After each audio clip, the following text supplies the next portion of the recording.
Letters to his son. By the Earl of Chesterfield.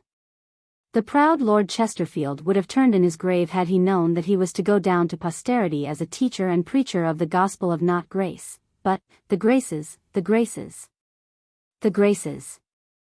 Natural gifts, social status, open opportunities, and his ambition, all conspired to destine him for high statesmanship. If anything was lacking in his qualifications, he had the pluck and good sense to work hard and persistently until the deficiency was made up. Something remained lacking, and not all his consummate mastery of arts could conceal that conspicuous want, the want of heart. Teacher and preacher he assuredly is, and long will be, yet no thanks are his due from a posterity of the common people whom he so sublimely despised. His pious mission was not to raise the level of the multitude, but to lift a single individual upon a pedestal so high that his lowly origin should not betray itself. That individual was his, Lord Chesterfield's, illegitimate son, whose inferior blood should be given the true blue hue by concentrating upon him all the externals of aristocratic education. Never had pupil so devoted, persistent, lavish, and brilliant a guide, philosopher, and friend, for the parental relation was shrewdly merged in these. Never were devotion and uphill struggle against doubts of success more bitterly repaid. Philip Stanhope was born in 1732, when his father was 38. He absorbed readily enough the solids of the ideal education supplied him, but, by perversity of fate, he cared not a fig for the graces, the graces, the graces, which his father so wisely deemed by far the superior qualities to be cultivated by the budding courtier and statesman. A few years of minor services to his country were rendered, though Chesterfield was breaking his substitute for a heart because his son could not or would not play the superfine gentleman, on the paternal model, and then came the news of his death. When only 36.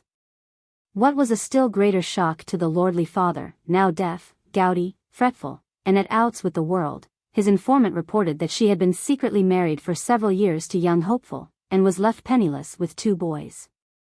Lord Chesterfield was above all things a practical philosopher, as hard and as exquisitely rounded and polished as a granite column. He accepted the vanishing of his lifelong dream with the admirable stolidity of a fatalist, and in those last days of his radically artificial life he disclosed a welcome tenderness, a touch of the divine, none the less so for being common duty, shown in the few brief letters to his son's widow and to our boys. This, and his enviable gift of being able to view the downs as well as the ups of life in the consoling humorous light, must modify the sterner judgment so easily passed upon his characteristic inculcation, if not practice, of heartlessness. The 13th century mother church in the town from which Lord Chesterfield's title came has a peculiar steeple, graceful in its lines, but it points askew, from whatever quarter it is seen. The writer of these letters, which he never dreamed would be published, is the best self-portrayed gentleman in literature. In everything he was naturally a stylist, perfected by assiduous art, yet the graceful steeple is somehow warped out of the beauty of the perpendicular. His ideal gentleman is the frigid product of a rigid mechanical drill, with the mien of a posture master, the skin-deep graciousness of a French marechal, the calculating adventurer who cuts unpretentious worthies to toady to society magnates. Who affects the supercilious air of a shallow dandy and cherishes the heart of a frog. True, he repeatedly insists on the obligation of truthfulness in all things, and of honor in dealing with the world. His gentleman may. Nay, he must, sail with the stream, gamble in moderation if it is the fashion, must stoop to wear ridiculous clothes and ornaments if they are the mode, though despising his weakness all to himself. And no true gentleman could afford to keep out of the little gallantries which so effectively advertised him as a man of spirit sad charm. Those repeated injunctions of honor are to be the rule, subject to these exceptions, which transcend the common proprieties when the subject is the rising young gentleman of the period and his goal social success. If an undercurrent of shady morality is traceable in this Chesterfieldian philosophy, it must, of course, be explained away by the less perfect moral standard of his period as compared with that of our day. Whether this holds strictly true of men may be open to discussion. But his lordship's worldly instructions as to the utility of women as stepping stones to favor in high places are equally at variance with the principles he so impressively inculcates and with modern conceptions of social honor. The externals of good breeding cannot be overestimated, if honestly come by, nor is it necessary to examine too deeply into the prime motives of those who urge them upon a generation in whose eyes matter is more important than manner. Superficial refinement is better than none, but the Chesterfield pulpit cannot afford to shirk the duty of proclaiming loud and far that the only courtesy worthy of respect is that politesse de cœur, the politeness of the heart, which finds expression in consideration for others as the ruling principle of conduct. This militates to some extent against the assumption of fine airs without the backing of fine behavior, and if it tends to discourage the effort to use others for selfish ends, it nevertheless pays better in the long run. Chesterfield's frankness in so many confessions of sharp practice almost merits his canonization as a minor saint of society. Dar. Johnson has indeed placed him on a Simeon Stylites pillar, an immortality of penance from which no good member of the Writers' Guild is likely to pray his deliverance. He commends the fine art and high science of dissimulation with the gusto of an apostle and the authority of an expert. Dissimulate, but do not simulate, disguise your real sentiments, but do not falsify them. Go through the world with your eyes and ears open and mouth mostly shut. When new or stale gossip is brought to you, never let on that you know it already, nor that it really interests you. The reading of these letters is better than hearing the average comedy, in which the wit of a single sentence of Chesterfield suffices to carry an act. His man-of-the-world philosophy is as old as the Proverbs of Solomon, but will always be fresh and true, and enjoyable at any age, thanks to his pithy expression, his unfailing common sense, his sparkling wit and charming humor. This latter gift shows in the seeming lapses from his rigid rule requiring absolute elegance of expression at all times, when an unexpected coarseness, in some provincial colloquialism, crops out with picturesque force. The beau ideal of superfineness occasionally enjoys the bliss of harking back to Mother English. Above all the defects that can be charged against the letters, there rises the substantial merit of an honest effort to exalt the gentle in woman and man, above the merely genteel. He that is gentil doeth gentil deeds, runs the medieval saying which marks the distinction between the genuine and the sham in behavior. A later age had it thus: handsome is as handsome does, and in this larger sense we have agreed to accept the motto of William of Wykeham, which declares that manners mocketh man. Oliver H. G. Lee. 1746–1747. Letter 1. Bath, October 9th, O. S. 1746. Dear boy, your distresses in your journey from Heidelberg to Schaffhausen, your lying upon straw, your black bread, and your broken Berlin, are proper seasonings for the greater fatigues and distresses which you must expect in the course of your travels. And, if one had a mind to moralize, one might call them the samples of the accidents, rubs, and difficulties, which every man meets with in his journey through life. In this journey, the understanding is the voiture that must carry you through. And in proportion as that is stronger or weaker, more or less in repair, your journey will be better or worse, though at best you will now and then find some bad roads, and some bad inns. Take care, therefore, to keep that necessary voiture in perfect good repair. Examine, improve, and strengthen it every day. It is in the power, and ought to be the care, of every man to do it. He that neglects it, deserves to feel, and certainly will feel, the fatal effects of that negligence. Apropos of negligence, I must say something to you upon that subject. You know I have often told you, that my affection for you was not a weak, womanish one, and, far from blinding me, it makes me but more quick-sighted as to your faults, those it is not only my right, but my duty to tell you of. And it is your duty and your interest to correct them.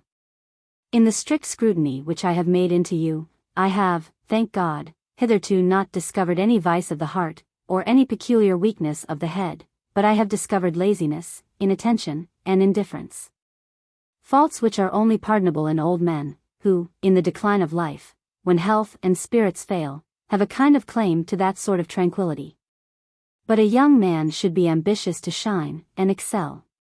Alert, active, and indefatigable in the means of doing it, and, like Caesar, nil actum reputans, si quid superesset agendum. You seem to want that vivida vis animi, which spurs and excites most young men to please, to shine, to excel. Without the desire and the pains necessary to be considerable, depend upon it, you never can be so, as, without the desire and attention necessary to please, you never can please. Nullum numen abest, si sit prudentia, is unquestionably true, with regard to everything except poetry. And I am very sure that any man of common understanding may, by proper culture, care, attention, and labor, make himself whatever he pleases, except a good poet. Your destination is the great and busy world.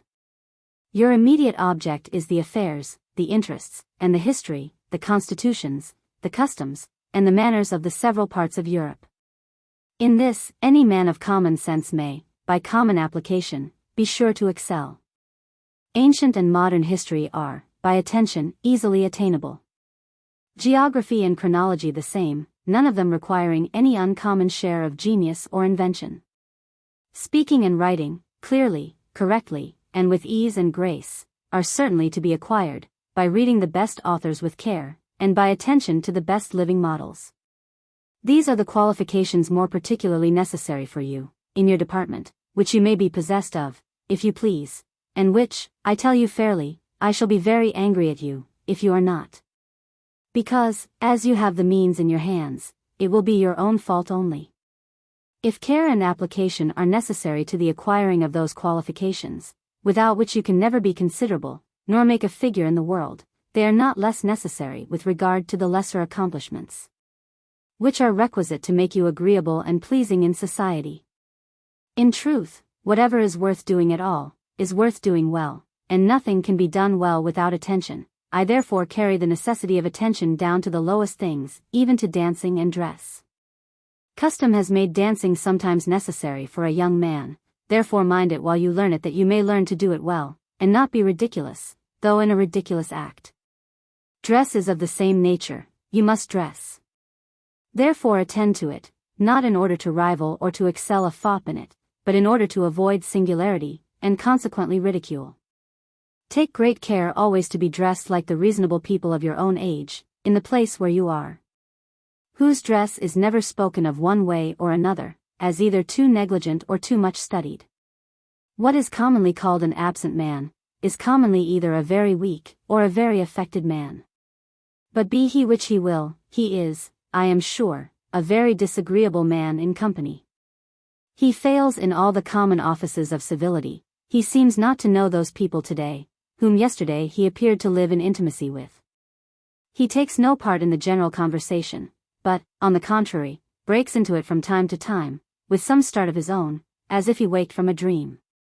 This, as I said before, is a sure indication, either of a mind so weak that it is not able to bear above one object at a time, or so affected, that it would be supposed to be wholly engrossed by, and directed to, some very great and important objects. Sir Isaac Newton, Mr.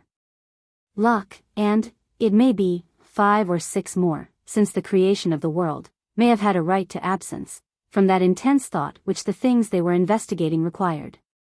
But if a young man, and a man of the world, who has no such avocations to plead, will claim and exercise that right of absence in company, his pretended right should, in my mind, be turned into an involuntary absence, by his perpetual exclusion out of company.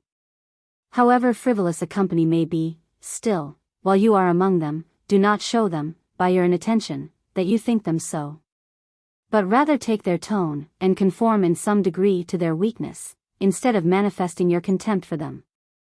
There is nothing that people bear more impatiently, or forgive less, than contempt. And an injury is much sooner forgotten than an insult. If, therefore, you would rather please than offend, rather be well than ill spoken of, rather be loved than hated, remember to have that constant attention about you which flatters every man's little vanity, and the want of which, by mortifying his pride, never fails to excite his resentment, or at least his ill will. For instance, most people, I might say all people, have their weaknesses, they have their aversions and their likings, to such or such things. So that, if you were to laugh at a man for his aversion to a cat, or cheese, which are common antipathies, or, by inattention and negligence, to let them come in his way, where you could prevent it, he would, in the first case, think himself insulted, and, in the second, slighted, and would remember both. Whereas your care to procure for him what he likes, and to remove from him what he hates, shows him that he is at least an object of your attention. Flatters his vanity, and makes him possibly more your friend than a more important service would have done. With regard to women, attentions still below these are necessary, and, by the custom of the world, in some measure due, according to the laws of good breeding. My long and frequent letters, which I send you, in great doubt of their success, put me in mind of certain papers, which you have very lately, and I formerly, sent up to kites, along the string, which we called messengers. Some of them the wind used to blow away, others were torn by the string, and but few of them got up and stuck to the kite. But I will content myself now, as I did then, if some of my present messengers do but stick to you. Adieu. Letter 2. Dear boy, you are by this time, I suppose, quite settled and at home at Lausanne, therefore pray let me know how you pass your time there, and what your studies, your amusements, and your acquaintances are. I take it for granted, that you inform yourself daily of the nature of the government and constitution of the 13 cantons, and as I am ignorant of them myself, must apply to you for information. I know the names, but I do not know the nature of some of the most considerable offices there, such as the avoyers, the seizoniers, the banderets, and the gros saudier. I desire, therefore, that you will let me know what is the particular business, department, or province of these several magistrates. But as I imagine that there may be some, though, I believe, no essential difference, in the governments of the several cantons, I would not give you the trouble of informing yourself of each of them. But confine my inquiries, as you may your informations, to the canton you reside in, that of Bern, which I take to be the principal one. I am not sure whether the Pays de Vaud, where you are, being a conquered country, and taken from the Dukes of Savoy, in the year 1536, has the same share in the government of the canton, as the German part of it has. Pray inform yourself and me about it. I have this moment received yours from Bern, of the 2d October, N.S., and also one from Mr. Hart, of the same date, under Mr. Burnaby's cover. I find by the latter, and indeed I thought so before, that some of your letters and some of Mr. Hart's have not reached me. Wherefore, for the future, I desire, that both he and you will direct your letters for me, to be left Cheese Monsieur Wolters, agent to S.M. Britannique, a Rotterdam, who will take care to send them to me safe. The reason why you have not received letters either from me or from Grevenkop was that we directed them to Lausanne, where we thought you long ago, and we thought it to no purpose to direct to you upon your route, where it was little likely that our letters would meet with you. But you have, since your arrival at Lausanne, I believe, found letters enough from me, and it may be more than you have read, at least with attention. I am glad that you like Switzerland so well, and am impatient to hear how other matters go, after your settlement at Lausanne. God bless you. Letter 3. London, December 2nd, OS 1746. Dear boy, I have not, in my present situation, his lordship was, in the year 1746, appointed one of his Majesty's Secretaries of State. Time to write to you, either so much or so often as I used, while I was in a place of much more leisure and profit, but my affection for you must not be judged of by the number of my letters. And, though the one lessens, the other, I assure you, does not. I have just now received your letter of the 25th past, N.S., and, by the former post, one from Mr. Hart, with both which I am very well pleased, with Mr. Hart's, for the good account which he gives me of you, with yours, for the good account which you gave me of what I desired to be informed of. Pray continue to give me further information of the form of government of the country you are now in, which I hope you will know most minutely before you leave it. The inequality of the town of Lausanne seems to be very convenient in this cold weather, because going up hill and down will keep you warm. You say there is a good deal of good company. Pray, are you got into it? Have you made acquaintances, and with whom? Let me know some of their names. Do you learn German yet, to read, write, and speak it? Yesterday, I saw a letter from Monsieur Bochet to a friend of mine, which gave me the greatest pleasure that I have felt this great while, because it gives so very good an account of you. Among other things which Monsieur Bochet says to your advantage, he mentions the tender uneasiness and concern that you showed during my illness, for which, though I will say that you owe it to me, I am obliged to you, sentiments of gratitude not being universal, nor even common. As your affection for me can only proceed from your experience and conviction of my fondness for you, for to talk of natural affection is talking nonsense, the only return I desire is, what it is chiefly your interest to make me. I mean your invariable practice of virtue, and your indefatigable pursuit of knowledge. Adieu. And be persuaded that I shall love you extremely, while you deserve it, but not one moment longer. Letter 4. London, December 9th, O.S. 1746. Dear boy, though I have very little time, and though I write by this post to Mr. Hart, yet I cannot send a packet to Lausanne without a word or two to yourself.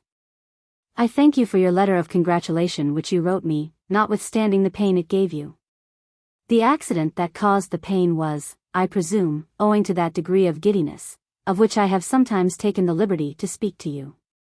The post I am now in, though the object of most people's views and desires, was in some degree inflicted upon me, and a certain concurrence of circumstances obliged me to engage in it.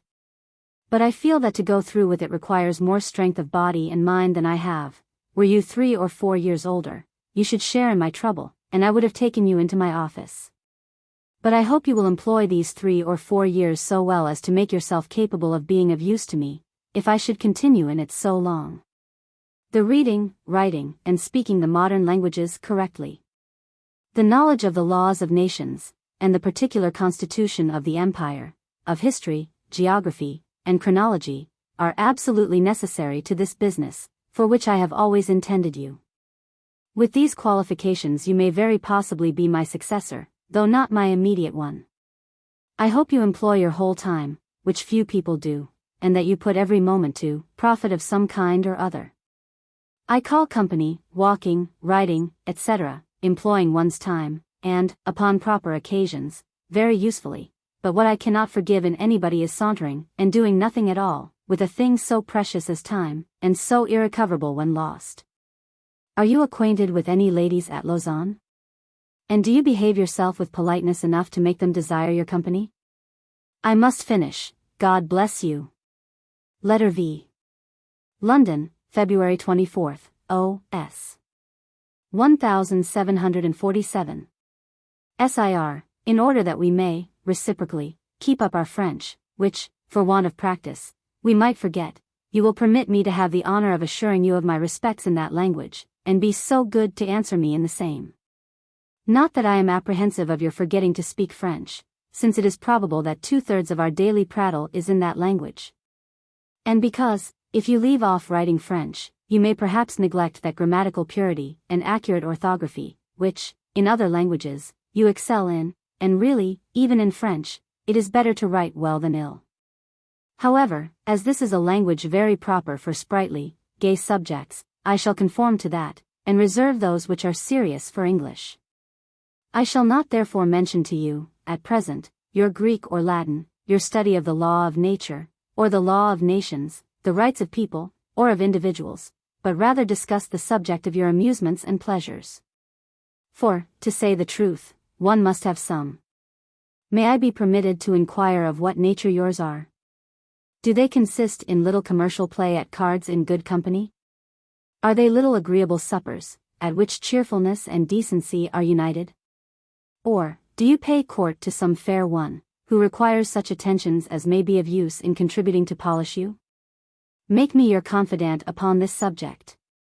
You shall not find a severe censor, on the contrary, I wish to obtain the employment of minister to your pleasures, I will point them out, and even contribute to them. Many young people adopt pleasures, for which they have not the least taste, only because they are called by that name.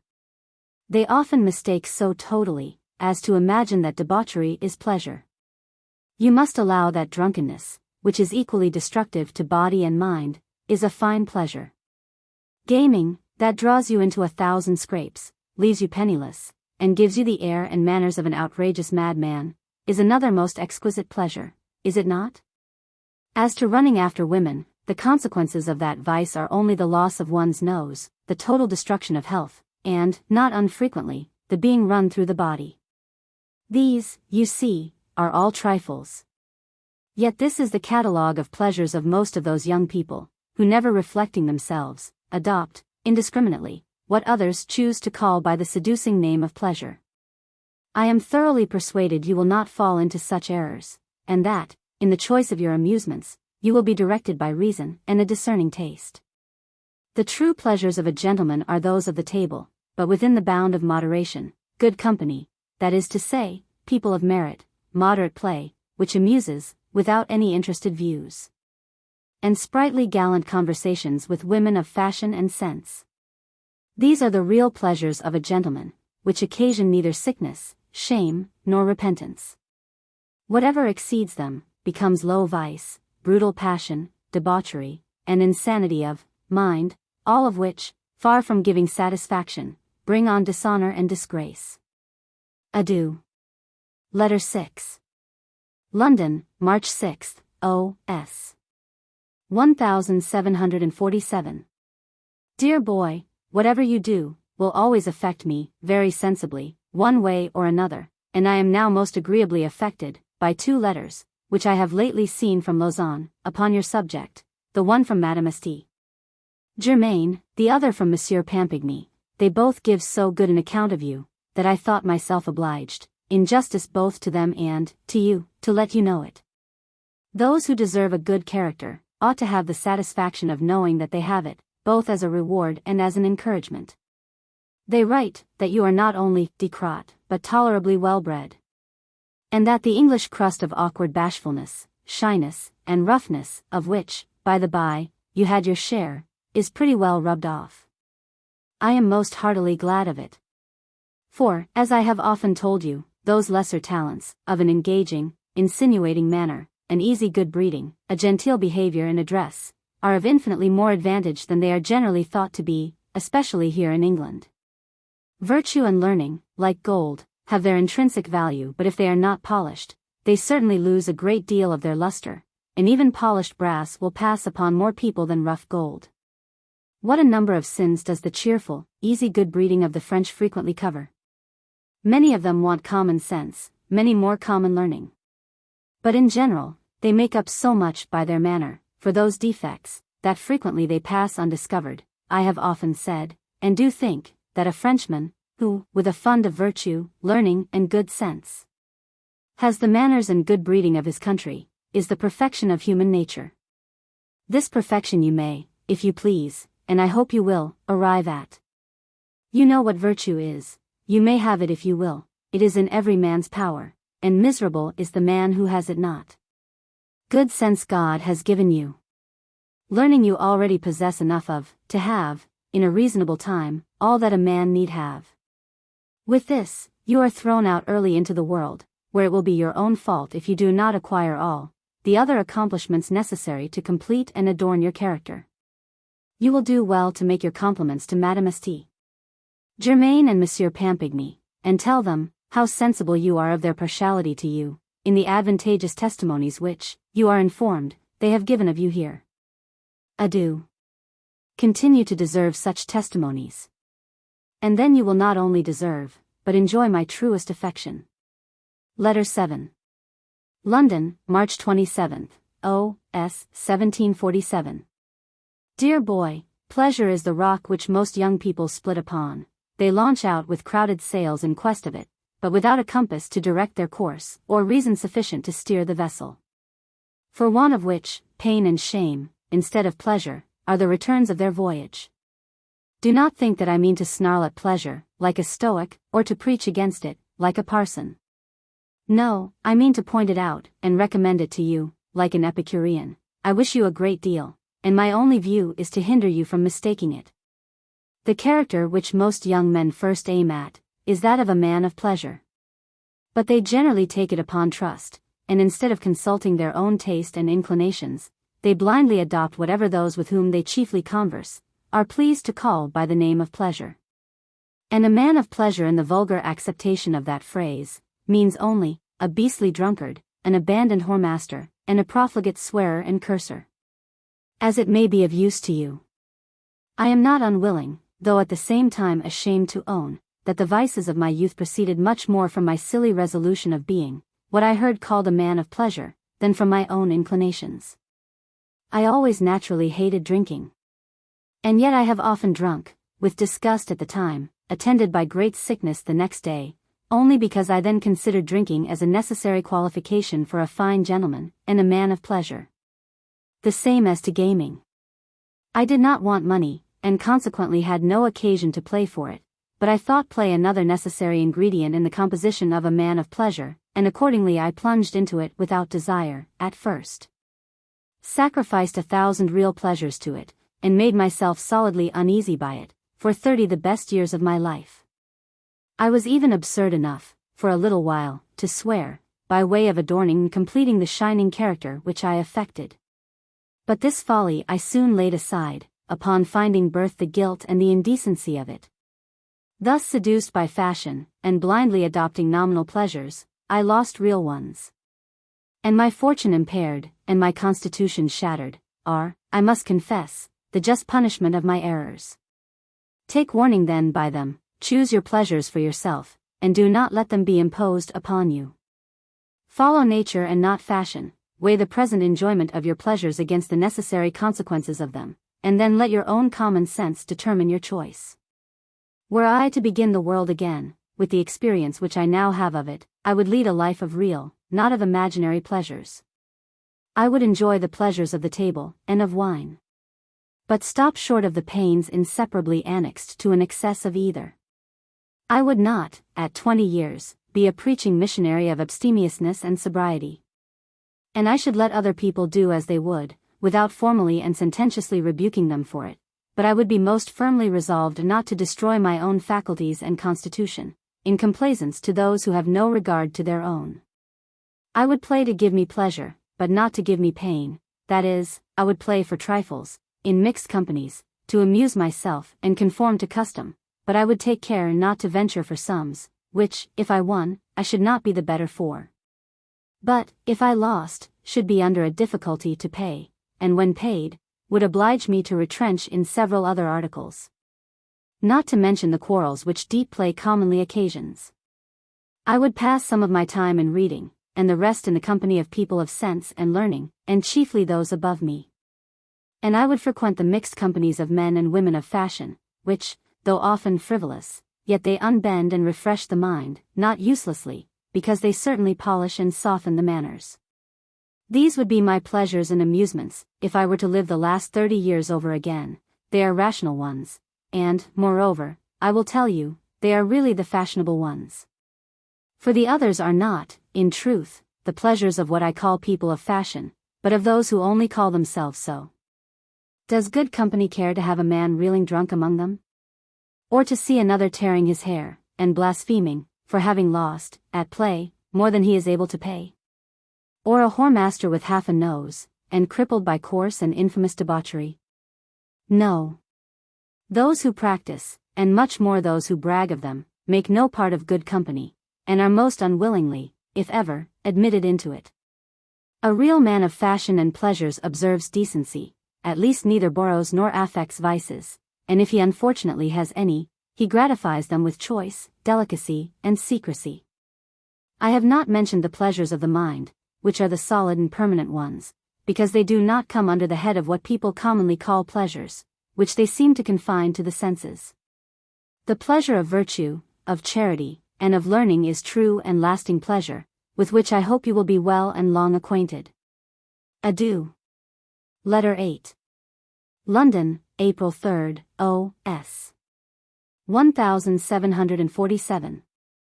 Dear boy, if I am rightly informed, I am now writing to a fine gentleman, in a scarlet coat laced with gold, a brocade waistcoat, and all other suitable ornaments. The natural partiality of every author for his own works makes me very glad to hear that Mr. Hart has thought this last edition of mine worth so fine a binding. And, as he has bound it in red, and gilt it upon the back, I hope he will take care that it shall be lettered too. A showish binding attracts the eyes, and engages the attention of everybody. But with this difference, that women, and men who are like women, mind the binding more than the book, whereas men of sense and learning immediately examine the inside. And if they find that it does not answer the finery on the outside, they throw it by with the greater indignation and contempt. I hope that, when this edition of my work shall be opened and read, the best judges will find connection, consistency, solidity, and spirit in it. Mr. Hart may recensura and emendare, as much as he pleases. But it will be to little purpose, if you do not cooperate with him. The work will be imperfect. I thank you for your last information of our success in the Mediterranean, and you say very rightly that a Secretary of State ought to be well informed. I hope, therefore, you will take care that I shall. You are near the busy scene in Italy, and I doubt not but that, by frequently looking at the map, you have all that theatre of the war very perfect in your mind.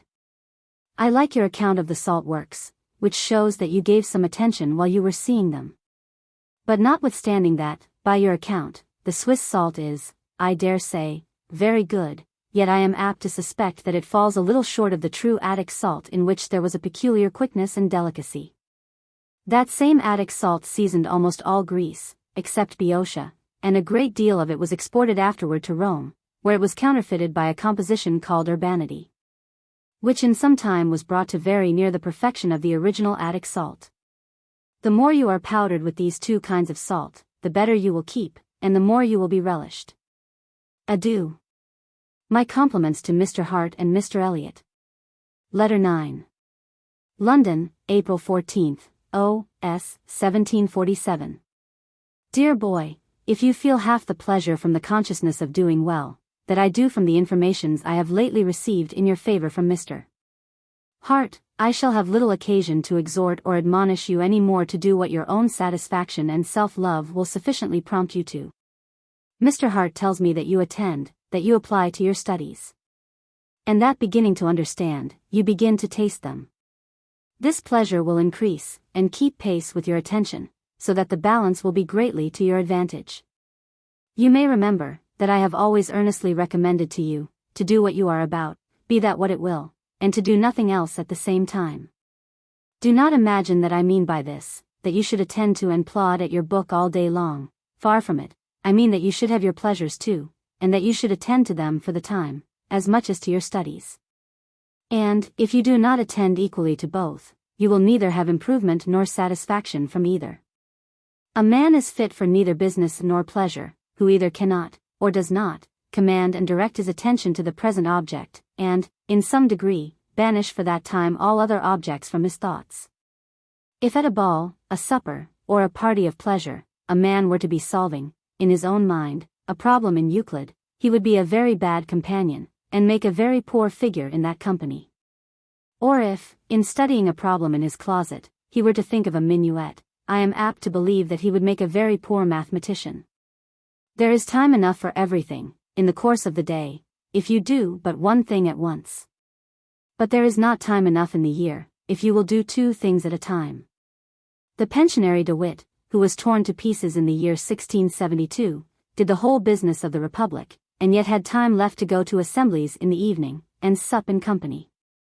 Being asked how he could possibly find time to go through so much business, and yet amuse himself in the evenings as he did, he answered, there was nothing so easy.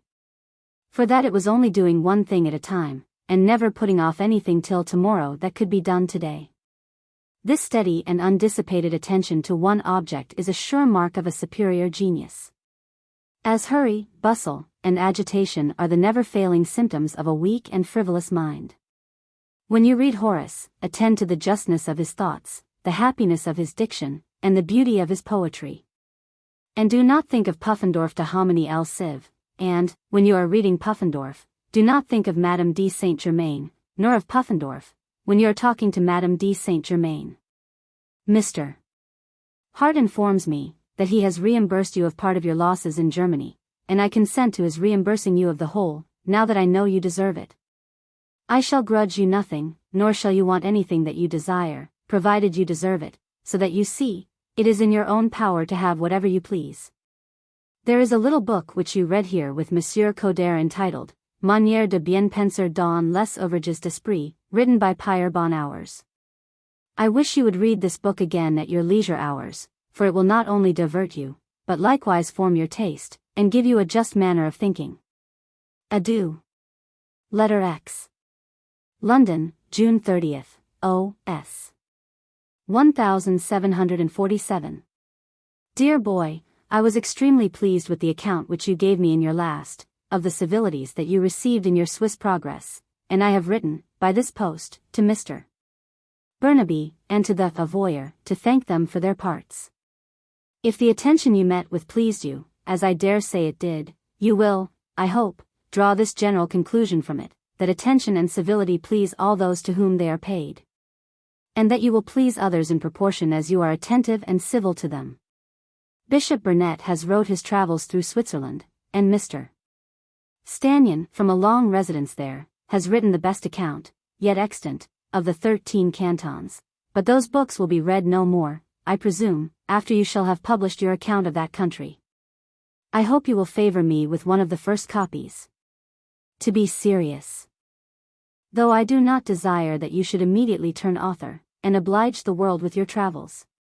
Yet, wherever you go, I would have you as curious and inquisitive as if you did intend to write them. I do not mean that you should give yourself so much trouble, to know the number of houses, inhabitants, signposts, and tombstones, of every town that you go through. But that you should inform yourself, as well as your stay will permit you, whether the town is free, or to whom it belongs, or in what manner, whether it has any peculiar privileges or customs, what trade or manufactures, and such other particulars as people of sense desire to know. And there would be no manner of harm if you were to take memorandums of such things in a paper book to help your memory. The only way of knowing all these things is to keep the best company, who can best inform you of them. I am just now called away, so good night. Letter 11. London, July 20th, O.S. 1747. Dear boy, in your mamma's letter, which goes here enclosed, you will find one from my sister, to thank you for the arquebusade water which you sent her, and which she takes very kindly. She would not show me her letter to you, but told me that it contained good wishes and good advice, and, as I know she will show your letter in answer to hers, I send you here enclosed the draft of the letter which I would have you write to her. I hope you will not be offended at my offering you my assistance upon this occasion, because, I presume, that as yet, you are not much used to write to ladies. Apropos of letter writing, the best models that you can form yourself upon are Cicero, Cardinal d'Ossat, Madame Sévigné, and Comte Bussy Rebutin. Cicero's epistles to Atticus, and to his familiar friends, are the best examples that you can imitate, in the friendly and the familiar style. The simplicity and the clearness of Cardinal d'Ossat's letters show how letters of business ought to be written, no affected turns, no attempts at wit, obscure or perplex his matter. Which is always plainly and clearly stated, as business always should be. For gay and amusing letters, for enjouement and badinage, there are none that equal Comte Bussy's and Madame Sévigné's. They are so natural, that they seem to be the extempore conversations of two people of wit, rather, than letters which are commonly studied, though they ought not to be so. I would advise you to let that book be one in your itinerant library. It will both amuse and inform you. I have not time to add any more now, so good night. Letter 12. London, July 30th, O.S. 1747. Dear boy, it is now 4 posts since I have received any letter, either from you or from Mr. Hart. I impute this to the rapidity of your travels through Switzerland, which I suppose are by this time finished. You will have found by my late letters, both to you and Mr. Hart, that you are to be at Leipzig by next Michaelmas, where you will be lodged in the house of Professor Moscow, and boarded in the neighborhood of it, with some young men of fashion. The professor will read you lectures upon Grotius de Jure Belli Oedipaces, the Institutes of Justinian, and the Jus Publicum Imperii, which I expect that you shall not only hear, but attend to, and retain. I also expect that you make yourself perfectly master of the German language, which you may very soon do there, if you please. I give you fair warning, that at Leipzig I shall have 100 invisible spies about you, and shall be exactly informed of everything that you do, and of almost everything that you say. I hope that, in consequence of those minute informations, I may be able to say of you, what Velius Paterculus says of Scipio. That in his whole life, nihil non laudandum aut dixit, aut facit, aut sensit. There is a great deal of good company in Leipzig, which I would have you frequent in the evenings, when the studies of the day are over. There is likewise a kind of court kept there, by a Duchess Dowager of Courland, at which you should get introduced. The King of Poland and his court go likewise to the fair at Leipzig twice a year. And I shall write to Sir Charles Williams, the King's minister there, to have you presented, and introduced into good company. But I must remind you, at the same time, that it will be to a very little purpose for you to frequent good company, if you do not conform to, and learn their manners. If you are not attentive to please, and well bred, with the easiness of a man of fashion. As you must attend to your manners, so you must not neglect your person, but take care to be very clean, well dressed, and genteel. To have no disagreeable attitudes, nor awkward tricks, which many people use themselves to, and then cannot leave them off.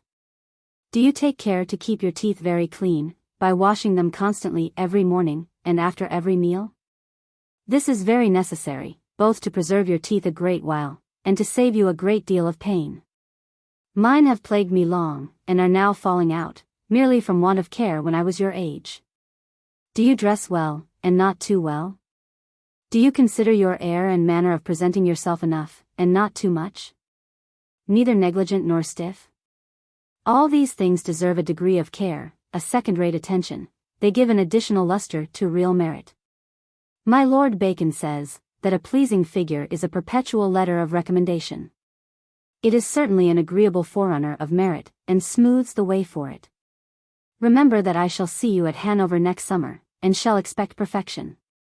Which if I do not meet with, or at least something very near it, you and I shall not be very well together. I shall dissect and analyze you with a microscope, so that I shall discover the least speck or blemish. This is fair warning. Therefore take your measures accordingly. Yours. Letter 13. London, August 21st, O.S. 1747. Dear boy, I reckon that this letter has but a bare chance of finding you at Lausanne. But I was resolved to risk it, as it is the last that I shall write to you till you are settled at Leipzig. I sent you by the last post, under cover to Mr. Hart, a letter of recommendation to one of the first people at Munich, which you will take care to present to him in the politest manner. He will certainly have you presented to the electoral family, and I hope you will go through that ceremony with great respect, good breeding, and ease. As this is the first court that ever you will have been at, take care to inform yourself if there be any particular customs or forms to be observed, that you may not commit any mistake. At Vienna men always make courtesies, instead of bows, to the emperor. In France nobody bows at all to the king, nor kisses his hand, but in Spain and England, bows are made, and hands are kissed. Thus every court has some peculiarity or other, of which those who go to them ought previously to inform themselves, to avoid blunders and awkwardnesses. I have not time to say any more now, than to wish you good journey to Leipzig. And great attention, both there and in going there. Adieu. Letter 14. London, September 21st, O.S. 1747. Dear boy, I received, by the last post, your letter of the 8th, N.S. And I do not wonder that you are surprised at the credulity and superstition of the papists at Einsiedeln, and at their absurd stories of their chapel. But remember, at the same time, that errors and mistakes, however gross, in matters of opinion, if they are sincere, are to be pitied, but not punished nor laughed at. The blindness of the understanding is as much to be pitied as the blindness of the eye, and there is neither jest nor guilt in a man's losing his way in either case. Charity bids us set him right if we can, by arguments and persuasions. But charity, at the same time, forbids either to punish or ridicule his misfortune. Every man's reason is, and must be, his guide, and I may as well expect that every man should be of my size and complexion, as that he should reason just as I do. Every man seeks for truth, but God only knows who has found it. It is, therefore, as unjust to persecute, as it is absurd to ridicule, people for those several opinions, which they cannot help entertaining upon the conviction of their reason. It is the man who tells, or who acts a lie, that is guilty, and not he who honestly and sincerely believes the lie. I really know nothing more criminal, more mean, and more ridiculous than lying. It is the production either of malice, cowardice, or vanity, and generally misses of its aim in every one of these views, for lies are always detected sooner or later. If I tell a malicious lie, in order to affect any man's fortune or character, I may indeed injure him for some time, but I shall be sure to be the greatest sufferer myself at last. For as soon as ever I am detected, and detected I most certainly shall be, I am blasted for the infamous attempt, and whatever is said afterward, to the disadvantage of that person, however true, passes for calumny. If I lie, or equivocate, for it is the same thing, in order to excuse myself for something that I have said or done, and to avoid the danger and the shame that I apprehend from it, I discover at once my fear as well as my falsehood. And only increase, instead of avoiding, the danger and the shame, I show myself to be the lowest and the meanest of mankind, and am sure to be always treated as such. Fear, instead of avoiding, invites danger. For concealed cowards will insult known ones. If one has had the misfortune to be in the wrong, there is something noble in frankly owning it. It is the only way of atoning for it, and the only way of being forgiven. Equivocating, evading, shuffling, in order to remove a present danger or inconveniency, is something so mean, and betrays so much fear, that whoever practices them always deserves to be, and often will be kicked. There is another sort of lies, inoffensive enough in themselves, but wonderfully ridiculous. I mean those lies which a mistaken vanity suggests, that defeat the very end for which they are calculated, and terminate in the humiliation and confusion of their author, who is sure to be detected. These are chiefly narrative and historical lies, all intended to do infinite honor to their author. He is always the hero of his own romances. He has been in dangers from which nobody but himself ever escaped. He has seen with his own eyes, whatever other people have heard or read of. He has had more bonds fortunes than ever he knew women, and has ridden more miles post in one day than ever courier went in two. He is soon discovered, and as soon becomes the object of universal contempt and ridicule. Remember, then, as long as you live, that nothing but strict truth can carry you through the world, with either your conscience or your honor unwounded. It is not only your duty, but your interest, as a proof of which you may always observe, that the greatest fools are the greatest liars. For my own part, I judge of every man's truth by his degree of understanding. This letter will, I suppose, find you at Leipzig, where I expect and require from you attention and accuracy, in both which you have hitherto been very deficient. Remember that I shall see you in the summer, shall examine you most narrowly, and will never forget nor forgive those faults, which it has been in your own power to prevent or cure, and be assured that I have many eyes upon you at Leipzig, besides Mr. Hart's. Adieu. Letter 15. London, October 2nd, O.S. 1747. Dear boy, by your letter of the 18th past, N.S., I find that you are a tolerably good landscape painter, and can present the several views of Switzerland to the curious.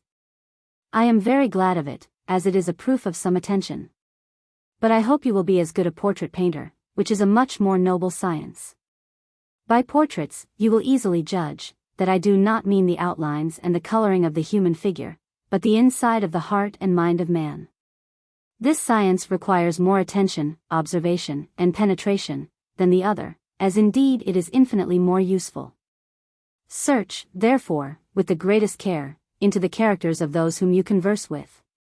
Endeavor to discover their predominant passions, their prevailing weaknesses, their vanities, their follies, and their humors, with all the right and wrong, wise and silly springs of human actions, which make such inconsistent and whimsical beings of us rational creatures. A moderate share of penetration, with great attention, will infallibly make these necessary discoveries. This is the true knowledge of the world, and the world is a country which nobody ever yet knew by description. One must travel through it one's self to be acquainted with it. The scholar, who in the dust of his closet talks or writes of the world, knows no more of it, than that orator did of war, who judiciously endeavored to instruct Hannibal in it. Courts and camps are the only places to learn the world in.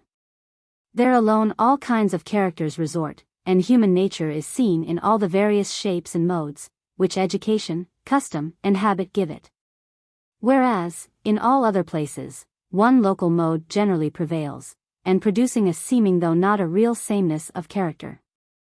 For example, one general mode distinguishes an university, another a trading town, a third a seaport town, and so on.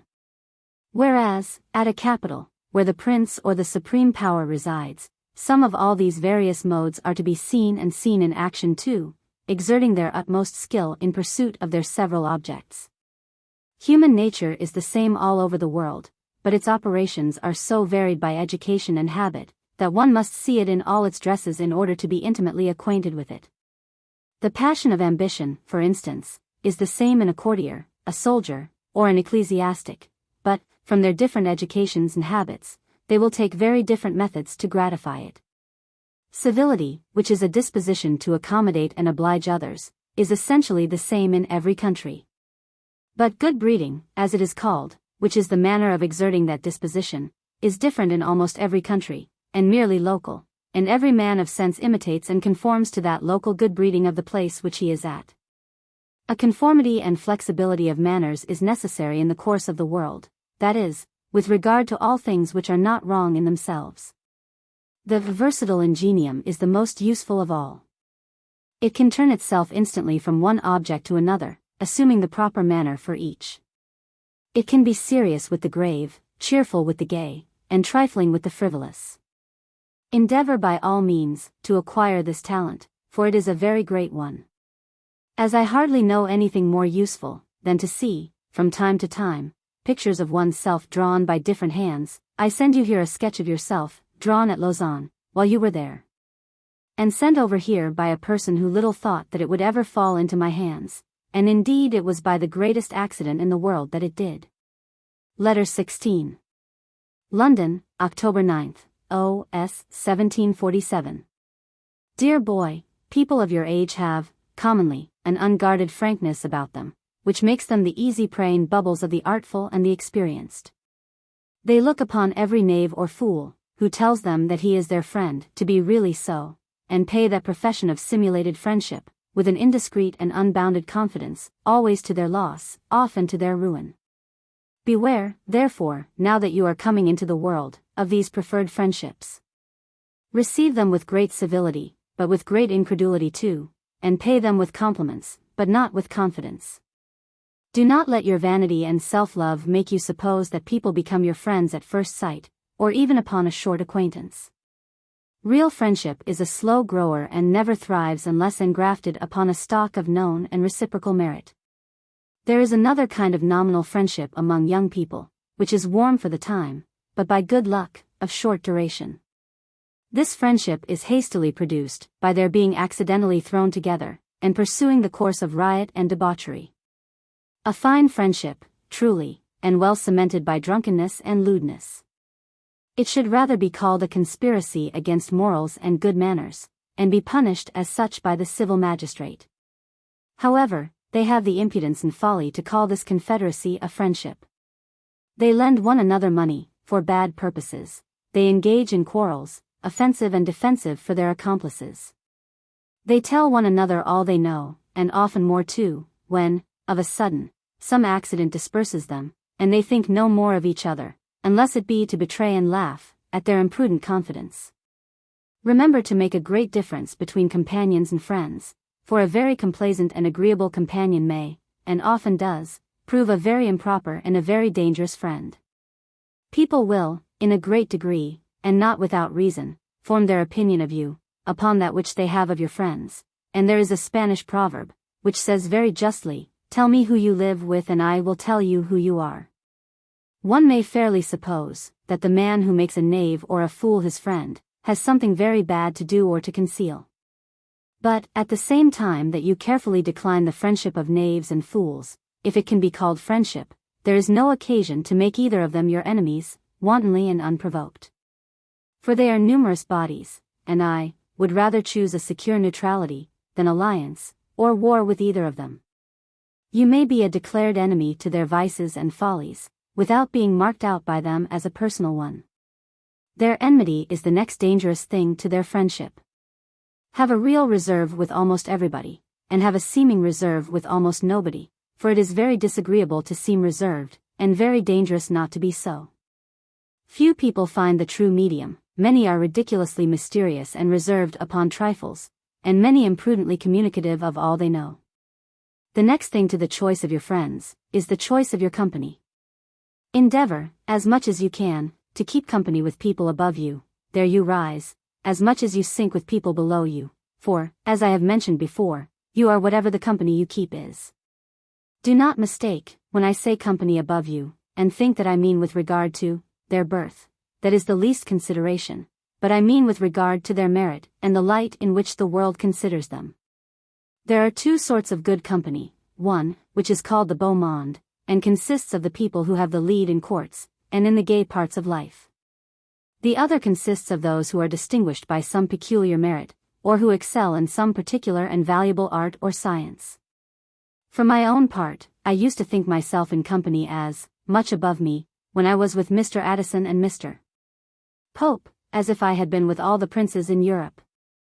What I mean by low company, which should by all means be avoided, is the company of those, who, absolutely insignificant and contemptible in themselves, think they are honored by being in your company. And who flatter every vice and every folly you have, in order to engage you to converse with them. The pride of being the first of the company is but too common, but it is very silly, and very prejudicial. Nothing in the world lets down a character quicker than that wrong turn.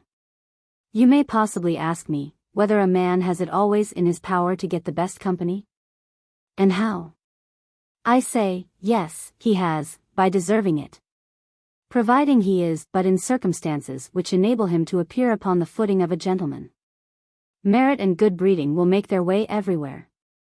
Knowledge will introduce him, and good breeding will endear him to the best companies, for, as I have often told you, politeness and good breeding are absolutely necessary to adorn any, or all other good qualities or talents.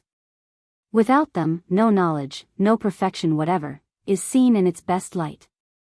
The scholar, without good breeding, is a pedant, the philosopher, a cynic, the soldier, a brute, and every man disagreeable.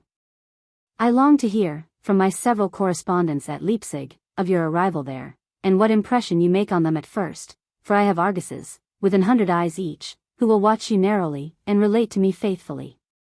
My accounts will certainly be true, it depends upon you, entirely, of what kind they shall be. Adieu. Letter 17. London, October 16th, O.S. 1747. Dear boy, the art of pleasing is a very necessary one to possess, but a very difficult one to acquire. It can hardly be reduced to rules, and your own good sense and observation will teach you more of it than I can. Do as you would be done by, is the surest method that I know of pleasing. Observe carefully what pleases you in others, and probably the same thing in you will please others. If you are pleased with the complaisance and attention of others to your humors, your tastes, or your weaknesses, depend upon it the same complaisance and attention, on your part to theirs, will equally please them. Take the tone of the company that you are in, and do not pretend to give it, be serious, gay, or even trifling, as you find the present humor of the company. This is an attention due from every individual to the majority. Do not tell stories in company. There is nothing more tedious and disagreeable. If by chance you know a very short story, and exceedingly applicable to the present subject of conversation, tell it in as few words as possible. And even then, throw out that you do not love to tell stories, but that the shortness of it tempted you.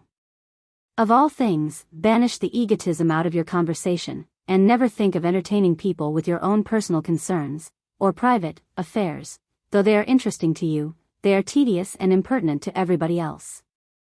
Besides that, one cannot keep one's own private affairs too secret. Whatever you think your own excellencies may be, do not affectedly display them in company. Nor labor, as many people do, to give that turn to the conversation, which may supply you with an opportunity of exhibiting them. If they are real, they will infallibly be discovered, without your pointing them out yourself, and with much more advantage. Never maintain an argument with heat and clamor, though you think or know yourself to be in the right, but give your opinion modestly and coolly, which is the only way to convince. And, if that does not do, try to change the conversation, by saying, with good humor, we shall hardly convince one another, nor is it necessary that we should, so let us talk of something else. Remember that there is a local propriety to be observed in all companies, and that what is extremely proper in one company, may be, and often is, highly improper in another. The jokes, the bon mots, the little adventures, which may do very well in one company, will seem flat and tedious, when related in another. The particular characters, the habits, the cant of one company, may give merit to a word, or a gesture, which would have none at all if divested of those accidental circumstances. Here people very commonly err. And fond of something that has entertained them in one company, and in certain circumstances, repeat it with emphasis in another, where it is either insipid, or, it may be, offensive, by being ill-timed or misplaced. Nay, they often do it with this silly preamble, I will tell you an excellent thing, or, I will tell you the best thing in the world. This raises expectations, which, when absolutely disappointed, make the relator of this excellent thing look, very deservedly, like a fool. If you would particularly gain the affection and friendship of particular people, whether men or women, endeavor to find out the predominant excellency, if they have one, and their prevailing weakness, which everybody has. And do justice to the one, and something more than justice to the other. Men have various objects in which they may excel, or at least would be thought to excel. And, though they love to hear justice done to them, where they know that they excel, yet they are most and best flattered upon those points where they wish to excel, and yet are doubtful whether they do or not. As, for example, Cardinal Richelieu, who was undoubtedly the ablest statesman of his time, or perhaps of any other, had the idle vanity of being thought the best poet too. He envied the great Corneille his reputation, and ordered a criticism to be written upon the Cid. Those, therefore, who flattered skillfully, said little to him of his abilities in state affairs, or at least but en passant, and as it might naturally occur. But the incense which they gave him, the smoke of which they knew would turn his head in their favor, was as a bel esprit and a poet. Why? Because he was sure of one excellency, and distrustful as to the other. You will easily discover every man's prevailing vanity, by observing his favorite topic of conversation, for every man talks most of what he has most a mind to be thought to excel in. Touch him but there, and you touch him to the quick. The late Sir Robert Walpole, who was certainly an able man, was little open to flattery upon that head, for he was in no doubt himself about it, but his prevailing weakness was, to be thought to have a polite and happy turn to gallantry. Of which he had undoubtedly less than any man living, it was his favorite and frequent subject of conversation, which proved, to those who had any penetration, that it was his prevailing weakness. And they applied to it with success. Women have, in general, but one object, which is their beauty, upon which, scarce any flattery is too gross for them to swallow. Nature has hardly formed a woman ugly enough to be insensible to flattery upon her person. If her face is so shocking, that she must in some degree, be conscious of it, her figure and her air, she trusts, make ample amends for it. If her figure is deformed, her face, she thinks, counterbalances it. If they are both bad, she comforts herself that she has graces, a certain manner, a je ne sais quoi, still more engaging than beauty. This truth is evident from the studied and elaborate dress of the ugliest women in the world. An undoubted, uncontested, conscious beauty, is of all women, the least sensible of flattery upon that head. She knows that it is her due, and is therefore obliged to nobody for giving it her. She must be flattered upon her understanding. Which, though she may possibly not doubt of herself, yet she suspects that men may distrust.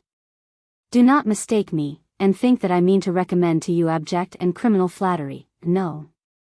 Flatter nobody's vices or crimes, on the contrary, abhor and discourage them. But there is no living in the world without a complaisant indulgence for people's weaknesses, and innocent, though ridiculous vanities.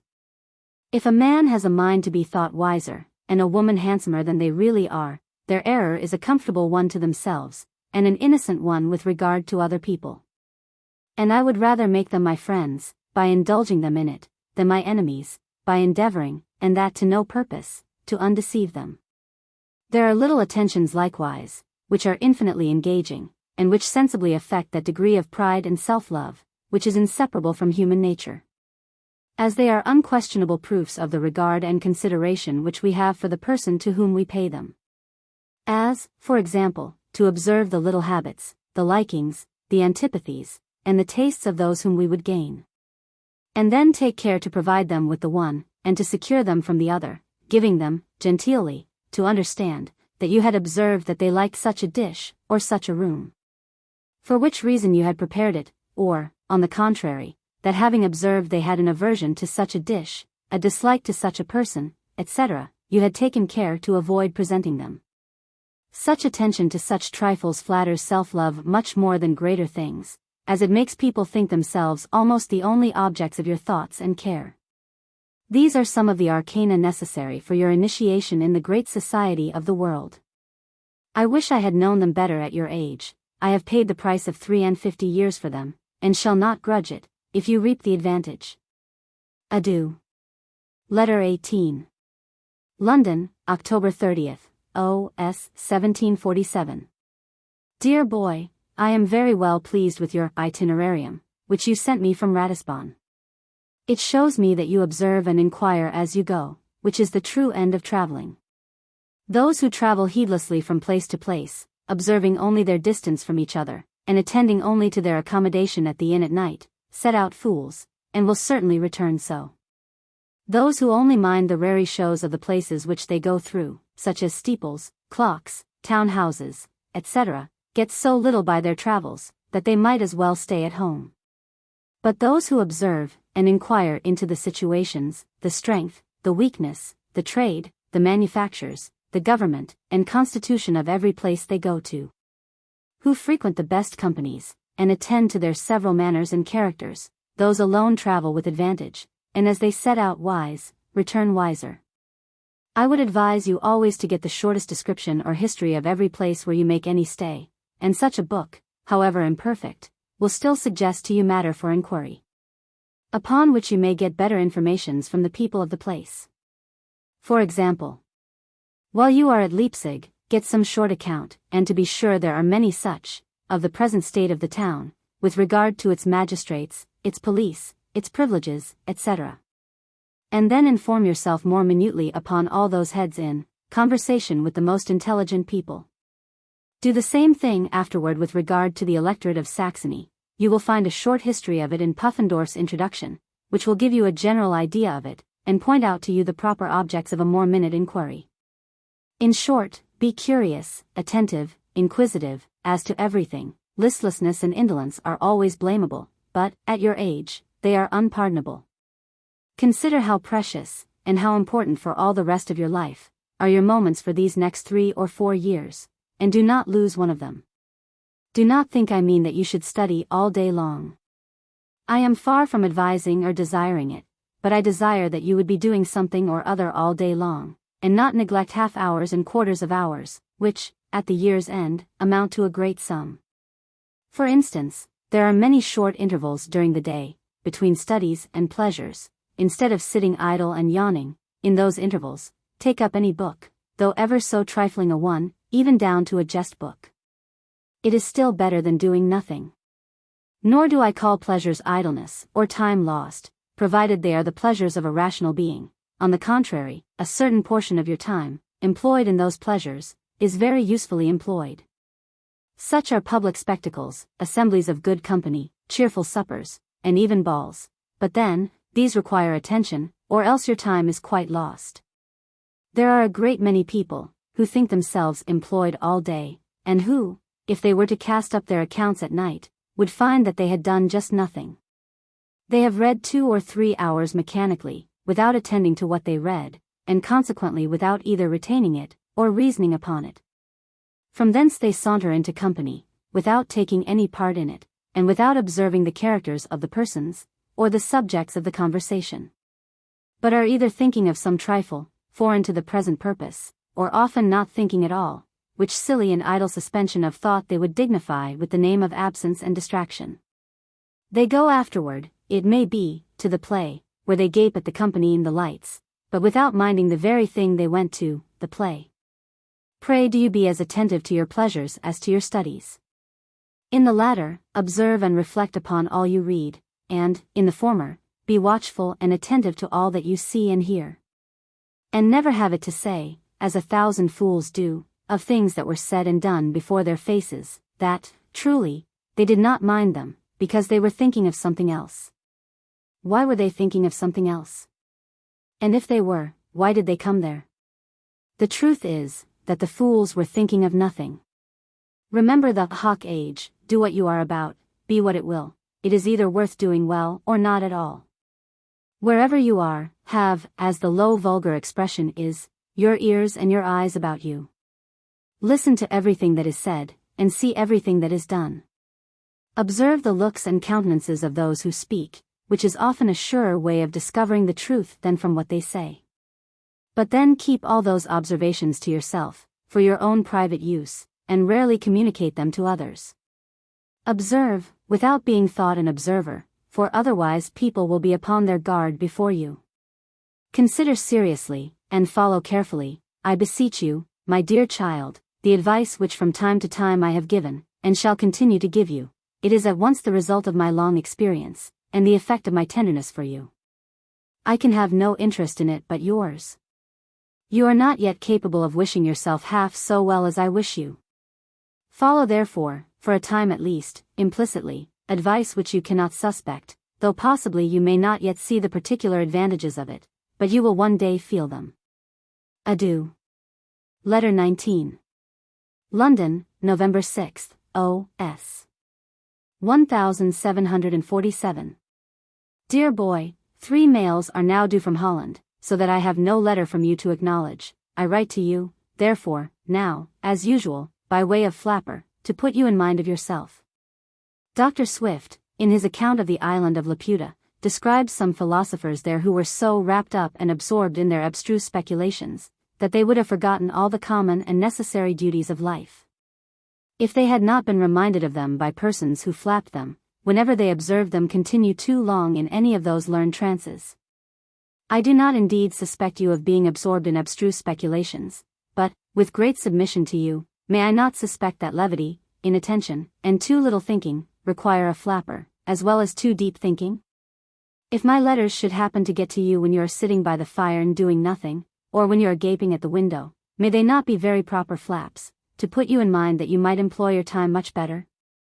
I knew once a very covetous, sordid fellow, who used frequently to say, "Take care of the pence, for the pounds will take care of themselves." This was a just and sensible reflection in a miser.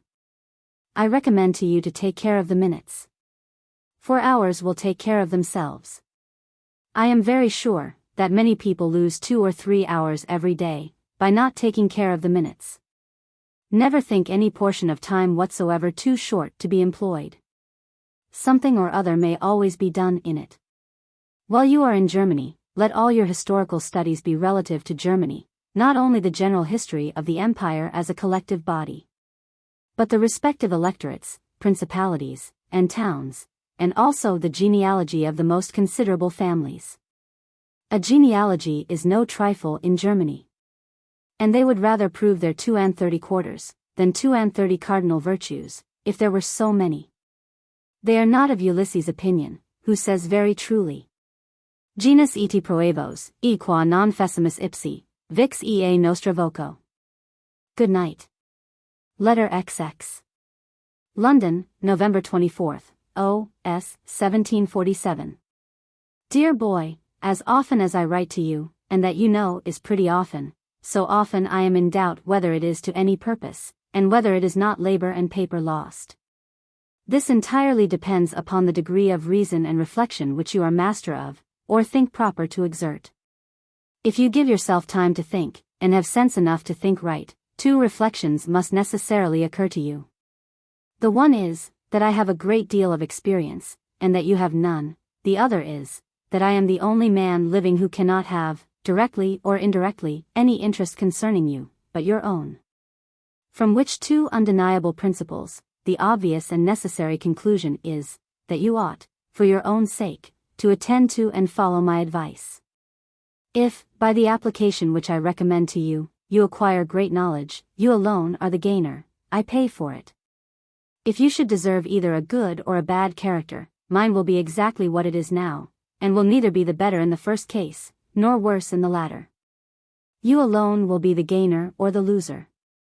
Whatever your pleasures may be, I neither can nor shall envy you them, as old people are sometimes suspected by young people to do, and I shall only lament, if they should prove such as are unbecoming a man of honor, or below a man of sense. But you will be the real sufferer, if they are such. As therefore, it is plain that I can have no other motive than that of affection in whatever I say to you. You ought to look upon me as your best, and, for some years to come, your only friend.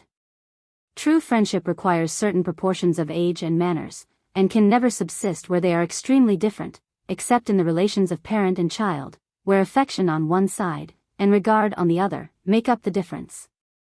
The friendship which you may contract with people of your own age may be sincere, may be warm, but must be, for some time, reciprocally unprofitable, as there can be no experience on either side.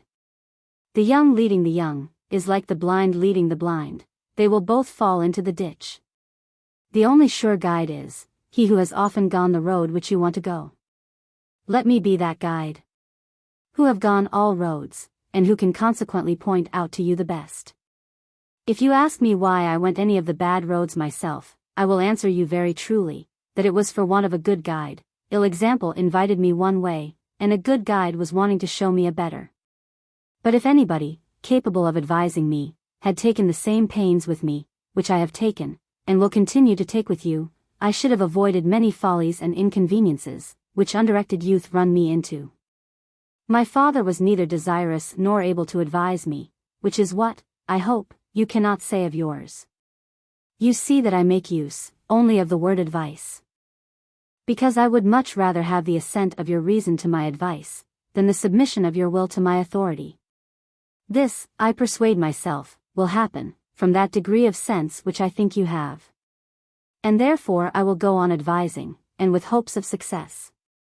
You are now settled for some time at Leipzig. The principal object of your stay there is the knowledge of books and sciences, which if you do not, by attention and application, make yourself master of while you are there, you will be ignorant of them all the rest of your life. And, take my word for it, a life of ignorance is not only a very contemptible, but a very tiresome one. Redouble your attention, then, to Mr. Hart, in your private studies of the literae humaniores, especially Greek. State your difficulties, whenever you have any, and do not suppress them either from mistaken shame, lazy indifference, or in order to have done the sooner. Do the same when you are at lectures with Professor Moscow, or any other professor. Let nothing pass till you are sure that you understand it thoroughly, and accustom yourself to write down the capital points of what you learn.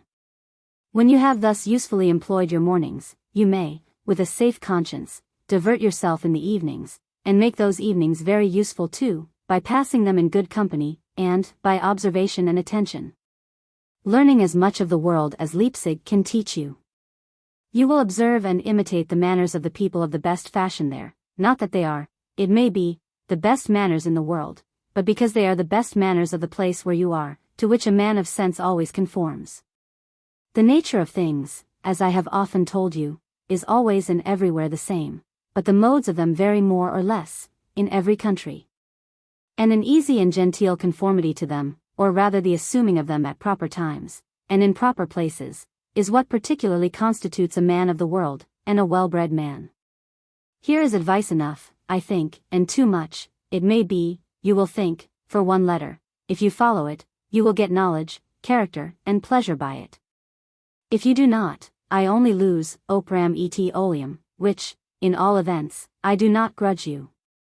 I send you, by a person who sets out this day for Leipzig, a small packet from your mamma, containing some valuable things which you left behind, to which I have added, by way of New Year's gift, a very pretty toothpick case. And, by the way, pray take great care of your teeth, and keep them extremely clean. I have likewise sent you the Greek roots, lately translated into English from the French of the Port Royal. Inform yourself what the Port Royal is. To conclude with a quibble, I hope you will not only feed upon these Greek roots, but likewise digest them perfectly. Adieu. Letter 21. London, December 15th, O.S. 1747. Dear boy, there is nothing which I more wish that you should know, and which fewer people do know, than the true use and value of time. It is in everybody's mouth, but in few people's practice. Every fool, who slatterns away his whole time in nothings, utters, however, some trite commonplace sentence, of which there are millions, to prove, at once, the value and the fleetness of time. The sundials, likewise all over Europe, have some ingenious inscription to that effect, so that nobody squanders away their time, without hearing and seeing, daily, how necessary it is to employ it well, and how irrecoverable it is if lost. But all these admonitions are useless, where there is not a fund of good sense and reason to suggest them, rather than receive them. By the manner in which you now tell me that you employ your time, I flatter myself that you have that fund. That is the fund which will make you rich indeed. I do not, therefore, mean to give you a critical essay upon the use and abuse of time. But I will only give you some hints with regard to the use of one particular period of that long time which, I hope, you have before you, I mean, the next 2 years. Remember, then, that whatever knowledge you do not solidly lay the foundation of before you are 18, you will never be the master of while you breathe. Knowledge is a comfortable and necessary retreat and shelter for us in an advanced age. And if we do not plant it while young, it will give us no shade when we grow old. I neither require nor expect from you great application to books, after you are once thrown out into the great world. I know it is impossible. And it may even, in some cases, be improper. This, therefore, is your time, and your only time, for unwearied and uninterrupted application. If you should sometimes think it a little laborious, consider that labor is the unavoidable fatigue of a necessary journey. The more hours a day you travel, the sooner you will be at your journey's end. The sooner you are qualified for your liberty, the sooner you shall have it, and your manumission will entirely depend upon the manner in which you employ the intermediate time. I think I offer you a very good bargain, when I promise you, upon my word, that if you will do everything that I would have you do, till you are 18, I will do everything that you would have me do ever afterward. I knew a gentleman, who was so good a manager of his time, that he would not even lose that small portion of it, which the calls of nature obliged him to pass in the necessary house, but gradually went through all the Latin poets, in those moments. He bought, for example, a common edition of Horace, of which he tore off gradually a couple of pages, carried them with him to that necessary place, read them first, and then sent them down as a sacrifice to Cloacina. This was so much time fairly gained. And I recommend you to follow his example. It is better than only doing what you cannot help doing at those moments, and it will make any book, which you shall read in that manner, very present in your mind. Books of science, and of a grave sort, must be read with continuity, but there are very many, and even very useful ones, which may be read with advantage by snatches, and unconnectedly. Such are all the good Latin poets, except Virgil in his Aeneid, and such are most of the modern poets, in which you will find many pieces worth reading, that will not take up above 7 or 8 minutes. Bell's, Morery's, and other dictionaries, are proper books to take and shut up for the little intervals of, otherwise, idle time, that everybody has in the course of the day, between either their studies or their pleasures. Good night. Letter 22. London, December 18th, O.S. 1747. Dear boy, as 2 mails are now due from Holland. I have no letters of yours or Mr. Hart's to acknowledge. So that this letter is the effect of that scribendi cacoethes, which my fears, my hopes, and my doubts, concerning you give me. When I have wrote you a very long letter upon any subject, it is no sooner gone, but I think I have omitted something in it, which might be of use to you. And then I prepare the supplement for the next post, or else some new subject occurs to me, upon which I fancy I can give you some informations, or point out some rules which may be advantageous to you. This sets me to writing again, though God knows whether to any purpose or not. A few years more can only ascertain that. But, whatever my success may be, my anxiety and my care can only be the effects of that tender affection which I have for you, and which you cannot represent to yourself greater than it really is. But do not mistake the nature of that affection, and think it of a kind that you may with impunity abuse. It is not natural affection, there being in reality no such thing. For, if there were, some inward sentiment must necessarily and reciprocally discover the parent to the child, and the child to the parent, without any exterior indications, knowledge, or acquaintance whatsoever. Which never happened since the creation of the world, whatever poets, romance, and novel writers, and such sentiment mongers, may be pleased to say to the contrary. Neither is my affection for you that of a mother, of which the only, or at least the chief objects, are health and life. I wish you them both most heartily, but, at the same time, I confess they are by no means my principal care. My object is to have you fit to live, which, if you are not, I do not desire that you should live at all. My affection for you then is, and only will be, proportioned to your merit. Which is the only affection that one rational being ought to have for another. Hitherto I have discovered nothing wrong in your heart, or your head. On the contrary, I think I see sense in the one, and sentiments in the other. This persuasion is the only motive of my present affection, which will either increase or diminish, according to your merit or demerit. If you have the knowledge, the honor, and probity, which you may have, the marks and warmth of my affection shall amply reward them, but if you have them not, my aversion and indignation will rise in the same proportion. And, in that case, remember, that I am under no further obligation, than to give you the necessary means of subsisting.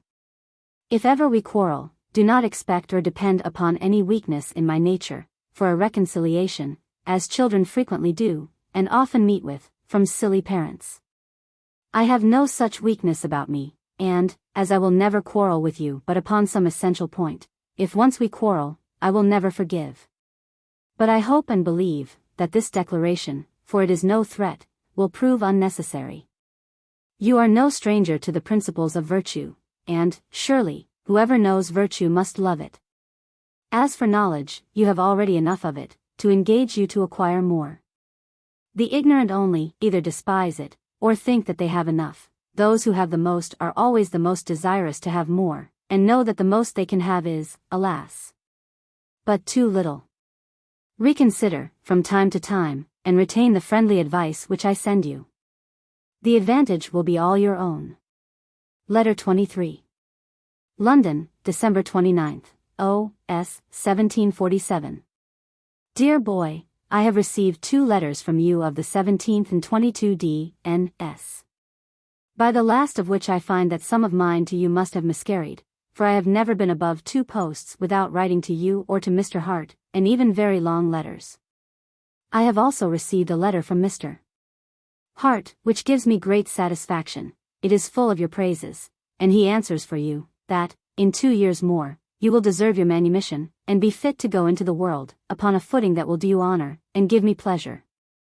I thank you for your offer of the new edition of Adamus Adami, but I do not want it, having a good edition of it at present. When you have read that, you will do well to follow it with Père Bougeant's Histoire du Traité de Munster, in 2 volumes quarto, which contains many important anecdotes concerning that famous treaty, that are not in Adamus Adami. You tell me that your lectures upon the Jus Publicum will be ended at Easter, but then I hope that Monsieur Moscow will begin them again, for I would not have you discontinue that study one day while you are at Leipzig. I suppose that Monsieur Moscow will likewise give you lectures upon the Instrumentum Pacis, and upon the capitulations of the late emperors. Your German will go on, of course. And I take it for granted that your stay at Leipzig will make you a perfect master of that language, both as to speaking and writing. For remember, that knowing any language imperfectly, is very little better than not knowing it at all, people being as unwilling to speak in a language which they do not possess thoroughly, as others are to hear them. Your thoughts are cramped, and appear to great disadvantage, in any language of which you are not perfect master. Let modern history share part of your time, and that always accompanied with the maps of the places in question. Geography and history are very imperfect separately, and, to be useful, must be joined. Go to the Duchess of Courland's as often as she and your leisure will permit. The company of women of fashion will improve your manners, though not your understanding, and that complaisance and politeness, which are so useful in men's company, can only be acquired in women's. Remember always, what I have told you 1,000 times, that all the talents in the world will want all their luster, and some part of their use too, if they are not adorned with that easy good breeding, that engaging manner, and those graces which seduce and prepossess people in your favor at first sight. A proper care of your person is by no means to be neglected, always extremely clean, upon proper occasions fine. Your carriage genteel, and your motions graceful. Take particular care of your manner and address, when you present yourself in company. Let them be respectful without meanness, easy without too much familiarity, genteel without affectation, and insinuating without any seeming art or design. You need not send me any more extracts of the German Constitution, which, by the course of your present studies, I know you must soon be acquainted with, but I would now rather that your letters should be a sort of journal of your own life. As, for instance, what company you keep, what new acquaintances you make, what your pleasures are, with your own reflections upon the whole, likewise what Greek and Latin books you read and understand. Adieu.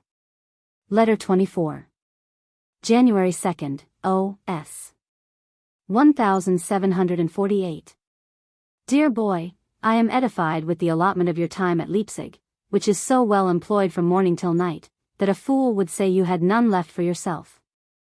Whereas, I am sure you have sense enough to know, that such a right use of your time is having it all to yourself, nay, it is even more, for it is laying it out to immense interest, which, in a very few years, will amount to a prodigious capital. Though 12 of your 14 commensaux may not be the liveliest people in the world, and may want, as I easily conceive that they do, l'automne de la bonne campagne, les graces, which I wish you. Yet pray take care not to express any contempt, or throw out any ridicule. Which I can assure you, is not more contrary to good manners than to good sense, but endeavor rather to get all the good you can out of them, and something or other is to be got out of everybody. They will, at least, improve you in the German language. And, as they come from different countries, you may put them upon subjects, concerning which they must necessarily be able to give you some useful informations, let them be ever so dull or disagreeable in general, they will know something, at least, of the laws, customs, government, and considerable families of their respective countries. All which are better known than not, and consequently worth inquiring into. There is hardly any body good for everything, and there is scarcely any body who is absolutely good for nothing. A good chemist will extract some spirit or other out of every substance, and a man of parts will, by his dexterity and management, elicit something worth knowing out of every being he converses with. As you have been introduced to the Duchess of Courland, pray go there as often as ever your more necessary occupations will allow you. I am told she is extremely well bred, and has parts. Now, though I would not recommend to you, to go into women's company in search of solid knowledge, or judgment, yet it has its use in other respects. For it certainly polishes the manners, and gives, uncertain tournure, which is very necessary in the course of the world, and which Englishmen have generally less of than any people in the world. I cannot say that your suppers are luxurious, but you must own they are solid, and a quart of soup, and 2 pounds of potatoes, will enable you to pass the night without great impatience for your breakfast next morning. One part of your supper, the potatoes, is the constant diet of my old friends and countrymen, Lord Chesterfield, from the time he was appointed Lord Lieutenant of Ireland, 1775, used always to call the Irish his countrymen. The Irish, who are the healthiest and the strongest bodies of men that I know in Europe. As I believe that many of my letters to you and to Mr. Hart have miscarried, as well as some of yours and his to me. Particularly one of his from Leipzig, to which he refers in a subsequent one, and which I never received, I would have you, for the future, acknowledge the dates of all the letters which either of you shall receive from me. And I will do the same on my part. That which I received by the last mail, from you, was of the November 25th, N.S. The mail before that brought me yours, of which I have forgot the date, but which enclosed one to Lady Chesterfield. She will answer it soon, and, in the meantime, thanks you for it. My disorder was only a very great cold, of which I am entirely recovered. You shall not complain for want of accounts from Mr. Grevenkop, who will frequently write you whatever passes here, in the German language and character, which will improve you in both. Adieu. Letter 25. London, January 15th, O.S. 1748. Dear boy, I willingly accept the New Year's gift which you promise me for next year, and the more valuable you make it, the more thankful I shall be. That depends entirely upon you, and therefore I hope to be presented, every year, with a new edition of you, more correct than the former, and considerably enlarged and amended. Since you do not care to be an assessor of the imperial chamber, and that you desire an establishment in England, what do you think of being Greek professor at one of our universities? It is a very pretty sinecure, and requires very little knowledge, much less than, I hope, you have already, of that language. If you do not approve of this, I am at a loss to know what else to propose to you. And therefore desire that you will inform me what sort of destination you propose for yourself, for it is now time to fix it, and to take our measures accordingly. Mr. Hart tells me that you set up for a. If so, I presume it is in the view of succeeding me in my office, as Secretary of State. Which I will very willingly resign to you, whenever you shall call upon me for it. But, if you intend to be the, or the, dash, there are some trifling circumstances upon which you should previously take your resolution. The first of which is, to be fit for it, and then, in order to be so, make yourself master of ancient and modern history, and languages. To know perfectly the constitution, and form of government of every nation. The growth and the decline of ancient and modern empires, and to trace out and reflect upon the causes of both. To know the strength, the riches, and the commerce of every country.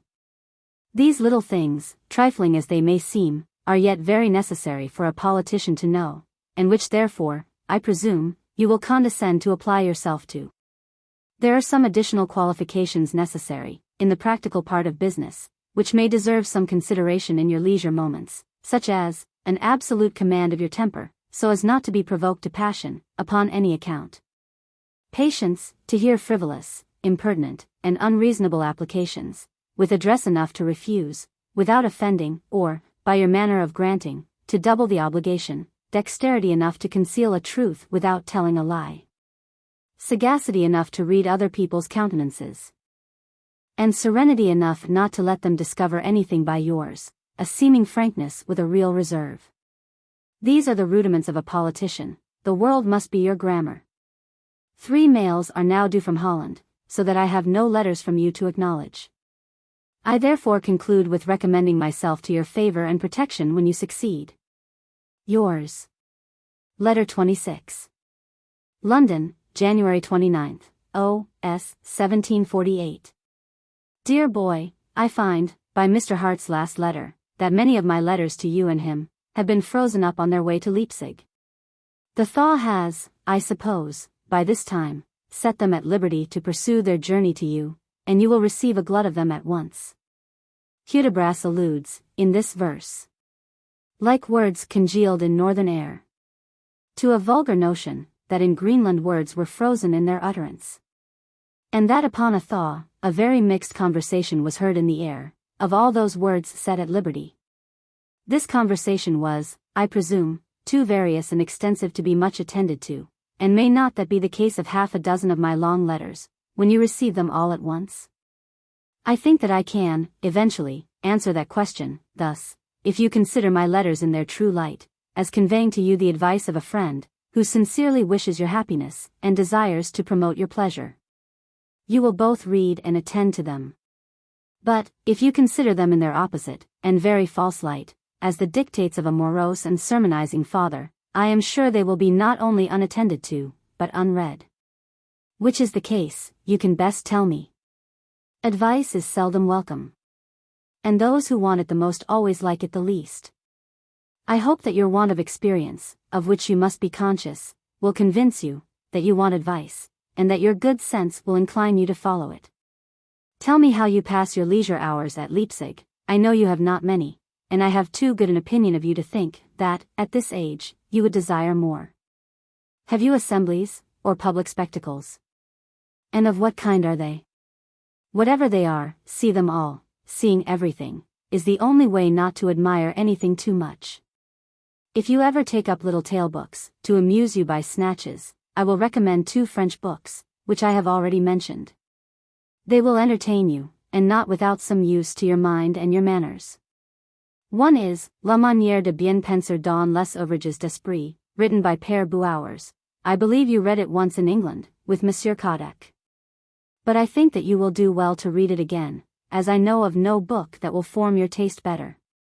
The other is, L'art de plaire dans la conversation, by the Abbé de Bellegarde, and is by no means useless, though I will not pretend to say, that the art of pleasing can be reduced to a receipt. If it could, I am sure that receipt would be worth purchasing at any price. Good sense, and good nature, are the principal ingredients, and your own observation, and the good advice of others, must give the right color and taste to it. Adieu. I shall always love you as you shall deserve. Letter 27. London, February 9th, O.S. 1748. Dear boy, you will receive this letter, not from a Secretary of State but from a private man, for whom, at his time of life, quiet was as fit, and as necessary, as labor and activity are for you at your age, and for many years yet to come. I resigned the seals, last Saturday, to the King, who parted with me most graciously, and, I may add, for he said so himself, with regret. As I retire from hurry to quiet, and to enjoy, at my ease, the comforts of private and social life, you will easily imagine that I have no thoughts of opposition, or meddling with business. Odium cum dignitate is my object. The former I now enjoy, and I hope that my conduct and character entitle me to some share of the latter. In short, I am now happy, and I found that I could not be so in my former public situation. As I like your correspondence better than that of all the kings, princes, and ministers, in Europe, I shall now have leisure to carry it on more regularly. My letters to you will be written, I am sure, by me, and, I hope, read by you, with pleasure. Which, I believe, seldom happens, reciprocally, to letters written from and to a secretary's office. Do not apprehend that my retirement from business may be a hindrance to your advancement in it, at a proper time. On the contrary, it will promote it, for, having nothing to ask for myself, I shall have the better title to ask for you. But you have still a surer way than this of rising, and which is wholly in your own power. Make yourself necessary, which, with your natural parts, you may, by application, do. We are in general, in England, ignorant of foreign affairs, and of the interests, views, pretensions, and policy of other courts. That part of knowledge never enters into our thoughts, nor makes part of our education. For which reason, we have fewer proper subjects for foreign commissions, than any other country in Europe, and, when foreign affairs happen to be debated in Parliament, it is incredible with how much ignorance. The harvest of foreign affairs being then so great, and the laborers so few, if you make yourself master of them, you will make yourself necessary, first as a foreign, and then as a domestic minister for that department. I am extremely well pleased with the account which you give me of the allotment of your time.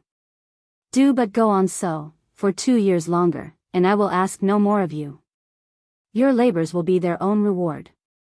But if you desire any other, that I can add, you may depend upon it. I am glad that you perceive the indecency and turpitude of those of your common socks, who disgrace and foul themselves with dirty W.S. and scoundrel gamesters. And the light in which, I am sure, you see all reasonable and decent people consider them, will be a good warning to you. Adieu. Letter 28. London, February 13th, O.S. 1748. Dear boy, your last letter gave me a very satisfactory account of your manner of employing your time at Leipzig. Go on so but for 2 years more, and, I promise you, that you will outgo all the people of your age and time. I thank you for your explanation of the Schriftsasson, and Amtsasson, and pray let me know the meaning of the Landsasson.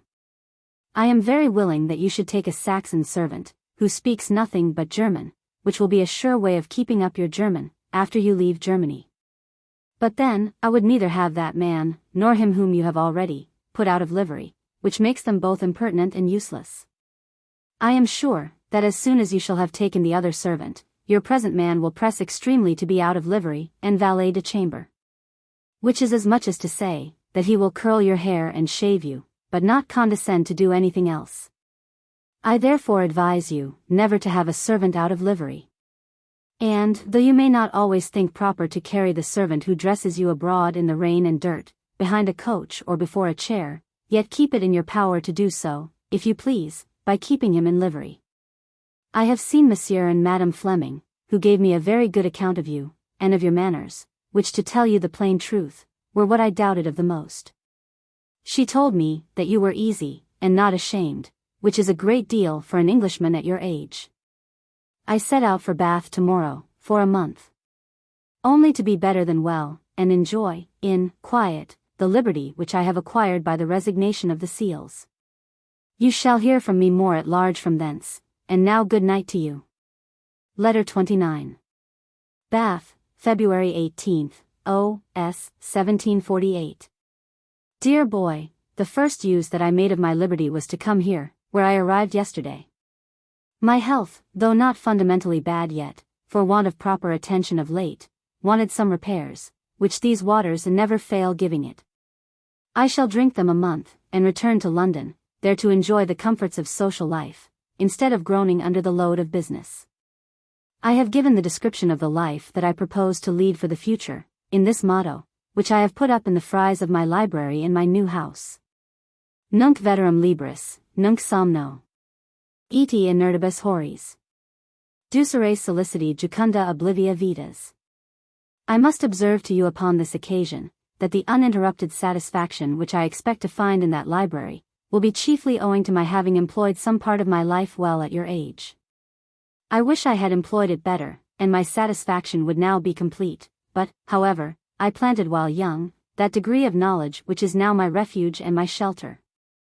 Make your plantations still more extensive. They will more than pay you for your trouble. I do not regret the time that I passed in pleasures, they were seasonable, they were the pleasures of youth, and I enjoyed them while young. If I had not, I should probably have overvalued them now, as we are very apt to do what we do not know, but, knowing them as I do, I know their real value, and how much they are generally overrated. Nor do I regret the time that I have passed in business, for the same reason. Those who see only the outside of it, imagine it has hidden charms, which they pant after, and nothing but acquaintance can undeceive them. I, who have been behind the scenes, both of pleasure and business, and have seen all the springs and pulleys of those decorations which astonish and dazzle the audience, retire, not only without regret, but with contentment and satisfaction. But what I do, and ever shall regret, is the time which, while young, I lost in mere idleness, and in doing nothing. This is the common effect of the inconsideracy of youth, against which I beg you will be most carefully upon your guard. The value of moments, when cast up, is immense, if well employed; if thrown away, their loss is irrecoverable. Every moment may be put to some use, and that with much more pleasure, than if unemployed. Do not imagine, that by the employment of time, I mean an uninterrupted application to serious studies. No, pleasures are, at proper times, both as necessary and as useful. They fashion and form you for the world. They teach you characters, and show you the human heart in its unguarded minutes. But then remember to make that use of them.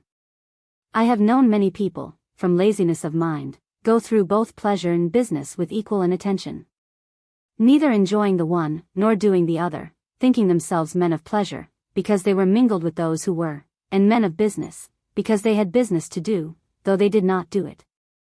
Whatever you do, do it to the purpose, do it thoroughly, not superficially. Approfondices, go to the bottom of things. Anything half done or half known, is, in my mind, neither done nor known at all. Nay worse, it often misleads. There is hardly any place or any company, where you may not gain knowledge, if you please. Almost everybody knows some one thing, and is glad to talk upon that one thing. Seek and you will find, in this world as well as in the next.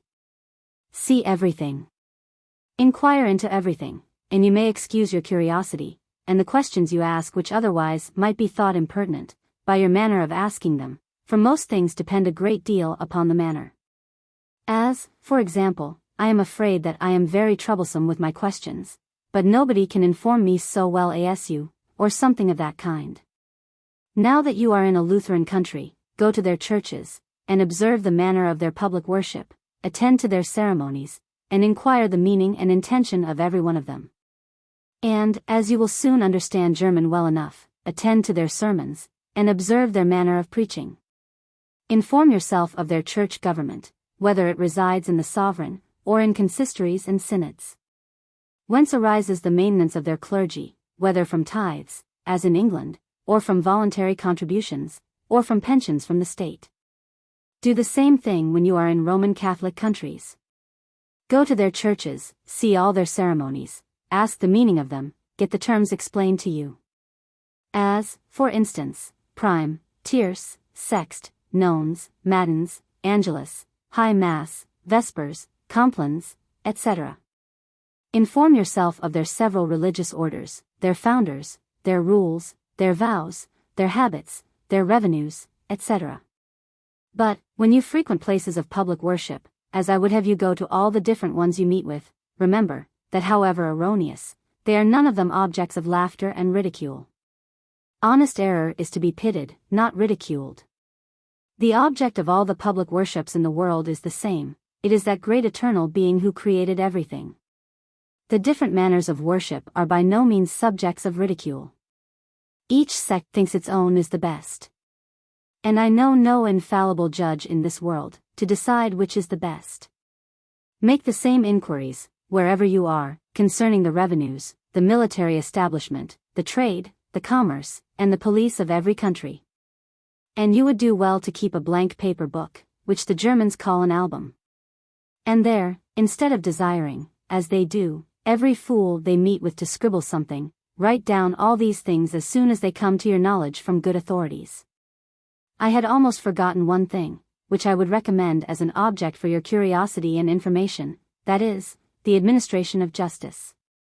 Which, as it is always carried on in open court, you may, and I would have you, go and see it with attention and inquiry. I have now but one anxiety left, which is concerning you. I would have you be, what I know nobody is, perfect. As that is impossible, I would have you as near perfection as possible. I know nobody in a fairer way toward it than yourself, if you please. Never were so much pains taken for anybody's education as for yours. And never had anybody those opportunities of knowledge and improvement which you have had, and still have, I hope, I wish, I doubt, and fear alternately. This only I am sure of, that you will prove either the greatest pain or the greatest pleasure of, yours. Letter XXX. Bath, February 22nd, O.S. 1748. Dear boy, every excellency, and every virtue, has its kindred vice or weakness. And if carried beyond certain bounds, sinks into one or the other. Generosity often runs into profusion, economy into avarice, courage into rashness, caution into timidity, and so on, insomuch that, I believe, there is more judgment required, for the proper conduct of our virtues, than for avoiding their opposite vices. Vice, in its true light, is so deformed, that it shocks us at first sight, and would hardly ever seduce us, if it did not, at first, wear the mask of some virtue. But virtue is, in itself, so beautiful, that it charms us at first sight. Engages us more and more upon further acquaintance, and, as with other beauties, we think excess impossible. It is here that judgment is necessary, to moderate and direct the effects of an excellent cause. I shall apply this reasoning, at present, not to any particular virtue, but to an excellency, which, for want of judgment, is often the cause of ridiculous and blamable effects, I mean, great learning. Which, if not accompanied with sound judgment, frequently carries us into error, pride, and pedantry. As, I hope, you will possess that excellency in its utmost extent, and yet without its two common failings, the hints, which my experience can suggest, may probably not be useless to you. Some learned men, proud of their knowledge, only speak to decide, and give judgment without appeal, the consequence of which is, that mankind, provoked by the insult and injured by the oppression, revolt. And, in order to shake off the tyranny, even call the lawful authority in question. The more you know, the modesty you should be, and, by the by, that modesty is the surest way of gratifying your vanity. Even where you are sure, seem rather doubtful, represent, but do not pronounce, and, if you would convince others, seem open to conviction yourself. Others, to show their learning, or often from the prejudices of a school education, where they hear of nothing else, are always talking of the ancients, as something more than men, and of the moderns, as something less. They are never without a classic or two in their pockets, they stick to the old good sense, they read none of the modern trash. And will show you, plainly, that no improvement has been made, in any one art or science, these last 1700 years. I would by no means have you disown your acquaintance with the ancients, but still less would I have you brag of an exclusive intimacy with them. Speak of the moderns without contempt, and of the ancients without idolatry. Judge them all by their merits, but not by their ages, and if you happen to have an Elsevier classic in your pocket, neither show it nor mention it. Some great scholars, most absurdly, draw all their maxims, both for public and private life, from what they call parallel cases in the ancient authors. Without considering that, in the first place, there never were, since the creation of the world, two cases exactly parallel.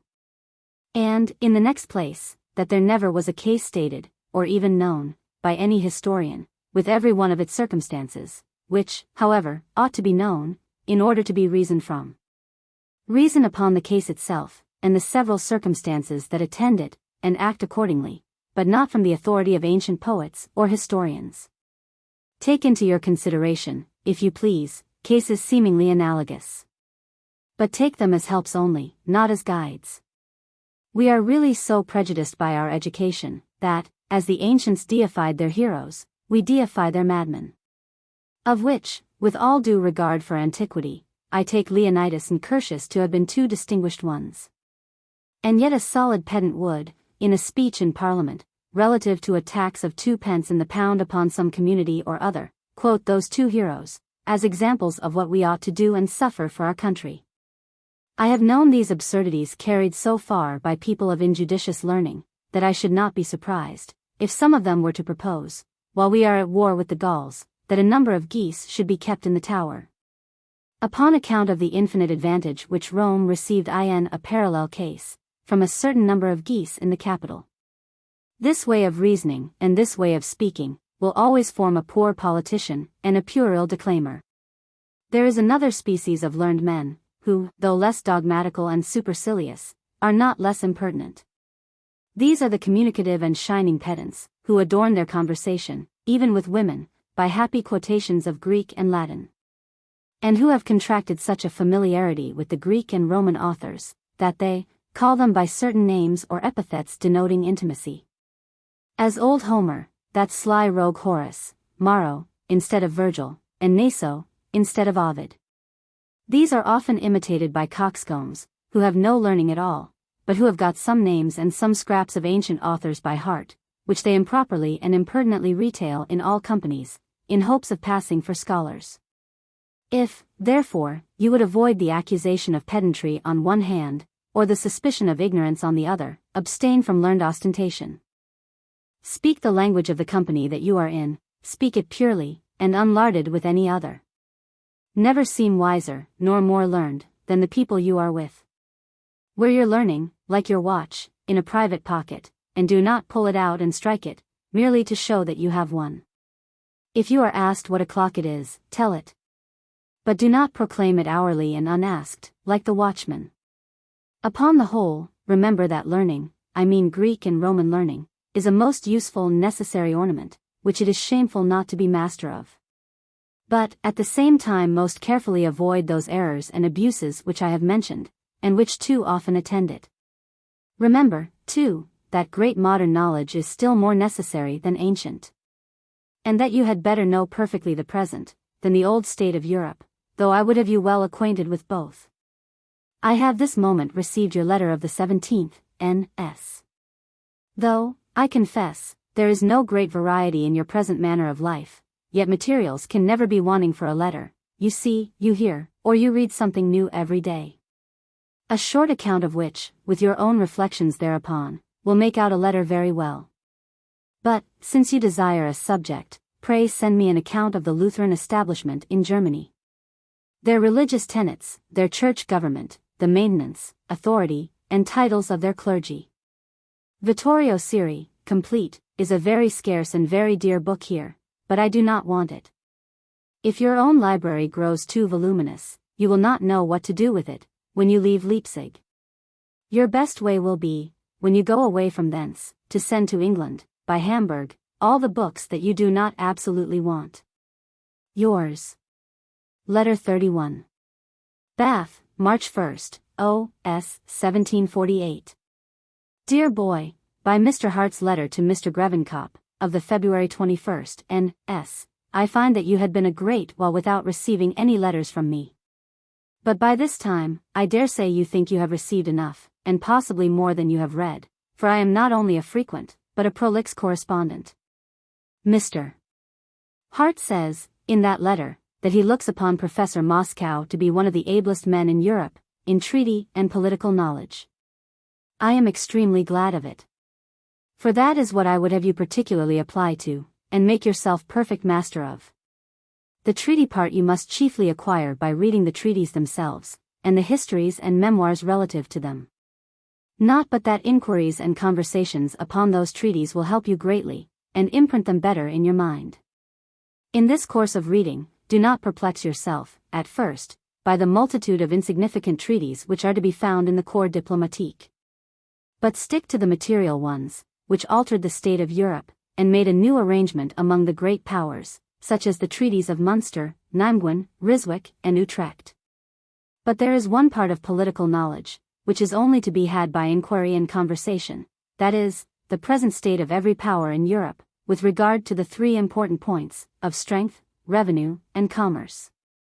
You will, therefore, do well, while you are in Germany, to inform yourself carefully of the military force, the revenues, and the commerce of every prince and state of the empire. And to write down those informations in a little book, for that particular purpose. To give you a specimen of what I mean. The electorate of Hanover. The revenue is about L500,000 a year. The military establishment, in time of war, may be about 25,000 men. But that is the utmost. The trade is chiefly linens, exported from Stade. There are coarse woolen manufactures for home consumption. The mines of Harz produce about L100,000 in silver, annually. Such informations you may very easily get, by proper inquiries, of every state in Germany if you will but prefer useful to frivolous conversations. There are many princes in Germany, who keep very few or no troops, unless upon the approach of danger, or for the sake of profit, by letting them out for subsidies, to great powers. In that case, you will inform yourself what number of troops they could raise, either for their own defense, or furnish to other powers for subsidies. There is very little trouble, and an infinite use, in acquiring of this knowledge. It seems to me even to be a more entertaining subject to talk upon, than la pluie et le beau temps. Though I am sensible that these things cannot be known with the utmost exactness, at least by you yet, you may, however, get so near the truth, that the difference will be very immaterial.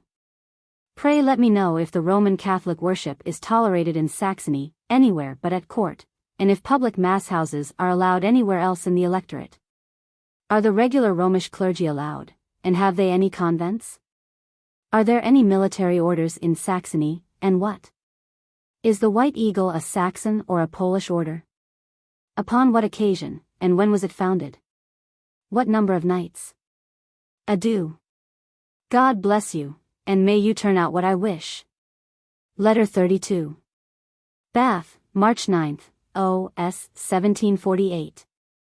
Dear boy, I must from time to time remind you of what I have often recommended to you, and of what you cannot attend to too much, sacrifice to the graces. The different effects of the same things, said or done, when accompanied or abandoned by them, is almost inconceivable. They prepare the way to the heart. And the heart has such an influence over the understanding, that it is worth while to engage it in our interest. It is the whole of women, who are guided by nothing else, and it has so much to say, even with men, and the ablest men too, that it commonly triumphs in every struggle with the understanding. Monsieur de Rochefoucauld, in his Maxims, says, that l'esprit est souvent la dupe du cœur.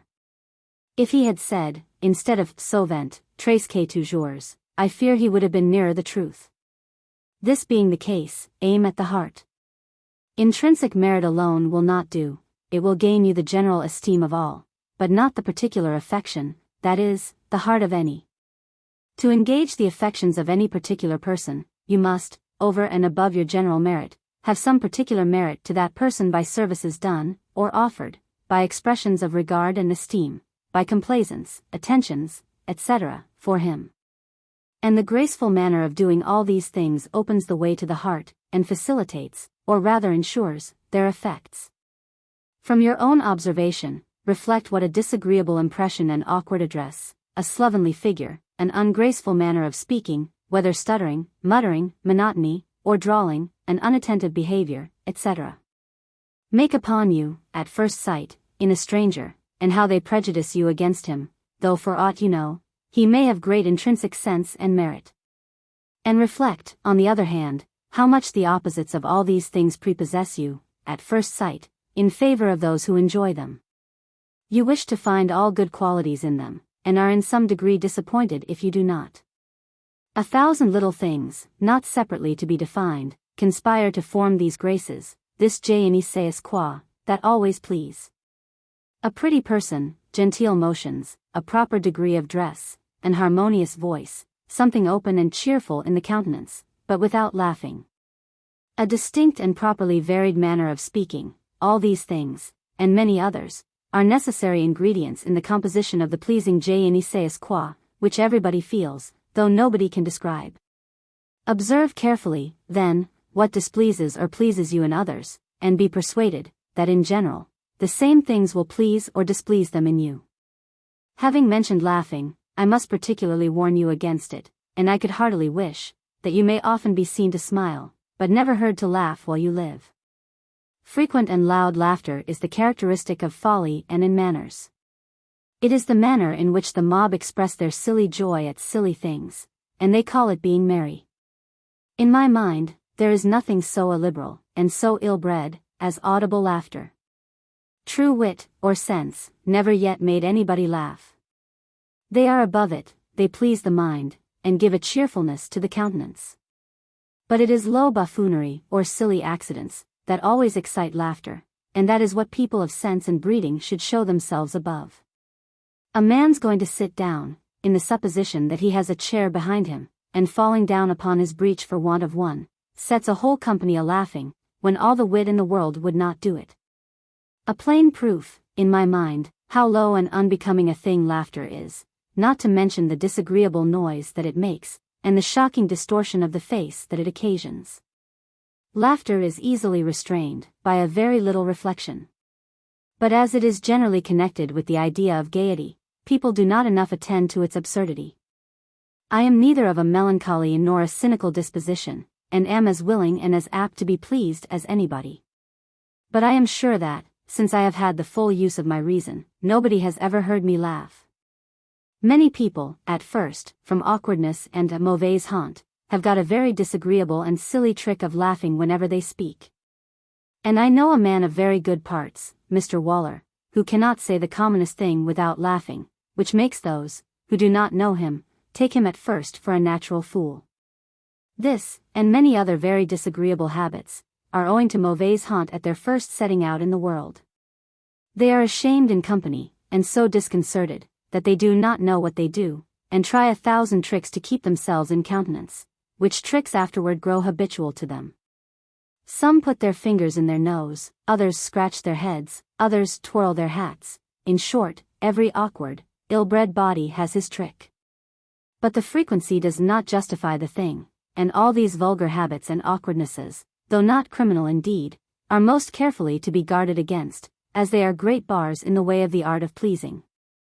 Remember, that to please is almost to prevail, or at least a necessary previous step to it. You, who have your fortune to make, should more particularly study this art. You had not, I must tell you, when you left England, less manners prevenantes. And I must confess they are not very common in England, but I hope that your good sense will make you acquire them abroad. If you desire to make yourself considerable in the world, as, if you have any spirit, you do, it must be entirely your own doing, for I may very possibly be out of the world at the time you come into it. Your own rank and fortune will not assist you, your merit and your manners can alone raise you to figure in fortune. I have laid the foundations of them, by the education which I have given you, but you must build the superstructure yourself. I must now apply to you for some informations, which I dare say you can, and which I desire you will give me. Can the Elector of Saxony put any of his subjects to death for high treason, without bringing them first to their trial in some public court of justice?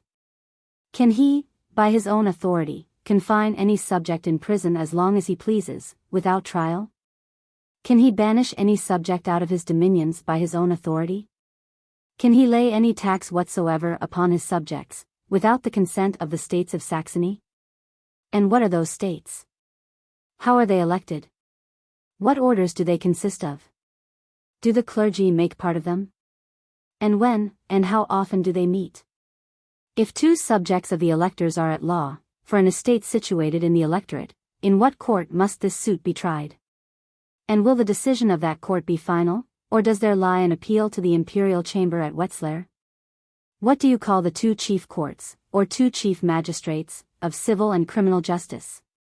What is the common revenue of the electorate, one year with another? What number of troops does the elector now maintain? And what is the greatest number that the electorate is able to maintain? I do not expect to have all these questions answered at once, but you will answer them, in proportion as you get the necessary and authentic informations. You are, you see, my German oracle, and I consult you with so much faith, that you need not, like the oracles of old, return ambiguous answers. Especially as you have this advantage over them, too, that I only consult you about past and present, but not about what is to come. I wish you a good Easter fair at Leipzig. See, with attention all the shops, drolls, tumblers, rope dancers, and hoc genus omni, but inform yourself more particularly of the several parts of trade there. Adieu. Letter 33. London, March 25, O.S. 1748. Dear boy, I am in great joy at the written and the verbal accounts which I have received lately of you. The former, from Mr. Hart, the latter, from Mr. Trevanion, who is arrived here. They conspire to convince me that you employ your time well at Leipzig. I am glad to find you consult your own interest and your own pleasure so much. For the knowledge which you will acquire in these 2 years is equally necessary for both. I am likewise particularly pleased to find that you turn yourself to that sort of knowledge which is more peculiarly necessary for your destination, for Mr. Hart tells me you have read, with attention, Callier's, Piquet, and Richelieu's letters. The memoirs of the Cardinal de Retz will both entertain and instruct you. They relate to a very interesting period of the French history, the ministry of Cardinal Mazarin, during the minority of Louis XIV.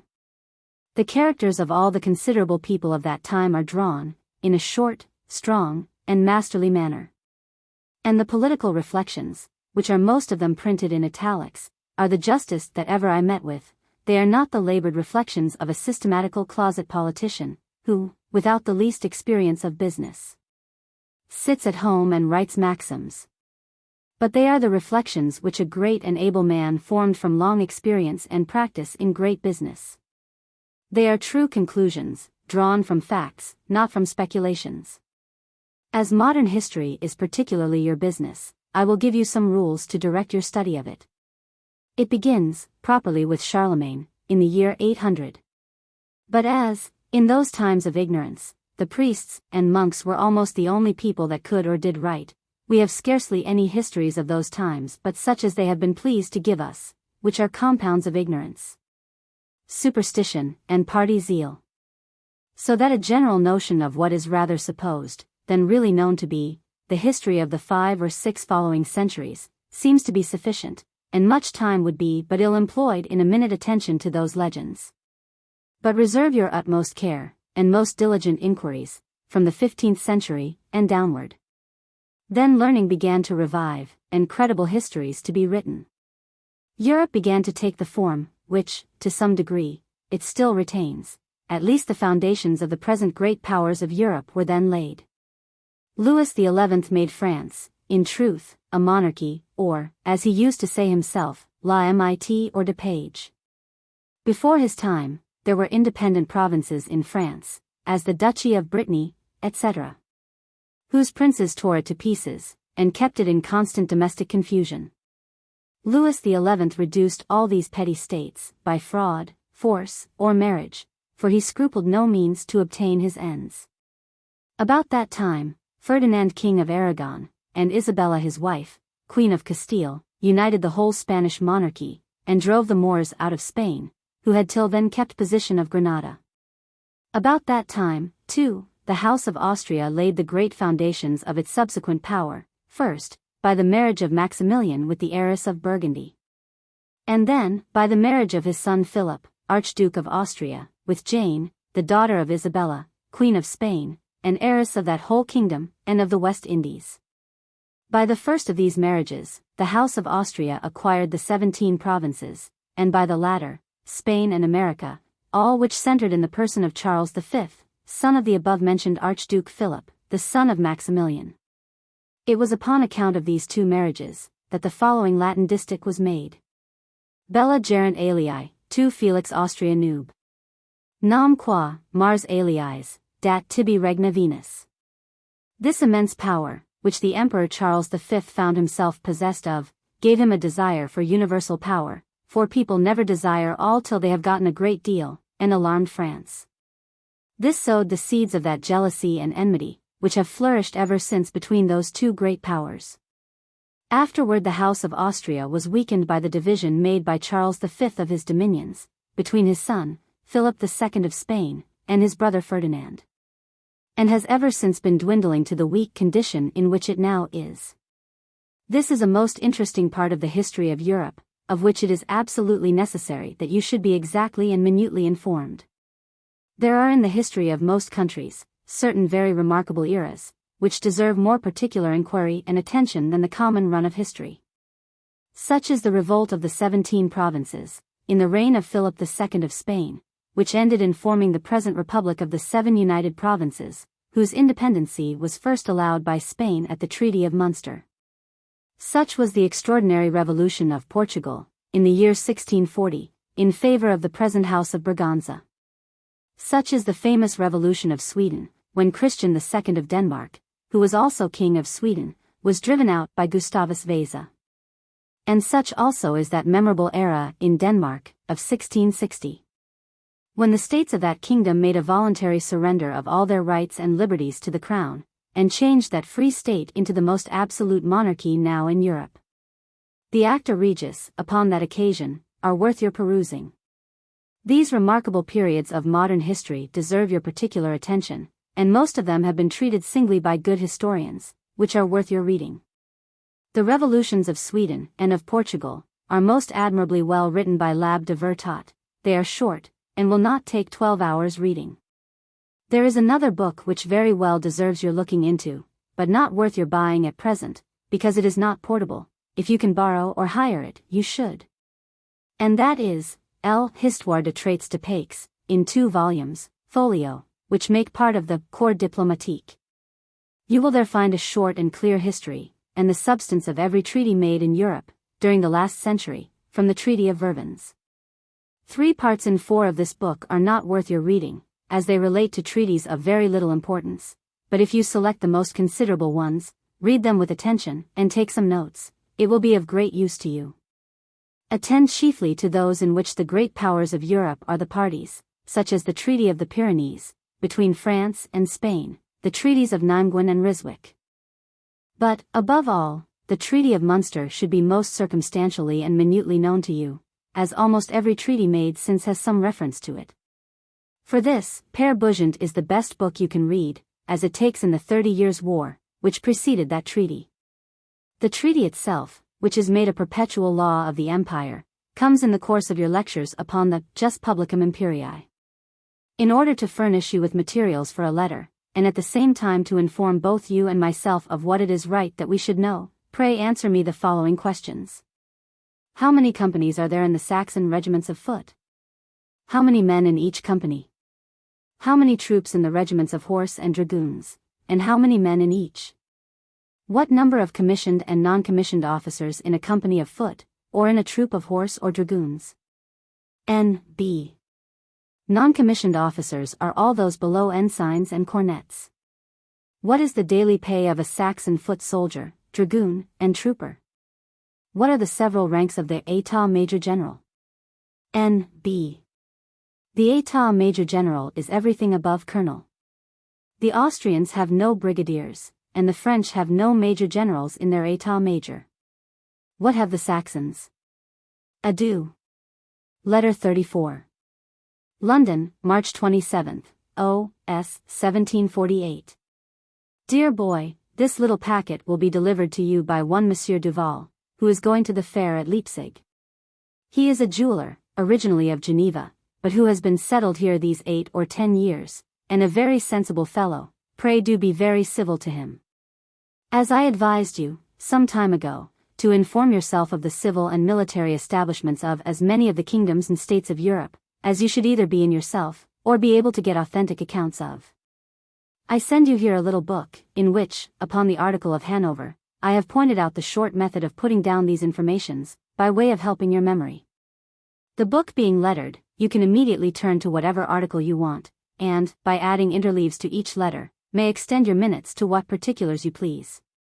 You may get such books made anywhere, and appropriate each, if you please, to a particular object. I have myself found great utility in this method.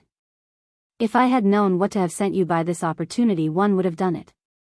The French say, que les petits présents intritionant la meet que les grandes l'augmentant, but I could not recollect that you wanted anything, or at least anything that you cannot get as well at Leipzig as here. Do but continue to deserve, and, I assure you, that you shall never want anything I can give. Do not apprehend that my being out of employment may be any prejudice to you. Many things will happen before you can be fit for business. And when you are fit, whatever my situation may be, it will always be in my power to help you in your first steps. Afterward you must help yourself by your own abilities. Make yourself necessary, and, instead of soliciting, you will be solicited. The thorough knowledge of foreign affairs, the interests, the views, and the manners of the several courts in Europe, are not the common growth of this country. It is in your power to acquire them, you have all the means. Adieu. Yours. Letter 35. London, April 1st, O.S. 1748. Dear boy, I have not received any letter, either from you or from Mr. Hart, these 3 posts, which I impute wholly to accidents between this place and Leipzig. And they are distant enough to admit of many.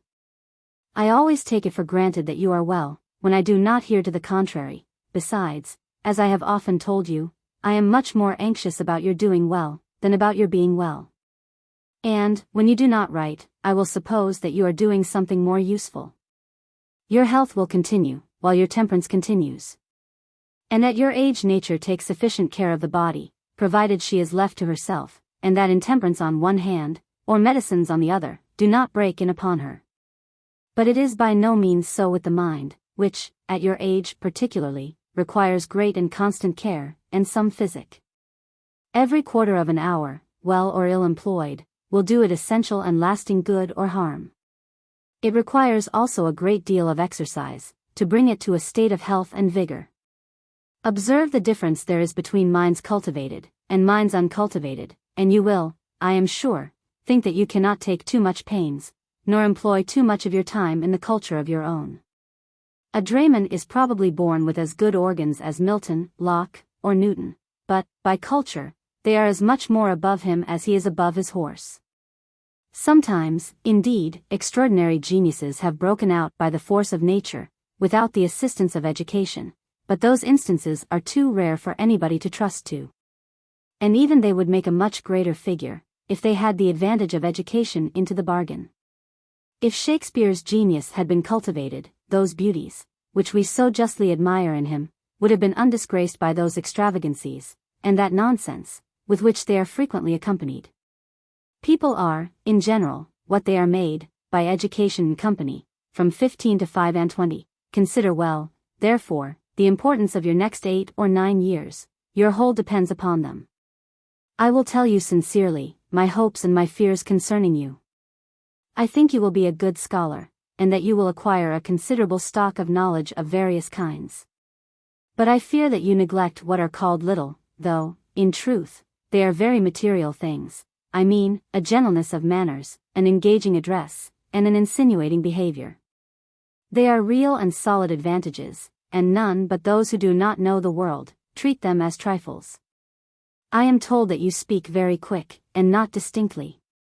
This is a most ungraceful and disagreeable trick, which you know I have told you of 1,000 times. Pray attend carefully to the correction of it. An agreeable and distinct manner of speaking adds greatly to the matter. And I have known many a very good speech unregarded, upon account of the disagreeable manner in which it has been delivered, and many an indifferent one applauded, from the contrary reason. Adieu. Letter 36. London, April 15th, O.S. 1748. Dear boy, though I have no letters from you to acknowledge since my last to you, I will not let 3 posts go from hence without a letter from me. My affection always prompts me to write to you.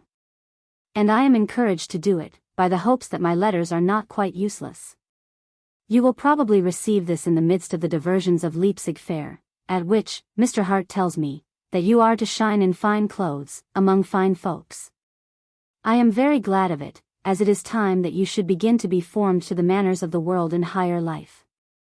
Courts are the best schools for that sort of learning. You are beginning now with the outside of a court. And there is not a more gaudy one than that of Saxony. Attend to it, and make your observations upon the turn and manners of it, that you may hereafter compare it with other courts which you will see. And, though you are not yet able to be informed, or to judge of the political conduct and maxims of that court, yet you may remark the forms, the ceremonies, and the exterior state of it. At least see everything that you can see, and know everything that you can know of it, by asking questions. See likewise everything at the fair, from operas and plays, down to the Savoyards' raree shows. Everything is worth seeing once. And the more one sees, the less one either wonders or admires. Make my compliments to Mr. Hart, and tell him that I have just now received his letter, for which I thank him. I am called away, and my letter is therefore very much shortened. Adieu. I am impatient to receive your answers to the many questions that I have asked you. Letter 37. London, April 26, O.S. 1748. Dear boy, I am extremely pleased with your continuation of the history of the Reformation, which is one of those important eras that deserves your utmost attention, and of which you cannot be too minutely informed. You have, doubtless, considered the causes of that great event, and observed that disappointment and resentment had a much greater share in it, than a religious zeal or an abhorrence of the errors and abuses of popery.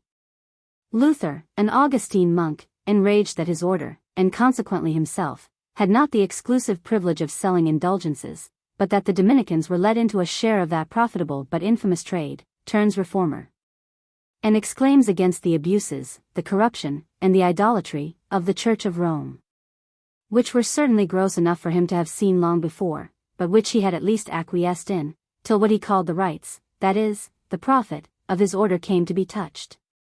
It is true, the Church of Rome furnished him ample matter for complaint and reformation, and he laid hold of it ably.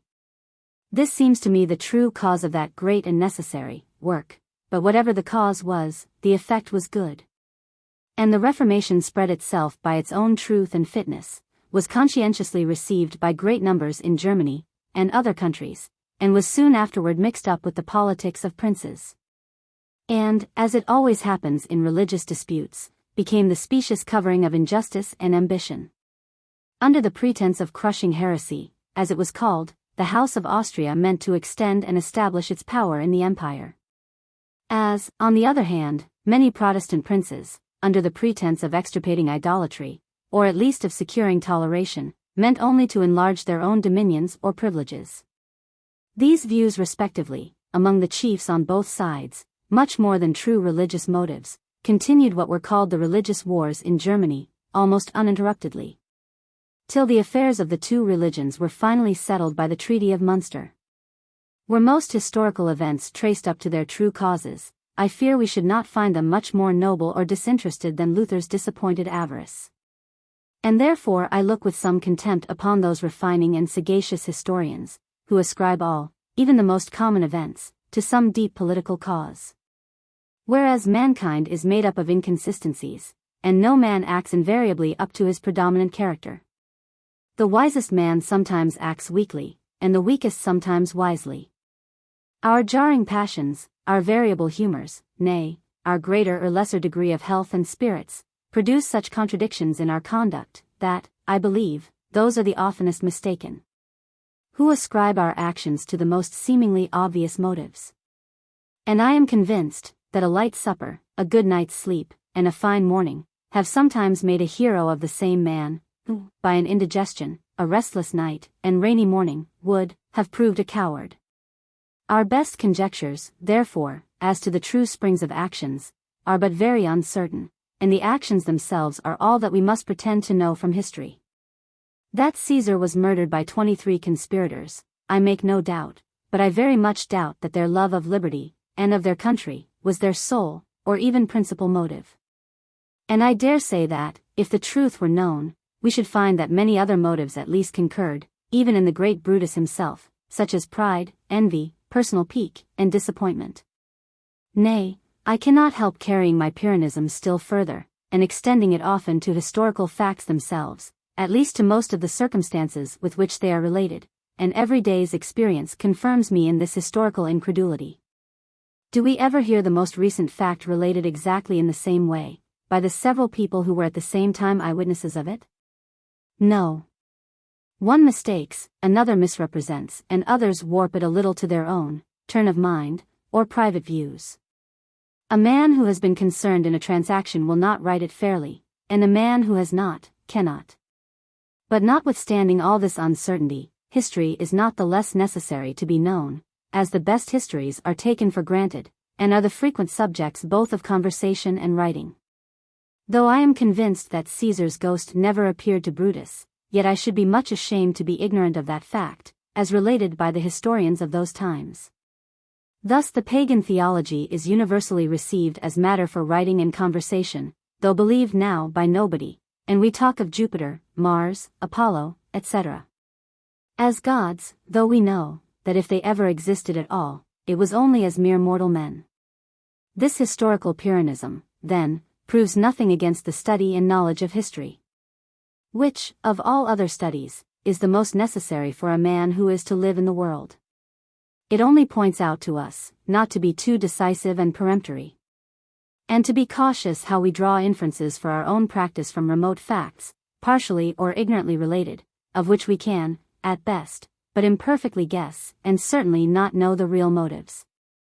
The testimonies of ancient history must necessarily be weaker than those of modern, as all testimony grows weaker and weaker, as it is more and more remote from us. I would therefore advise you to study ancient history, in general, as other people do, that is, not to be ignorant of any or those facts which are universally received, upon the faith of the best historians. And whether true or false, you have them as other people have them. But modern history, I mean particularly that of the last 3 centuries, is what I would have you apply to with the greatest attention and exactness. There the probability of coming at the truth is much greater, as the testimonies are much more recent. Besides, anecdotes, memoirs, and original letters often come to the aid of modern history. The best memoirs that I know of are those of Cardinal de Retz, which I have once before recommended to you, and which I advise you to read more than once, with attention. There are many political maxims in these memoirs, most of which are printed in italics. Pray attend to, and remember them. I never read them, but my own experience confirms the truth of them. Many of them seem trifling to people who are not used to business, but those who are, feel the truth of them. It is time to put an end to this long rambling letter, in which if any one thing can be of use to you, it will more than pay the trouble I have taken to write it. Adieu. Yours. Letter 38. London, May 10th, O.S. 1748. Dear boy, I reckon that this letter will find you just returned from Dresden, where you have made your first court caravan. What inclination for courts this taste of them may have given you, I cannot tell. But this I think myself sure of, from your good sense, that in leaving Dresden, you have left dissipation too, and have resumed at Leipzig that application which, if you like courts, can alone enable you to make a good figure at them.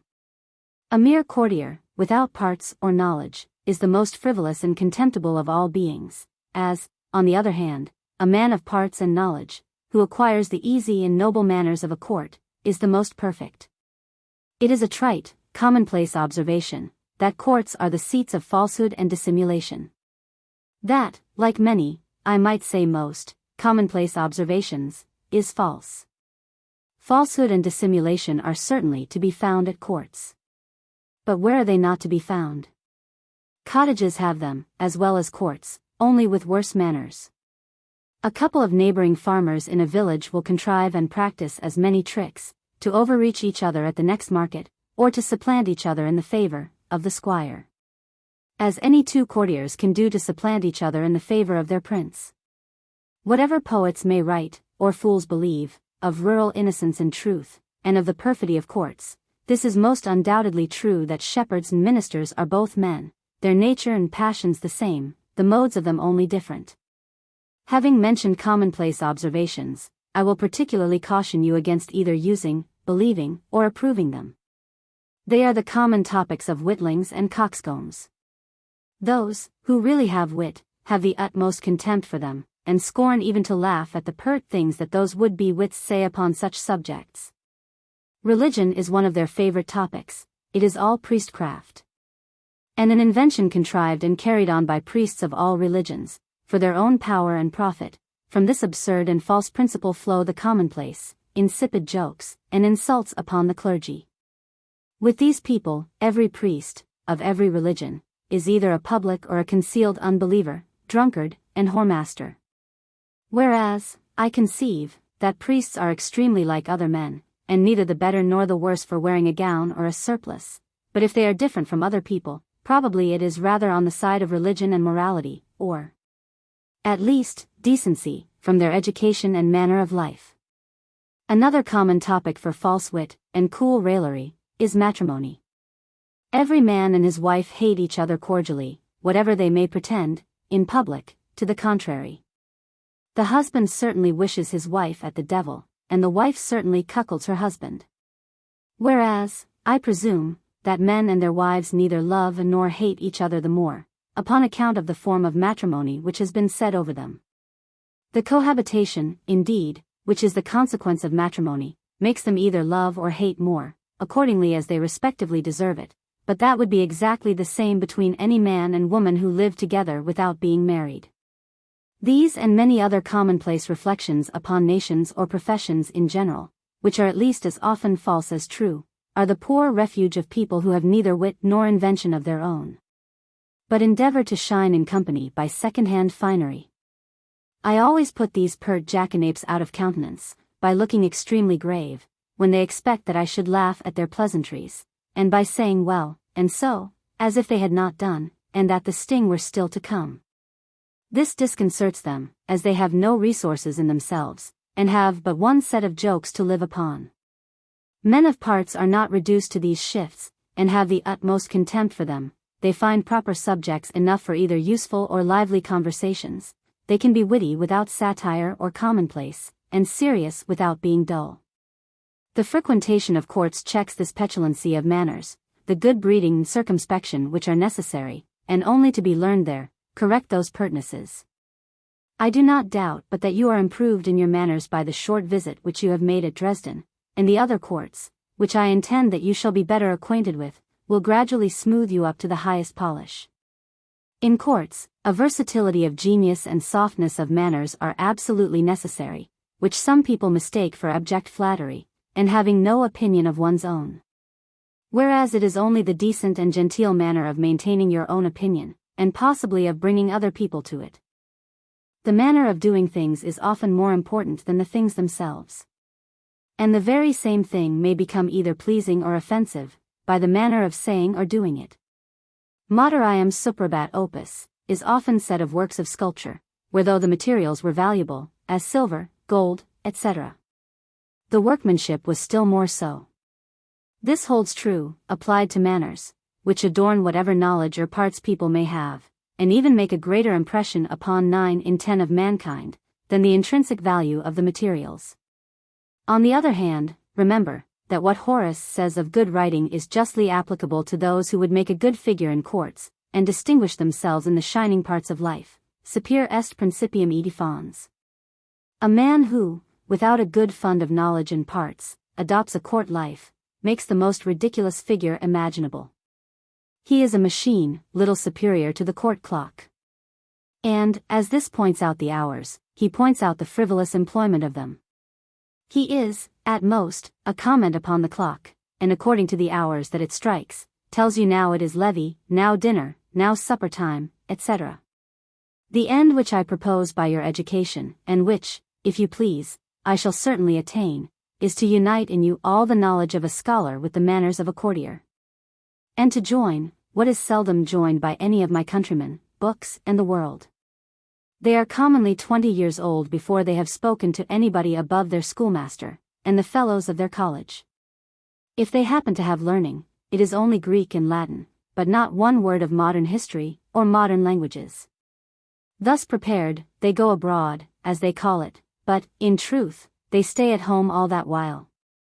For being very awkward, confoundedly ashamed, and not speaking the languages, they go into no foreign company, at least none good, but dine and sup with one another only at the tavern. Such examples, I am sure, you will not imitate, but even carefully avoid. You will always take care to keep the best company in the place where you are, which is the only use of traveling, and, by the way, the pleasures of a gentleman are only to be found in the best company. For that not which low company, most falsely and impudently, call pleasure, is only the sensuality of a swine. I ask hard and uninterrupted study from you but 1 year more. After that, you shall have every day more and more time for your amusements. A few hours each day will then be sufficient for application, and the others cannot be better employed than in the pleasures of good company. Adieu. Letter 39. London, May 31st, O.S. 1748. Dear boy, I received yesterday your letter of the 16th, N.S., and have, in consequence of it, written this day to Sir Charles Williams, to thank him for all the civilities he has shown you. Your first setting out at court has, I find, been very favorable, and His Polish Majesty has distinguished you. I hope you receive that mark of distinction with respect and with steadiness, which is the proper behavior of a man of fashion. People of a low, obscure education cannot stand the rays of greatness. They are frightened out of their wits when kings and great men speak to them. They are awkward, ashamed, and do not know what nor how to answer. Whereas, less honnêtes gens are not dazzled by superior rank, they know, and pay all the respect that is due to it, but they do it without being disconcerted, and can converse just as easily with a king as with any one of his subjects. That is the great advantage of being introduced young into good company, and being used early to converse with one's superiors. How many men have I seen here, who, after having had the full benefit of an English education, first at school, and then at the university, when they have been presented to the king, did not know whether they stood upon their heads or their heels. If the king spoke to them, they were annihilated, they trembled, endeavored to put their hands in their pockets, and missed them, let their hats fall, and were ashamed to take them up. And in short, put themselves in every attitude but the right, that is, the easy and natural one. The characteristic of a well-bred man is to converse with his inferiors without insolence, and with his superiors with respect and ease. He talks to kings without concern, he trifles with women of the first condition with familiarity, gaiety, but respect. And converses with his equals, whether he is acquainted with them or not, upon general common topics, that are not, however, quite frivolous, without the least concern of mind or awkwardness of body, neither of which can appear to advantage. But when they are perfectly easy. The tea things, which Sir Charles Williams has given you, I would have you make a present of to your mamma, and send them to her by Duval when he returns. You owe her not only duty, but likewise great obligations for her care and tenderness. And, consequently, cannot take too many opportunities of showing your gratitude. I am impatient to receive your account of Dresden, and likewise your answers to the many questions that I asked you. Adieu for this time, and God bless you. Letter XL. London, May 27th, O.S. 1748. Dear boy, this and the 2 next years make so important a period of your life, that I cannot help repeating to you my exhortations, my commands, and, what I hope will be still more prevailing with you than either, my earnest entreaties. To employ them well. Every moment that you now lose, is so much character and advantage lost, as, on the other hand, every moment that you now employ usefully, is so much time wisely laid out, at most prodigious interest. These 2 years must lay the foundations of all the knowledge that you will ever have. You may build upon them afterward as much as you please, but it will be too late to lay any new ones. Let me beg of you, therefore, to grudge no labor nor pains to acquire, in time, that stock of knowledge, without which you never can rise, but must make a very insignificant figure in the world. Consider your own situation. You have not the advantage of rank or fortune to bear you up. I shall, very probably, be out of the world before you can properly be said to be in it. What then will you have to rely on but your own merit? That alone must raise you, and that alone will raise you, if you have but enough of it. I have often heard and read of oppressed and unrewarded merit, but I have oftener, I might say always, seen great merit make its way, and meet with its reward, to a certain degree at least, in spite of all difficulties. By merit, I mean the moral virtues, knowledge, and manners. As to the moral virtues, I say nothing to you, they speak best for themselves, nor can I suspect that they want any recommendation with you. I will therefore only assure you, that without them you will be most unhappy. As to knowledge, I have often told you, and I am persuaded you are thoroughly convinced, how absolutely necessary it is to you, whatever your destination may be. But as knowledge has a most extensive meaning, and as the life of man is not long enough to acquire, nor his mind capable of entertaining and digesting, all parts of knowledge, I will point out those to which you should particularly apply, and which, by application, you may make yourself perfect master of. Classical knowledge, that is, Greek and Latin, is absolutely necessary for everybody, because everybody has agreed to think and to call it so. And the word illiterate, in its common acceptation, means a man who is ignorant of those two languages. You are by this time, I hope, pretty near master of both, so that a small part of the day dedicated to them, for 2 years more, will make you perfect in that study.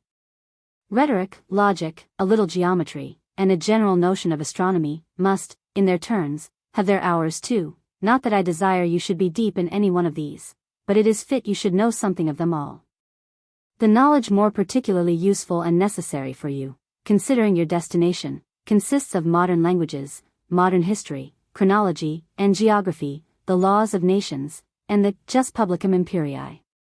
You must absolutely speak all the modern languages, as purely and correctly as the natives of the respective countries, for whoever does not speak a language perfectly and easily, will never appear to advantage in conversation, nor treat with others in it upon equal terms. As for French, you have it very well already, and must necessarily, from the universal usage of that language, know it better and better every day, so that I am in no pain about that. German, I suppose, you know pretty well by this time, and will be quite master of it before you leave Leipzig, at least, I am sure you may.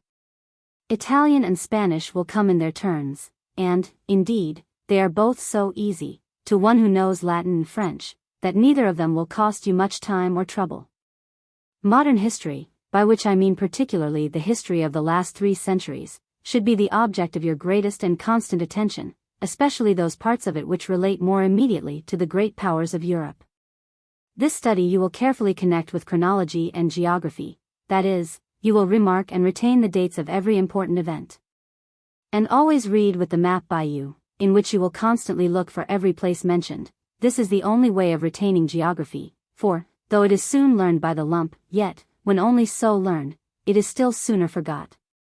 Manners, though the last, and it may be the least ingredient of real merit, are, however, very far from being useless in its composition. They adorn, and give an additional force and luster to both virtue and knowledge. They prepare and smooth the way for the progress of both, and are, I fear, with the bulk of mankind, more engaging than either. Remember, then, the infinite advantage of manners. Cultivate and improve your own to the utmost. Good sense will suggest the great rules to you, good company will do the rest. Thus you see how much you have to do, and how little time to do it in, for when you are thrown out into the world, as in a couple of years you must be, the unavoidable dissipation of company, and the necessary avocations of some kind of business or other, will leave you no time to undertake new branches of knowledge. You may, indeed, by a prudent allotment of your time, reserve some to complete and finish the building. But you will never find enough to lay new foundations. I have such an opinion of your understanding, that I am convinced you are sensible of these truths, and that, however hard and laborious your present uninterrupted application may seem to you, you will rather increase than lessen it. For God's sake, my dear boy, do not squander away one moment of your time, for every moment may be now most usefully employed. Your future fortune, character, and figure in the world, entirely depend upon your use or abuse of the 2 next years. If you do but employ them well, what may you not reasonably expect to be, in time? And if you do not, what may I not reasonably fear you will be? You are the only one I ever knew, of this country, whose education was, from the beginning, calculated for the Department of Foreign Affairs. In consequence of which, if you will invariably pursue, and diligently qualify yourself for that object, you may make yourself absolutely necessary to the government, and, after having received orders as a minister abroad, send orders, in your turn, as Secretary of State at home. Most of our ministers abroad have taken up that department occasionally, without having ever thought of foreign affairs before, many of them, without speaking any one foreign language. And all of them without manners which are absolutely necessary toward being well received, and making a figure at foreign courts. They do the business accordingly, that is, very ill. They never get into the secrets of these courts, for want of insinuation and address. They do not guess at their views, for want of knowing their interests, and, at last, finding themselves very unfit for, soon grow weary of their commissions, and are impatient to return home, where they are but too justly laid aside and neglected. Every moment's conversation may, if you please, be of use to you. In this view, every public event, which is the common topic of conversation, gives you an opportunity of getting some information. For example, the preliminaries of peace, lately concluded at Aix-la-Chapelle, will be the common subject of most conversations, in which you will take care to ask the proper questions, as, what is the meaning of the Asiento contract for Negroes, between England and Spain, what the annual ship, when stipulated, upon what account suspended, etc. You will likewise inform yourself about Guastalla, now given to Don Philip, together with Parma and Placentia, who they belonged to before, what claim or pretensions Don Philip had to them, what they are worth, in short, everything concerning them. The cessions made by the Queen of Hungary to the King of Sardinia, are, by these preliminaries, confirmed and secured to him. You will inquire, therefore, what they are, and what they are worth. This is the kind of knowledge which you should be most thoroughly master of, and in which conversation will help you almost as much as books, but both are best. There are histories of every considerable treaty, from that of Westphalia to that of Utrecht, inclusively, all which I would advise you to read. Poor Bujans, of the Treaty of Westphalia, is an excellent one. Those of Nijmegen, Ryswyk, and Utrecht, are not so well written, but are, however, very useful. L'Histoire de Traités de Paix, in 2 volumes, folio, which I recommended to you some time ago, is a book that you should often consult, when you hear mention made of any treaty concluded in the 17th century. Upon the whole, if you have a mind to be considerable, and to shine hereafter, you must labor hard now. No quickness of parts, no vivacity, will do long, or go far, without a solid fund of knowledge. And that fund of knowledge will amply repay all the pains that you can take in acquiring it. Reflect seriously, within yourself, upon all this, and ask yourself whether I can have any view, but your interest, in all that I recommend to you. It is the result of my experience, and flows from that tenderness and affection with which, while you deserve them, I shall be yours. Make my compliments to Mr. Hart, and tell him that I have received his letter of the 24th, N.S. Letter XLI. London, May 31st, O.S. 1748. Dear boy, I have received, with great satisfaction, your letter of the 28th N.S. From Dresden. It finishes your short but clear account of the Reformation, which is one of those interesting periods of modern history that cannot be too much studied nor too minutely known by you. There are many great events in history, which, when once they are over, leave things in the situation in which they found them. As, for instance, the late war, which, excepting the establishment in Italy for Don Philip, leave things pretty much in state quo, a mutual restitution of all acquisitions being stipulated by the preliminaries of the peace. Such events undoubtedly deserve your notice, but yet not so minutely as those, which are not only important in themselves, but equally, or it may be more, important by their consequences too. Of this latter sort were the progress of the Christian religion in Europe, the invasion of the Goths, the division of the Roman Empire into Western and Eastern, the establishment and rapid progress of Mohammedanism, and, lastly, the Reformation. All which events produced the greatest changes in the affairs of Europe, and to one or other of which, the present situation of all the parts of it is to be traced up. Next to these, are those events which more immediately affect particular states and kingdoms, and which are reckoned entirely local, though their influence may, and indeed very often does, indirectly, extend itself further. Such as civil wars and revolutions, from which a total change in the form of government frequently flows. The civil wars in England, in the reign of King Charles I, produced an entire change of the government here, from a limited monarchy to a commonwealth, at first, and afterward to absolute power, usurped by Cromwell, under the pretense of protection, and the title of protector. The Revolution in 1688, instead of changing, preserved one form of government, which King James II intended to subvert, and establish absolute power in the crown. These are the two great epochs in our English history, which I recommend to your particular attention.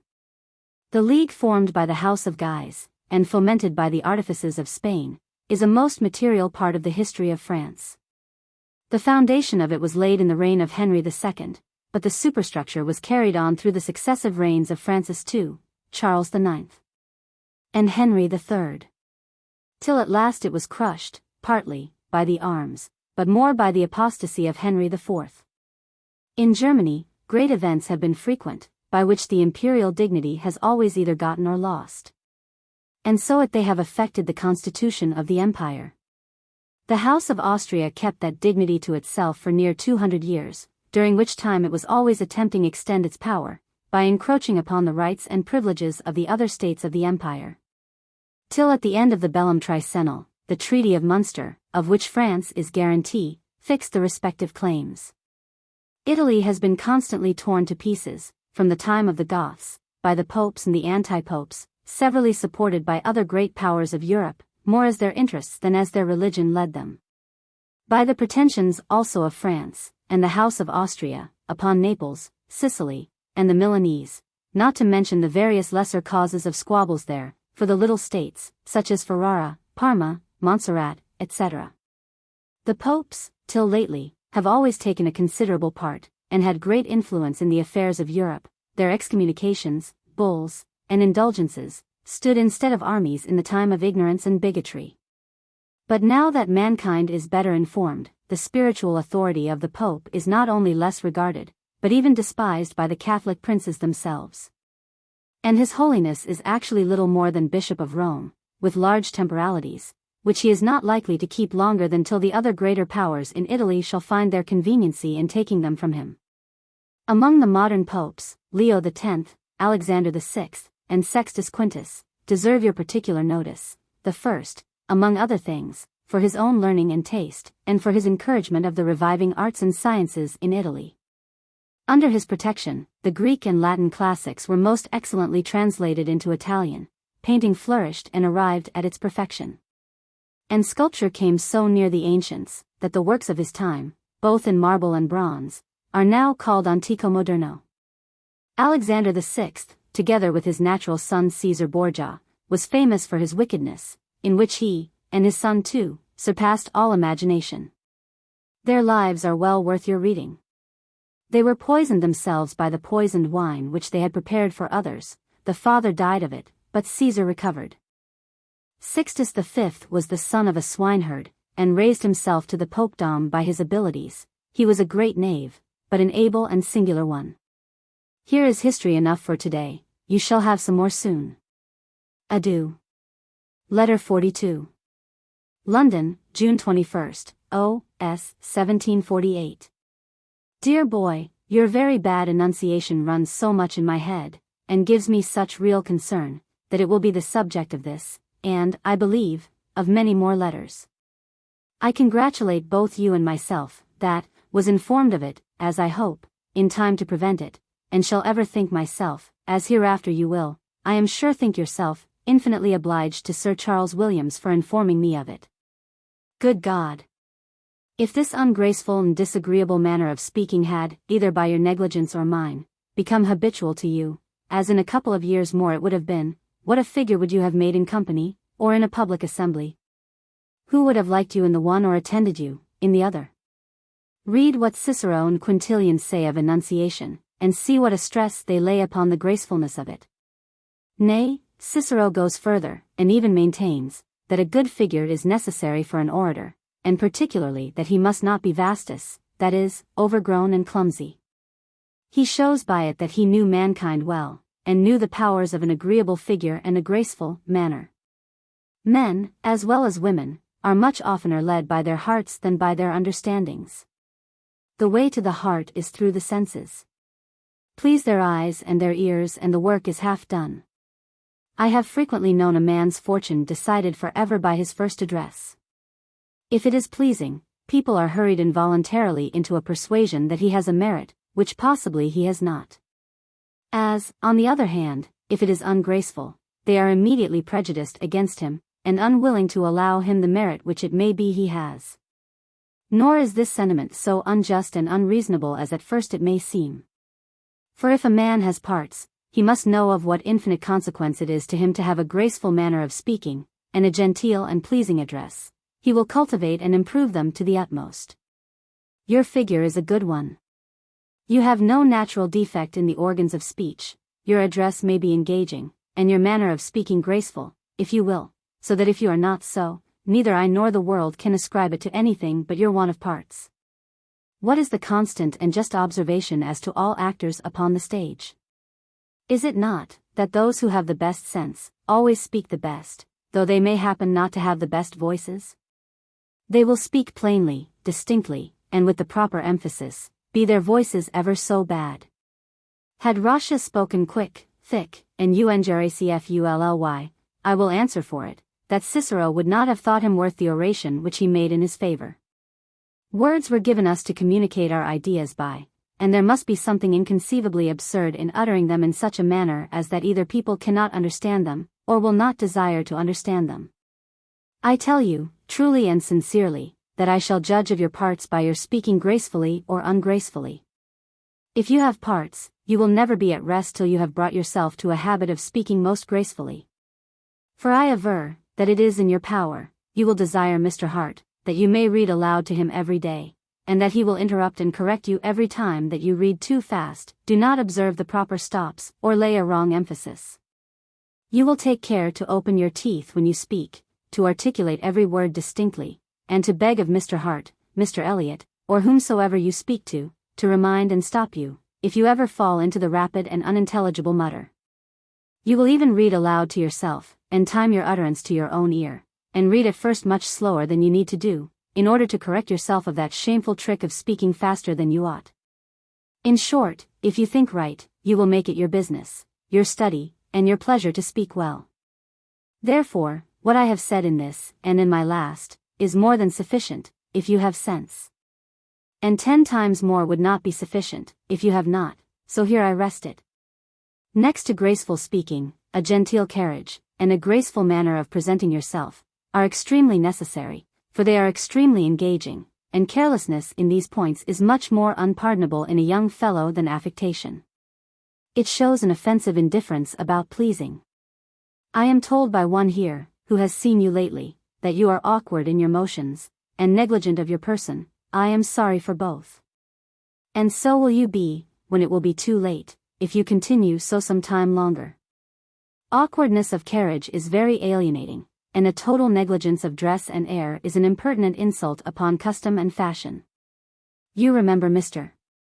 Very well, I am sure, and you must consequently remember his extreme awkwardness, which, I can assure you, has been a great clog to his parts and merit, that have, with much difficulty, but barely counterbalanced it at last. Many, to whom I have formerly commended him, have answered me, that they were sure he could not have parts, because he was so awkward. So much are people, as I observed to you before, taken by the eye. Women have great influence as to a man's fashionable character, and an awkward man will never have their votes, which, by the way, are very numerous, and much oftener counted than weighed. You should therefore give some attention to your dress, and the gracefulness of your motions. I believe, indeed, that you have no perfect model for either at Leipzig, to form yourself upon, but, however, do not get a habit of neglecting either. And attend properly to both, when you go to courts, where they are very necessary, and where you will have good masters and good models for both.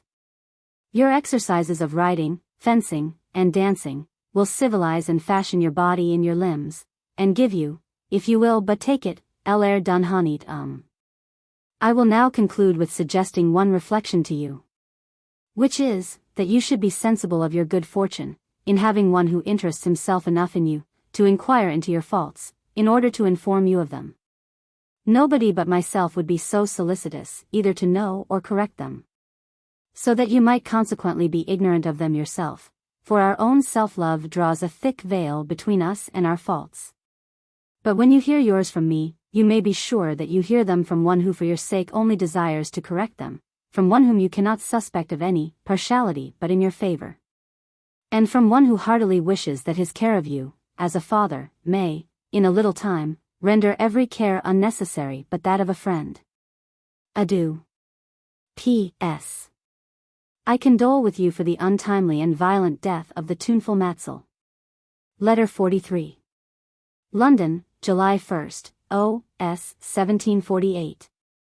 Dear boy, I am extremely well pleased with the course of studies which Mr. Hart informs me you are now in, and with the degree of application which he assures me you have to them. It is your interest to do so, as the advantage will be all your own.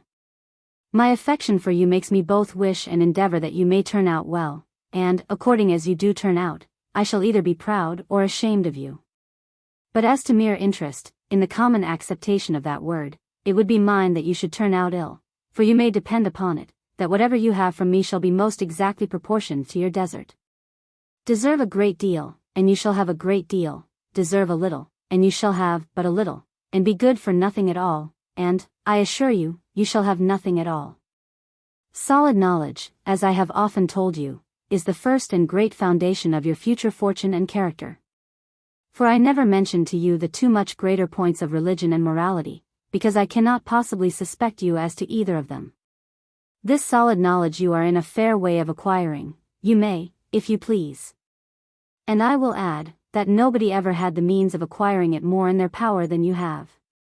But remember, that manners must adorn knowledge, and smooth its way through the world. Like a great rough diamond, it may do very well in a closet by way of curiosity, and also for its intrinsic value, but it will never be worn or shine if it is not polished. It is upon this article, I confess, that I suspect you the most, which makes me recur to it so often, for I fear that you are apt to show too little attention to everybody, and too much contempt to many. Be convinced, that there are no persons so insignificant and inconsiderable, but may, some time or other, have it in their power to be of use to you, which they certainly will not, if you have once shown them contempt. Wrongs are often forgiven, but contempt never is. Our pride remembers it forever. It implies a discovery of weaknesses, which we are much more careful to conceal than crimes. Many a man will confess his crimes to a common friend, but I never knew a man who would tell his silly weaknesses to his most intimate one, as many a friend will tell us our faults without reserve, who will not so much as hint at our follies. That discovery is too mortifying to our self-love, either to tell another, or to be told of one's self. You must, therefore, never expect to hear of your weaknesses, or your follies, from anybody but me. Those I will take pains to discover, and whenever I do, shall tell you of them.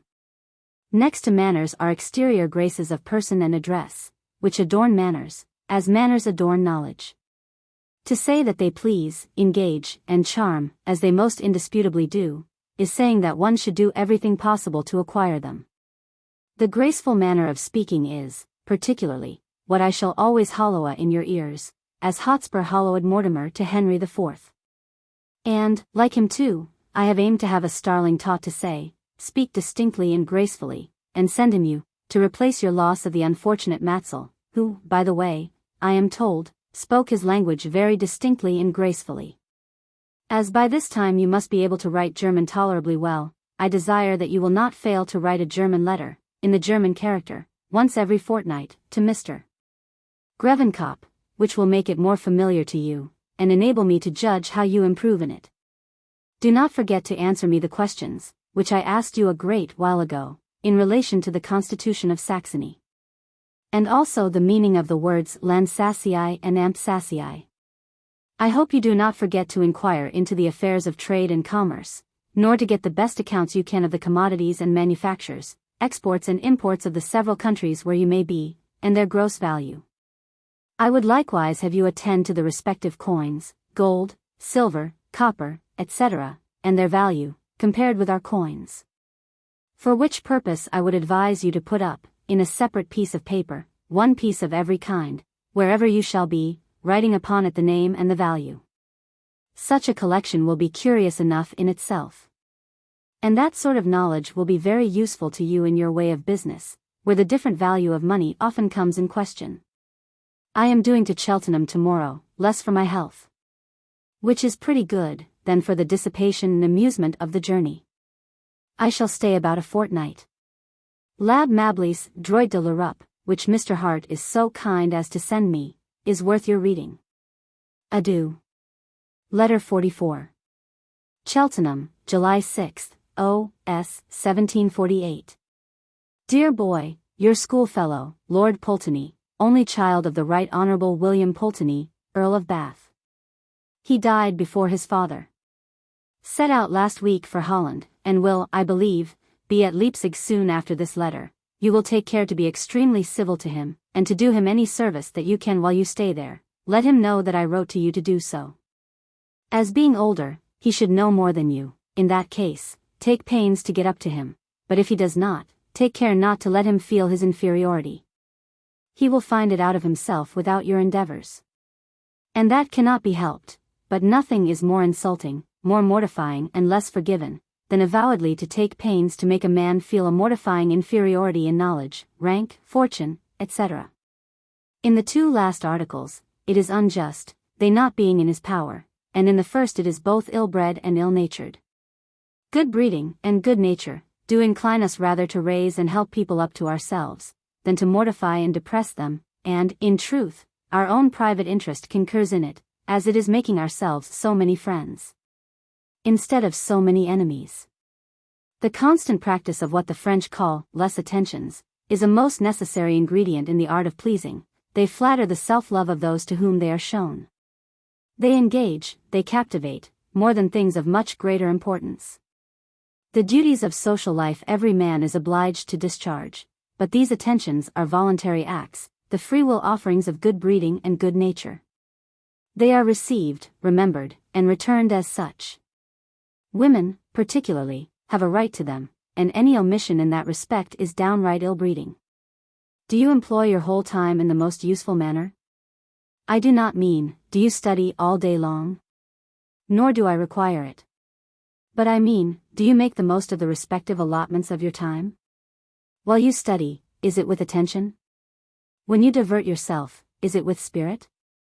Your diversions may, if you please, employ some part of your time very usefully. It depends entirely upon the nature of them. If they are futile and frivolous, it is time worse than lost, for they will give you an habit of futility.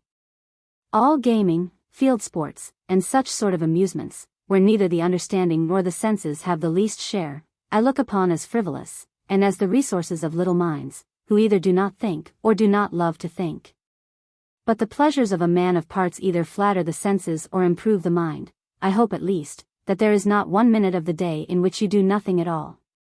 Inaction at your age is unpardonable. Tell me what Greek and Latin books you can now read with ease. Can you open Demosthenes at a venture, and understand him? Can you get through an oration of Cicero, or a satire of Horace, without difficulty? What German books do you read, to make yourself master of that language? And what French books do you read for your amusement? Pray give me a particular and true account of all this, for I am not indifferent as to any one thing that relates to you. As, for example, I hope you take great care to keep your whole person, particularly your mouth, very clean. Common decency requires it, besides that great cleanliness is very conducive to health. But if you do not keep your mouth excessively clean, by washing it carefully every morning, and after every meal, it will not only be apt to smell, which is very disgusting and indecent, but your teeth will decay and ache, which is both a great loss and a great pain.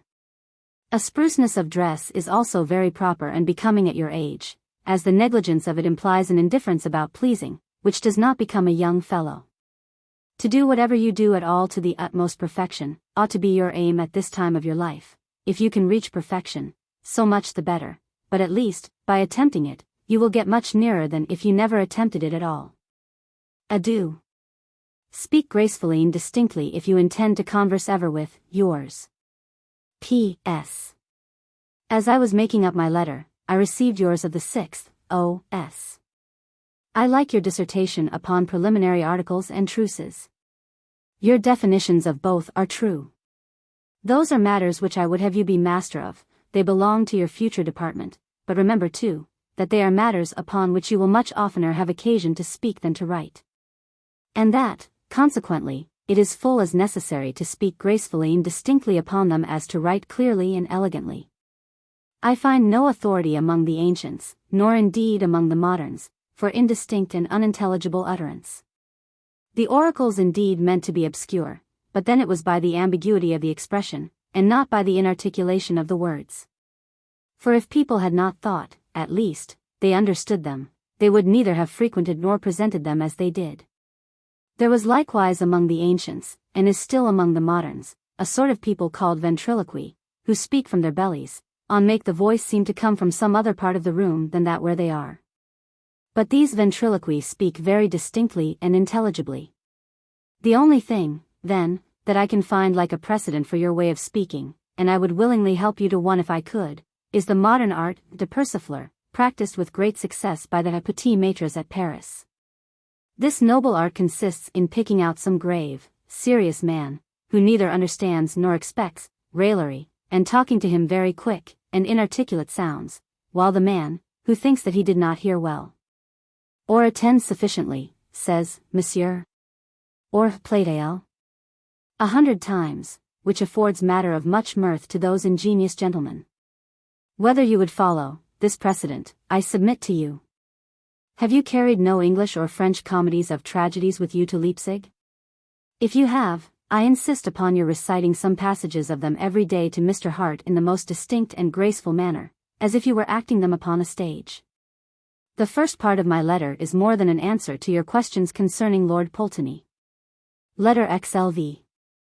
London, July 20, O.S. 1748. Dear boy, there are two sorts of understandings. One of which hinders a man from ever being considerable, and the other commonly makes him ridiculous. I mean the lazy mind, and the trifling, frivolous mind. Yours, I hope, is neither. The lazy mind will not take the trouble of going to the bottom of anything. But, discouraged by the first difficulties, and everything worth knowing or having is attained with some, stops short, contents itself with easy, and consequently superficial knowledge, and prefers a great degree of ignorance to a small degree of trouble. These people either think or represent most things as impossible, whereas few things are so to industry and activity. But difficulties seem to them impossibilities, or at least they pretend to think them so, by way of excuse for their laziness. An hour's attention to the same subject is too laborious for them. They take everything in the light in which it first presents itself, never consider it in all its different views, and, in short, never think it through. The consequence of this is that when they come to speak upon these subjects, before people who have considered them with attention, they only discover their own ignorance and laziness, and lay themselves open to answers that put them in confusion. Do not then be discouraged by the first difficulties, but contra denture ito, and resolve to go to the bottom of all those things which every gentleman ought to know well. Those arts or sciences which are peculiar to certain professions, need not be deeply known by those who are not intended for those professions. As, for instance, fortification and navigation. Of both which, a superficial and general knowledge, such as the common course of conversation, with a very little inquiry on your part, will give you, is sufficient. Though, by the way, a little more knowledge of fortification may be of some use to you, as the events of war, in sieges, make many of the terms of that science occur frequently in common conversation. And one would be sorry to say, like the Marquis de Mascarille in Molière's Precieuses Ridicules, when he hears of un de my lune, ma foi. Si toit bien un lune tout entière. But those things which every gentleman, independently of profession, should know, he ought to know well, and dive into all the depth of them. Such are languages, history, and geography, ancient and modern, philosophy, rational logic, rhetoric. And, for you particularly, the constitutions and the civil and military state of every country in Europe. This, I confess, is a pretty large circle of knowledge, attended with some difficulties, and requiring some trouble, which, however, An active and industrious mind will overcome, and be amply repaid. The trifling and frivolous mind is always busied, but to little purpose.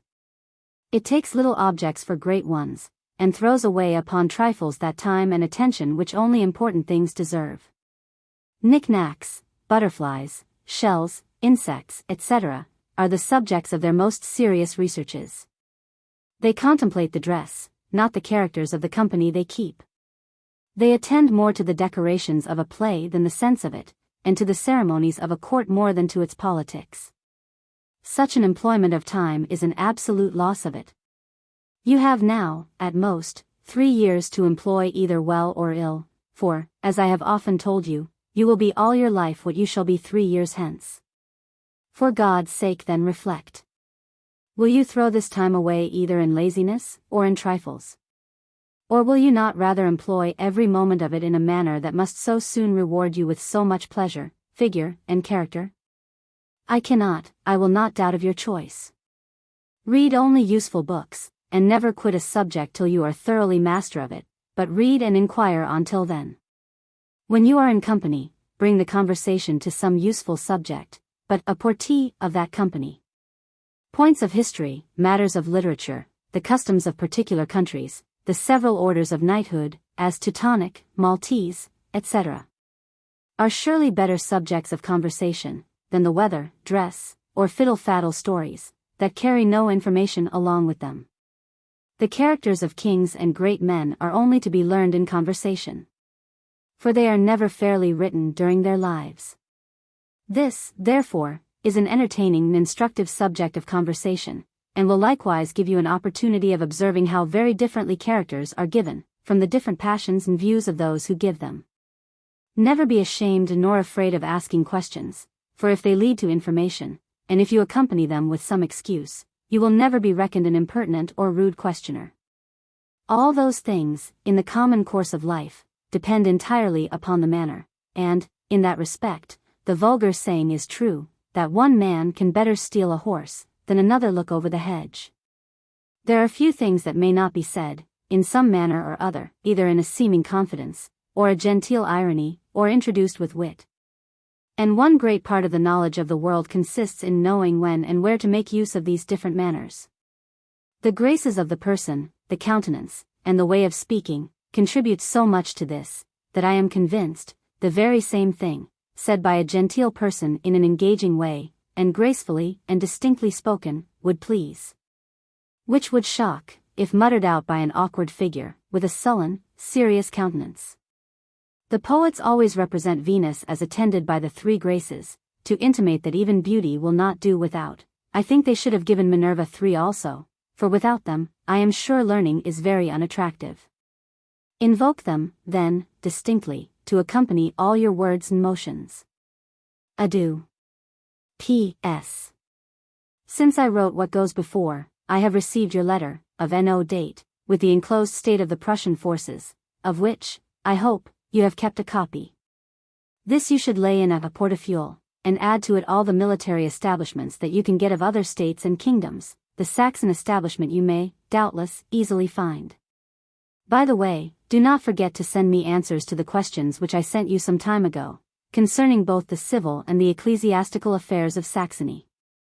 Do not mistake me, and think I only mean that you should speak elegantly with regard to style, and the purity of language, but I mean, that you should deliver and pronounce what you say gracefully and distinctly. For which purpose I will have you frequently read very loud, to Mr. Hart, recite parts of orations, and speak passages of plays, for, without a graceful and pleasing enunciation, all your elegancy of style, in speaking, is not worth 1 farthing. I am very glad that Mr. Littleton approves of my new house, and particularly of my canonical, James Bridges, Duke of Chandos, built a most magnificent and elegant house at Cannons, about 8 miles from London. It was superbly furnished with fine pictures, statues, etc., which, after his death, were sold, by auction. Lord Chesterfield purchased the hall pillars, the floor, and staircase with double flights, which are now in Chesterfield House, London. Pillars. My bust of Cicero is a very fine one, and well preserved. It will have the best place in my library, unless at your return you bring me over as good a modern head of your own, which I should like still better.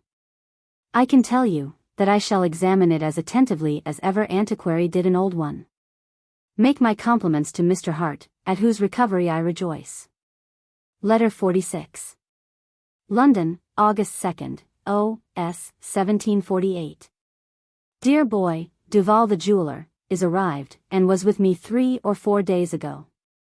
You will easily imagine that I asked him a few questions concerning you. And I will give you the satisfaction of knowing that, upon the whole, I was very well pleased with the account he gave me. But, though he seemed to be much in your interest, yet he fairly owned to me that your utterance was rapid, thick, and ungraceful. I can add nothing to what I have already said upon this subject. But I can and do repeat the absolute necessity of speaking distinctly and gracefully, or else of not speaking at all, and having recourse to signs. He tells me that you are pretty fat for one of your age. This you should attend to in a proper way. For if, while very young, you should grow fat, it would be troublesome, unwholesome, and ungraceful. You should therefore, when you have time, take very strong exercise, and in your diet avoid fattening things. All malt liquors fatten, or at least bloat, and I hope you do not deal much in them. I look upon wine and water to be, in every respect, much wholesomer. Duval says there is a great deal of very good company at Madame Valentine's and at another lady's, I think one Madame Ponce's, at Leipzig. Do you ever go to either of those houses, at leisure times? It would not, in my mind, be amiss if you did, and would give you a habit of attentions. They are a tribute which all women expect, and which all men, who would be well received by them, must pay. And, whatever the mind may be, manners at least are certainly improved by the company of women of fashion. I have formerly told you, that you should inform yourself of the several orders, whether military or religious, of the respective countries where you may be. The Teutonic Order is the great order of Germany, of which I send you enclosed a short account. It may serve to suggest questions to you for more particular inquiries as to the present state of it, of which you ought to be minutely informed. The knights, at present, make vows, of which they observe none, except it be that of not marrying, and their only object now is, to arrive, by seniority, at the commanderies in their respective provinces, which are, many of them, very lucrative. The Order of Malta is, by a very few years, prior to the Teutonic, and owes its foundation to the same causes. These knights were first called Knights Hospitallers of St. John of Jerusalem, then Knights of Rhodes. And in the year 1530, Knights of Malta, the Emperor Charles V, having granted them that island, upon condition of their defending his island of Sicily against the Turks, which they effectually did. L'Abbé de Vertot has written the history of Malta, but it is the least valuable of all his works, and moreover, too long for you to read. But there is a short history, of all the military orders whatsoever, which I would advise you to get, as there is also of all the religious orders, both which are worth your having and consulting, whenever you meet with any of them in your way. As, you will very frequently in Catholic countries. For my own part, I find that I remember things much better, when I recur, to my books for them, upon some particular occasion, than by reading them tout de suite. As, for example, if I were to read the history of all the military or religious orders, regularly one after another, the latter puts the former out of my head.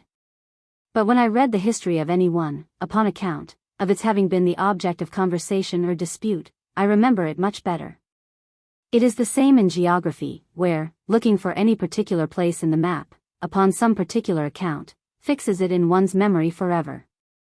I hope you have worn out your maps by frequent use of that sort. Adieu. A short account of the Teutonic Order. In the ages of ignorance, which is always the mother of superstition, it was thought not only just, but meritorious, to propagate religion by fire and sword, and to take away the lives and properties of unbelievers. This enthusiasm produced the several crusades, in the 11th, 12th, and following centuries, the object of which was, to recover the Holy Land out of the hands of the infidels, who, by the way, were the lawful possessors.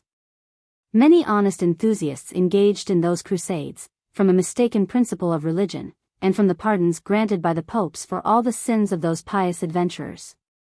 But many more knaves adopted these holy wars, in hopes of conquest and plunder. After Godfrey of Bouillon, at the head of these knaves and fools, had taken Jerusalem, in the year 1099, Christians of various nations remained in that city. Among the rest, one good honest German, that took particular care of his countrymen who came thither in pilgrimages. He built a house for their reception, and an hospital dedicated to the Virgin. This little establishment soon became a great one, by the enthusiasm of many considerable people who engaged in it, in order to drive the Saracens out of the Holy Land. This society then began to take its first form, and its members were called Marian Teutonic Knights. Marian, from their chapels sacred to the Virgin Mary, Teutonic, from the German, or Teuton, who was the author of it, and knights from the wars which they were to carry on against the infidels. These knights behaved themselves so bravely, at first, that Duke Frederick of Swabia, who was general of the German army in the Holy Land, sent, in the year 1191, to the Emperor Henry VI. And Pope Celestine III. to desire that this brave and charitable fraternity might be incorporated into a regular order of knighthood, which was accordingly done, and rules and a particular habit were given them. 40 knights, all of noble families, were at first created by the King of Jerusalem and other princes then in the army. The first Grand Master of this order was Henry Walpott, of a noble family upon the Rhine. This order soon began to operate in Europe, drove all the pagans out of Prussia, and took possession of it. Soon after, they got Livonia and Courland, and invaded even Russia, where they introduced the Christian religion. In 1510, they elected Albert, Marquis of Brandenburg, for their Grand Master, who, turning Protestant, soon afterward took Prussia from the order, and kept it for himself, with the consent of Sigismund, King of Poland, of whom it was to hold.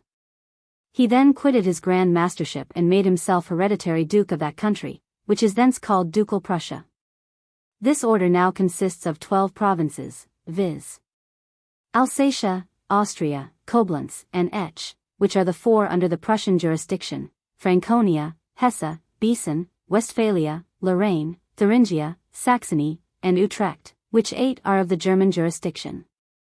The Dutch now possess all that the order had in Utrecht. Every one of the provinces have their particular commanderies, and the most ancient of these commandeurs is called the Commandeur Provincial. These 12 commandeurs are all subordinate to the Grand Master of Germany as their chief, and have the right of electing the Grand Master. The Elector of Cologne is at present Grand Maitre. This order, founded by mistaken Christian zeal, upon the anti-Christian principles of violence and persecution, soon grew strong by the weakness and ignorance of the time. Acquired unjustly great possessions, of which they justly lost the greatest part by their ambition and cruelty, which made them feared and hated by all their neighbors. I have this moment received your letter of the 4th, N.S. and have only time to tell you that I can by no means agree to your cutting off your hair. I am very sure that your headaches cannot proceed from thence. And as for the pimples upon your head, they are only owing to the heat of the season, and consequently will not last long. But your own hair is, at your age, such an ornament, and a wig, however well made, such a disguise, that I will upon no account whatsoever have you cut off your hair. Nature did not give it to you for nothing, still less to cause you the headache. Mr. Eliot's hair grew so ill and bushy, that he was in the right to cut it off. But you have not the same reason. Letter 47. London, August 23rd, O.S. 1748. Dear boy, your friend, Mr. Eliot, has dined with me twice since I returned here, and I can say with truth that while I had the seals, I never examined or sifted a state prisoner with so much care and curiosity as I did him. Nay, I did more. For, contrary to the laws of this country, I gave him in some manner the question ordinary and extraordinary. And I have infinite pleasure in telling you that the rack which I put him to, did not extort from him one single word that was not such as I wished to hear of you. I heartily congratulate you upon such an advantageous testimony, from so creditable a witness. Laudatia laudet oviro, is one of the greatest pleasures and honors a rational being can have. May you long continue to deserve it. Your aversion to drinking and your dislike to gaming, which Mr. Eliot assures me are both very strong, give me the greatest joy imaginable, for your sake, as the former would ruin both your constitution and understanding, and the latter your fortune and character. Mr. Hart wrote me word some time ago, and Mr. Eliot confirms it now, that you employ your pin money in a very different manner from that in which pin money is commonly lavished, not in gewgaws and baubles, but in buying good and useful books. This is an excellent symptom, and gives me very good hopes. Go on thus, my dear boy, but for these next 2 years, and I ask no more. You must then make such a figure and such a fortune in the world as I wish you, and as I have taken all these pains to enable you to do. After that time I allow you to be as idle as ever you please. Because I am sure that you will not then please to be so at all. The ignorant and the weak are only idle, but those who have once acquired a good stock of knowledge, always desire to increase it. Knowledge is like power in this respect, that those who have the most, are most desirous of having more. It does not clog, by possession, but increases desire, which is the case of very few pleasures. Upon receiving this congratulatory letter, and reading your own praises, I am sure that it must naturally occur to you, how great a share of them you owe to Mr. Hart's care and attention. And, consequently, that your regard and affection for him must increase, if there be room for it, in proportion as you reap, which you do daily, the fruits of his labors. I must not, however, conceal from you that there was one article in which your own witness, Mr. Eliot, faltered, for, upon my questioning him home as to your manner of speaking, he could not say that your utterance was either distinct or graceful. I have already said so much to you upon this point that I can add nothing. I will therefore only repeat this truth, which is, that if you will not speak distinctly and graceful, nobody will desire to hear you. I am glad to learn that Abbé Mably's Droit Public de l'Europe makes a part of your evening amusements. It is a very useful book, and gives a clear deduction of the affairs of Europe, from the Treaty of Munster to this time. Pray read it with attention, and with the proper maps, always recurring to them for the several countries or towns yielded, taken, or restored. Pierre Bougeon's 3rd volume will give you the best idea of the Treaty of Munster, and open to you the several views of the belligerent and contracting parties, and there never were greater than at that time. The House of Austria, in the war immediately preceding that treaty, intended to make itself absolute in the empire, and to overthrow the rights of the respective states of it. The view of France was to weaken and dismember the House of Austria to such a degree, as that it should no longer be a counterbalance to that of Bourbon. Sweden wanted possessions on the continent of Germany, not only to supply the necessities of its own poor and barren country, but likewise to hold the balance in the empire between the House of Austria and the states. The House of Brandenburg wanted to aggrandize itself by pilfering in the fire, changed sides occasionally, and made a good bargain at last, for I think it got, at the peace, 9 or 10 bishoprics secularized. So that we may date, from the Treaty of Munster, the decline of the House of Austria, the great power of the House of Bourbon, and the aggrandizement of that of Brandenburg, which, I am much mistaken, if it stops where it is now. Make my compliments to Lord Pulteney, to whom I would have you be not only attentive, but useful, by setting him, in case he wants it, a good example of application and temperance. I begin to believe that, as I shall be proud of you, others will be proud too of imitating you. Those expectations of mine seem now so well grounded, that my disappointment, and consequently my anger, will be so much the greater if they fail. But as things stand now, I am most affectionately and tenderly, yours. Letter 48. London, August 30th, O.S. 1748. Dear boy, your reflections upon the conduct of France, from the Treaty of Munster to this time, are very just. And I am very glad to find, by them, that you not only read, but that you think and reflect upon what you read. Many great readers load their memories, without exercising their judgments, and make lumber rooms of their heads instead of furnishing them usefully. Facts are heaped upon facts without order or distinction, and may justly be said to compose that. Rudis indigestic moles. Quem dixir chaos. Go on, then, in the way of reading that you are in, take nothing for granted, upon the bare authority of the author, but weigh and consider, in your own mind, the probability of the facts and the justness of the reflections.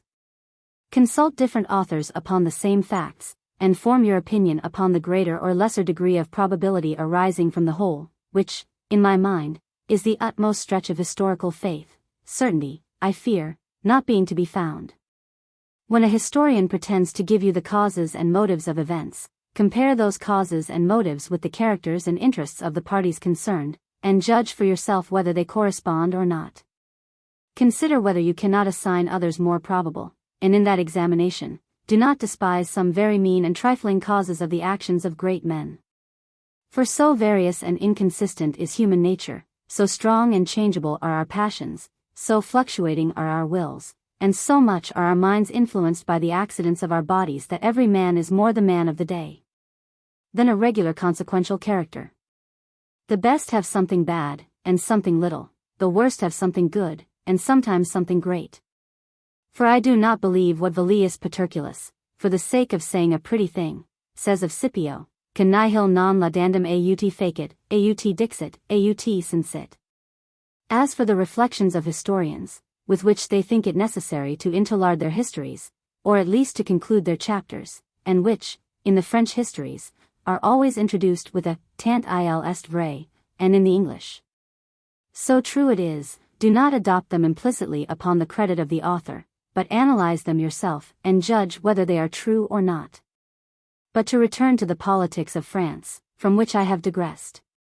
You have certainly made one further reflection, of an advantage which France has, over and above its abilities in the cabinet and the skill of its negotiators, which is, if I may use the expression, its soleness. Continuity of riches and power within itself, and the nature of its government. Near 20 millions of people, and the ordinary revenue of above 13 millions sterling a year, are at the absolute disposal of the crown. This is what no other power in Europe can say. So that different powers must now unite to make a balance against France. Which union, though formed upon the principle of their common interest, can never be so intimate as to compose a machine so compact and simple as that of one great kingdom, directed by one will, and moved by one interest. The Allied powers, as we have constantly seen, have, besides the common and declared object of their alliance, some separate and concealed view to which they often sacrifice the general one. Which makes them, either directly or indirectly, pull different ways. Thus, the design upon Toulon failed in the year 1706, only from the secret view of the House of Austria upon Naples, which made the court of Vienna, notwithstanding the representations of the other allies to the contrary, send to Naples the 12,000 men that would have done the business at Toulon.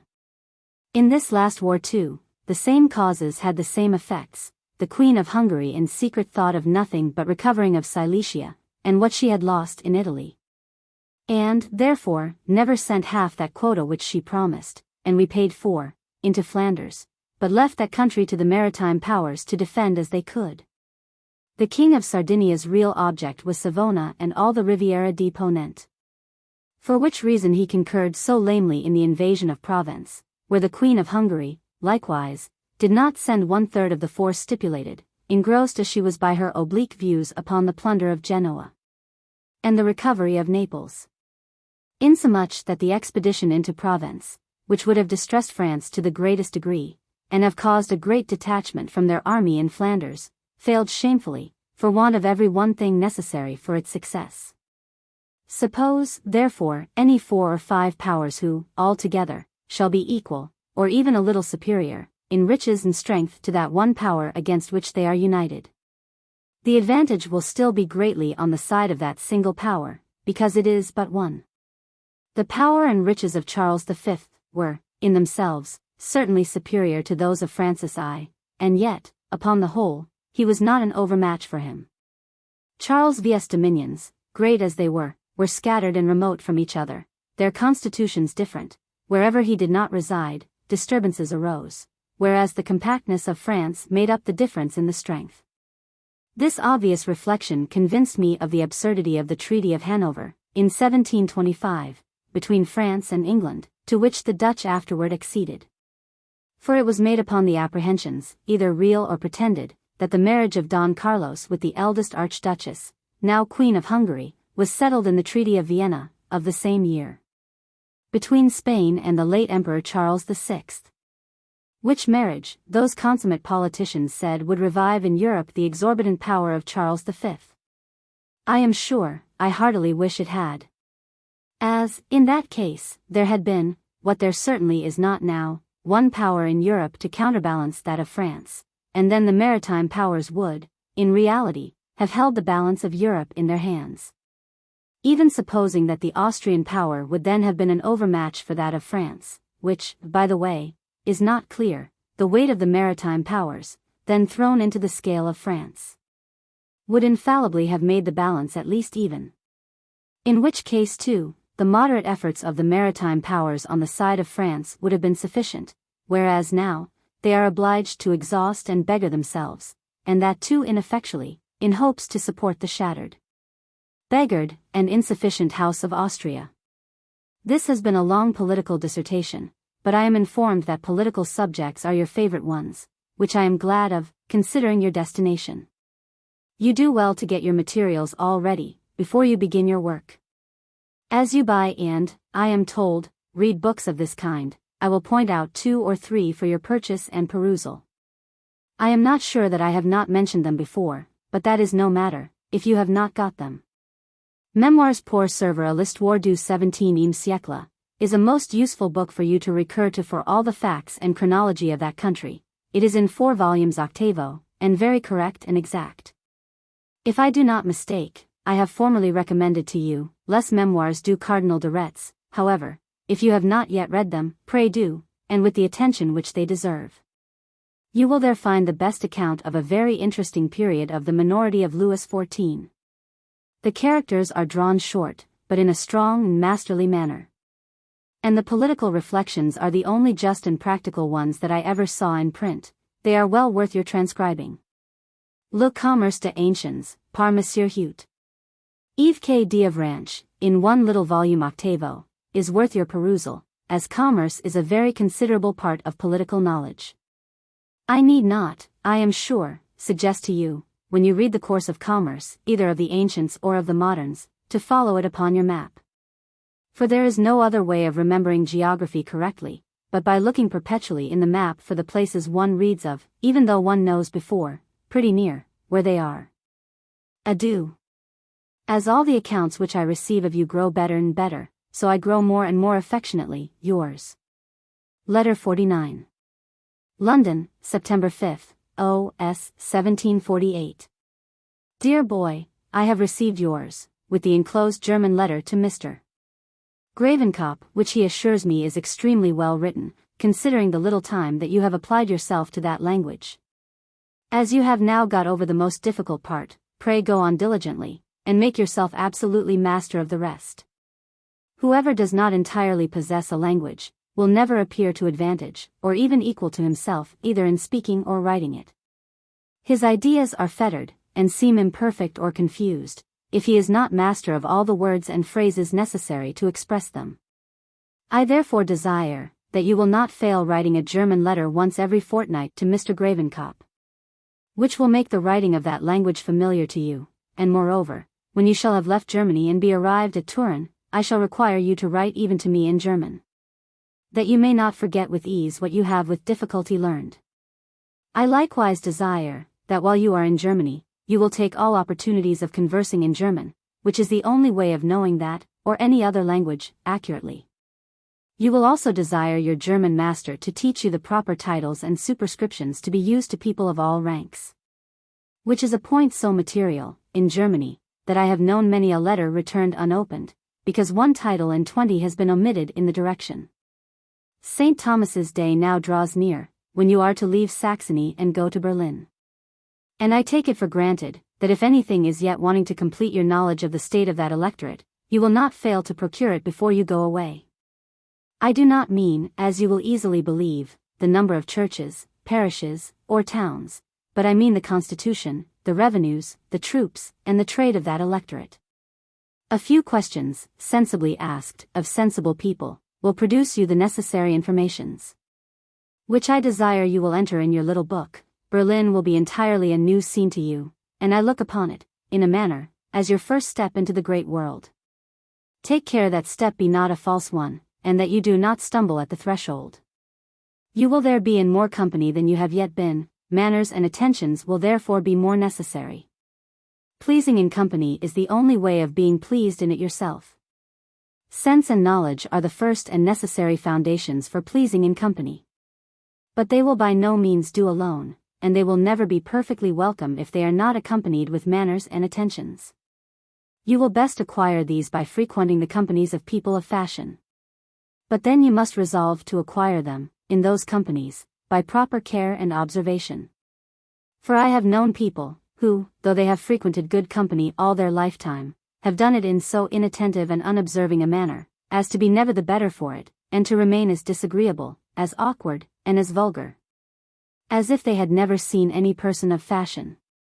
When you go into good company, by good company is meant the people of the first fashion of the place, observe carefully their turn, their manners, their address, and conform your own to them. But this is not all neither, go deeper still.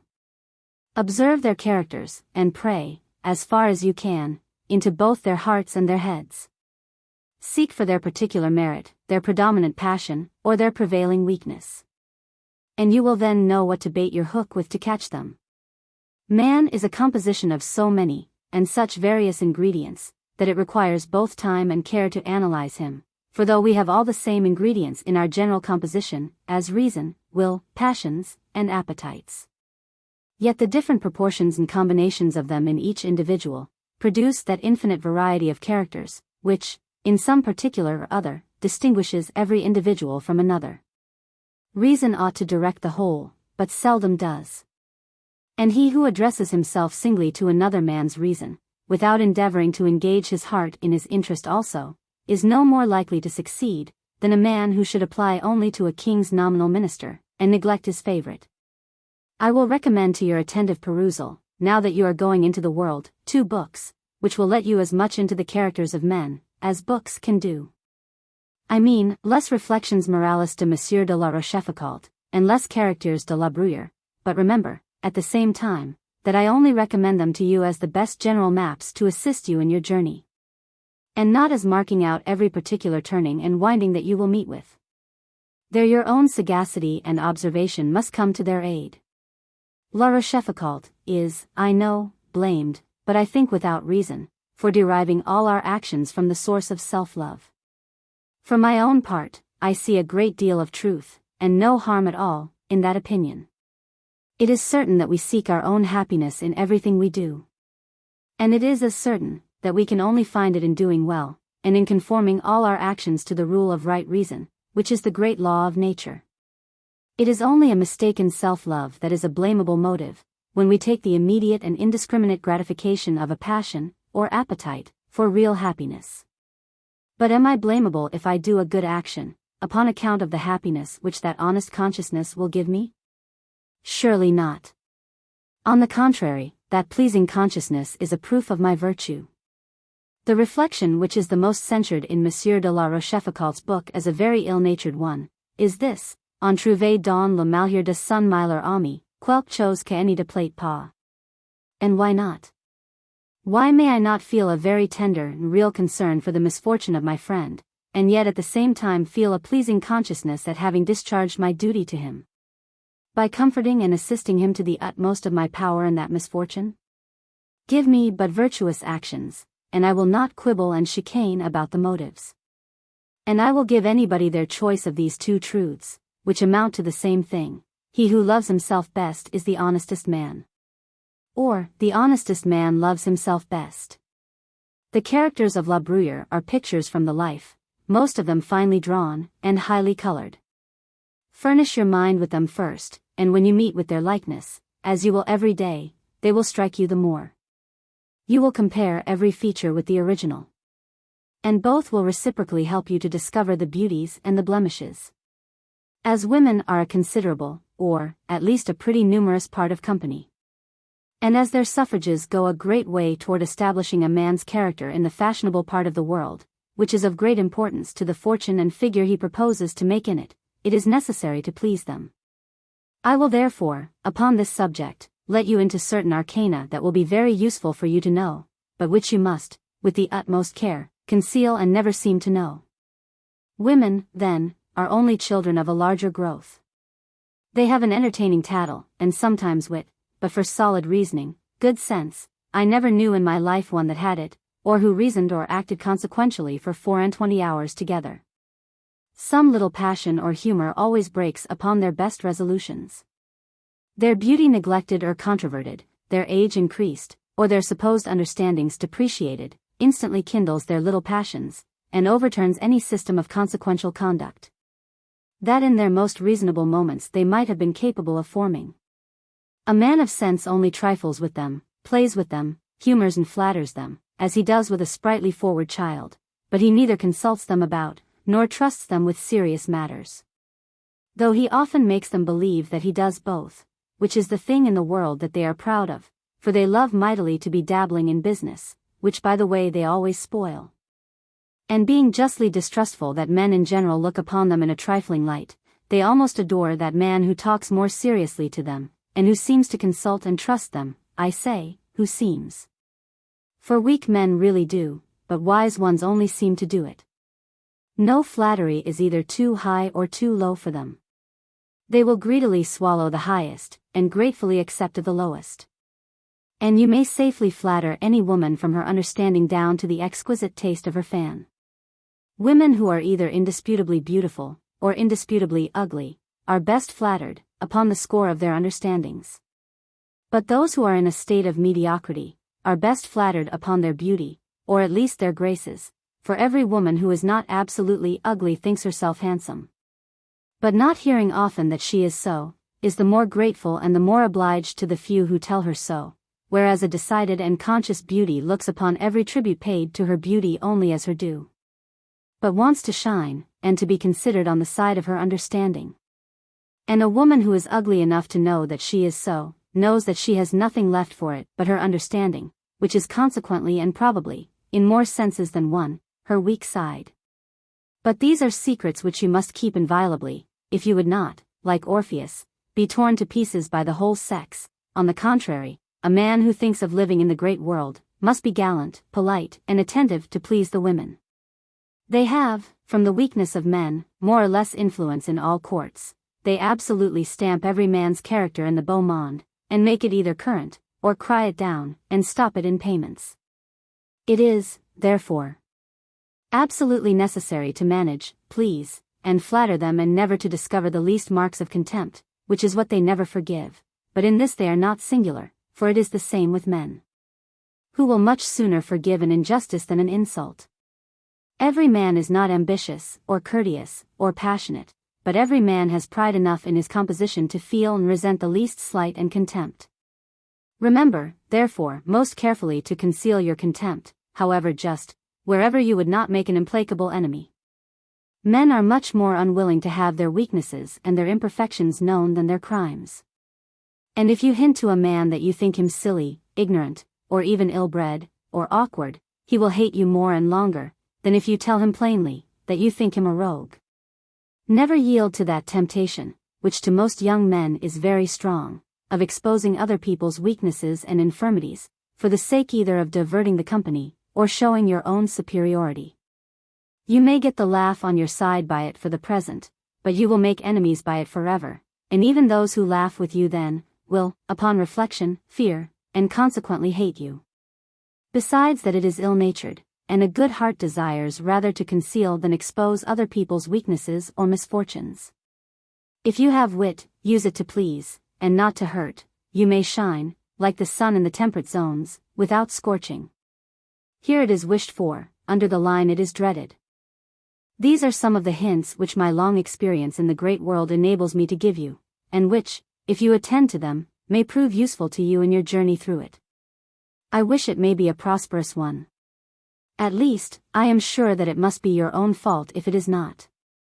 Make my compliments to Mr. Hart, who, I am very sorry to hear, is not well.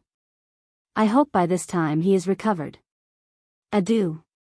Letter L. London, September 13th, O.S. 1748.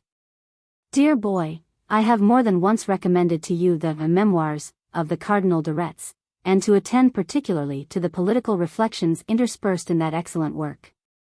I will now preach a little upon 2 or 3 of those texts. In the disturbances at Paris, Monsieur de Beaufort, who was a very popular, though a very weak man, was the cardinal's tool with the populace. Proud of his popularity, he was always for assembling the people of Paris together, thinking that he made a great figure at the head of them. The cardinal, who was factious enough, was wise enough at the same time to avoid gathering the people together, except when there was occasion, and when he had something particular for them to do. However, he could not always check Monsieur de Beaufort, who, having assembled them once very unnecessarily, and without any determined object, they ran riot, would not be kept within bounds by their leaders, and did their cause a great deal of harm, upon which the cardinal observes most judiciously: Que Monsieur de Beaufort me savoit pas, que assemble le peuple, émeute.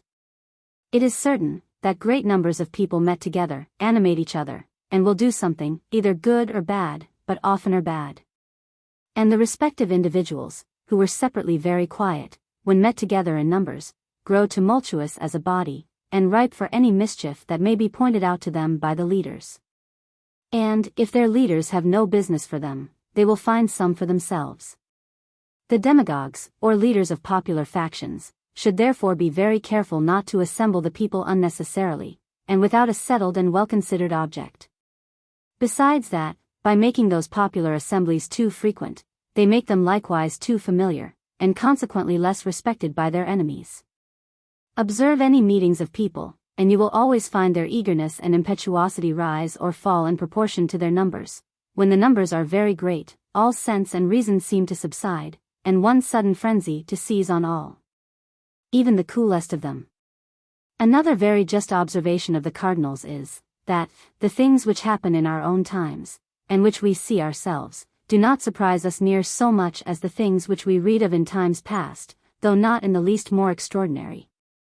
And adds, that he is persuaded that when Caligula made his horse a consul, the people of Rome, at that time, were not greatly surprised at it, having necessarily been in some degree prepared for it by an insensible gradation of extravagances from the same quarter. This is so true that we read every day, with astonishment, things which we see every day without surprise. We wonder at the intrepidity of a Leonidas, a Codrus, and a Curtius, and are not the least surprised to hear of a sea captain, who has blown up his ship, his crew, and himself, that they might not fall into the hands of the enemies of his country. I cannot help reading of Porsenna and Regulus, with surprise and reverence, and yet I remember that I saw, without either, the execution of Shepherd. James Shepherd, a coach painter's apprentice, was executed at Tyburn for high treason, March 17, 1718, in the reign of George I. A boy of 18 years old, who intended to shoot the late king, and who would have been pardoned, if he would have expressed the least sorrow for his intended crime. But, on the contrary, he declared that if he was pardoned he would attempt it again, that he thought it a duty which he owed to his country, and that he died with pleasure for having endeavored to perform it. Reason equals Shepherd to Regulus. But prejudice, and the recency of the fact, make Shepherd a common malefactor and Regulus a hero. Examine carefully, and reconsider all your notions of things. Analyze them, and discover their component parts, and see if habit and prejudice are not the principal ones. Weigh the matter upon which you are to form your opinion, in the equal and impartial scales of reason. It is not to be conceived how many people, capable of reasoning, if they would, live and die in 1,000 errors, from laziness, they will rather adopt the prejudices of others, than give themselves the trouble of forming opinions of their own. They say things, at first, because other people have said them, and then they persist in them, because they have said them themselves. The last observation that I shall now mention of the cardinals is, that a secret is more easily kept by a good many people, than one commonly imagines. By this he means a secret of importance, among people interested in the keeping of it. And it is certain that people of business know the importance of secrecy, and will observe it, where they are concerned in the event. To go and tell any friend, wife, or mistress, any secret with which they have nothing to do, is discovering to them such an unretentive weakness, as must convince them that you will tell it to 20 others. And consequently that they may reveal it without the risk of being discovered. But a secret properly communicated only to those who are to be concerned in the thing in question, will probably be kept by them though they should be a good many. Little secrets are commonly told again, but great ones are generally kept. Adieu. Letter Lee. London, September 20th, O.S. 1748. Dear boy, I wait with impatience for your accurate history of the Chevalier's Forte Épées, which you promised me in your last, and which I take to be the forerunner of a larger work that you intend to give the public, containing a general account of all the religious and military orders of Europe. Seriously, you will do well to have a general notion of all those orders, ancient and modern, both as they are frequently the subjects of conversation, and as they are more or less interwoven with the histories of those times. Witness the Teutonic Order, which, as soon as it gained strength, began its unjust depredations in Germany, and acquired such considerable possessions there, and the Order of Malta also, which continues to this day its piracies upon the infidels. Besides, one can go into no company in Germany, without running against Monsieur le Chevalier, or Monsieur le Commandeur de l'Ordre Teutonique. It is the same in all the other parts of Europe with regard to the Order of Malta, where you never go into company without meeting 2 or 3 chevaliers or commandeurs, who talk of their preuves, their longs, their caravans, etc. Of all which things I am sure you would not willingly be ignorant. On the other hand, I do not mean that you should have a profound and minute knowledge of these matters, which are of a nature that a general knowledge of them is fully sufficient. I would not recommend you to read Abbé Verdet's History of the Order of Malta, in 4 quarto volumes, that would be employing a great deal of good time very ill. But I would have you know the foundations, the objects, the insignia, and the short general history of them all. As for the ancient religious military orders, which were chiefly founded in the 11th and 12th centuries, such as Malta, the Teutonic, the Knights Templars, etc., the injustice and the wickedness of those establishments cannot, I am sure, have escaped your observation. Their pious object was, to take away by force other people's property, and to massacre the proprietors themselves if they refused to give up that property, and adopt the opinions of these invaders. What right or pretense had these confederated Christians of Europe to the Holy Land? Let them produce their grant of it in the Bible. Will they say that the Saracens had possessed themselves of it by force, and that, consequently, they had the same right? Is it lawful then to steal goods because they were stolen before? Surely not. The truth is, that the wickedness of many, and the weakness of more, in those ages of ignorance and superstition, concurred to form those flagitious conspiracies against the lives and properties of unoffending people. The Pope sanctified the villainy, and annexed the pardon of sins to the perpetration of it. This gave rise to the Crusaders, and carried such swarms of people from Europe to the conquests of the Holy Land. Peter the Hermit, an active and ambitious priest, by his indefatigable pains, was the immediate author of the First Crusade. Kings, princes, all professions and characters united, from different motives, in this great undertaking, as every sentiment, except true religion and morality, invited to it. The ambitious hoped for kingdoms, the greedy and the necessitous for plunder, and some were enthusiasts enough to hope for salvation, by the destruction of a considerable number of their fellow creatures, who had done them no injury.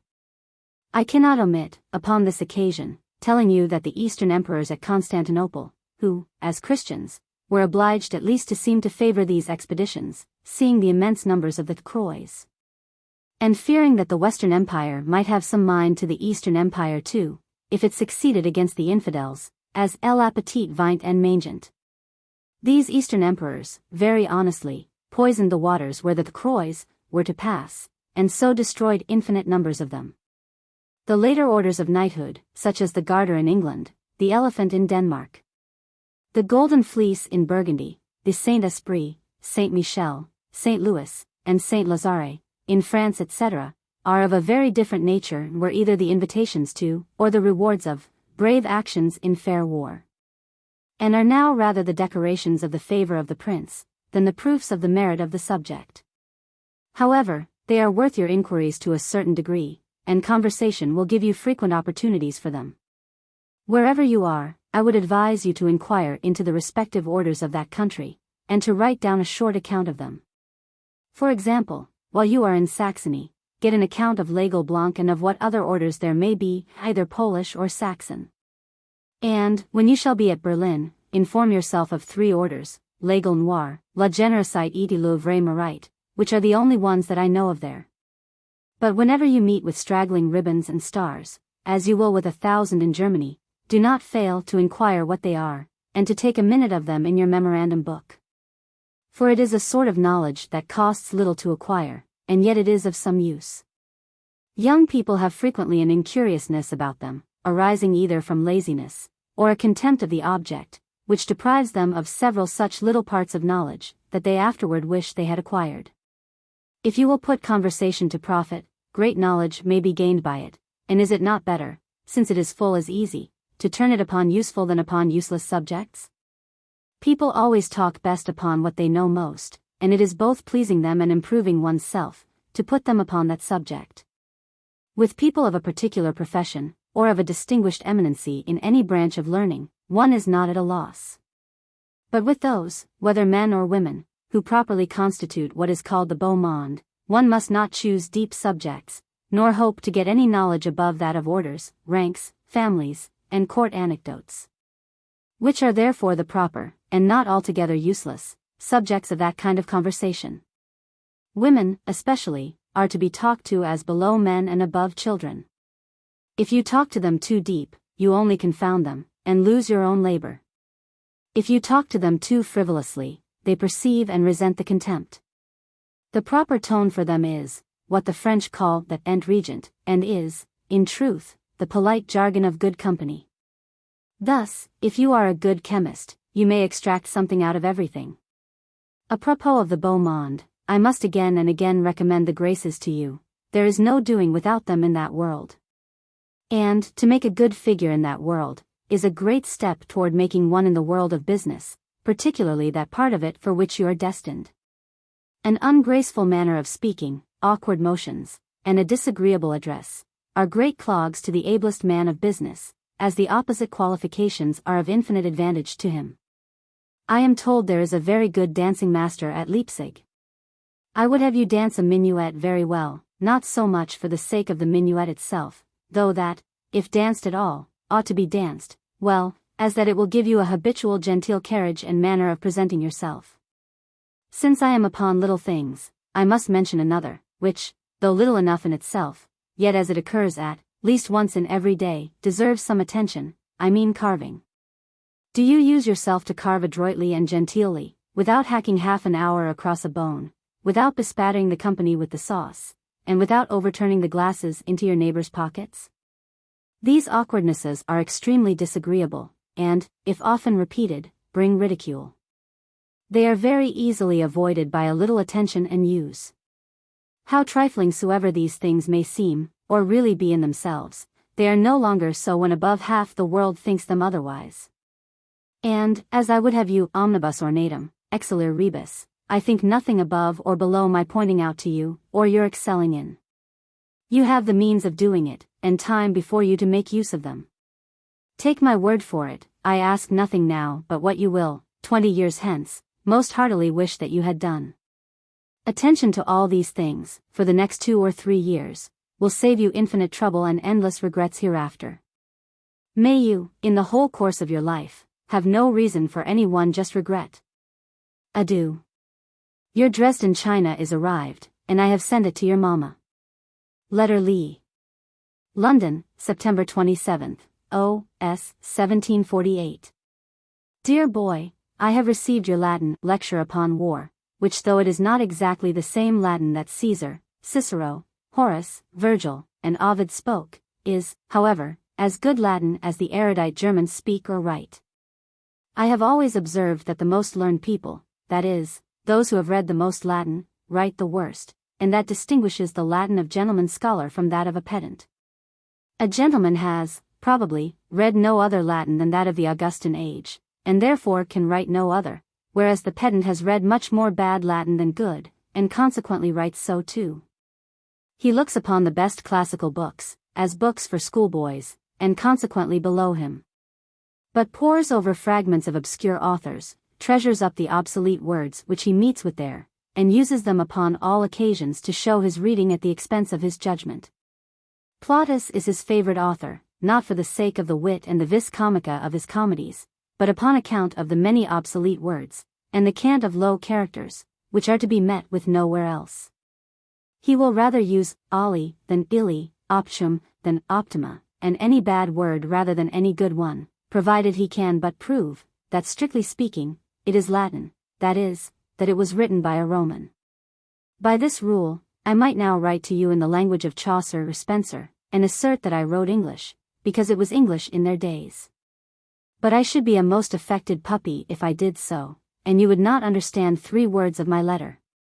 All these, and such like affected peculiarities, are the characteristics of learned coxcombs and pedants, and are carefully avoided by all men of sense.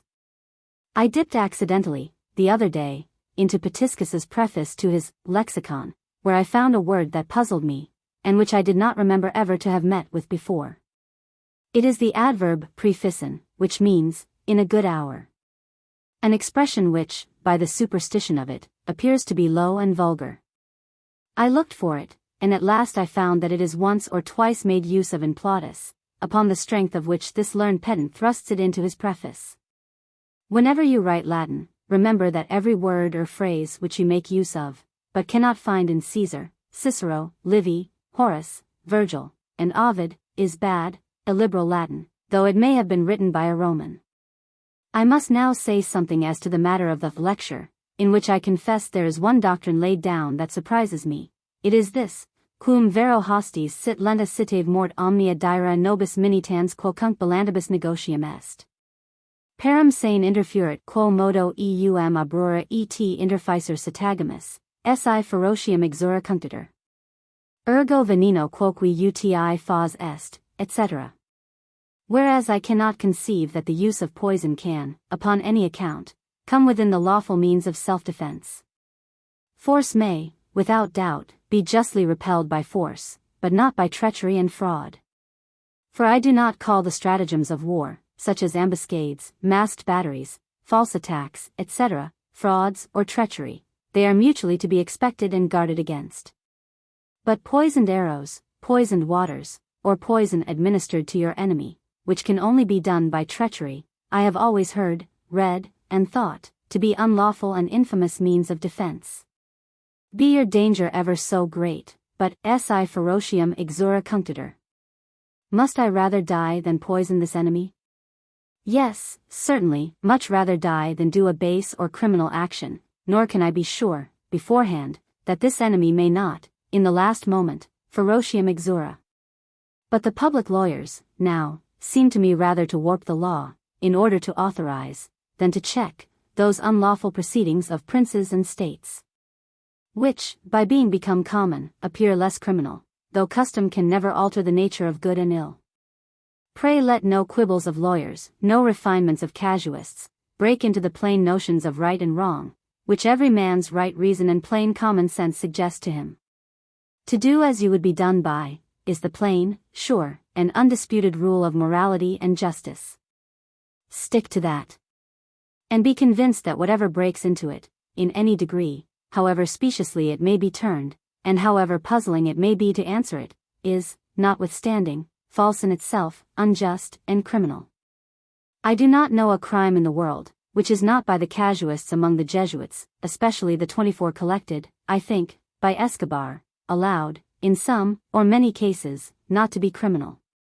The principles first laid down by them are often specious, the reasonings plausible, but the conclusion always a lie, for it is contrary to that evident and undeniable rule of justice which I have mentioned above, of not doing to anyone what you would not have him do to you.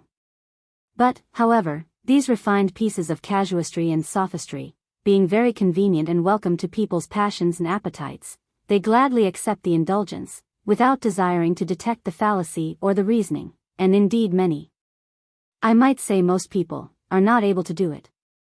Which makes the publication of such quibblings and refinements the more pernicious. I am no skillful casuist nor subtle disputant.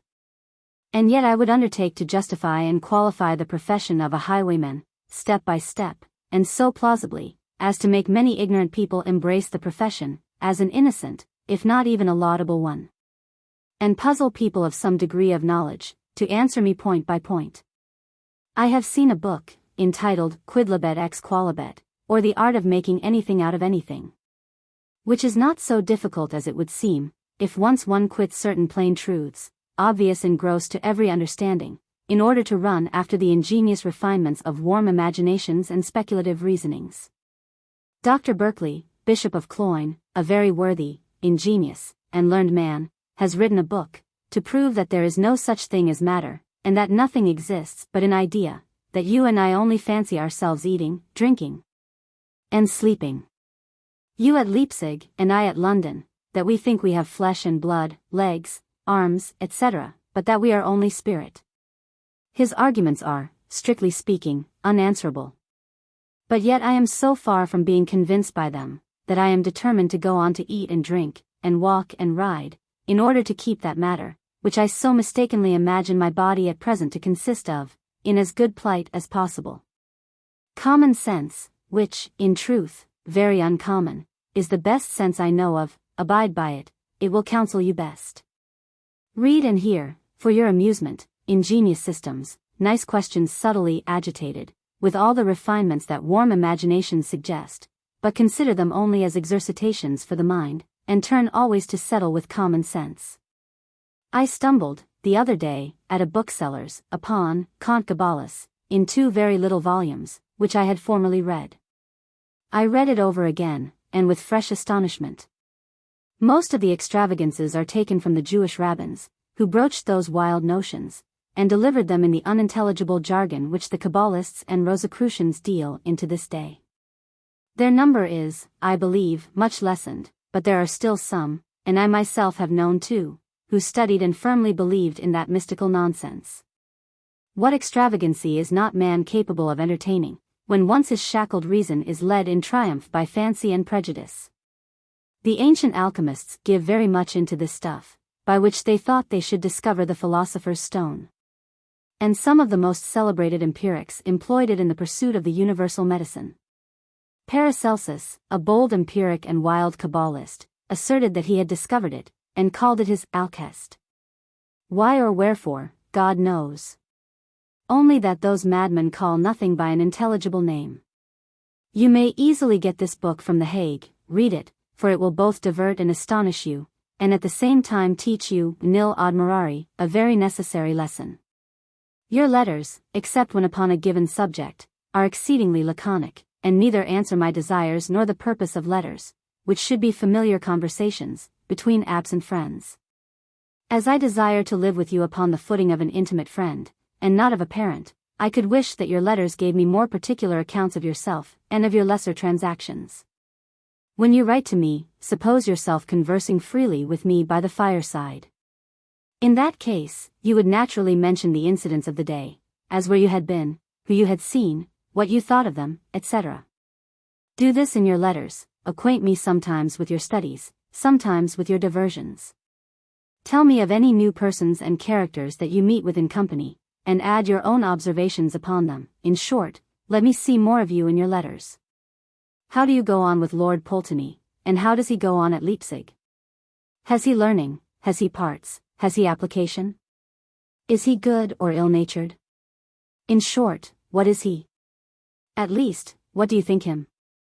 You may tell me without reserve, for I promise you secrecy.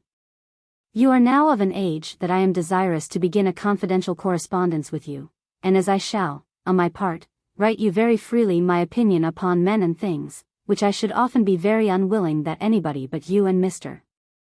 Hart should see, so, on your part, if you write me without reserve, you may depend upon my inviolable secrecy. If you have ever looked into the letters of Madame de Sévigné to her daughter, Madame de Grignan, you must have observed the ease, freedom, and friendship of that correspondence. And yet, I hope and I believe, that they did not love one another better than we do. Tell me what books you are now reading, either by way of study or amusement, how you pass your evenings when at home, and where you pass them when abroad. I know that you go sometimes to Madame Valentine's assembly. What do you do there? Do you play, or sup, or is it only la belle conversation? Do you mind your dancing while your dancing master is with you? As you will be often under the necessity of dancing a minuet, would have you dance it very well. Remember, that the graceful motion of the arms, the giving your hand, and the putting on and pulling off your hat genteelly, are the material parts of a gentleman's dancing. But the greatest advantage of dancing well is, that it necessarily teaches you to present yourself, to sit, stand, and walk, genteelly, all of which are of real importance to a man of fashion. I should wish that you were polished before you go to Berlin, where, as you will be in a great deal of good company, I would have you have the right manners for it. It is a very considerable article to have l'automne de la bonne compagnie in your destination particularly. The principal business of a foreign minister is to get into the secrets, and to know all less allures of the courts at which he resides. This he can never bring about but by such a pleasing address, such engaging manners, and such an insinuating behavior, as may make him sought for, and in some measure domestic, in the best company and the best families of the place. He will then, indeed, be well informed of all that passes, either by the confidences made him, or by the carelessness of people in his company, who are accustomed to look upon him as one of them, and consequently are not upon their guard before him. For a minister who only goes to the court he resides at, in form, to ask an audience of the prince or the minister upon his last instructions, puts them upon their guard, and will never know anything more than what they have a mind that he should know. Here women may be put to some use. A king's mistress, or a minister's wife or mistress, may give great and useful informations, and are very apt to do it, being proud to show that they have been trusted.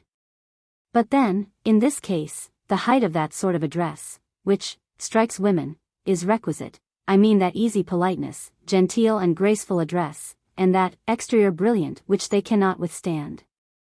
There is a sort of men so like women, that they are to be taken just in the same way, I mean those who are commonly called fine men, who swarm at all courts, who have little reflection and less knowledge, but who by their good breeding, and a train of the world, are admitted into all companies, and, by the imprudence or carelessness of their superiors, pick up secrets worth knowing, which are easily got out of them by proper address. Adieu. Letter 53. Bath, October 12, O.S. 1748. Dear boy, I came here 3 days ago upon account of a disorder in my stomach, which affected my head and gave me vertigo. I already find myself something better, and consequently do not doubt but that the course of these waters will set me quite right. But however and wherever I am, your welfare, your character, your knowledge, and your morals, employ my thoughts more than anything that can happen to me, or that I can fear or hope for myself. I am going off the stage, you are coming upon it. With me what has been, and reflection now would come too late. With you everything is to come, even, in some manner, reflection itself. So that this is the very time when my reflections, the result of experience, may be of use to you, by supplying the want of yours. As soon as you leave Leipzig, you will gradually be going into the great world, where the first impressions that you shall give of yourself will be of great importance to you, but those which you shall receive will be decisive, for they always stick. To keep good company, especially at your first setting out, is the way to receive good impressions. If you ask me what I mean by good company, I will confess to you that it is pretty difficult to define. But I will endeavor to make you understand it as well as I can.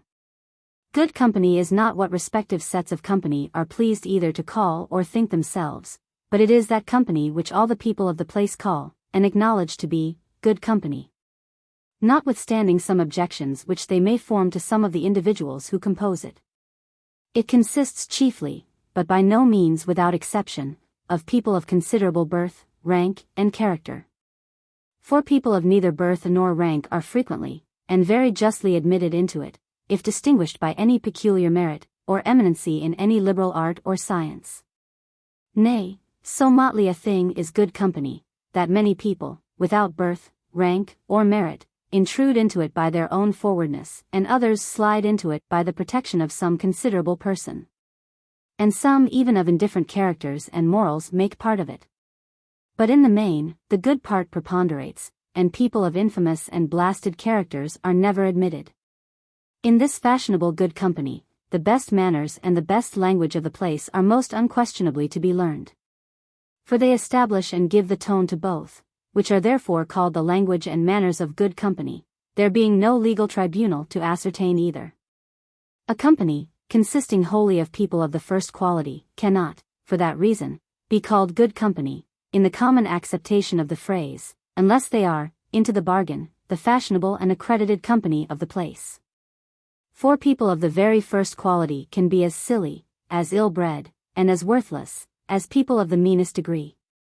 On the other hand, a company consisting entirely of people of very low condition, whatever their merit or parts may be, can never be called good company, and consequently should not be much frequented, though by no means despised. A company wholly composed of men of learning, though greatly to be valued and respected, is not meant by the words good company. They cannot have the easy manners and tenure of the world, as they do not live in it. If you can bear your part well in such a company, it is extremely right to be in it sometimes, and you will be but more esteemed in other companies, for having a place in that. But then do not let it engross you. For if you do, you will be only considered as one of the literati by profession, which is not the way either to shine or rise in the world. The company of professed wits and pests is extremely inviting to most young men, who if they have wit themselves, are pleased with it, and if they have none, are sillily proud of being one of it, but it should be frequented with moderation and judgment, and you should by no means give yourself up to it. A wit is a very unpopular denomination, as it carries terror along with it, and people in general are as much afraid of a live wit, in company, as a woman is of a gun, which she thinks may go off of itself, and do her a mischief. Their acquaintance is, however, worth seeking, and their company worth frequenting, but not exclusively of others, nor to such a degree as to be considered only as one of that particular set. But the company, which of all others you should most carefully avoid, is that low company, which, in every sense of the word, is low indeed, low in rank, low in parts, low in manners, and low in merit.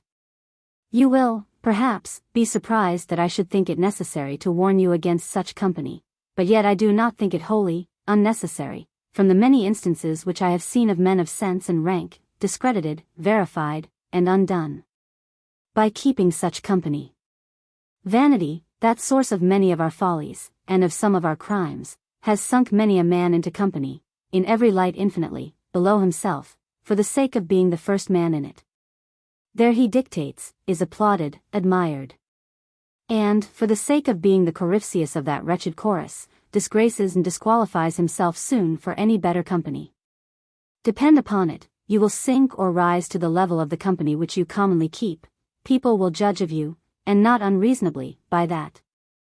There is good sense in the Spanish saying, tell me whom you live with, and I will tell you who you are. Make it therefore your business, wherever you are, to get into that company which everybody in the place allows to be the best company next to their own, which is the best definition that I can give you of good company. But here, too, one caution is very necessary, for want of which many young men have been ruined, even in good company.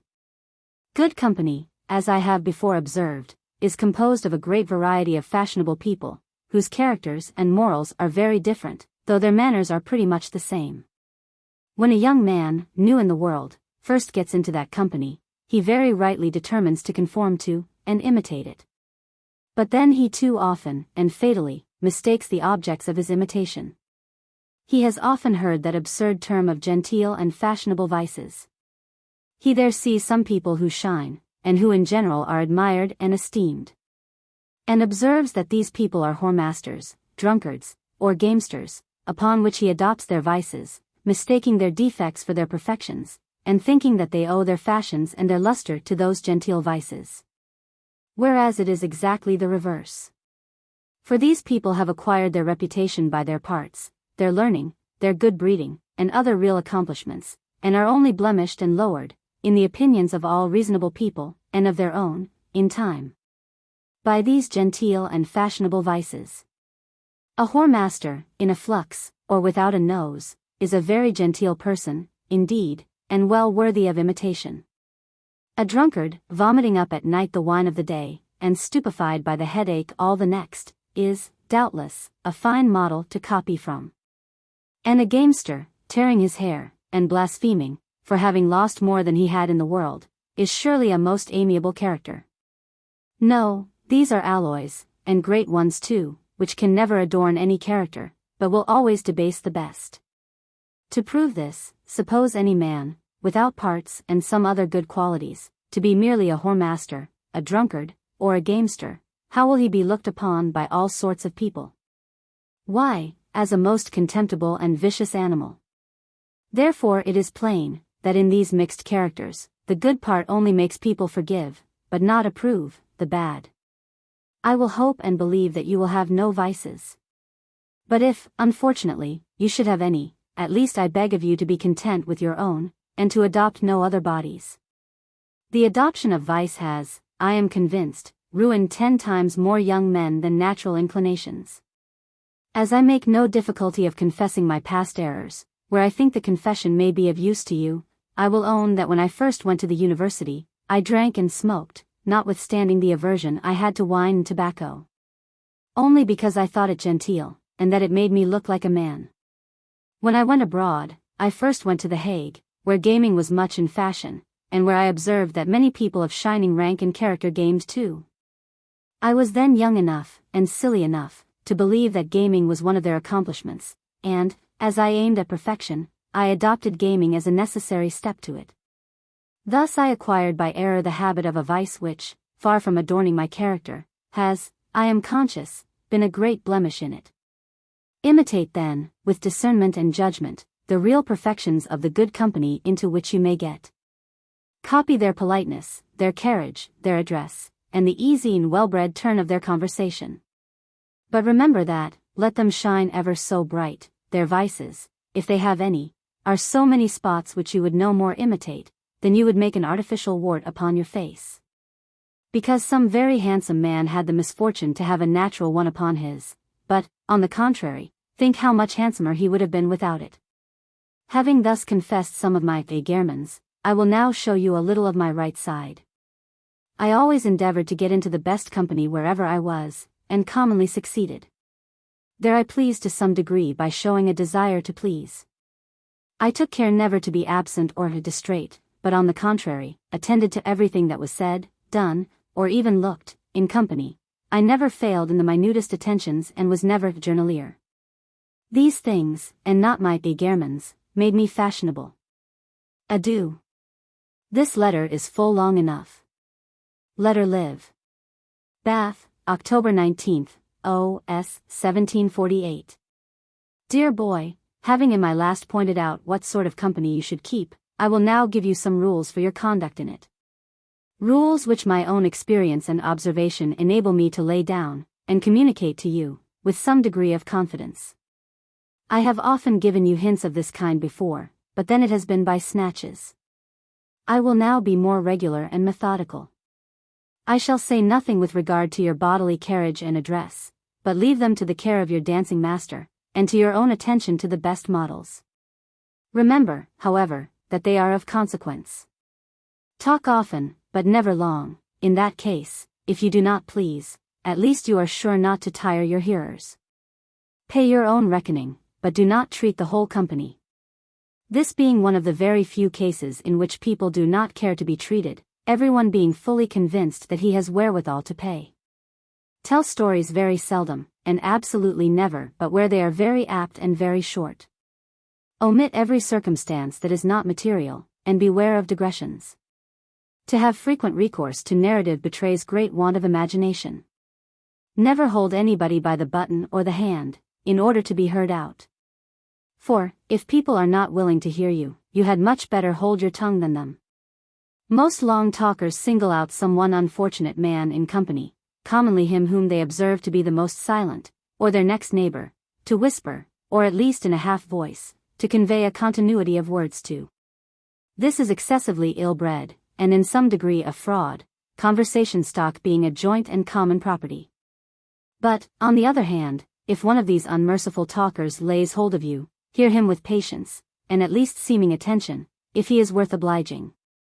For nothing will oblige him more than a patient hearing, as nothing would hurt him more than either to leave him in the midst of his discourse, or to discover your impatience under your affliction.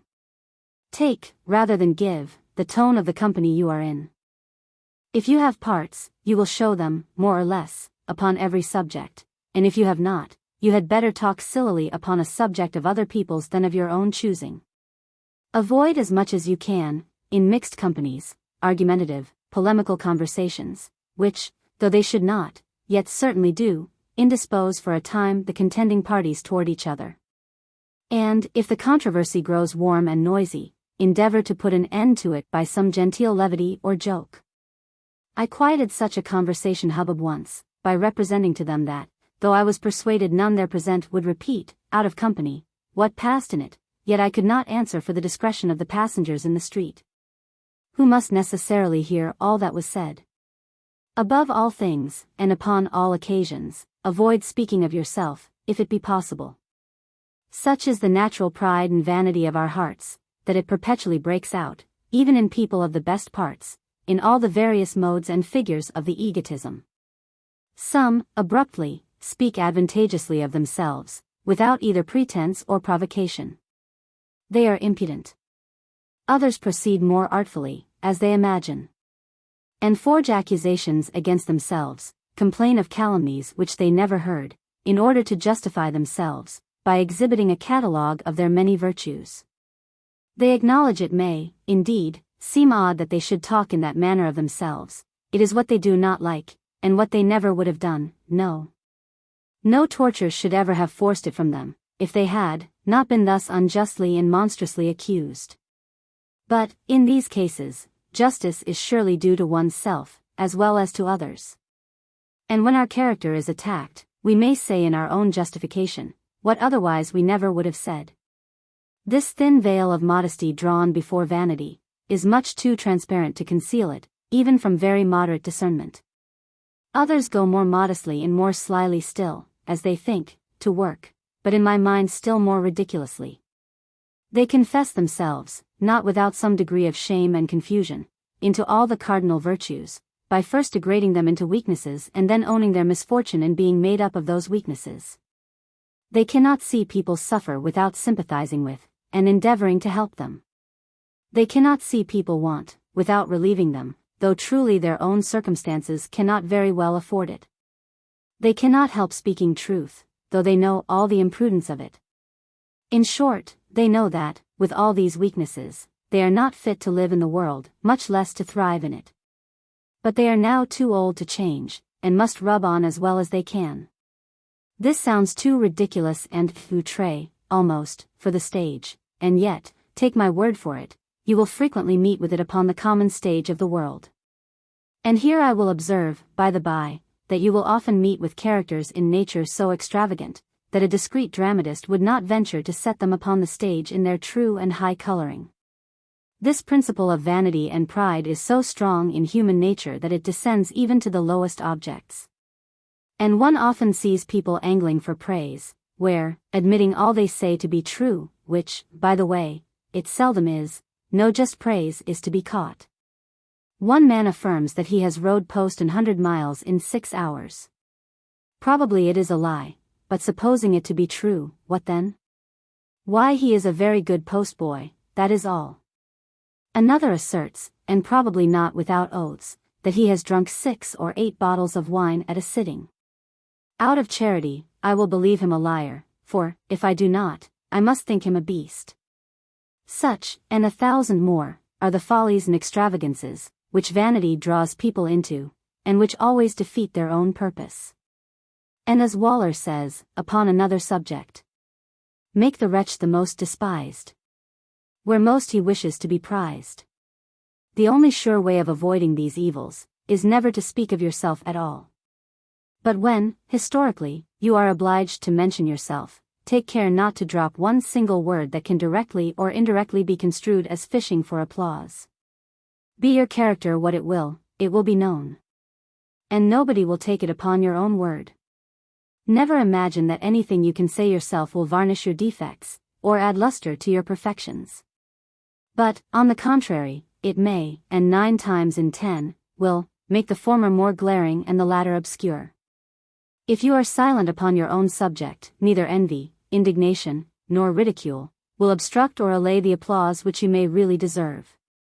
But if you publish your own panegyric upon any occasion, or in any shape whatsoever, and however artfully dressed or disguised, they will all conspire against you, and you will be disappointed of the very end you aim at. Take care never to seem dark and mysterious, which is not only a very unamiable character, but a very suspicious one too. If you seem mysterious with others, they will be really so with you, and you will know nothing. The height of abilities is to have volto sciolto and pensieri stretti, that is, a frank, open, and ingenuous exterior, with a prudent interior, to be upon your own guard, and yet, by a seeming natural openness, to put people off theirs. Depend upon it, 9 in 10 of every company you are in will avail themselves of every indiscreet and unguarded expression of yours, if they can turn it to their own advantage. A prudent reserve is therefore as necessary as a seeming openness is prudent. Always look people in the face when you speak to them. The not doing it is thought to imply conscious guilt. Besides that, you lose the advantage of serving by their countenances what impression your discourse makes upon them. In order to know people's real sentiments, I trust much more to my eyes than to my ears, for they can say whatever they have a mind I should hear, but they can seldom help looking what they have no intention that I should know. Neither retail nor receive scandal willingly. Defamation of others may for the present gratify the malignity of the pride of our hearts. Cool reflection will draw very disadvantageous conclusions from such a disposition. And in the case of scandal, as in that of robbery, the receiver is always thought as bad as the thief. Mimicry, which is the common and favorite amusement of little low minds, is in the utmost contempt with great ones. It is the lowest and most illiberal of all buffoonery. Pray, neither practice it yourself, nor applaud it in others. Besides that the person mimicked is insulted, and, as I have often observed to you before, an insult is never forgiven. I need not, I believe, advise you to adapt your conversation to the people you are conversing with, for I suppose you would not, without this caution, have talked upon the same subject and in the same manner, to a minister of state, a bishop, a philosopher, a captain, and a woman. A man of the world must, like the chameleon, be able to take every different hue, which is by no means a criminal or abject, but a necessary complaisance, for it relates only to manners and not to morals. One word only as to swearing, and that, I hope and believe, is more than is necessary. You may sometimes hear some people in good company interlard their discourse with oaths, by way of embellishment, as they think, but you must observe, too, that those who do so are never those who contribute, in any degree, to give that company the denomination of good company. They are always subalterns, or people of low education, for that practice, besides that it has no one temptation to plead, is as silly and as illiberal as it is wicked. Loud laughter is the mirth of the mob, who are only pleased with silly things. For true wit or good sense never excited a laugh since the creation of the world. A man of parts and fashion is therefore only seen to smile, but never heard to laugh. But to conclude this long letter. All the above-mentioned rules, however carefully you may observe them, will lose half their effect, if unaccompanied by the graces. Whatever you say, if you say it with a supercilious, cynical face, or an embarrassed countenance, or a silly, disconcerted grin, will be ill received. If, into the bargain, you mutter it, or utter it indistinctly and ungracefully, it will be still worse received. If your air and address are vulgar, awkward, and gauche, you may be esteemed indeed, if you have great intrinsic merit. But you will never please, and without pleasing you will rise but heavily. Venus, among the ancients, was synonymous with the Graces, who were always supposed to accompany her. And Horace tells us that even youth and Mercury, the god of arts and eloquence, would not do without her. Param comi signed to Juventus Mercuriusque. They are not inexorable ladies, and may be had if properly and diligently pursued. Adieu. Letter L.V. Bath, October 29th, O.S. 1748. Dear boy, my anxiety for your success increases in proportion as the time approaches of your taking your part upon the great stage of the world. The audience will form their opinion of you upon your first appearance, making the proper allowance for your inexperience, and so far it will be final, that, though it may vary as to the degrees, it will never totally change. This consideration excites that restless attention with which I am constantly examining how I can best contribute to the perfection of that character, in which the least spot or blemish would give me more real concern than I am now capable of feeling upon any other account whatsoever. I have long since done mentioning your great religious and moral duties, because I could not make your understanding so bad a compliment as to suppose that you wanted, or could receive, any new instructions upon those two important points. Mr. Hart, I am sure, has not neglected them, and, besides, they are so obvious to common sense and reason, that commentators may, as they often do, perplex, but cannot make them clearer. My province, therefore, is to supply by my experience your hitherto inevitable inexperience in the ways of the world. People at your age are in a state of natural ebriety, and want rails and guardfists, wherever they go, to hinder them from breaking their necks. This drunkenness of youth is not only tolerated, but even pleases, if kept within certain bounds of discretion and decency. These bounds are the point which it is difficult for the drunken man himself to find out, and there it is that the experience of a friend may not only serve, but save him. Carry with you, and welcome, into company all the gaiety and spirits, but as little of the giddiness, of youth as you can. The former will charm, but the latter will often, though innocently, implacably offend. Inform yourself of the characters and situations of the company, before you give way to what your imagination may prompt you to say. There are, in all companies, more wrong deeds than right ones, and many more who deserve, than who like censure. Should you therefore expatiate in the praise of some virtue, which some in company notoriously want, or declaim against any vice, which others are notoriously infected with, your reflections, however general and unapplied, will, by being applicable, be thought personal and leveled at those people. This consideration points out to you, sufficiently, not to be suspicious and captious yourself, nor to suppose that things, because they may be, are therefore meant at you. The manners of well-bred people secure one from those indirect and mean attacks, but if, by chance, a flippant woman or a pert coxcomb lets off anything of that kind, it is much better not to seem to understand, than to reply to it. Cautiously avoid talking of either your own or other people's domestic affairs. Yours are nothing to them but tedious, theirs are nothing to you. The subject is a tender one, and it is odds but that you touch somebody or other's sore place, for, in this case, there is no trusting to specious appearances, which may be, and often are, so contrary to the real situations of things, between men and their wives, parents and their children, seeming friends, etc., that, with the best intentions in the world, one often blunders disagreeably. Remember that the wit, humor, and jokes, of most mixed companies are local. They thrive in that particular soil, but will not often bear transplanting. Every company is differently circumstanced, has its particular cant and jargon, which may give occasion to wit and mirth within that circle, but would seem flat and insipid in any other, and therefore will not bear repeating. Nothing makes a man look sillier than a pleasantry not relished or not understood. And if he meets with a profound silence when he expected a general applause, or, what is worse, if he is desired to explain the bon mot, his awkward and embarrassed situation is easier imagined than described. Apropos of repeating. Take great care never to repeat, I do not mean here the pleasantries, in one company what you hear in another. Things, seemingly indifferent, may, by circulation, have much graver consequences than you would imagine. Besides, there is a general tacit trust in conversation, by which a man is obliged not to report anything out of it, though he is not immediately enjoined to secrecy. A retailer of this kind is sure to draw himself into 1,000 scrapes and discussions, and to be shyly and uncomfortably received wherever he goes.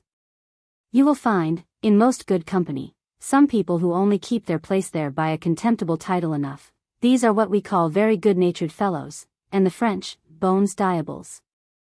The truth is, they are people without any parts or fancy, and who, having no will of their own, readily assent to, concur in, and applaud, whatever is said or done in the company, and adopt, with the same alacrity, the most virtuous or the most criminal, the wisest or the silliest scheme, that happens to be entertained by the majority of the company. This foolish, and often criminal complaisance flows from a foolish cause, the want of any other merit. I hope that you will hold your place in company by a nobler tenure, and that you will hold it. You can bear a quibble, I believe, yet, in capite. Have a will and an opinion of your own, and adhere to them steadily. But then do it with good humor, good breeding, and, if you have it, with urbanity, for you have not yet heard enough either to preach or censure. All other kinds of complaisance are not only blameless, but necessary in good company.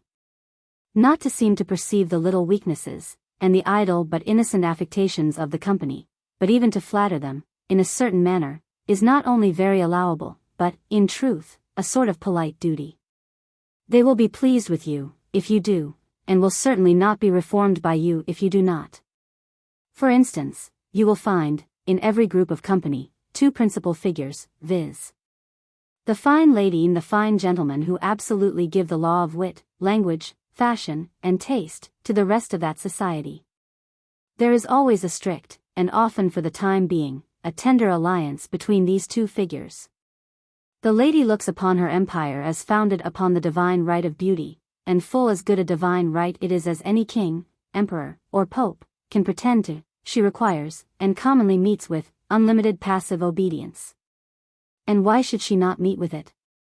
Her demands go no higher than to have her unquestioned preeminence in beauty, wit, and fashion, firmly established. Few sovereigns, by the way, are so reasonable. The fine gentleman's claims of right are, mutatis mutandis, the same. And though, indeed, he is not always a wit de jure, yet, as he is the wit de facto of that company, he is entitled to a share of your allegiance, and everybody expects at least as much as they are entitled to, if not something more. Prudence bids you make your court to these joint sovereigns, and no duty, that I know of, forbids it.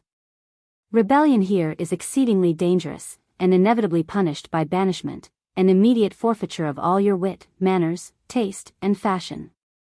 As, on the other hand, a cheerful submission, not without some flattery, is sure to procure you a strong recommendation and most effectual pass, throughout all their, and probably the neighboring, dominions. With a moderate share of sagacity, you will, before you have been half an hour in their company, easily discover those two principal figures, both by the deference which you will observe the whole company pay them, and by that easy, careless, and serene air, which their consciousness of power gives them. As in this case, so in all others, aim always at the highest, get always into the highest company, and address yourself particularly to the highest in it.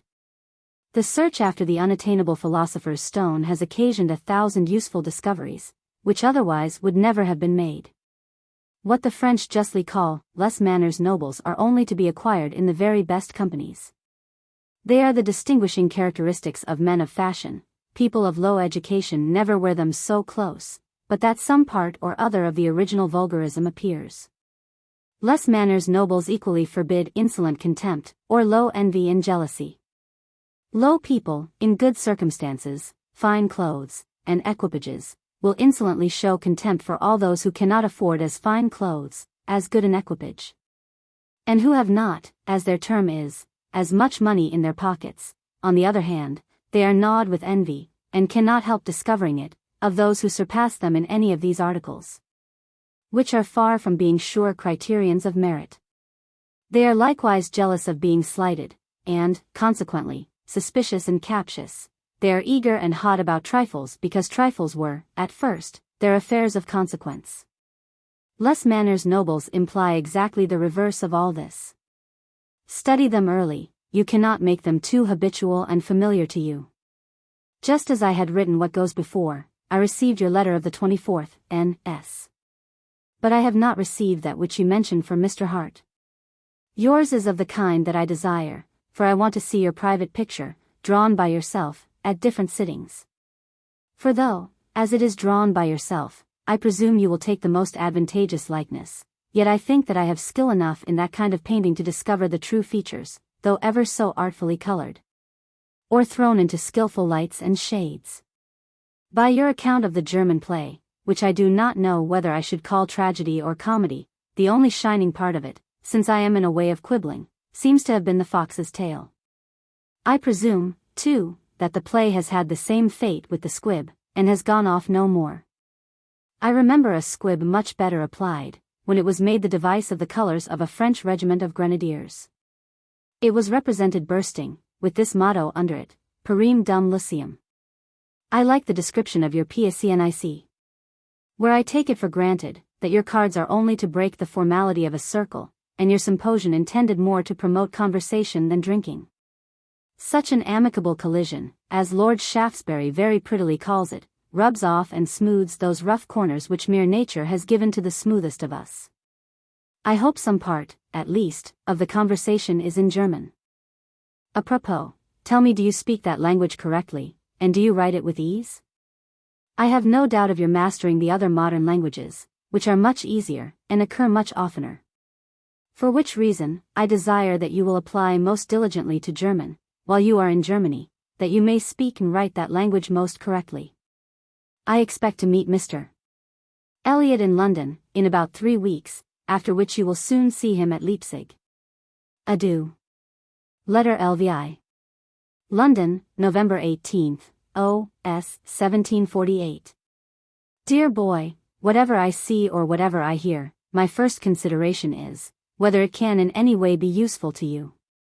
As a proof of this, I went accidentally the other day into a print shop, where, among many others, I found one print from a famous design of Carlo Maratti, who died about 30 years ago, and was the last eminent painter in Europe. The subject is Il Studio del Disegno, or the School of Drawing. An old man, supposed to be the master, points to his scholars, who are variously employed in perspective, geometry, and the observation of the statues of antiquity. With regard to perspective, of which there are some little specimens, he has wrote, tanto che basti, that is, as much as is sufficient. With regard to geometry, tanto che basti, again. With regard to the contemplation of the ancient statues, there is written, non mai abbastanza, there never can be enough.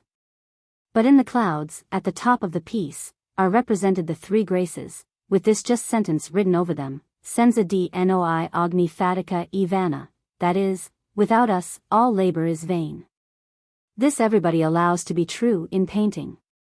But all people do not seem to consider, as I hope you will, that this truth is full as applicable to every other art or science, indeed to everything that is to be said or done. I will send you the print itself by Mr. Eliot, when he returns. And I will advise you to make the same use of it that the Roman Catholics say they do of the pictures and images of their saints, which is, only to remind them of those, for the adoration they disclaim. Nay, I will go further, as the transition from popery to paganism is short and easy, I will classically and poetically advise you to invoke, and sacrifice to them every day, and all the day. It must be owned, that the Graces do not seem to be natives of Great Britain, and, I doubt, the best of us here have more of rough than polished diamond. Since barbarism drove them out of Greece and Rome, they seem to have taken refuge in France, where their temples are numerous, and their worship the established one. Examine yourself seriously, why such and such people please and engage you, more than such and such others, of equal merit, and you will always find that it is because the former have the graces and the latter not. I have known many a woman with an exact shape, and a symmetrical assemblage of beautiful features, please nobody, while others, with very moderate shapes and features, have charmed everybody. Why? Because Venus will not charm so much, without her attendant graces, as they will without her. Among men, how often have I seen the most solid merit and knowledge neglected, unwelcome, or even rejected, for want of them. While flimsy parts, little knowledge, and less merit, introduced by the graces, have been received, cherished, and admired. Even virtue, which is moral beauty, wants some of its charms if unaccompanied by them. If you ask me how you shall acquire what neither you nor I can define or ascertain, I can only answer, by observation. Form yourself, with regard to others, upon what you feel pleases you in them. I can tell you the importance, the advantage, of having the graces, but I cannot give them you. I heartily wish I could, and I certainly would, for I do not know a better present that I could make you. To show you that a very wise, philosophical, and retired man thinks upon that subject as I do, who have always lived in the world, I send you, by Mr. Eliot, the famous Mr. Locke's book upon education, in which you will end the stress that he lays upon the graces, which he calls, and very truly, good breeding. I have marked all the parts of that book that are worth your attention. For as he begins with the child, almost from its birth, the parts relative to its infancy would be useless to you. Germany is, still less than England, the seat of the graces. However, you had as good not say so while you are there. But the place which you are going to, in a great degree, is, for I have known as many well-bred, pretty men come from Turin, as from any part of Europe. The late King Victor Amédée took great pains to form such of his subjects as were of any consideration, both to business and manners. The present king, I am told, follows his example. This, however, is certain, that in all courts and congresses, where there are various foreign ministers, those of the King of Sardinia are generally the ablest, the politest, and less plus delis. You will therefore, at Turin, have very good models to form yourself upon, and remember, that with regard to the best models, as well as to the antique Greek statues in the print, non mai abbastanza. Observe every word, look, and motion of those who are allowed to be the most accomplished persons there. Observe their natural and careless, but genteel air, their unembarrassed good breeding, their unassuming, but yet unprostituted dignity. Mind their decent mirth, their discreet frankness, and that end regent which, as much above the frivolous as below the important and the secret, is the proper medium for conversation in mixed companies. I will observe, by the by, that the talent of that light end regent is often of great use to a foreign minister. Not only as it helps him to domesticate himself in many families, but also as it enables him to put by and parry some subjects of conversation, which might possibly lay him under difficulties both what to say and how to look. Of all the men that ever I knew in my life, and I knew him extremely well, the late Duke of Marlborough possessed the graces in the highest degree, not to say engrossed them, and indeed he got the most by them. For I will venture, contrary to the custom of profound historians, who always assign deep causes for great events, to ascribe the better half of the Duke of Marlborough's greatness and riches to those graces. He was eminently illiterate. Wrote bad English and spelled it still worse. He had no share of what is commonly called parts, that is, he had no brightness, nothing shining in his genius. He had most undoubtedly an excellent good plain understanding with sound judgment. But these alone would probably have raised him but something higher than they found him, which was page to King James II's Queen. There the graces protected and promoted him. For while he was an ensign of the Guards, the Duchess of Cleveland, then favourite mistress to King Charles II, struck by those very graces, gave him £5,000. With which he immediately bought an annuity for his life of £500 a year, of my grandfather Halifax. Which was the foundation of his subsequent fortune. His figure was beautiful, but his manner was irresistible, by either man or woman. It was by this engaging, graceful manner, that he was enabled, during all his war, to connect the various and jarring powers of the Grand Alliance, and to carry them on to the main object of the war, notwithstanding their private and separate views, jealousies, and wrong-headednesses. Whatever court he went to, and he was often obliged to go himself to some resty and refractory ones, he as constantly prevailed, and brought them into his measures. The pensionary Heinsius, a venerable old minister, grown grey in business, and who had governed the Republic of the United Provinces for more than 40 years, was absolutely governed by the Duke of Marlborough, as that republic feels to this day. He was always cool, and nobody ever observed the least variation in his countenance. He could refuse more gracefully than other people could grant. And those who went away from him the most dissatisfied as to the substance of their business, were yet personally charmed with him and, in some degree, comforted by his manner. With all his gentleness and gracefulness, no man living was more conscious of his situation, nor maintained his dignity better. With the share of knowledge which you have already gotten, and with the much greater which I hope you will soon acquire, what may you not expect to arrive at, if you join all these graces to it? In your destination particularly, they are in truth half your business, for, if you once gain the affections as well as the esteem of the prince or minister of the court to which you are sent, I will answer for it. That will effectually do the business of the court that sent you. Otherwise it is uphill work. Do not mistake, and think that these graces which I so often and so earnestly recommend to you, should only accompany important transactions, and be worn only, les jours de gala. No, they should, if possible, accompany the least thing you do or say, for, if you neglect them in little things, they will leave you in great ones.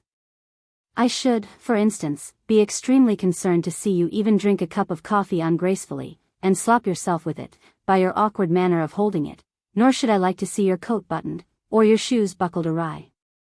But I should be outrageous, if I heard you mutter your words unintelligibly, stammer, in your speech, or hesitate, misplace, and mistake in your narrations. And I should run away from you with greater rapidity, if possible, than I should now run to embrace you, if I found you destitute of all those graces which I have set my heart upon their making you one day, omnibus ornatum exceller rebus. This subject is inexhaustible, as it extends to everything that is to be said or done, but I will leave it for the present, as this letter is already pretty long. Such is my desire, my anxiety for your perfection, that I never think I have said enough, though you may possibly think that I have said too much. And though, in truth, if your own good sense is not sufficient to direct you, in many of these plain points, all that I or anybody else can say will be insufficient. But where you are concerned, I am the insatiable man in Horace, who covets still a little corner more to complete the figure of his field. I dread every little corner that may deform mine, in which I would have, if possible, no one defect. I this moment receive yours of the 17th, N.S., and cannot condole with you upon the secession of your German commensaux, who both by your and Mr. Hart's description, seem to be de gens d'une amiable absence. And, if you can replace them by any other German conversation, you will be a gainer by the bargain. I cannot conceive, if you understand German well enough to read any German book, how the writing of the German character can be so difficult and tedious to you, the 24 letters being very soon learned. And I do not expect that you should write yet with the utmost purity and correctness. As to the language, what I meant by your writing once a fortnight to Grevenkop, was only to make the written character familiar to you. However, I will be content with 1 in 3 weeks or so. I believe you are not likely to see Mr. Elliot again soon, he being still in Cornwall with his father, who, I hear, is not likely to recover. Adieu. Letter 57. London, November 29th, O.S. 1748. Dear boy, I delayed writing to you till I could give you some account of the motions of your friend Mr. Elliot, for whom I know you have, and very justly, the most friendly concern. His father and he came to town together, in a post-chaise a fortnight ago, the rest of the family remaining in Cornwall.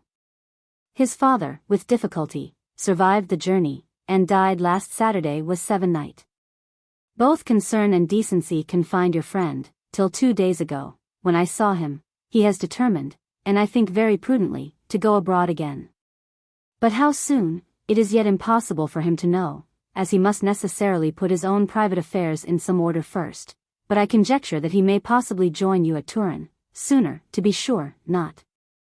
I am very sorry that you are likely to be so long without the company and the example of so valuable a friend, and therefore I hope that you will make it up to yourself, as well as you can at this distance, by remembering and following his example.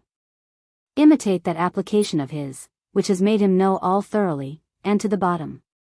He does not content himself with the surface of knowledge, but works in the mind for it, knowing that it lies deep. Pope says, very truly, in his Essay on Criticism, a little learning is a dangerous thing. Drink deep, or taste not the Pyrean spring. I shall send you by a ship that goes to Hamburg next week, and by which Hawkins sends Mr. Hart some things that he wrote for, all those which I propose sending you by Mr. Elliot, together with a very little box that I am desired to forward to Mr. Hart. There will be, likewise, 2 letters of recommendation for you to Monsieur Andrine Comte Algarotti, at Berlin, which you will take care to deliver to them, as soon as you shall be rigged and fitted out to appear there. They will introduce you into the best company, and I depend upon your own good sense for your avoiding of bad. If you fall into bad and low company there, or anywhere else, you will be irrecoverably lost. Whereas, if you keep good company, and company above yourself, your character and your fortune will be immovably fixed. I have not time today, upon account of the meeting of the Parliament, to make this letter of the usual length. And indeed, after the volumes that I have written to you, all I can add must be unnecessary. However, I shall probably, ex abundanti, return soon to my former prolixity, and you will receive more and more last words from, yours. Letter 58. London, December 6th, O.S. 1748. Dear boy, I am at present under very great concern for the loss of a most affectionate brother, with whom I had always lived in the closest friendship. My brother John died last Friday night, of a fit of the gout, which he had had for about a month in his hands and feet, and which fell at last upon his stomach and head. As he grew, toward the last, lethargic, his end was not painful to himself. At the distance which you are at from hence, you need not go into mourning upon this occasion, as the time of your mourning would be near over, before you could put it on. By a ship which sails this week for Hamburg, I shall send you those things which I propose to have sent you by Mr. Eliot, viz., a little box from your mamma, a less box from Mr. Hart, Mr. Locke's book upon education, the print of Carlo Maratti, which I mentioned to you some time ago, and 2 letters of recommendation, one to Monsieur Andry and the other to Count Algarotti, at Berlin. Both those gentlemen will, I am sure, be as willing as they are able to introduce you into the best company, and I hope you will not, as many of your countrymen are apt to do, decline it. It is in the best companies only that you can learn the best manners and that tournure, and those graces, which I have so often recommended to you, as the necessary means of making a figure in the world. I am most extremely pleased with the account which Mr. Hart gives me of your progress in Greek, and of your having read Hesiod almost critically.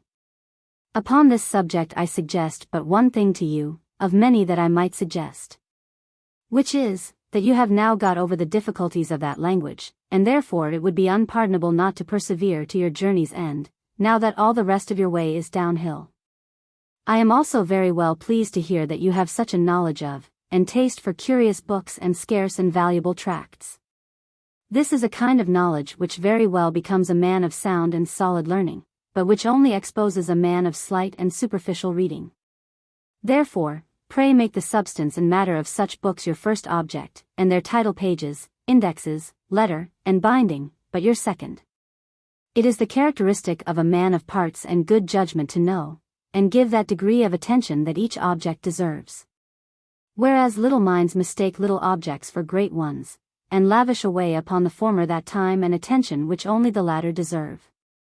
To such mistakes we owe the numerous and frivolous tribes of insect-mongers, shell-mongers, and pursuers and dryers of butterflies, etc. The strong mind distinguishes, not only between the useful and the useless, but likewise between the useful and the curious. He applies himself intensely to the former, he only amuses himself with the latter. Of this little sort of knowledge, which I have just hinted at, you will find at least as much as you need wish to know, in a superficial but pretty French book, entitled, Spectacle de la Nature, which will amuse you while you read it, and give you a sufficient notion of the various parts of nature. I would advise you to read it, at leisure hours. But that part of nature, which Mr. Hart tells me you have begun to study with the Rector Magnificus, is of much greater importance, and deserves much more attention, I mean astronomy.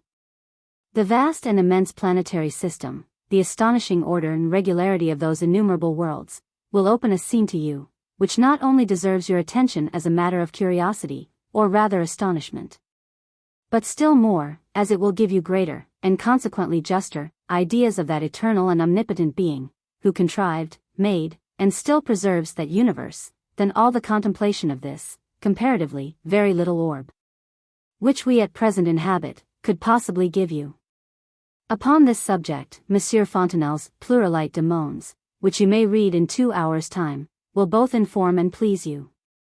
God bless you. Yours. Letter Licks. London, December 13th, O.S. 1748.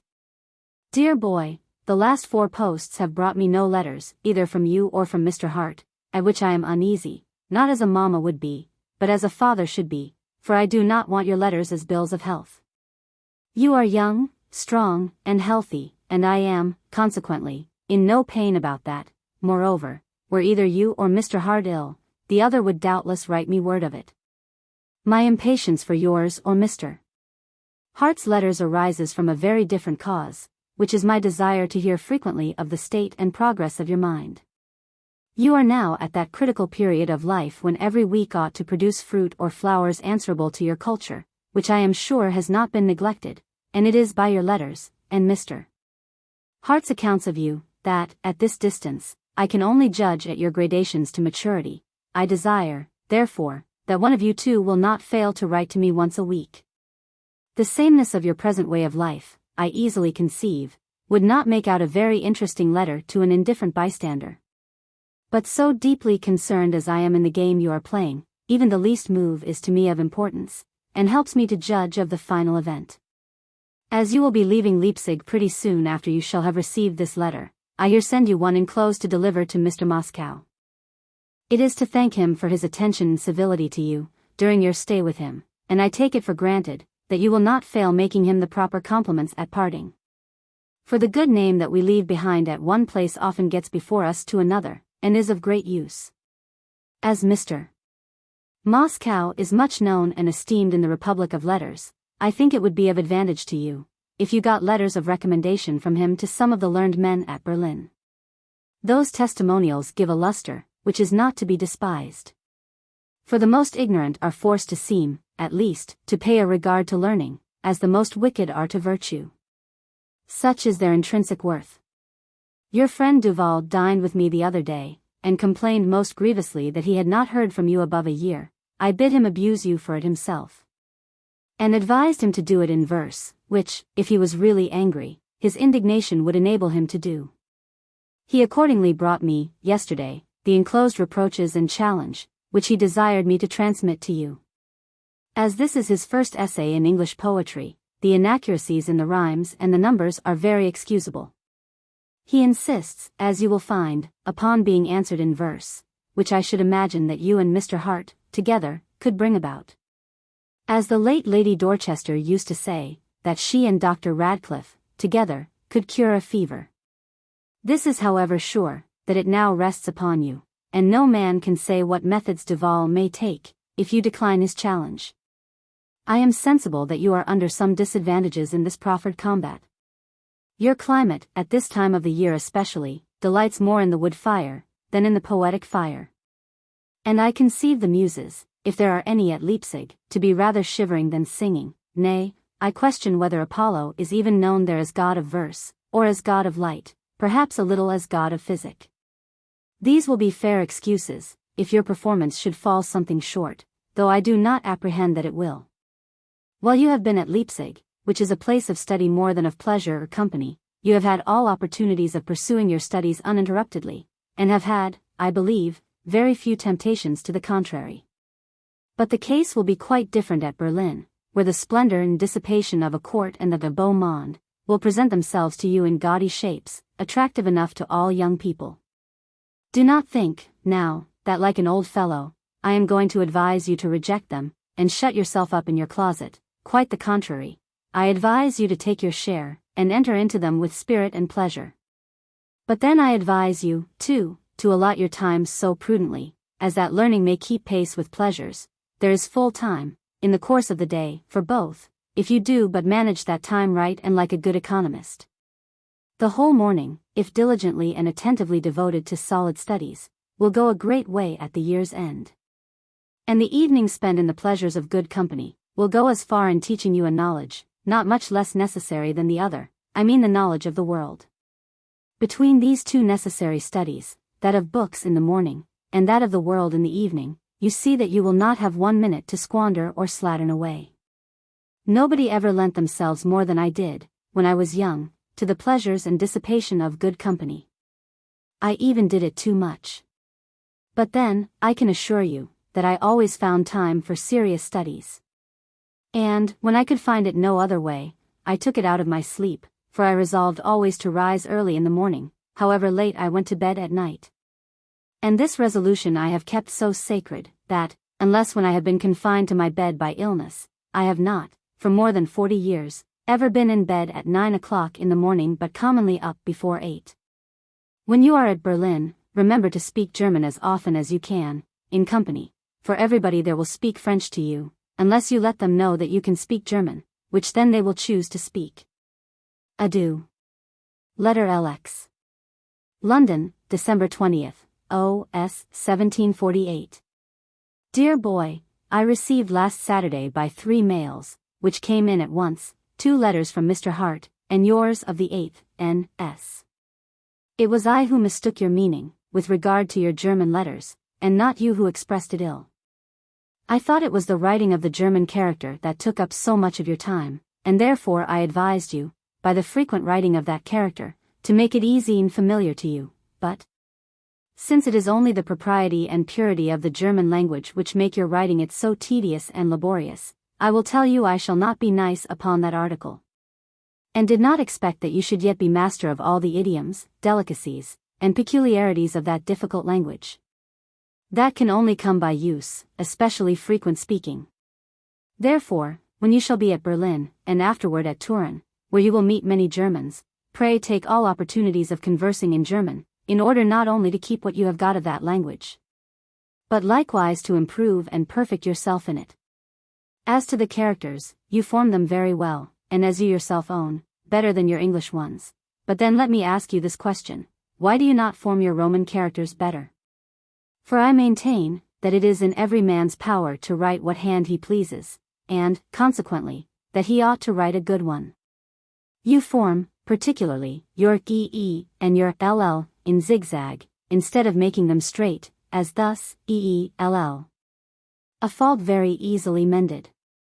You will not, I believe, be angry with this little criticism, when I tell you, that by all the accounts I have had of late from Mr. Hart and others, this is the only criticism that you give me occasion to make.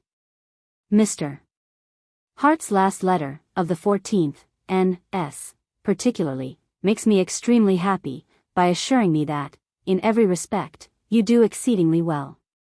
I am not afraid, by what I now say, of making you too vain.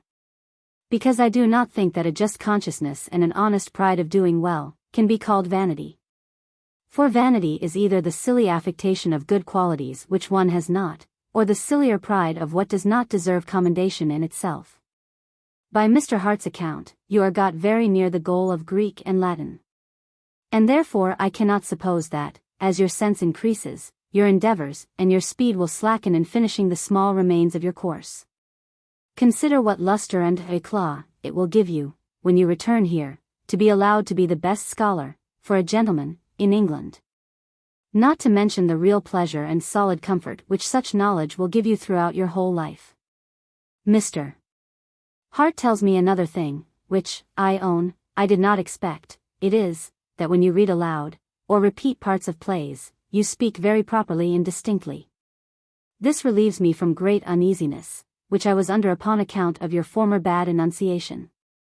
Go on, and attend most diligently to this important article. It is, of all graces, and they are all necessary, the most necessary one. Comte Perting, who has been here about a fortnight, far from disavowing, confirms all that Mr. Hart has said to your advantage. He thinks that he shall be at Turin much about the time of your arrival there, and pleases himself with the hopes of being useful to you. Though, should you get there before him, he says that Comte du Perron, with whom you are a favorite, will take that care. You see, by this one instance, and in the course of your life you will see by a million of instances, of what use a good reputation is, and how swift and advantageous a harbinger it is, wherever one goes. Upon this point, too, Mr. Hart does you justice, and tells me that you are desirous of praise from the praiseworthy. This is a right and generous ambition, and without which, I fear, few people would deserve praise. But here let me, as an old stager upon the theatre of the world, suggest one consideration to you, which is, to extend your desire of praise a little beyond the strictly praiseworthy. Or else you may be apt to discover too much contempt for at least 3 parts in 5 of the world, who will never forgive it you. In the mass of mankind, I fear, there is too great a majority of fools and knaves, who, singly from their number, must to a certain degree be respected, though they are by no means respectable. And a man who will show every knave or fool that he thinks him such, will engage in a most ruinous war, against numbers much superior to those that he and his allies can bring into the field. Abhor a knave, and pity a fool in your heart. But let neither of them, unnecessarily, see that you do so. Some complaisance and attention to fools is prudent, and not mean, as a silent abhorrence of individual knaves is often necessary and not criminal.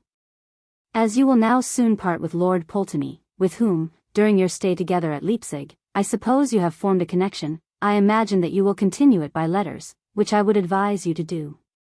They tell me that he is good-natured, and does not want parts, which are of themselves 2 good reasons for keeping it up. But there is also a 3rd reason, which, in the course of the world, is not to be despised. His father cannot live long, and will leave him an immense fortune, which, in all events will make him of some consequence. And, if he has parts into the bargain, of very great consequence, so that his friendship may be extremely well worth your cultivating, especially as it will not cost you above 1 letter in 1 month. I do not know whether this letter will find you at Leipzig, at least, it is the last that I shall direct there. My next to either you or Mr. Hart will be directed to Berlin. But as I do not know to what house or street there, I suppose it will remain at the post-house till you send for it. Upon your arrival at Berlin you will send me your particular direction. And also, pray be minute in your accounts of your reception there, by those whom I recommend you to, as well as by those to whom they present you. Remember, too, that you are going to a polite and literate court, where the Graces will best introduce you. Adieu. God bless you, and may you continue to deserve my love, as much as you now enjoy it. P.S. Lady Chesterfield bids me tell you, that she decides entirely in your favor against Mr. Grevenkop, and even against herself, for she does not think that she could, at this time, write either so good a character or so good German. Pray write her a German letter upon that subject, in which you may tell her, that, like the rest of the world, you approve of her judgment, because it is in your favor. And that you true Germans cannot allow Danes to be competent judges of your language, etc. Letter LXI. London, December 30th, O.S. 1748. Dear boy, I direct this letter to Berlin, where, I suppose, it will either find you, or at least wait but a very little time for you. I cannot help being anxious for your success, at this your first appearance upon the great stage of the world. For, though the spectators are always candid enough to give great allowances, and to show great indulgence to a new actor, yet, from the first impressions which he makes upon them, they are apt to decide, in their own minds, at least, whether he will ever be a good one or not. If he seems to understand what he says, by speaking it properly. If he is attentive to his part, instead of staring negligently about him. And if, upon the whole, he seems ambitious to please, they willingly pass over little awkwardnesses and inaccuracies, which they ascribe to a commendable modesty in a young and inexperienced actor. They pronounce that he will be a good one in time. And, by the encouragement which they give him, make him so the sooner. This, I hope, will be your case. You have sense enough to understand your part. A constant attention, and ambition to excel in it, with a careful observation of the best actors, will inevitably qualify you, if not for the first, at least for considerable parts. Your dress, as insignificant a thing as dress is in itself, is now become an object worthy of some attention, for, I confess, I cannot help forming some opinion of a man's sense and character from his dress. And I believe most people do as well as myself. Any affectation whatsoever in dress implies, in my mind, a flaw in the understanding. Most of our young fellows here display some character or other by their dress. Some affect the tremendous, and wear a great and fiercely cocked hat, an enormous sword, a short waistcoat and a black cravat. These I should be almost tempted to swear the peace against, in my own defense, if I were not convinced that they are but meek asses in lions' skins. Others go in brown frocks, leather breeches, great oaken cudgels in their hands, their hats uncocked, and their hair unpowdered. And imitate grooms, stage coachmen, and country bumpkins so well in their outsides, that I do not make the least doubt of their resembling them equally in their insides. A man of sense carefully avoids any particular character in his dress. He is accurately clean for his own sake, but all the rest is for other people's. He dresses as well, and in the same manner, as the people of sense and fashion of the place where he is. If he dresses better, as he thinks, that is, more than they, he is a fop. If he dresses worse, he is unpardonably negligent.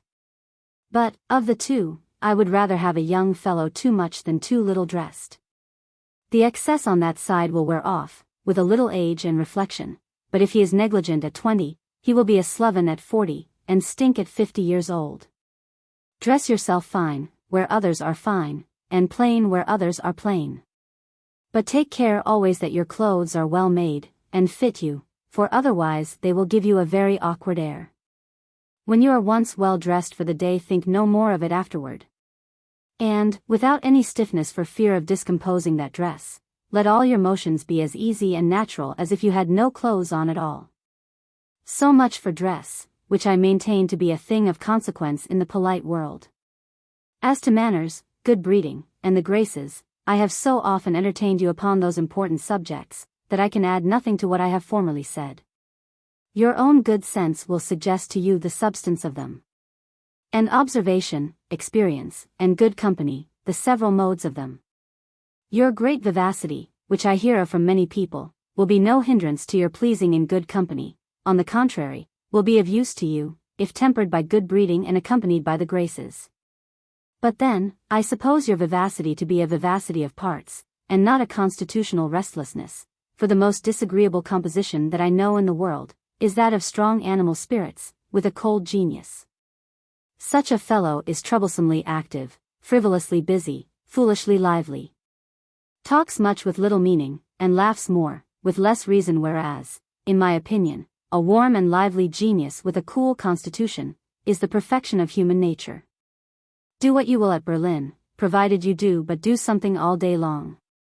All that I desire of you is, that you will never slattern away 1 minute in idleness and in doing of nothing. When you are, not, in company, learn what either books, masters, or Mr. Hart, can teach you, and when you are in company, learn, what company can only teach you, the characters and manners of mankind. I really ask your pardon for giving you this advice, because, if you are a rational creature and thinking being, as I suppose, and verily believe you are, it must be unnecessary, and to a certain degree injurious. If I did not know by experience, that some men pass their whole time in doing nothing, should not think it possible for any being, superior to M. Descartes' automatons, to squander away, in absolute idleness, 1 single minute of that small portion of time which is allotted us in this world. I have lately seen one Mr. Cranmer, a very sensible merchant, who told me that he had dined with you, and seen you often at Leipzig. And yesterday I saw an old footman of mine, whom I made a messenger, who told me that he had seen you last August. You will easily imagine, that I was not the less glad to see them because they had seen you, and I examined them both narrowly, in their respective departments, the former as to your mind, the latter, as to your body. Mr. Cranmer gave me great satisfaction, not only by what he told me of himself concerning you, but by what he was commissioned to tell me from Mr. Moscow. As he speaks German perfectly himself, I asked him how you spoke it. And he assured me very well for the time, and that a very little more practice would make you perfectly master of it. The messenger told me that you were much grown, and, to the best of his guess, within 2 inches as tall as I am. That you were plump, and looked healthy and strong, which was all that I could expect, or hope, from the sagacity of the person. I send you, my dear child, and you will not doubt it, very sincerely, the wishes of the season. May you deserve a great number of happy New Years, and, if you deserve, may you have them. Many New Years, indeed, you may see, but happy ones you cannot see without deserving them. These, virtue, honor, and knowledge, alone can merit, alone can procure, di tibi dent annos, de te nam cetera sums, was a pretty piece of poetical flattery, where it was said, I hope that, in time, it may be no flattery when said to you. But I assure you, that wherever I cannot apply the latter part of the line to you with truth, I shall neither say, think, or wish the former. Adieu. Letter 62. London, January 10th, O.S. 1749. Dear boy, I have received your letter of the December 31st, N.S. Your thanks for my present, as you call it, exceed the value of the present, but the use, which you assure me that you will make of it, is the thanks which I desire to receive. Due attention to the inside of books, and due contempt for the outside, is the proper relation between a man of sense and his books. Now that you are going a little more into the world, I will take this occasion to explain my intentions as to your future expenses, that you may know what you have to expect from me, and make your plan accordingly. I shall neither deny nor grudge you any money, that may be necessary for either your improvement or your pleasures, I mean the pleasures of a rational being. Under the head of improvement, I mean the best books, and the best masters, cost what they will. I also mean all the expense of lodgings, coach, dress, servants, etc., which, according to the several places where you may be, shall be respectively necessary to enable you to keep the best company. Under the head of rational pleasures, I comprehend, first, proper charities, to real and compassionate objects of it. Secondly, proper presents to those to whom you are obliged, or whom you desire to oblige. Thirdly, a conformity of expense to that of the company which you keep, as in public spectacles, your share of little entertainments. A few pistoles at games of mere commerce, and other incidental calls of good company. The only two articles which I will never supply, are the profusion of low riot, and the idle lavishness of negligence and laziness. A fool squanders away, without credit or advantage to himself, more than a man of sense spends with both. The latter employs his money as he does his time, and never spends a shilling of the one, nor a minute of the other, but in something that is either useful or rationally pleasing to himself or others. The former buys whatever he does not want, and does not pay for what he does want. He cannot withstand the charms of a toy shop. Snuff boxes, watches, heads of canes, etc., are his destruction. His servants and tradesmen conspire with his own indolence to cheat him, and, in a very little time, he is astonished, in the midst of all the ridiculous superfluities, to find himself in want of all the real comforts and necessaries of life. Without care and method, the largest fortune will not, and with them, almost the smallest will, supply all necessary expenses. As far as you can possibly, pay ready money for everything you buy and avoid bills. Pay that money, too, yourself, and not through the hands of any servant, who always either stipulates poundage, or requires a present for his good word, as they call it. Where you must have bills, as for meat and drink, clothes, etc. Pay them regularly every month, and with your own hand. Never, from a mistaken economy, buy a thing you do not want, because it is cheap, or from a silly pride, because it is dear. Keep an account in a book of all that you receive, and of all that you pay, for no man who knows what he receives and what he pays ever runs out. I do not mean that you should keep an account of the shillings and half-crowns which you may spend in chair hire, operas, etc. They are unworthy of the time, and of the ink that they would consume. Leave such minutiae to dull, pennywise fellows. But remember, in economy, as well as in every other part of life, to have the proper attention to proper objects, and the proper contempt for little ones. A strong mind sees things in their true proportions. A weak one views them through a magnifying medium, which, like the microscope, makes an elephant of a flea, magnifies all little objects, but cannot receive great ones. I have known many a man pass for a miser, by saving a penny and wrangling for twopence, who was undoing himself at the same time by living above his income, and not attending to essential articles which were above his portee. The sure characteristic of a sound and strong mind, is to find in everything those certain bounds, quos ultra citrave nequit consistere rectum. These boundaries are marked out by a very fine line, which only good sense and attention can discover. It is much too fine for vulgar eyes. In manners, this line is good breeding, beyond it, is troublesome ceremony, short of it, is unbecoming negligence and inattention. In morals, it divides ostentatious puritanism from criminal relaxation. In religion, superstition from impiety, and, in short, every virtue from its kindred vice or weakness. I think you have sense enough to discover the line, keep it always in your eye, and learn to walk upon it, rest upon Mr. Hart, and he will poise you till you are able to go alone. By the way, there are fewer people who walk well upon that line, than upon the slack rope, and therefore a good performer shines so much the more. Your friend Comte Perting, who constantly inquires after you, has written to Comte Sammer, the governor of the academy at Turin, to prepare a room for you there immediately after the Ascension, and has recommended you to him in a manner which I hope you will give him no reason to repent or be ashamed of. As Comte Sammer's son, now residing at The Hague, is my particular acquaintance, I shall have regular and authentic accounts of all that you do at Turin. During your stay at Berlin, I expect that you should inform yourself thoroughly of the present state of the civil, military, and ecclesiastical government of the King of Prussia's dominions. Particularly of the military, which is upon a better footing in that country than in any other in Europe.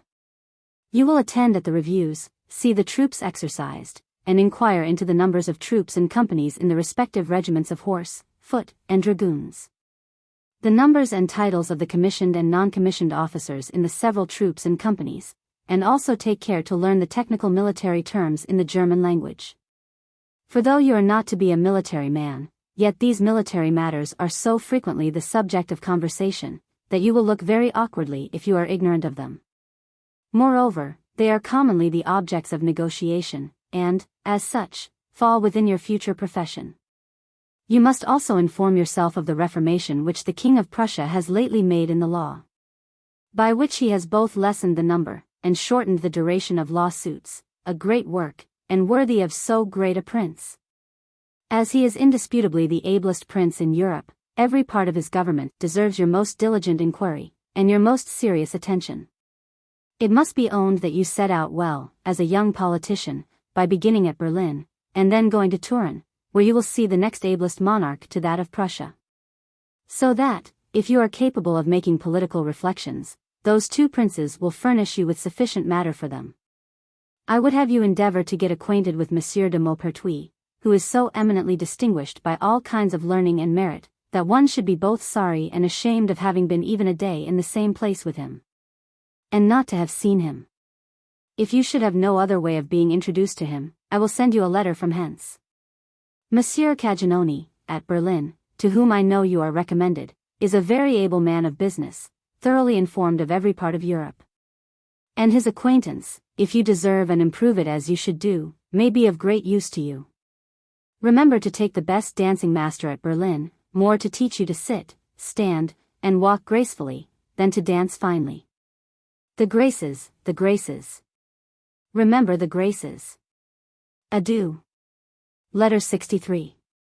London, January 24th, O.S. 1749.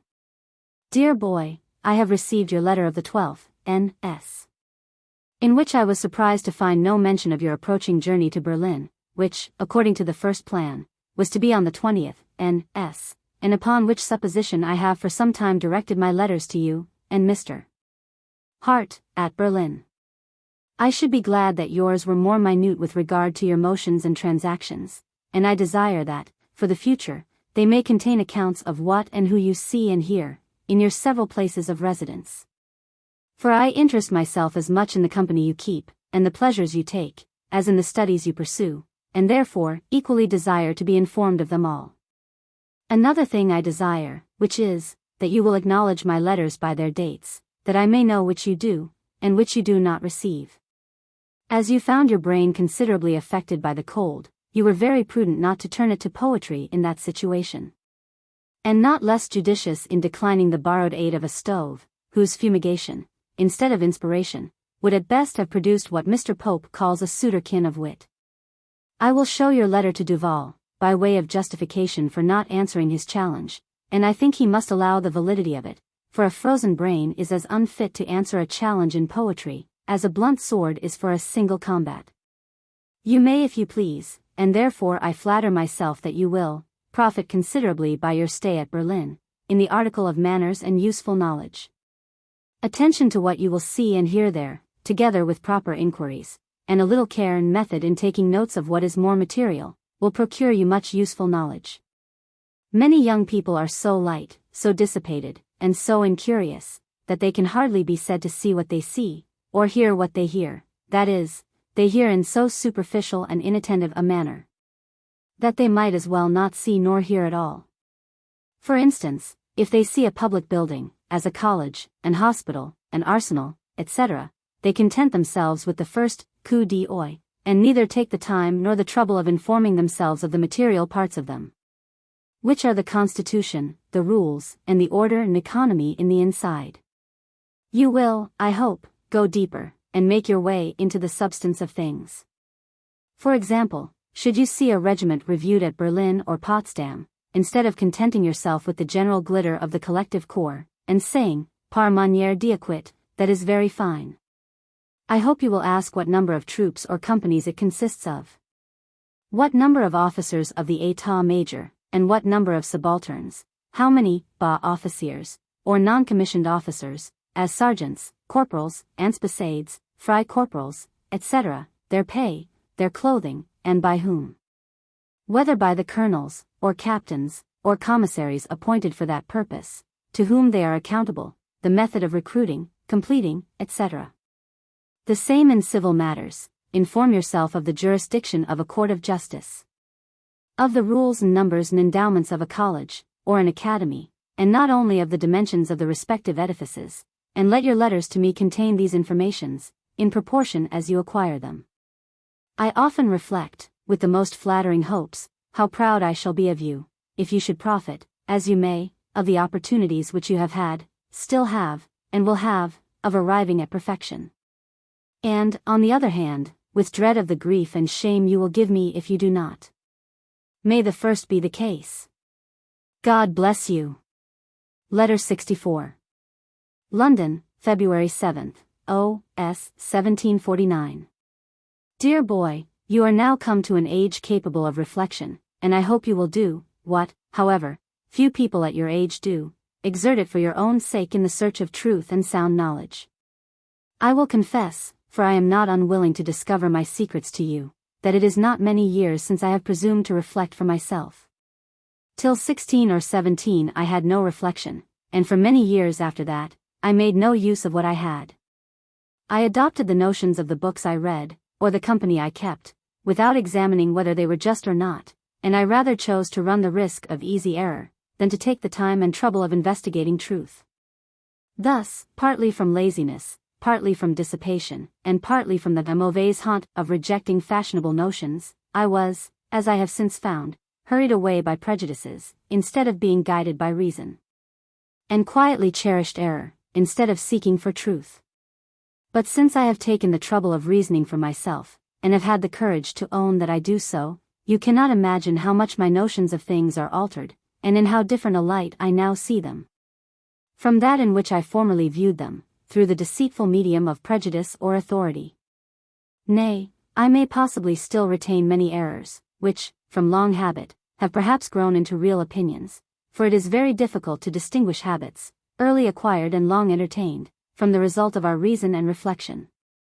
My first prejudice, for I do not mention the prejudices of boys and women, such as hobgoblins, ghosts, dreams, spilling salt, etc., was my classical enthusiasm, which I received from the books I read, and the masters who explained them to me.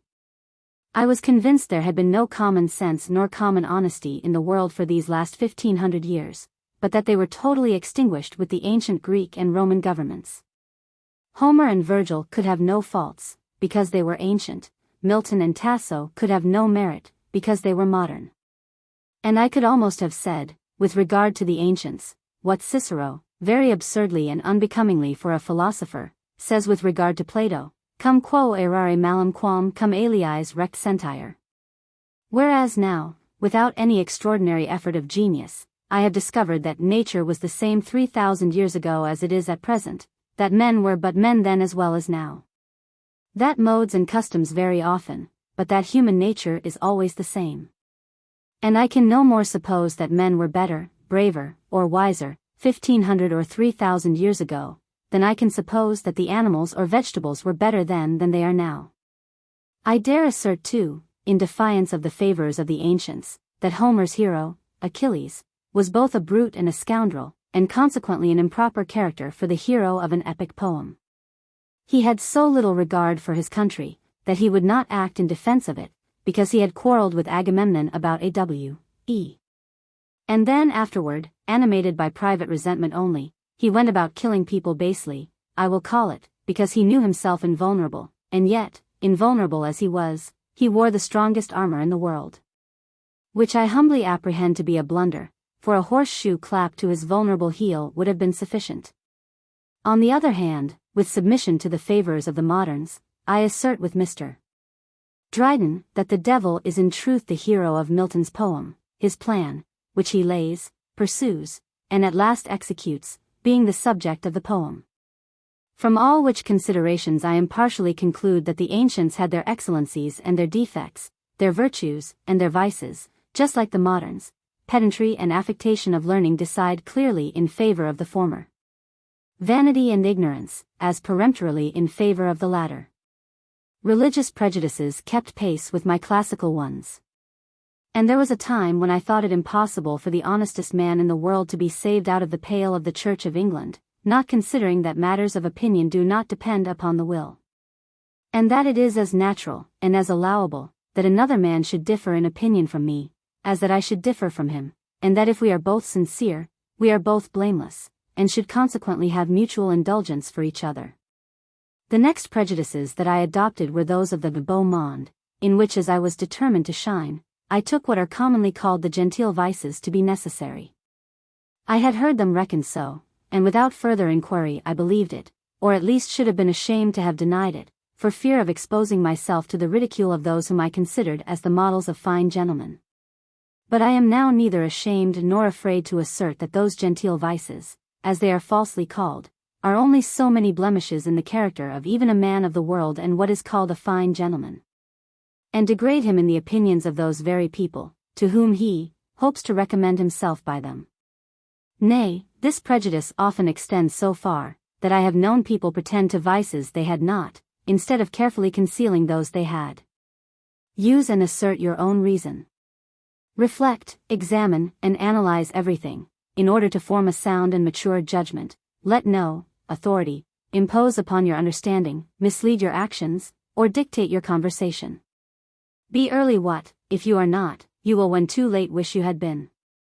Consult your reason betimes. I do not say that it will always prove an unerring guide, for human reason is not infallible. But it will prove the least erring guide that you can follow.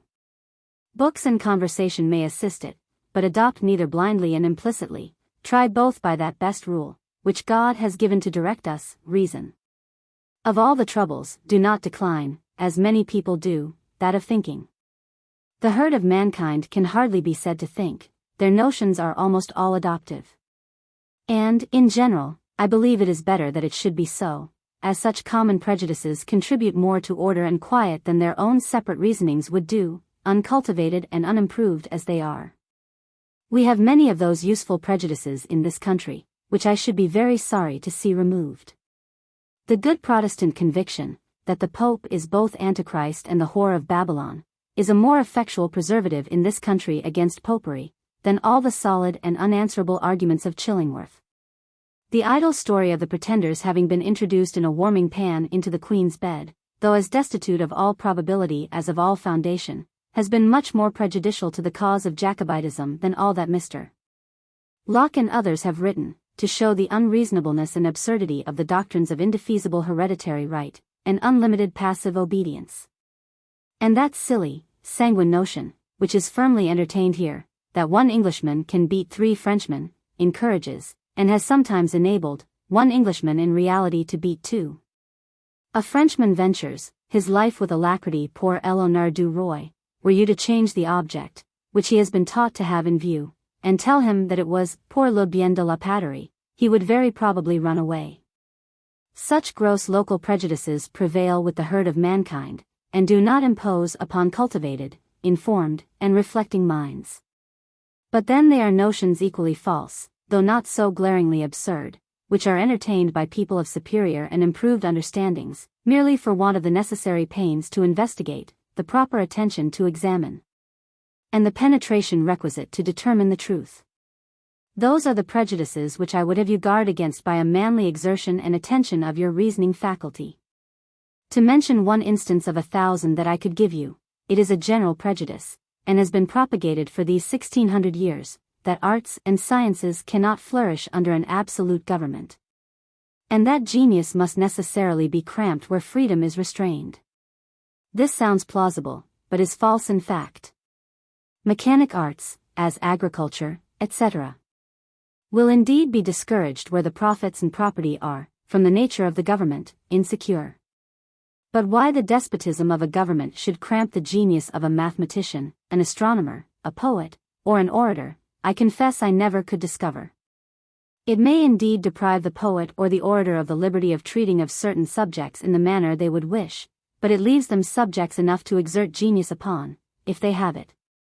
Can an author with reason complain that he is cramped and shackled, if he is not at liberty to publish blasphemy, bawdry, or sedition? All which are equally prohibited in the freest governments, if they are wise and well-regulated ones. This is the present general complaint of the French authors, but indeed chiefly of the bad ones. No wonder, say they, that England produces so many great geniuses. People there may think as they please, and publish what they think. Very true, but what hinders them from thinking as they please? If indeed they think in manner destructive of all religion, morality, or good manners, or to the disturbance of the state, an absolute government will certainly more effectually prohibit them from, or punish them for publishing such thoughts, than a free one could do. But how does that cramp the genius of an epic, dramatic, or lyric poet? Or how does it corrupt the eloquence of an orator in the pulpit or at the bar? The number of good French authors, such as Corneille, Racine, Molière, Boileau, and La Fontaine, who seemed to dispute it with the Augustan age, flourished under the despotism of Louis XIV. And the celebrated authors of the Augustan age did not shine till after the fetters were riveted upon the Roman people by that cruel and worthless emperor. The revival of letters was not owing, neither, to any free government, but to the encouragement and protection of Leo X, and Francis I, the one as absolute a pope, and the other as despotic a prince, as ever reigned. Do not mistake, and imagine that while I am only exposing a prejudice, I am speaking in favor of arbitrary power, which from my soul I abhor, and look upon as a gross and criminal violation of the natural rights of mankind. Adieu. Letter LXV. London, February 28, O.S. 1749. Dear boy, I was very much pleased with the account that you gave me of your reception at Berlin, but I was still better pleased with the account which Mr. Hart sent me of your manner of receiving that reception, for he says that you behaved yourself to those crowned heads with all the respect and modesty due to them. But at the same time, without being any more embarrassed than if you had been conversing with your equals.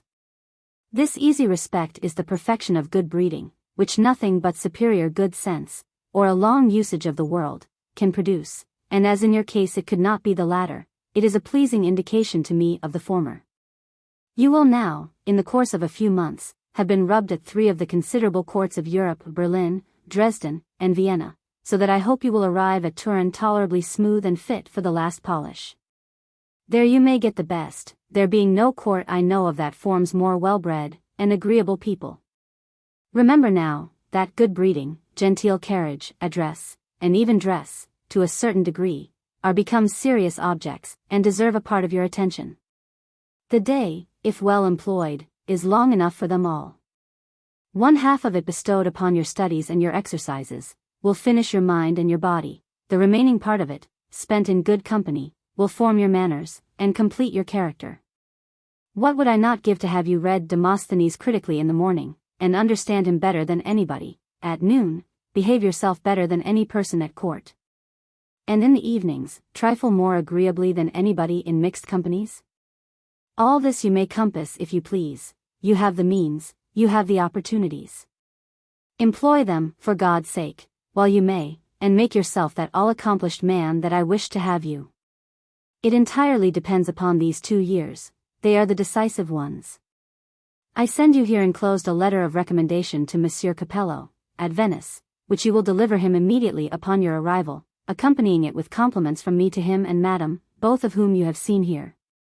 He will, I am sure, be both very civil and very useful to you there, as he will also be afterward at Rome, where he is appointed to go ambassador. By the way, wherever you are, I would advise you to frequent, as much as you can, the Venetian ministers, who are always better informed of the courts they reside at than any other minister. The strict and regular accounts, which they are obliged to give to their own government, making them very diligent and inquisitive. You will stay at Venice as long as the carnival lasts. For though I am impatient to have you at Turin, yet I would wish you to see thoroughly all that is to be seen at so singular a place as Venice, and at so showish a time as the carnival. You will take also particular care to view all those meetings of the government, which strangers are allowed to see, as the assembly of the Senate, etc., and also to inform yourself of that peculiar and intricate form of government. There are books which give an account of it, among which the best is Amelot de la Houssaye, which I would advise you to read previously. It will not only give you a general notion of that constitution, but also furnish you with materials for proper questions and oral informations upon the place, which are always the best. There are likewise many very valuable remains, in sculpture and paintings, of the best masters, which deserve your attention. I suppose you will be at Vienna as soon as this letter will get thither. And I suppose, too, that I must not direct above one more to you there. After which, my next shall be directed to you at Venice, the only place where a letter will be likely to find you, till you are at Turin. But you may, and I desire that you will write to me, from the several places in your way, from whence the post goes. I will send you some other letters for Venice, to Vienna, or to your banker at Venice, to whom you will, upon your arrival there, send for them, for I will take care to have you so recommended from place to place, that you shall not run through them, as most of your countrymen do, without the advantage of seeing and knowing what best deserves to be seen and known. I mean the men and the manners. God bless you, and make you answer my wishes, I will now say, my hopes. Adieu. Letter 66. Dear boy, I direct this letter to your banker at Venice, the surest place for you to meet with it, though I suppose that it will be there some time before you. For, as your intermediate stay anywhere else will be short, and as the post from hence, in this season of easterly winds is uncertain, I direct no more letters to Vienna, where I hope both you and Mr. Hart will have received the 2 letters which I sent you respectively, with a letter of recommendation to Monsieur Capello, at Venice, which was enclosed in mine to you. I will suppose too, that the inland post on your side of the water has not done you justice, for I received but 1 single letter from you, and one from Mr. Hart, during your whole stay at Berlin. From whence I hoped for, and expected very particular accounts. I persuade myself, that the time you stay at Venice will be properly employed, in seeing all that is to be seen in that extraordinary place, and in conversing with people who can inform you, not of the raree shows of the town, but of the constitution of the government. For which purpose I send you the enclosed letters of recommendation from Sir James Grey, the King's resident at Venice, but who is now in England. These, with mine to Monsieur Capello, will carry you, if you will go, into all the best company at Venice. But the important point, and the important place, is Turin. For there I propose your staying a considerable time, to pursue your studies, learn your exercises, and form your manners. I own, I am not without my anxiety for the consequence of your stay there, which must be either very good or very bad. To you it will be entirely a new scene. Wherever you have hitherto been, you have conversed, chiefly, with people wiser and discreeter than yourself, and have been equally out of the way of bad advice or bad example. But in the academy at Turin you will probably meet with both, considering the variety of young fellows about your own age, among whom it is to be expected that some will be dissipated and idle, others vicious and profligate. I will believe, till the contrary appears, that you have sagacity enough to distinguish the good from the bad characters, and both sense and virtue enough to shun the latter, and connect yourself with the former. But however, for greater security, and for your sake alone, I must acquaint you that I have sent positive orders to Mr. Hart to carry you off, instantly, to a place which I have named to him, upon the very first symptom which he shall discover in you, of drinking, gaming, idleness, or disobedience to his orders, so that, whether Mr. Hart informs me or not of the particulars, I shall be able to judge of your conduct in general by the time of your stay at Turin. If it is short, I shall know why, and I promise you, that you shall soon find that I do. But if Mr. Hart lets you continue there, as long as I propose that you should, I shall then be convinced that you make the proper use of your time, which is the only thing I have to ask of you. 1 year is the most that I propose you should stay at Turin. And that year, if you employ it well, perfects you. 1 year more of your late application, with Mr. Hart, will complete your classical studies. You will be likewise master of your exercises in that time, and will have formed yourself so well at that court, as to be fit to appear advantageously at any other.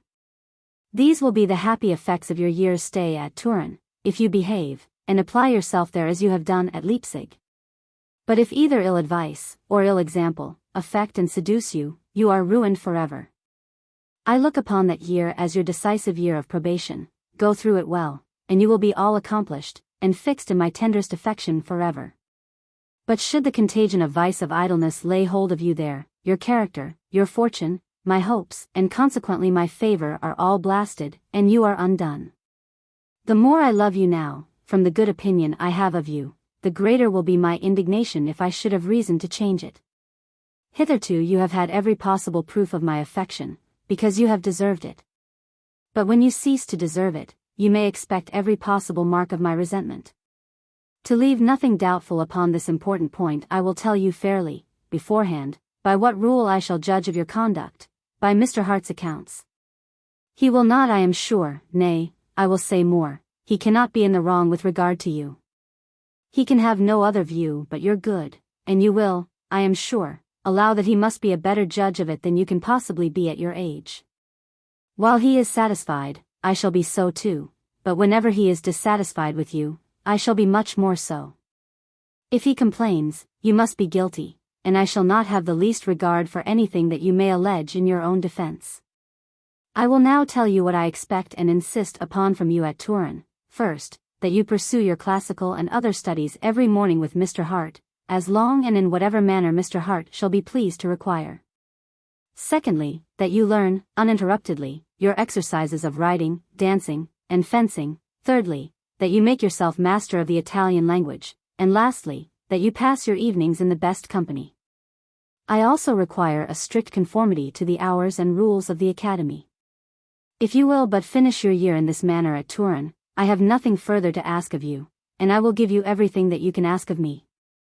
You shall after that be entirely your own master, I shall think you safe, shall lay aside all authority over you, and friendship shall be our mutual and only tie. Weigh this, I beg of you, deliberately in your own mind. And consider whether the application and the degree of restraint which I require but for 1 year more, will not be amply repaid by all the advantages, and the perfect liberty, which you will receive at the end of it. Your own good sense will, I am sure, not allow you to hesitate one moment in your choice. God bless you. Adieu. P.S. Sir James Gray's letters not being yet sent to me, as I thought they would, I shall enclose them in my next, which I believe will get to Venice as soon as you. Letter 67. London, April 12, O.S. 1749. Dear boy, I received, by the last mail, a letter from Mr. Hart, dated Prague, April the 1st, N.S. For which I desire you will return him my thanks, and assure him that I extremely approve of what he has done, and proposes eventually to do, in your way to Turin. Who would have thought you were old enough to have been so well acquainted with the heroes of the bellum tricentennial, as to be looking out for their great-grandsons in Bohemia, with that affection with which, I am informed, you seek for the Wallsteins, the Kinskis, etc. As I cannot ascribe it to your age, I must to your consummate knowledge of history, that makes every country, and every century, as it were, your own. Seriously, I am told, that you are both very strong and very correct in history. Of which I am extremely glad. This is useful knowledge.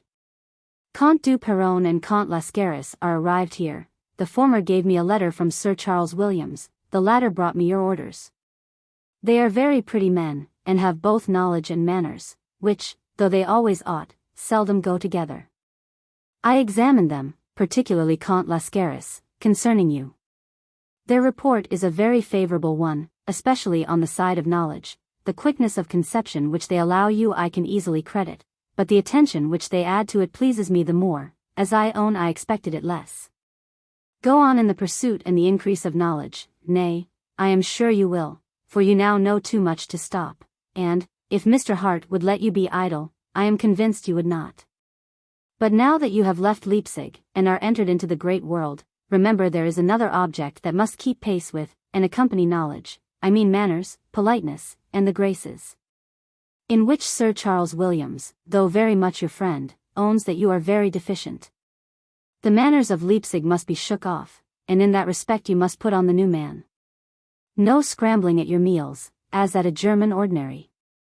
No awkward overturns of glasses, plates, and salt cellars, no horse play. On the contrary, a gentleness of manners, a graceful carriage, and an insinuating address, must take their place. I repeat, and shall never cease repeating to you, the graces, the graces. I desire that as soon as ever you get to Turin you will apply yourself diligently to the Italian language. That before you leave that place, you may know it well enough to be able to speak tolerably when you get to Rome, where you will soon make yourself perfectly master of Italian, from the daily necessity you will be under of speaking it. In the meantime, I insist upon your not neglecting, much less forgetting, the German you already know, which you may not only continue but improve, by speaking it constantly to your Saxon boy, and as often as you can to the several Germans you will meet in your travels. You remember, no doubt, that you must never write to me from Turin, but in the German language and character. I send you the enclosed letter of recommendation to Mr. Smith, the King's Consul at Venice, who can, and I dare say will, be more useful to you there than anybody. Pray make your court, and behave your best, to Monsieur and Madame Capello, who will be of great use to you at Rome. Adieu. Yours tenderly. Letter 68. London, April 19, O.S. 1749. Dear boy, this letter will, I believe, still find you at Venice in all the dissipation of masquerades, ridottos, operas, etc. With all my heart. They are decent evening's amusements, and very properly succeed that serious application to which I am sure you devote your mornings. There are liberal and illiberal pleasures as well as liberal and illiberal arts. There are some pleasures that degrade a gentleman as much as some trades could do. Sottish drinking, indiscriminate gluttony, driving coaches, rustic sports, such as fox chases, horse races, etc., are in my opinion infinitely below the honest and industrious profession of a tailor and a shoemaker, which are said to deroger. As you are now in a musical country, where singing, fiddling, and piping are not only the common topics of conversation, but almost the principal objects of attention, I cannot help cautioning you against giving in to those, I will call them illiberal, pleasures, though music is commonly reckoned one of the liberal arts, to the degree that most of your countrymen do, when they travel in Italy. If you love music, hear it, go to operas, concerts, and pay fiddlers to play to you, but I insist upon your neither piping nor fiddling yourself. It puts a gentleman in a very frivolous, contemptible light, brings him into a great deal of bad company, and takes up a great deal of time, which might be much better employed. Few things would mortify me more, than to see you bearing a part in a concert, with a fiddle under your chin, or a pipe in your mouth.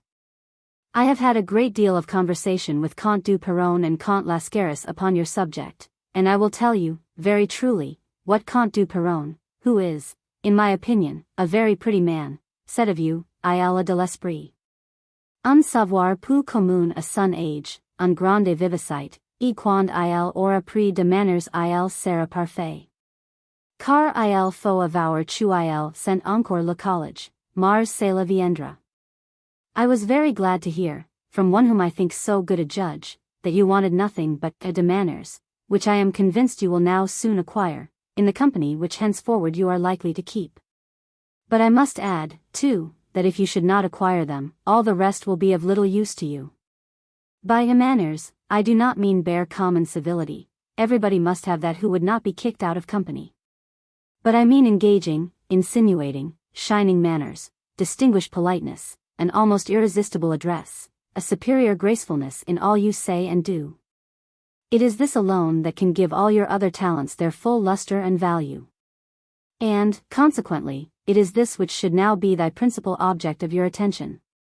Observe minutely, wherever you go, the allowed and established models of good breeding, and form yourself upon them. Whatever pleases you most in others, will infallibly please others in you. I have often repeated this to you, now is your time of putting it in practice. Pray make my compliments to Mr. Hart, and tell him I have received his letter from Vienna of the 16th N.S., but that I shall not trouble him with an answer to it till I have received the other letter which he promises me, upon the subject of one of my last. I long to hear from him after your settlement at Turin. The months that you are to pass there will be very decisive ones for you. The exercises of the academy, and the manners of courts must be attended to and acquired. And, at the same time, your other studies continued. I am sure you will not pass, nor desire, one single idle hour there, for I do not foresee that you can, in any part of your life, put out 6 months to greater interest, than those next 6 at Turin. We will talk hereafter about your stay at Rome and in other parts of Italy. This only I will now recommend to you, which is, to extract the spirit of every place you go to. In those places which are only distinguished by classical fame, and valuable remains of antiquity, have your classics in your hand and in your head, compare the ancient geography and descriptions with the modern, and never fail to take notes. Rome will furnish you with business enough of that sort, but then it furnishes you with many other objects well deserving your attention, such as deep ecclesiastical craft and policy. Adieu. Letter 69. London, April 27, O.S. 1749. Dear boy, I have received your letter from Vienna, of the 19th N.S., which gives me great uneasiness upon Mr. Hart's account. You and I have reason to interest ourselves very particularly in everything that relates to him. I am glad, however, that no bone is broken or dislocated, which being the case, I hope he will have been able to pursue his journey to Venice. In that supposition I direct this letter to you at Turin, where it will either find, or at least not wait very long for you, as I calculate that you will be there by the end of next month, N.S. I hope you reflect how much you have to do there, and that you are determined to employ every moment of your time accordingly. You have your classical and severe studies to continue with Mr. Hart, you have your exercises to learn, the turn and manners of a court to acquire, reserving always some time for the decent amusements and pleasures of a gentleman. You see I am never against pleasures. I loved them myself when I was of your age, and it is as reasonable that you should love them now. But I insist upon it that pleasures are very combinable with both business and studies, and have a much better relish from the mixture. The man who cannot join business and pleasure is either a formal coxcomb in the one, or a sensual beast in the other. Your evenings I therefore allot for company, assemblies, balls, and such sort of amusements, as I look upon those to be the best schools for the manners of a gentleman, which nothing can give but use, observation, and experience. You have, besides, Italian to learn, to which I desire you will diligently apply, for though French is, I believe, the language of the court at Turin, yet Italian will be very necessary for you at Rome, and in other parts of Italy. And if you are well grounded in it while you are at Turin, as you easily may, for it is a very easy language, your subsequent stay at Rome will make you perfect in it. I would also have you acquire a general notion of fortification. I mean so far as not to be ignorant of the terms, which you will often hear mentioned in company, such as ravelin, bastion, glacis, contrescarp, etc. In order to this, I do not propose that you should make a study of fortification, as if you were to be an engineer, but a very easy way of knowing as much as you need know of them, will be to visit often the fortifications of Turin, in company with some old officer or engineer, who will show and explain to you the several works themselves, by which means you will get a clearer notion of them than if you were to see them only upon paper for 7 years together. Go to originals whenever you can, and trust to copies and descriptions as little as possible. At your idle hours, while you are at Turin, pray read the history of the House of Savoy, which has produced a great many very great men. The late king, Victor Amédée, was undoubtedly one, and the present king is, in my opinion, another. In general, I believe that little princes are more likely to be great men than those whose more extensive dominions and superior strength flatter them with a security, which commonly produces negligence and indolence. A little prince, in the neighborhood of great ones, must be alert and look out sharp, if he would secure his own dominions, much more still if he would enlarge them. He must watch for conjunctures or endeavor to make them. No princes have ever possessed this art better than those of the House of Savoy, who have enlarged their dominions prodigiously within a century by profiting of conjunctures. I send you here enclosed a letter from Count Lascaris, who is a warm friend of yours. I desire that you will answer it very soon and cordially, and remember to make your compliments in it to Count du Perron. A young man should never be wanting in those attentions, they cost little and bring in a great deal, by getting you people's good word and affection. They gain the heart, to which I have always advised you to apply yourself particularly. It guides 10,000 for one that, reason influences. I cannot end this letter or, I believe, any other, without repeating my recommendation of the graces. They are to be met with at Turin, for God's sake, sacrifice to them, and they will be propitious.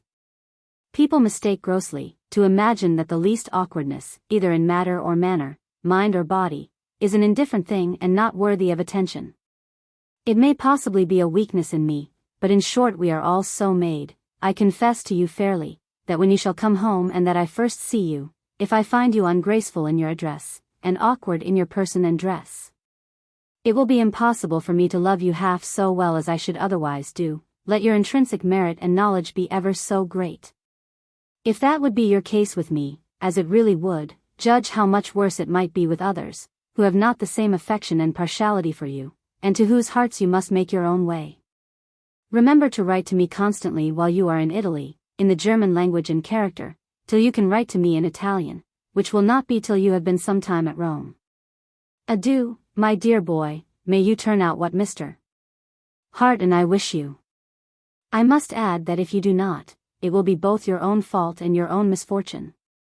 Letter 70. London, May 15, O.S. 1749. Dear boy, this letter will, I hope, find you settled to your serious studies, and your necessary exercises at Turin, after the hurry and the dissipation of the carnival at Venice. I mean that your stay at Turin should, and I flatter myself that it will, be an useful and ornamental period of your education. But at the same time I must tell you, that all my affection for you has never yet given me so much anxiety, as that which I now feel. While you are in danger, I shall be in fear, and you are in danger at Turin. Mr. Hart will by his care arm you as well as he can against it, but your own good sense and resolution can alone make you invulnerable. I am informed, there are now many English at the Academy at Turin. And I fear those are just so many dangers for you to encounter.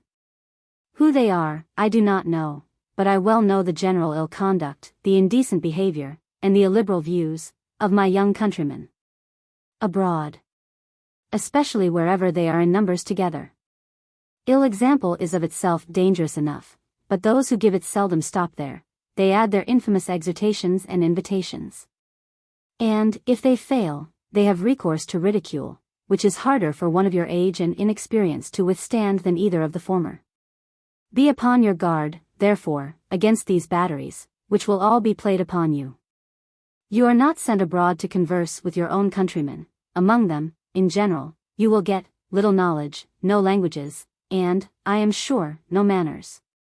I desire that you will form no connections, nor, what they impudently call, friendships with these people, which are, in truth, only combinations and conspiracies against good morals and good manners.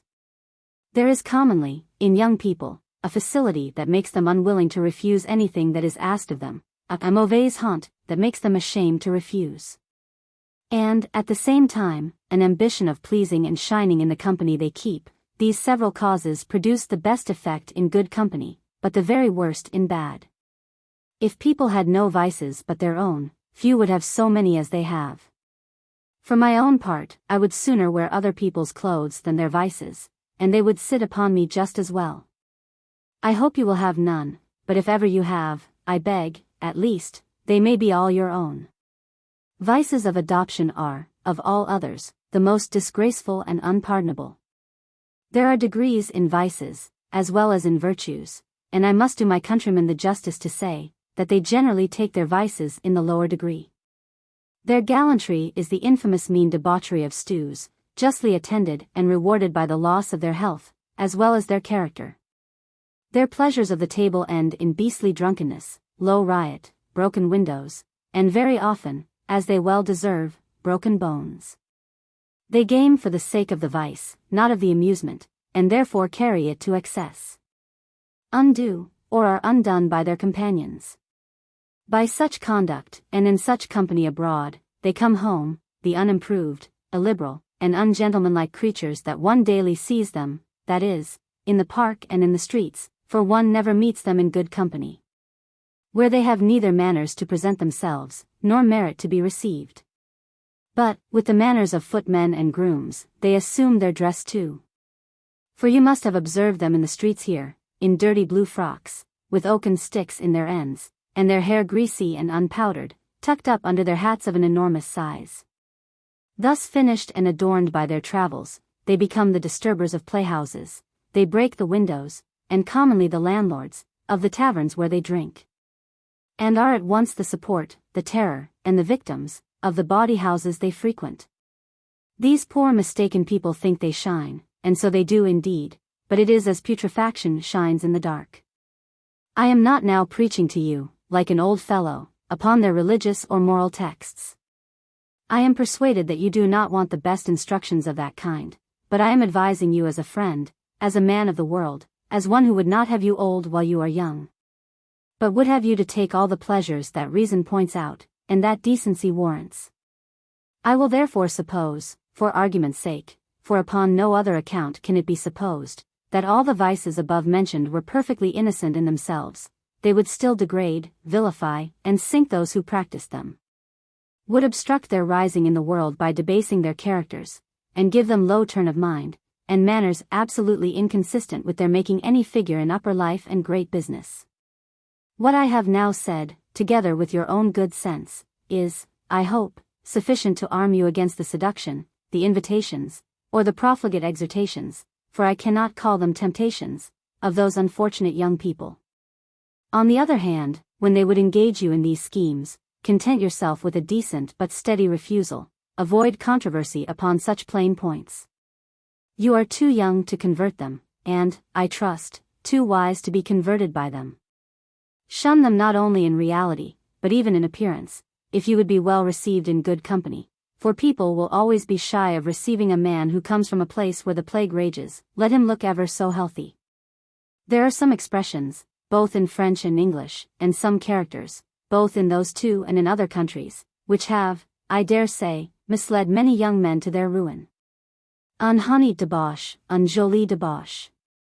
An agreeable rake, a man of pleasure. Do not think that this means debauchery and profligacy, nothing like it. It means, at most, the accidental and unfrequent irregularities of youth and vivacity, in opposition to dullness, formality, and want of spirit. A commerce gallant, insensibly formed with a woman of fashion.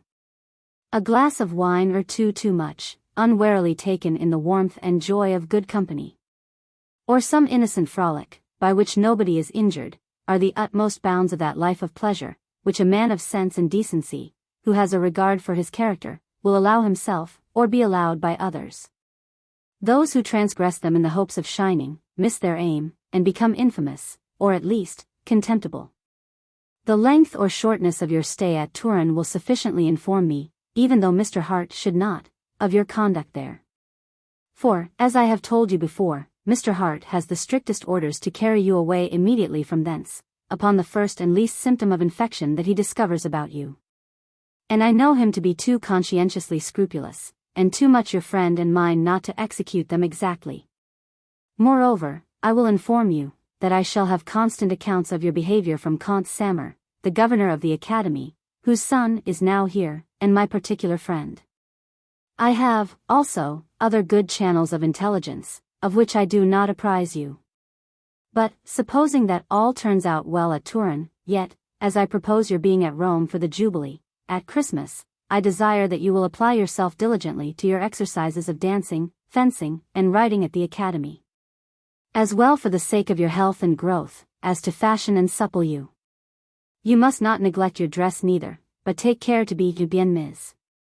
Pray send for the best operator for the teeth at Turin, where I suppose there is some famous one. And let him put yours in perfect order, and then take care to keep them so, afterward, yourself. You had very good teeth, and I hope they are so still, but even those who have bad ones, should keep them clean. For a dirty mouth is, in my mind, ill manners. In short, neglect nothing that can possibly please. 1,000 nameless little things, which nobody can describe, but which everybody feels, conspire to form that whole of pleasing. As the several pieces of a mosaic work though, separately, of little beauty or value, when properly joined, form those beautiful figures which please everybody. A look, a gesture, an attitude, a tone of voice, all bear their parts in the great work of pleasing. The art of pleasing is more particularly necessary in your intended profession than perhaps in any other. It is, in truth, the first half of your business, for if you do not please the court you are sent to, you will be of very little use to the court you are sent from. Please the eyes and the ears, they will introduce you to the heart.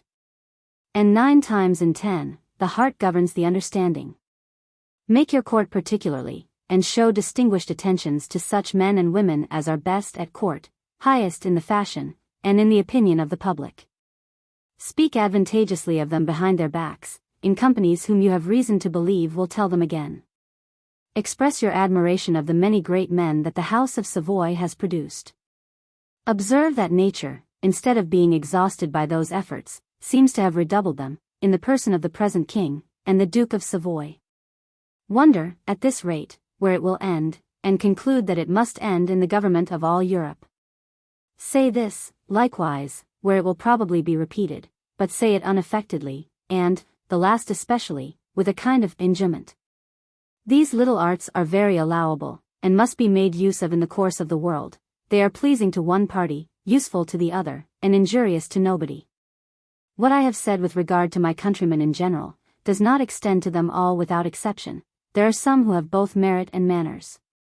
Your friend, Mr. Stevens, is among the latter, and I approve of your connection with him. You may happen to meet with some others, whose friendship may be of great use to you hereafter, either from their superior talents, or their rank and fortune. Cultivate them, but then I desire that Mr. Hart may be the judge of those persons. Adieu, my dear child.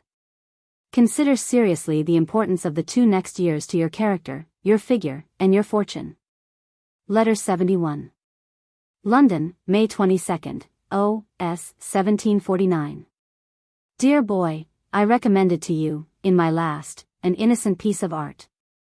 That of flattering people behind their backs, in presence of those who, to make their own court, much more than for your sake, will not fail to repeat and even amplify the praise to the party concerned. This is, of all flattery, the most pleasing, and consequently the most effectual. There are other, and many other, inoffensive arts of this kind, which are necessary in the course of the world, and which he who practices the earliest, will please the most, and rise the soonest. The spirits and vivacity of youth are apt to neglect them as useless, or reject them as troublesome. But subsequent knowledge and experience of the world reminds us of their importance, commonly when it is too late. The principal of these things is the mastery of one's temper, and that coolness of mind, and serenity of countenance, which hinders us from discovering by words, actions, or even looks, those passions or sentiments by which we are inwardly moved or agitated, and the discovery of which gives cooler and abler people such infinite advantages over us, not only in great business, but in all the most common occurrences of life. A man who does not possess himself enough to hear disagreeable things without visible marks of anger and change of countenance, or agreeable ones, without sudden bursts of joy and expansion of countenance, is at the mercy of every artful knave or pert coxcomb. The former will provoke or please you by design, to catch unguarded words or looks by which he will easily decipher the secrets of your heart, of which you should keep the key yourself, and trust it with no man living. The latter will, by his absurdity, and without intending it, produce the same discoveries of which other people will avail themselves. You will say, possibly, that this coolness must be constitutional, and consequently does not depend upon the will, and I will allow that constitution has some power over us.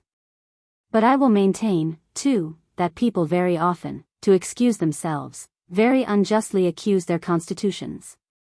Care and reflection, if properly used, will get the better, and a man may as surely get a habit of letting his reason prevail over his constitution, as of letting, as most people do, the latter prevail over the former. If you find yourself subject to sudden starts of passion or madness, for I see no difference between them but in their duration, resolve within yourself, at least, never to speak one word while you feel that emotion within you. Determine, too, to keep your countenance as unmoved and unembarrassed as possible, which steadiness you may get a habit of, by constant attention. I should desire nothing better, in any negotiation, than to have to do with one of those men of warm, quick passions, which I would take care to set in motion. By artful provocations I would extort rash unguarded expressions, and, by hinting at all the several things that I could suspect, infallibly discover the true one, by the alteration it occasioned in the countenance of the person. Volto sciolto con pensieri stretti, is a most useful maxim in business. It is so necessary at some games, such as Berlin quins, etc., that a man who had not the command of his temper and countenance, would infallibly be outdone by those who had, even though they played fair. Whereas, in business, you always play with sharpers, to whom, at least, you should give no fair advantages. It may be objected, that I am now recommending dissimulation to you. I both own and justify it. It has been long said, Connescit dissimular nescit regnare. I go still further, and say, that without some dissimulation no business can be carried on at all. It is simulation that is false, mean, and criminal, that is the cunning which Lord Bacon calls crooked or left-handed wisdom, and which is never made use of but by those who have not true wisdom. And the same great man says, that dissimulation is only to hide our own cards, whereas simulation is put on, in order to look into other people's. Lord Bolingbroke, in his Idea of a Patriot King, which he has lately published, and which I will send you by the first opportunity, says very justly that simulation is a stiletto, not only an unjust but an unlawful weapon. And the use of it very rarely to be excused, never justified. Whereas dissimulation is a shield, as secrecy is armor, and it is no more possible to preserve secrecy in business, without same degree of dissimulation, than it is to succeed in business without secrecy. He goes on, and says, that those two arts of dissimulation and secrecy are like the alloy mingled with pure ore, a little is necessary, and will not debase the coin below its proper standard. But if more than that little be employed, that is, simulation and cunning, the coin loses its currency, and the coiner his credit. Make yourself absolute master, therefore, of your temper and your countenance, so far, at least, as that no visible change do appear in either, whatever you may feel inwardly. This may be difficult, but it is by no means impossible. And, as a man of sense never attempts impossibilities on one hand, on the other, he is never discouraged by difficulties. On the contrary, he redoubles his industry and his diligence, he perseveres, and infallibly prevails at last. In any point which prudence bids you pursue, and which a manifest utility attends, let difficulties only animate your industry, not deter you from the pursuit. If one way has failed, try another, be active, persevere, and you will conquer. Some people are to be reasoned, some flattered, some intimidated, and some teased into a thing. But, in general, all are to be brought into it at last, if skillfully applied to, properly managed, and indefatigably attacked in their several weak places. The time should likewise be judiciously chosen. Every man has his malia tempora, but that is far from being all day long. And you would choose your time very ill, if you applied to a man about one business, when his head was full of another, or when his heart was full of grief, anger, or any other disagreeable sentiment. In order to judge of the inside of others, study your own, for men in general are very much alike, and though one has one prevailing passion, and another has another, yet their operations are much the same.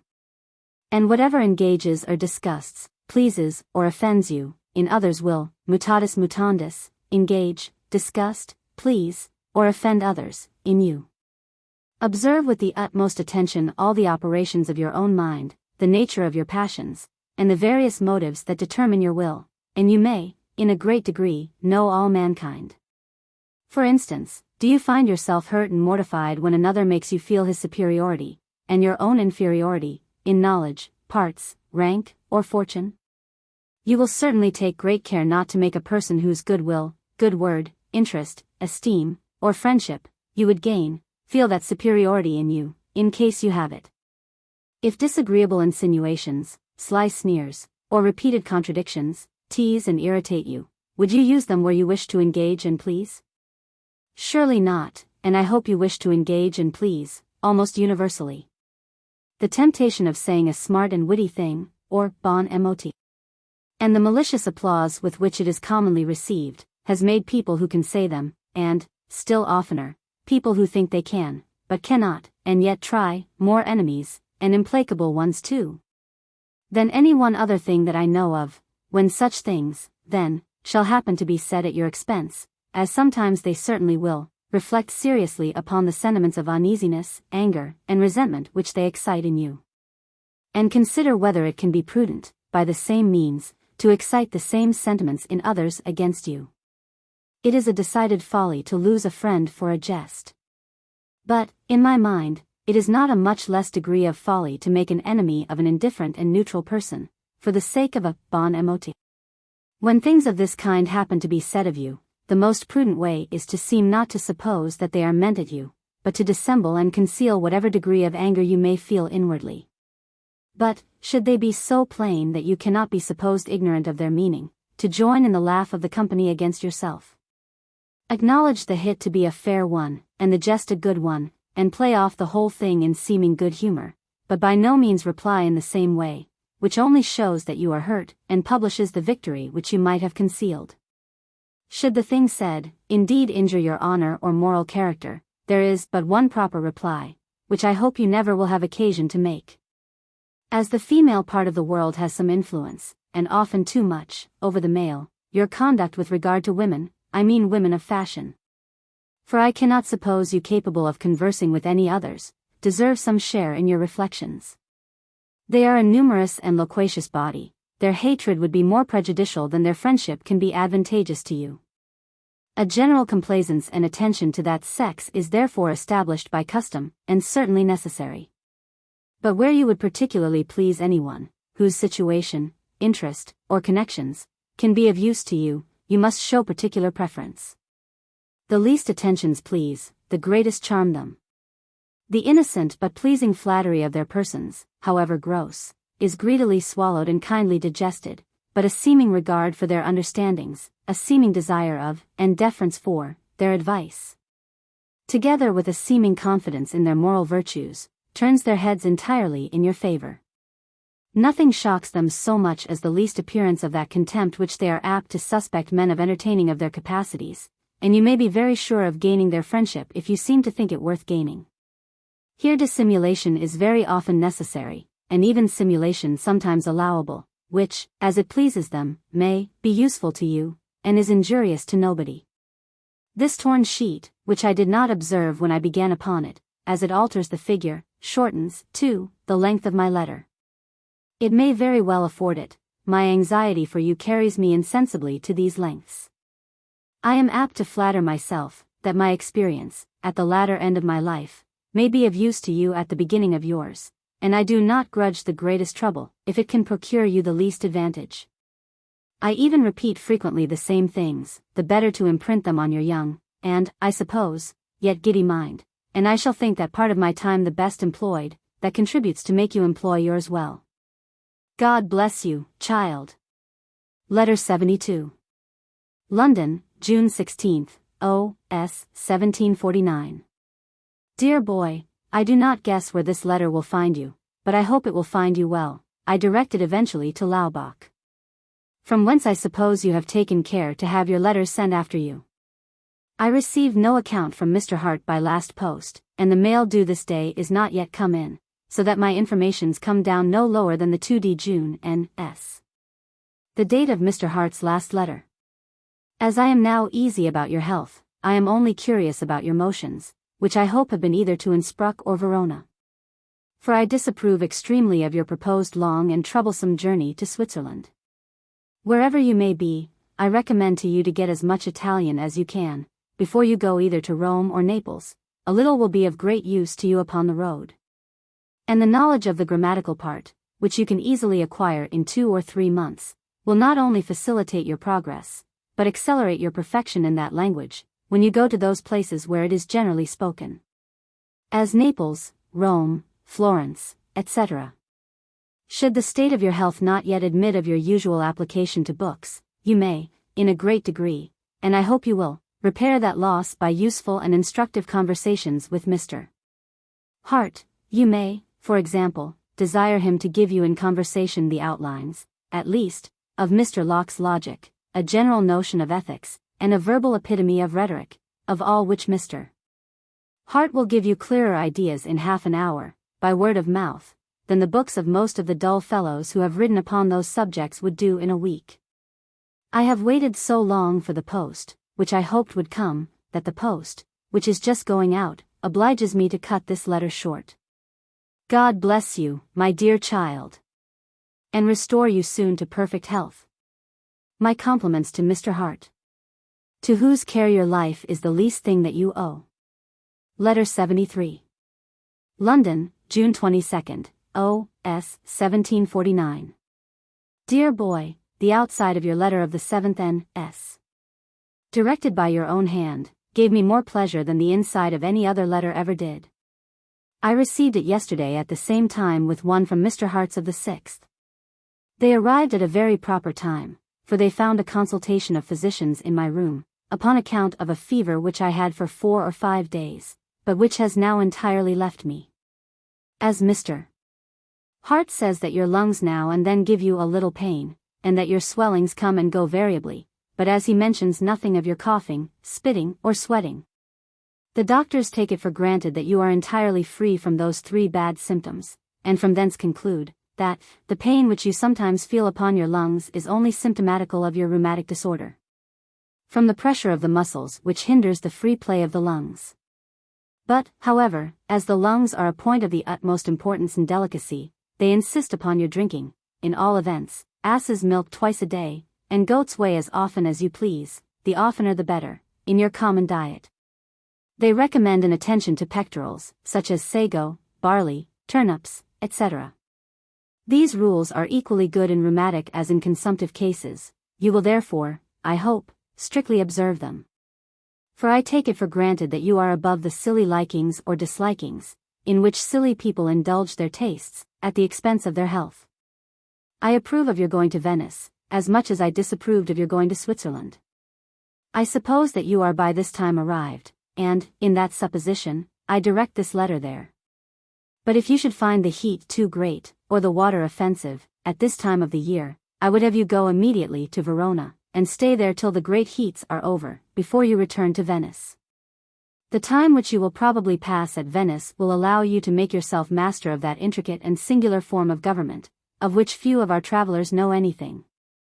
Read, ask, and see everything that is relative to it.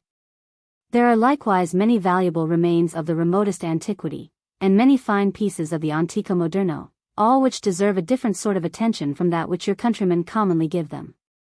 They go to see them, as they go to see the lions, and kings on horseback, at the Tower here, only to say that they have seen them. You will, I am sure, view them in another light. You will consider them as you would a poem, to which indeed they are akin. You will observe whether the sculptor has animated his stone, or the painter his canvas, into the just expression of those sentiments and passions which should characterize and mark their several figures. You will examine, likewise, whether in their groups there be a unity of action, or proper relation, a truth of dress and manners. Sculpture and painting are very justly called liberal arts. A lively and strong imagination, together with a just observation, being absolutely necessary to excel in either, which, in my opinion, is by no means the case of music, though called a liberal art, and now in Italy placed even above the other 2. A proof of the decline of that country. The Venetian school produced many great painters, such as Paul Veronese, Titian, Palma, etc., of whom you will see, as well in private houses as in churches, very fine pieces. The Last Supper, of Paul Veronese, in the Church of St. George, is reckoned his capital performance, and deserves your attention, as does also the famous picture of the Cornaro family, by Titian. A taste for sculpture and painting is, in my mind, as becoming as a taste for fiddling and piping is unbecoming, a man of fashion. The former is connected with history and poetry, the latter, with nothing that I know of but bad company. Learn Italian as fast as ever you can, that you may be able to understand it tolerably, and speak it a little before you go to Rome and Naples. There are many good historians in that language, and excellent translations of the ancient Greek and Latin authors, which are called the Collana, but the only 2 Italian poets that deserve your acquaintance are Ariosto and Tasso, and they undoubtedly have great merit. Make my compliments to Mr. Hart, and tell him that I have consulted about his leg, and that if it was only a sprain, he ought to keep a tight bandage about the part, for a considerable time, and do nothing else to it. Adieu. Giubio te bene volere. Letter 74. London, July 6, O.S. 1749. Dear boy, as I am now no longer in pain about your health, which I trust is perfectly restored, and as, by the various accounts I have had of you, I need not be in pain about your learning, our correspondence may, for the future, turn upon less important points, comparatively. Those still very important ones, I mean, the knowledge of the world, decorum, manners, address, and all those, commonly called little, accomplishments, which are absolutely necessary to give greater accomplishments their full value and luster. Had I the admirable ring of Gyges, which rendered the wearer invisible? And had I, at the same time, those magic powers, which were very common formerly, but are now very scarce, of transporting myself, by a wish, to any given place, my first expedition would be to Venice, there to reconnoiter you, unseen myself. I would first take you in the morning, at breakfast with Mr. Hart, and attend to your natural and unguarded conversation with him, from whence, I think, I could pretty well judge of your natural turn of mind. How I should rejoice if I overheard you asking him pertinent questions upon useful subjects, or making judicious reflections upon the studies of that morning, or the occurrences of the former day. Then I would follow you into the different companies of the day, and carefully observe in what manner you presented yourself to, and behaved yourself with, men of sense and dignity, whether your address was respectful, and yet easy, your air modest, and yet unembarrassed. And I would, at the same time, penetrate into their thoughts, in order to know whether your first aboard made that advantageous impression upon their fancies, which a certain address, air, and manners never fail doing. I would afterward follow you to the mixed companies of the evening, such as assemblies, suppers, etc., and there watch if you trifled gracefully and genteelly, if your good breeding and politeness made way for your parts and knowledge. With what pleasure should I hear people cry out, Che garbato cavalier, com, e pulito, disinvolto, spiritoso. If all these things turned out to my mind, would immediately assume my own shape, become visible, and embrace you, but if the contrary happened, I would preserve my invisibility, make the best of my way home again, and sink my disappointment upon you and the world. As, unfortunately, these supernatural powers of genii, fairies, sylphs, and gnomes, have had the fate of the oracles they succeeded, and have ceased for some time, I must content myself, till we meet naturally, and in the common way, with Mr. Hart's written accounts of you, and the verbal ones which I now and then receive from people who have seen you. However, I believe it would do you no harm, if you would always imagine that I were present, and saw and heard everything you did and said. There is a certain concurrence of various little circumstances which compose what the French call l'aimable, and which, now that you are entering into the world, you ought to make it your particular study to acquire. Without them, your learning will be pedantry, your conversation often improper, always unpleasant, and your figure, however good in itself, awkward and unengaging. A diamond, while rough, has indeed its intrinsic value, but, till polished, is of no use, and would neither be sought for nor worn. Its great luster, it is true, proceeds from its solidity and strong cohesion of parts. But without the last polish, it would remain forever a dirty, rough mineral, in the cabinets of some few curious collectors. You have, I hope, that solidity and cohesion of parts. Take now as much pains to get the luster. Good company, if you make the right use of it, will cut you into shape, and give you the true brilliant polish. Apropos of diamonds, I have sent you by Sir James Gray, the King's Minister, who will be at Venice about the middle of September, my own diamond buckles, which are fitter for your young feet than for my old ones. They will properly adorn you. They would only expose me. If Sir James finds anybody whom he can trust, and who will be at Venice before him, he will send them by that person. But if he should not, and that you should be gone from Venice before he gets there, he will in that case give them to your banker, Monsieur Cornet, to forward to you, wherever you may then be. You are now of an age, at which the adorning your person is not only not ridiculous, but proper and becoming. Negligence would imply either an indifference about pleasing, or else an insolent security of pleasing, without using those means to which others are obliged to have recourse. A thorough cleanliness in your person is as necessary for your own health, as it is not to be offensive to other people. Washing yourself, and rubbing your body and limbs frequently with a flesh brush, will conduce as much to health as to cleanliness. A particular attention to the cleanliness of your mouth, teeth, hands, and nails, is but common decency, in order not to offend people's eyes and noses. I send you here enclosed a letter of recommendation to the Duke of Nivernois, the French ambassador at Rome, who is, in my opinion, one of the prettiest men I ever knew in my life. I do not know a better model for you to form yourself upon. Pray observe and frequent him as much as you can. He will show you what manners and graces are. I shall, by successive posts, send you more letters, both for Rome and Naples, where it will be your own fault entirely if you do not keep the very best company. As you will meet swarms of Germans wherever you go, I desire that you will constantly converse with them in their own language, which will improve you in that language and be, at the same time, an agreeable piece of civility to them. Your stay in Italy will, I do not doubt, make you critically master of Italian. I know it may, if you please, for it is a very regular, and consequently a very easy language. Adieu. God bless you. Letter 75. London, July 20th, O.S. 1749. Dear boy, I wrote to Mr. Hart last Monday, the 17th, O.S., in answer to his letter of the June 20th, N.S., which I had received but the day before, after an interval of 8 posts, during which I did not know whether you or he existed, and indeed I began to think that you did not. By that letter you ought at this time to be at Venice, where I hope you are arrived in perfect health, after the baths of Tiefler, in case you have made use of them. I hope they are not hot baths, if your lungs are still tender.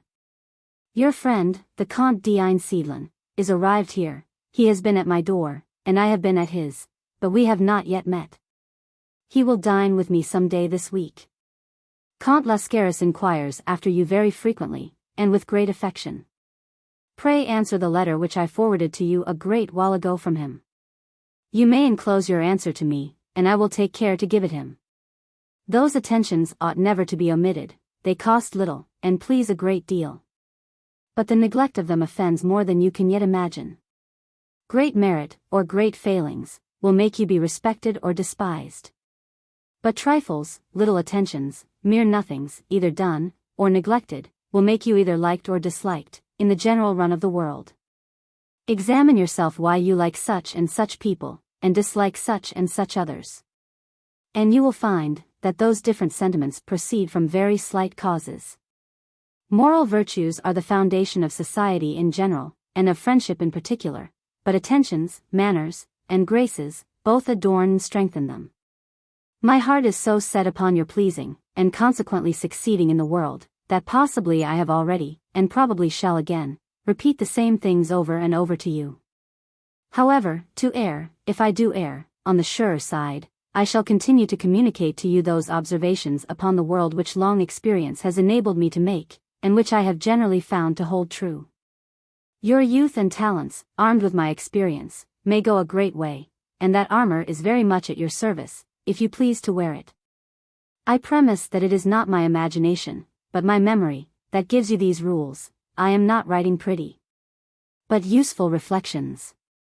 A man of sense soon discovers, because he carefully observes, where, and how long, he is welcome, and takes care to leave the company, at least as soon as he is wished out of it. Fools never perceive where they are either ill-timed or ill-placed.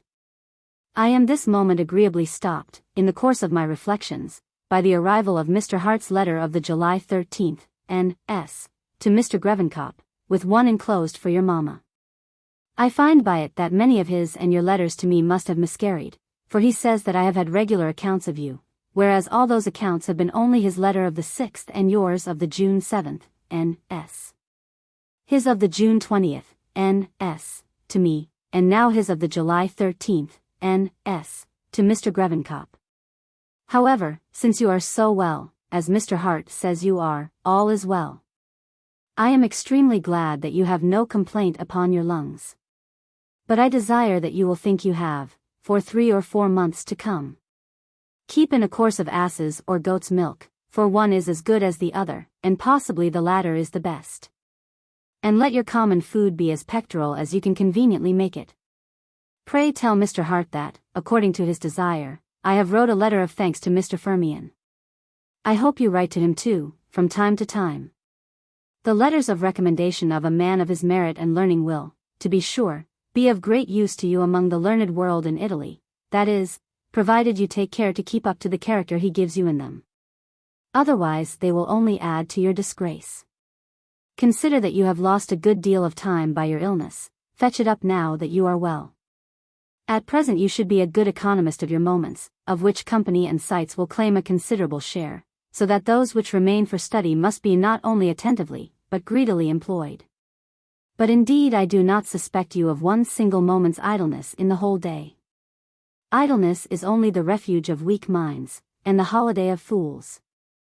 I do not call good company and liberal pleasures, idleness.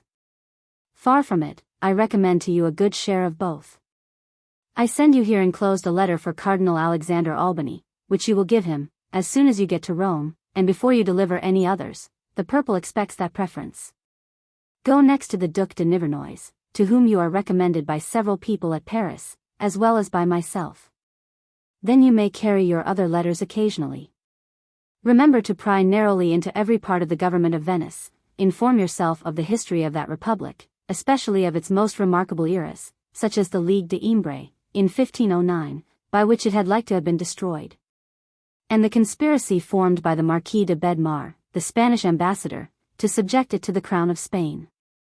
The famous disputes between that republic and the Pope are worth your knowledge.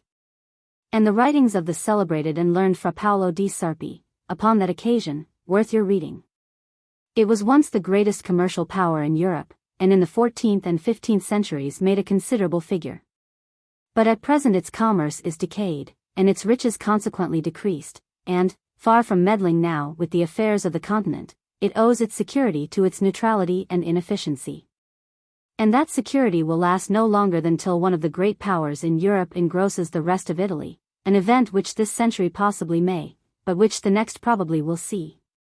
Your friend Comte d'En and his governor have been with me this moment, and delivered me your letter from Berlin, of February the 28th, N.S. I like them both so well that I am glad you did, and still gladder to hear what they say of you. Go on, and continue to deserve the praises of those who deserve praises themselves. Adieu. I break open this letter to acknowledge yours of the June 30th, N.S., which I have but this instant received, though 13 days antecedent in date to Mr. Hart's last. I never in my life heard of bathing 4 hours a day, and I am impatient to hear of your safe arrival at Venice, after so extraordinary an operation. Letter 76. London, July 30th, O.S. 1749. Dear boy, Mr. Hart's letters and yours drop in upon me most irregularly, for I received, by the last post, one from Mr. Hart, of the 9th, N.S., and that which Mr. Grevenkop had received from him, the post before, was of the 13th. At last, I suppose, I shall receive them all. I am very glad that my letter, with Dr. Shaw's opinion, has lessened your bathing, for since I was born, I never heard of bathing 4 hours a day. Which would surely be too much, even in Medea's kettle, if you wanted, as you do not yet, new boiling. Though, in that letter of mine, I proposed your going to Innsbruck, it was only in opposition to Lausanne, which I thought much too long and painful a journey for you. But you will have found, by my subsequent letters, that I entirely approved of Venice, where I hope you have now been some time, and which is a much better place for you to reside at, till you go to Naples, than either Taffaire or Laubach. I love capitals extremely. It is in capitals that the best company is always to be found, and consequently, the best manners to be learned.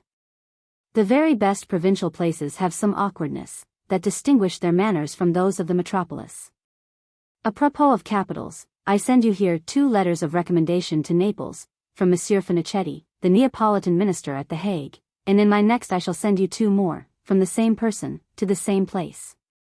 I have examined Comte d'En so narrowly concerning you, that I have extorted from him a confession that you do not care to speak German, unless to such as understand no other language.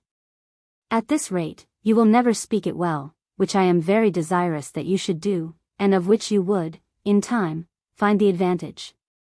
Whoever has not the command of a language, and does not speak it with facility, will always appear below himself when he converses in that language. The want of words and phrases will cramp and lame his thoughts.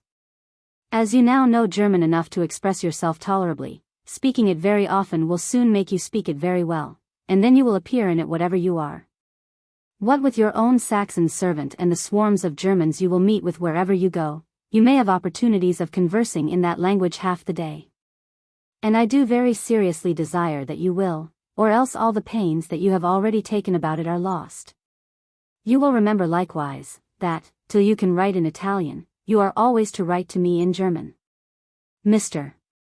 Hart's conjecture concerning your distemper seems to be a very reasonable one. It agrees entirely with mine, which is the universal rule by which every man judges of another man's opinion. But, whatever may have been the cause of your rheumatic disorder, the effects are still to be attended to, and as there must be a remaining acrimony in your blood, you ought to have regard to that, in your common diet as well as in your medicines. Both which should be of a sweetening alkaline nature, and promotive of perspiration. Rheumatic complaints are very apt to return, and those returns would be very vexatious and detrimental to you, at your age, and in your course of travels. Your time is, now particularly, inestimable, and every hour of it, at present, worth more than a year will be to you 20 years hence. You are now laying the foundation of your future character and fortune. And one single stone wanting in that foundation is of more consequence than 50 in the superstructure, which can always be mended and embellished if the foundation is solid. To carry on the metaphor of building, would wish you to be a Corinthian edifice upon a Tuscan foundation, the latter having the utmost strength and solidity to support, and the former all possible ornaments to decorate. The Tuscan column is coarse, clumsy, and unpleasant, nobody looks at it twice. The Corinthian fluted column is beautiful and attractive, but without a solid foundation, can hardly be seen twice, because it must soon tumble down. Yours affectionately. Letter 77. London, August 7th, O.S., 1749. Dear Boy, by Mr. Hart's letter to me of the July 18th N.S., which I received by the last post, I am at length informed of the particulars both of your past distemper, and of your future motions. As to the former, I am now convinced, and so is Dr. Shaw, that your lungs were only symptomatically affected, and that the rheumatic tendency is what you are chiefly now to guard against, but, for greater security, with due attention still to your lungs, as if they had been, and still were, a little affected. In either case, a cooling, pectoral regimen is equally good. By cooling, I mean cooling in its consequences, not cold to the palate, for nothing is more dangerous than very cold liquors, at the very time that one longs for them the most. Which is, when one is very hot. Fruit, when full ripe, is very wholesome, but then it must be within certain bounds as to quantity. For I have known many of my countrymen die of bloody fluxes, by indulging in too great a quantity of fruit, in those countries where, from the goodness and ripeness of it, they thought it could do them no harm. Nequid nimis is a most excellent rule in everything, but commonly the least observed, by people of your age, in anything. As to your future motions, I am very well pleased with them, and greatly prefer your intended stay at Verona to Venice, whose almost stagnating waters must, at this time of the year, corrupt the air. Verona has a pure and clear air, and, as I am informed, a great deal of good company. Marquis Maffei, alone, would be worth going there for. You may, I think, very well leave Verona about the middle of September, when the great heats will be quite over, and then make the best of your way to Naples. Where, I own, I want to have you by way of precaution, I hope it is rather over caution, in case of the last remains of a pulmonic disorder. The amphitheatre at Verona is worth your attention. As are also many buildings there and at Vicenza, of the famous Andrea Palladio, whose taste and style of buildings were truly antique. It would not be amiss, if you employed 3 or 4 days in learning the 5 orders of architecture, with their general proportions, and you may know all that you need know of them in that time. Palladio's own book of architecture is the best you can make use of for that purpose, skipping over the mechanical part of it, such as the materials, the cement, etc. Mr. Hart tells me that your acquaintance with the classics is renewed. The suspension of which has been so short, that I dare say it has produced no coldness.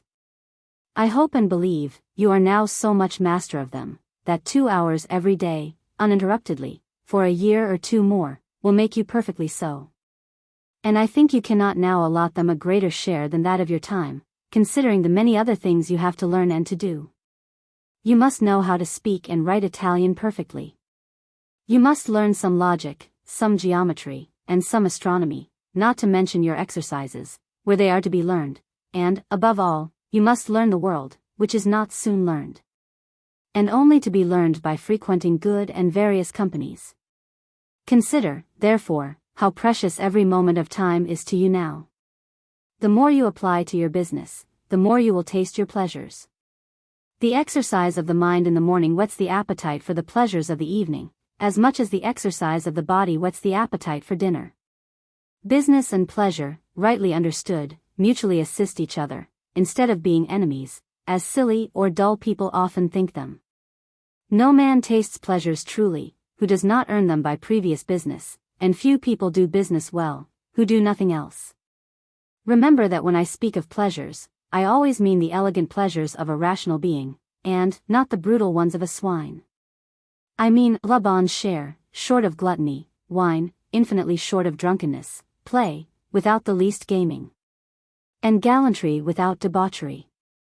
There is a line in all these things which men of sense, for greater security, take care to keep a good deal on the right side of, for sickness, pain, contempt and infamy, lie immediately on the other side of it. Men of sense and merit, in all other respects, may have had some of these failings. But then those few examples, instead of inviting us to imitation, should only put us the more upon our guard against such weaknesses, and whoever thinks them fashionable, will not be so himself. I have often known a fashionable man have some one vice, but I never in my life knew a vicious man a fashionable man. Vice is as degrading as it is criminal. God bless you, my dear child. Letter 78. London, August 20th, O.S. 1749. Dear boy, let us resume our reflections upon men, their characters, their manners, in a word, our reflections upon the world. They may help you to form yourself, and to know others, a knowledge very useful at all ages, very rare at yours. It seems as if it were nobody's business to communicate it to young men. Their masters teach them, singly, the languages or the sciences of their several departments, and are indeed generally incapable of teaching them the world. Their parents are often so too, or at least neglect doing it either from avocations, indifference, or from an opinion that throwing them into the world, as they call it, is the best way of teaching it them. This last notion is in a great degree true, that is, the world can doubtless never be well known by theory, practice is absolutely necessary. But surely it is of great use to a young man, before he sets out for that country full of mazes, windings, and turnings, to have at least a general map of it, made by some experienced traveler. There is a certain dignity of manners absolutely necessary, to make even the most valuable character either respected or respectable. Meaning worthy of respect. Horseplay, romping, frequent and loud fits of laughter, jokes, waggery, and indiscriminate familiarity, will sink both merit and knowledge into a degree of contempt. They compose at most a merry fellow. And a merry fellow was never yet a respectable man. Indiscriminate familiarity either offends your superiors, or else dubs you their dependent and led captain. It gives your inferiors just, but troublesome and improper claims of equality. A joker is near akin to a buffoon, and neither of them is the least related to wit. Whoever is admitted or sought for, in company, upon any other account than that of his merit and manners, is never respected there, but only made use of. We will have such a one, for he sings prettily. We will invite such a one to a ball, for he dances well. We will have such a one at supper, for he is always joking and laughing. We will ask another, because he plays deep at all games, or because he can drink a great deal. These are all vilifying distinctions, mortifying preferences, and exclude all ideas of esteem and regard. Whoever is had, as it is called, in company for the sake of any one thing singly, is singly that thing and will never be considered in any other light, consequently never respected, let his merits be what they will. This dignity of manners, which I recommend so much to you, is not only as different from pride, as true courage is from blustering, or true wit from joking, but is absolutely inconsistent with it, for nothing vilifies and degrades more than pride. The pretensions of the proud man are oftener treated with sneer and contempt, than with indignation, as we offer ridiculously too little to a tradesman, who asks ridiculously too much for his goods. But we do not haggle with one who only asks a just and reasonable price. Abject flattery and indiscriminate assentation degrade as much as indiscriminate contradiction and noisy debate disgust. But a modest assertion of one's own opinion, and a complacent acquiescence to other people's, preserve dignity. Vulgar, low expressions, awkward motions and address, vilify, as they imply either a very low turn of mind, or low education and low company. Frivolous curiosity about trifles, and a laborious attention to little objects which neither require nor deserve a moment's thought, lower a man, who from thence is thought, and not unjustly, incapable of greater matters. Cardinal de Retz, very sagaciously, marked out Cardinal Chigi for a little mind, from the moment that he told him he had wrote 3 years with the same pen, and that it was an excellent good one still. A certain degree of exterior seriousness in looks and motions gives dignity, without excluding wit and decent cheerfulness, which are always serious themselves. A constant smirk upon the face, and a wifing activity of the body, are strong indications of futility. Whoever is in a hurry, shows that the thing he is about is too big for him. Haste and hurry are very different things. I have only mentioned some of those things which may, and do, in the opinion of the world, lower and sink characters, in other respects valuable enough, but I have taken no notice of those that affect and sink the moral characters. They are sufficiently obvious. A man who has patiently been kicked may as well pretend to courage, as a man blasted by vices and crimes may to dignity of any kind. But an exterior decency and dignity of manners will even keep such a man longer from sinking, than otherwise he would be. Of such consequence is that, even though affected and put on. Pray read frequently, and with the utmost attention, nay, get by heart, if you can, that incomparable chapter in Cicero's Offices, upon the, or the decorum. It contains whatever is necessary for the dignity of manners. In my next I will send you a general map of courts, a region yet unexplored by you, but which you are one day to inhabit. The ways are generally crooked and full of turnings, sometimes strewed with flowers, sometimes choked up with briars.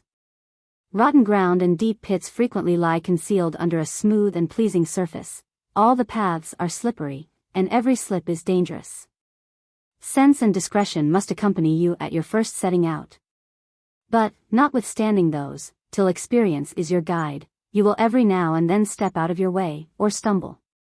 Lady Chesterfield has just now received your German letter, for which she thanks you. She says the language is very correct. And I can plainly see that the character is well formed, not to say better than your English character. Continue to write German frequently, that it may become quite familiar to you. Adieu. Letter 79. London, August 21st, O.S. 1749.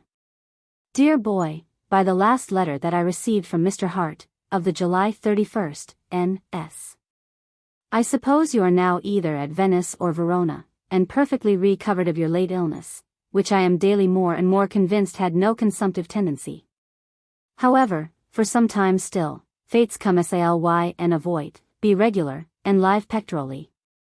You will soon be at courts, where, though you will not be concerned, yet reflection and observation upon what you see and hear there may be of use to you, when hereafter you may come to be concerned in courts yourself. Nothing in courts is exactly as it appears to be, often very different, sometimes directly contrary. Interest, which is the real spring of everything there, equally creates and dissolves friendship, produces and reconciles enmities, or, rather, allows of neither real friendships nor enmities. For, as Dryden very justly observes, politicians neither love nor hate. This is so true, that you may think you connect yourself with 2 friends today, and be obliged tomorrow to make your option between them as enemies. Observe, therefore, such a degree of reserve with your friends as not to put yourself in their power, if they should become your enemies. And such a degree of moderation with your enemies, as not to make it impossible for them to become your friends. Courts are, unquestionably, the seats of politeness and good breeding. Were they not so, they would be the seats of slaughter and desolation. Those who now smile upon and embrace, would affront and stab each other, if manners did not interpose. But ambition and avarice, the 2 prevailing passions at courts, found dissimulation more effectual than violence, and dissimulation introduced that habit of politeness, which distinguishes the courtier from the country gentleman. In the former case the strongest body would prevail, in the latter, the strongest mind. A man of parts and efficiency need not flatter everybody at court, but he must take great care to offend nobody personally. It being in the power of every man to hurt him, who cannot serve him. Homer supposes a chain let down from Jupiter to the earth, to connect him with mortals. There is, at all courts, a chain which connects the prince or the minister with the page of the back stairs, or the chambermaid. The king's wife, or mistress, has an influence over him, a lover has an influence over her. The chambermaid, or the valet de chambre, has an influence over both, and so ad infinitum. You must, therefore, not break a link of that chain, by which you hope to climb up to the prince. You must renounce courts if you will not connive at knaves, and tolerate fools. Their number makes them considerable. You should as little quarrel as connect yourself with either. Whatever you say or do at court, you may depend upon it, will be known. The business of most of those, who crowd levees and antechambers, being to repeat all that they see or hear, and a great deal that they neither see nor hear, according as they are inclined to the persons concerned, or according to the wishes of those to whom they hope to make their court. Great caution is therefore necessary, and if, to great caution, you can join seeming frankness and openness, you will unite what Machiavel reckons very difficult but very necessary to be united, volto sciolto e pensieri stretti. Women are very apt to be mingled in court intrigues, but they deserve attention better than confidence. To hold by them is a very precarious tenure. I am agreeably interrupted in these reflections by a letter which I have this moment received from Baron Firmian. It contains your panegyric, and with the strongest protestations imaginable that he does you only justice. I received this favorable account of you with pleasure, and I communicate it to you with as much. While you deserve praise, it is reasonable you should know that you meet with it. And I make no doubt, but that it will encourage you in persevering to deserve it. This is one paragraph of the Baron's letter. Ses moeurs don un age si tendre, reglas sealant touts les loix d'une morale exact et sensée. Son application, that is what I like, a tout ce que s'appelle étude sérieuse, et belles lettres, notwithstanding his great youth, his manners are regulated by the most unexceptionable rules of sense and of morality. His application that is what I like to every kind of serious study, as well as to polite literature, without even the least appearance of ostentatious pedantry, render him worthy of your most tender affection. And I have the honor of assuring you, that everyone cannot but be pleased with the acquisition of his acquaintance or of his friendship. I have profited of it, both here and at Vienna. And shall esteem myself very happy to make use of the permission he has given me of continuing it by letter. Reputation, like health, is preserved and increased by the same means by which it is acquired. Continue to desire and deserve praise, and you will certainly find it. Knowledge, adorned by manners, will infallibly procure it. Consider, that you have but a little way further to get to your journey's end. Therefore, for God's sake, do not slacken your pace. 1 year and a half more of sound application, Mr. Hart assures me, will finish this work, and when this work is finished well, your own will be very easily done afterward. Les manners et les graces are no immaterial parts of that work, and I beg that you will give as much of your attention to them as to your books. Everything depends upon them, senza di noi ogni fatica e vana. The various companies you now go into will procure them you, if you will carefully observe, and form yourself upon those who have them. Adieu. God bless you. And may you ever deserve that affection with which I am now, yours. Letter 80. London, September 5th, O.S. 1749. Dear boy, I have received yours from Laubach, of the 17th of August, N.S., with the enclosed for Comte Lascaris, which I have given him, and with which he is extremely pleased, as I am with your account of Carniola. I am very glad that you attend to, and inform yourself of, the political objects of the country you go through. Trade and manufactures are very considerable, not to say the most important ones. For, though armies and navies are the shining marks of the strength of countries, they would be very ill paid, and consequently fight very ill, if manufactures and commerce did not support them. You have certainly observed in Germany the inefficiency of great powers, with great tracts of country and swarms of men, which are absolutely useless, if not paid by other powers who have the resources of manufactures and commerce. This we have lately experienced to be the case of the 2 empresses of Germany and Russia, England, France, and Spain, must pay their respective allies, or they may as well be without them. I have not the least objection to your taking, into the bargain, the observation of natural curiosities. They are very welcome, provided they do not take up the room of better things. But the forms of government, the maxims of policy, the strength or weakness, the trade and commerce, of the several countries you see or hear of are the important objects, which I recommend to your most minute inquiries, and most serious attention. I thought that the Republic of Venice had by this time laid aside that silly and frivolous piece of policy, of endeavoring to conceal their form of government. Which anybody may know, pretty nearly, by taking the pains to read 4 or 5 books, which explain all the great parts of it. And as for some of the little wheels of that machine, the knowledge of them would be as little useful to others as dangerous to themselves. Their best policy, I can tell them, is to keep quiet, and to offend no one great power, by joining with another. Their escape, after the League of Cambray, should prove a useful lesson to them. I am glad you frequent the assemblies at Venice. Have you seen Monsieur and Madame Capello, and how did they receive you? Let me know who are the ladies whose houses you frequent the most. Have you seen the Comtesse d'Urselska, Princess of Holstein? Is Count Algarotti, who was the tenant there, at Venice? You will, in many parts of Italy, meet with numbers of the Pretender's people, English, Scotch, and Irish fugitives, especially at Rome, probably the Pretender himself.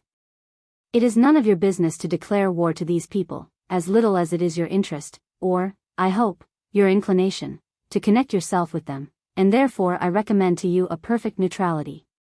Avoid them as much as you can with decency and good manners, but when you cannot, avoid any political conversation or debates with them. Tell them that you do not concern yourself with political matters, that you are neither maker nor a deposer of kings. That when you left England, you left a king in it, and have not since heard either of his death, or of any revolution that has happened, and that you take kings and kingdoms as you find them. But enter no further into matters with them, which can be of no use, and might bring on heats and quarrels. When you speak of the old Pretender, you will call him only the Chevalier de St. George, but mention him as seldom as possible. Should he chance to speak to you at any assembly, as, I am told, he sometimes does to the English, be sure that you seem not to know him, and answer him civilly, but always either in French or in Italian. And give him, in the former, the appellation of Monsieur, and in the latter, of Signore. Should you meet with the Cardinal of York, you will be under no difficulty, for he has, as Cardinal, an undoubted right to eminenza.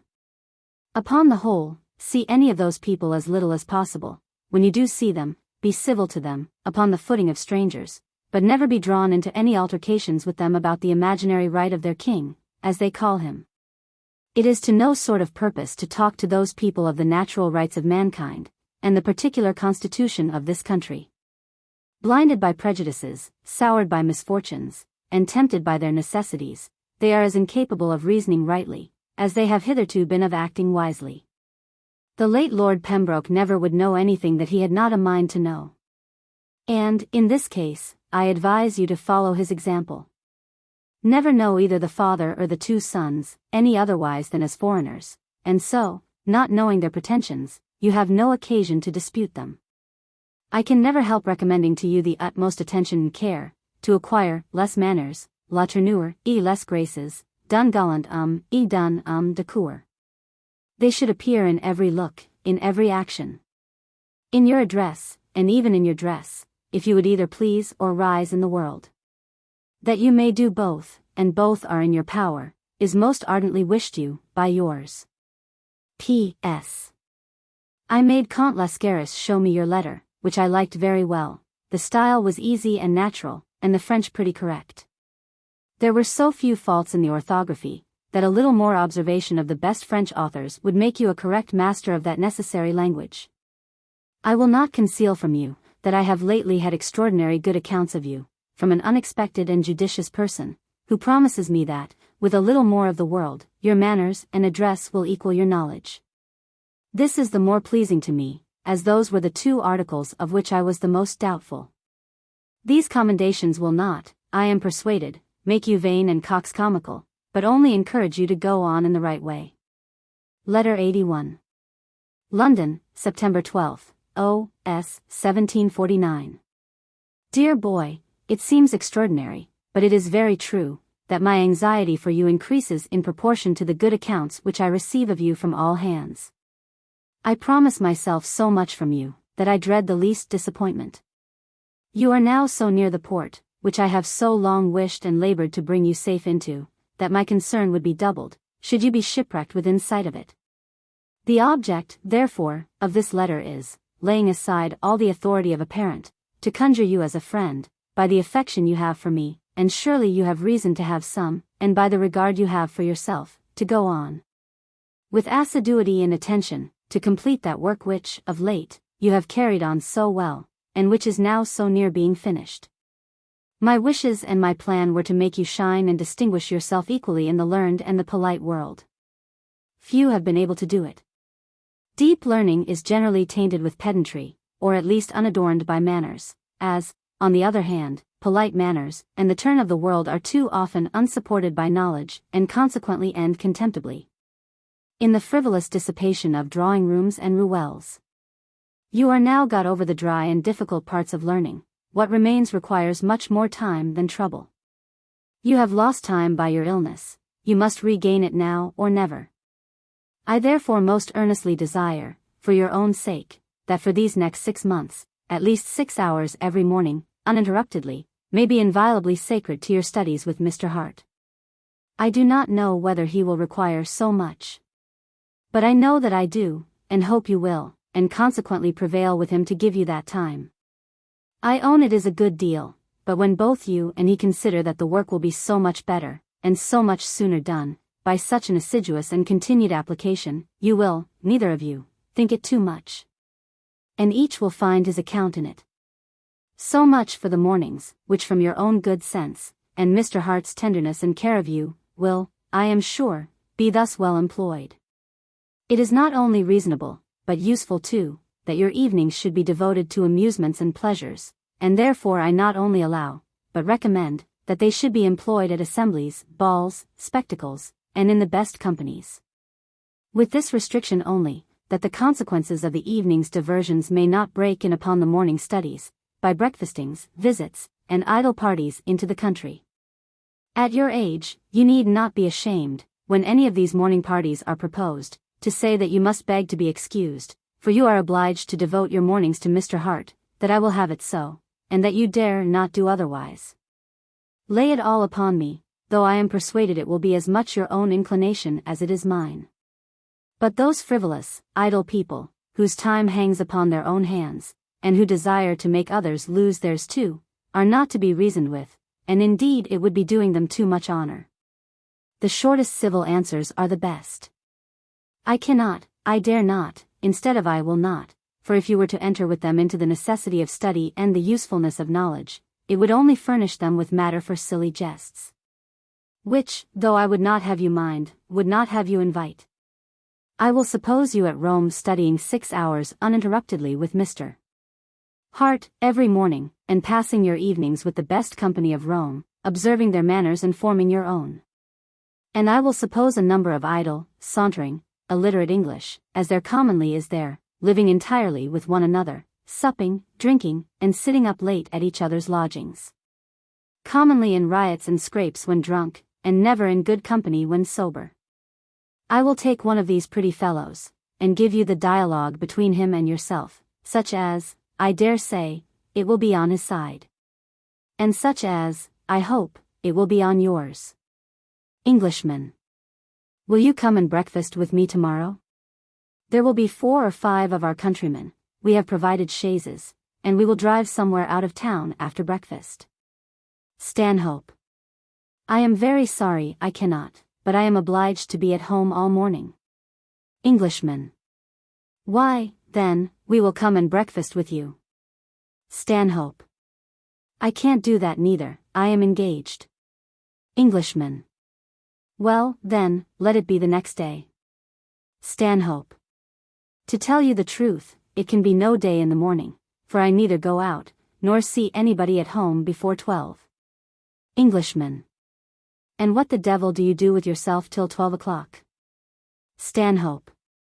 I am not by myself, I am with Mr. Hart. Englishman. Then what the devil do you do with him? Stanhope. We study different things, we read, we converse. Englishman.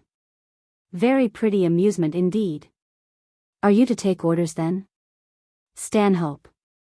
Yes, my father's orders, I believe I must take. Englishman. Why hast thou no more spirit, than to mind an old fellow 1,000 miles off?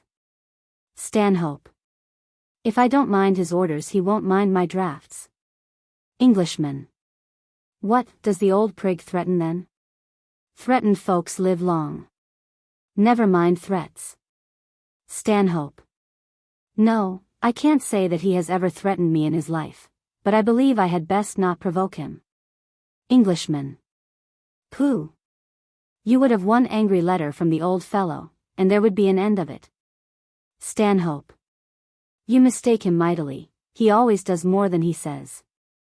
He has never been angry with me yet, that I remember, in his life, but if I were to provoke him, I am sure he would never forgive me.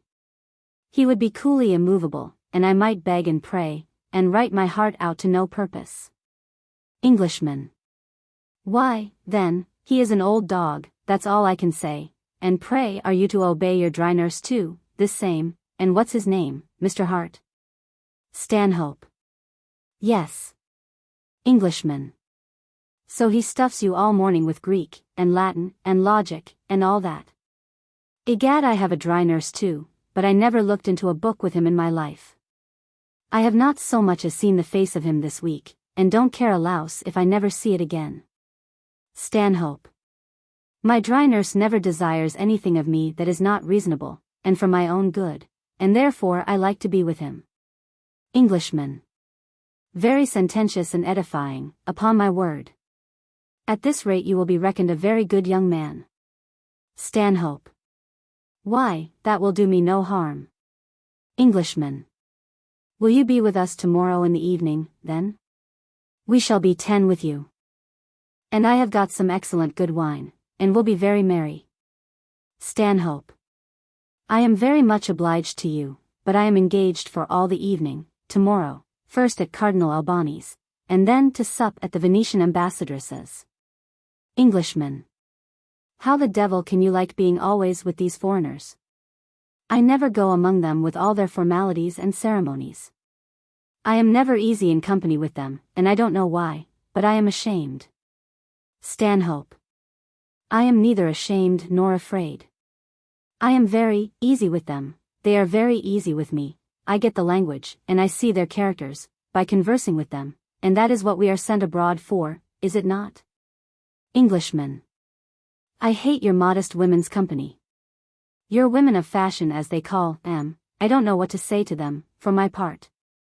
Stanhope. Have you ever conversed with them? Englishman. No, I never conversed with them, but have been sometimes in their company, though much against my will. Stanhope. But at least they have done you no hurt, which is, probably, more than you can say of the women you do converse with. Englishman. That's true, I own. But for all that, I would rather keep company with my surgeon half the year, than with your women of fashion the year round. Stanhope. Tastes are different, you know, and every man follows his own. Englishman. That's true. But thine's a devilish odd one, Stanhope. All morning with thy dry nurse, all the evening in formal fine company, and all day long afraid of old daddy in England. Thou art a queer fellow, and I am afraid there is nothing to be made of thee. Stanhope. I am afraid so too. Englishman. Well, then, good night to you. You have no objection, I hope, to my being drunk tonight, which I certainly will be. Stanhope. Not in the least. Nor to your being sick tomorrow, which you as certainly will be, and so good night too. You will observe, that I have not put into your mouth those good arguments which upon such an occasion would, I am sure, occur to you. As piety and affection toward me, regard and friendship for Mr. Hart, respect for your own moral character, and for all the relative duties of man, son, pupil, and citizen. Such solid arguments would be thrown away upon such shallow puppies. Leave them to their ignorance and to their dirty, disgraceful vices. They will severely feel the effects of them, when it will be too late. Without the comfortable refuge of learning, and with all the sickness and pains of a ruined stomach, and a rotten carcass, if they happen to arrive at old age, it is an uneasy and ignominious one. The ridicule which such fellows endeavor to throw upon those who are not like them, is, in the opinion of all men of sense, the most authentic panegyric. Go on, then, my dear child, in the way you are in, only for a year and a half more, that is all I ask of you. After that, I promise that you shall be your own master, and that I will pretend to no other title than that of your best and truest friend. You shall receive advice, but no orders, from me. And in truth you will want no other advice but such as youth and inexperience must necessarily require. You shall certainly want nothing that is requisite, not only for your conveniency, but also for your pleasures, which I always desire shall be gratified. You will suppose that I mean the pleasures done honeyed While you are learning Italian, which I hope you do with diligence, pray take care to continue your German, which you may have frequent opportunities of speaking. I would also have you keep up your knowledge of the Jus Publicum Imperii, by looking over, now and then, those inestimable manuscripts which Sir Charles Williams, who arrived here last week, assures me you have made upon that subject. It will be of very great use to you, when you come to be concerned in foreign affairs, as you shall be, if you qualify yourself for them, younger than ever any other was, I mean before you are 20. Sir Charles tells me, that he will answer for your learning, and that, he believes, you will acquire that address, and those graces, which are so necessary to give it its full luster and value. But he confesses, that he doubts more of the latter than of the former.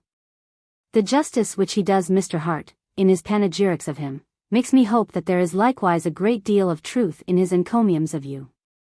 Are you pleased with, and proud of the reputation which you have already acquired? Surely you are, for I am sure I am. Will you do anything to lessen or forfeit it? Surely you will not. And will you not do all you can to extend and increase it? Surely you will. It is only going on for a year and a half longer, as you have gone on for the 2 years last past, and devoting half the day only to application. And you will be sure to make the earliest figure and fortune in the world, that ever man made. Adieu. Letter 82. London, September 22nd, O.S. 1749. Dear boy, if I had faith in philters and love potions, I should suspect that you had given Sir Charles Williams some, by the manner in which he speaks of you, not only to me, but to everybody else. I will not repeat to you what he says of the extent and correctness of your knowledge, as it might either make you vain, or persuade you that you had already enough of what nobody can have too much.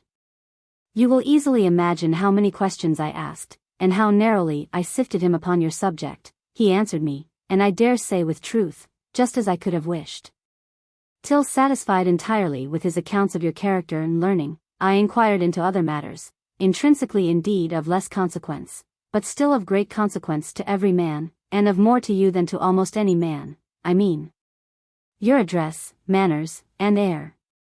To these questions, the same truth which he had observed before, obliged him to give me much less satisfactory answers. And as he thought himself, in friendship both to you and me, obliged to tell me the disagreeable as well as the agreeable truths, upon the same principle I think myself obliged to repeat them to you. He told me then, that in company you were frequently most provokingly inattentive, absent, and distrait, that you came into a room, and presented yourself, very awkwardly, that at table you constantly threw down knives, forks, napkins, bread, etc. And that you neglected your person and dress, to a degree unpardonable at any age, and much more so at yours. These things, howsoever immaterial they may seem to people who do not know the world, and the nature of mankind, give me, who know them to be exceedingly material, very great concern. I have long distrusted you, and therefore frequently admonished you, upon these articles, and I tell you plainly, that I shall not be easy till I hear a very different account of them. I know no one thing more offensive to a company than that inattention and distraction. It is showing them the utmost contempt, and people never forgive contempt. No man is distrait with the man he fears, or the woman he loves. Which is a proof that every man can get the better of that distraction, when he thinks it worth his while to do so, and, take my word for it, it is always worth his while.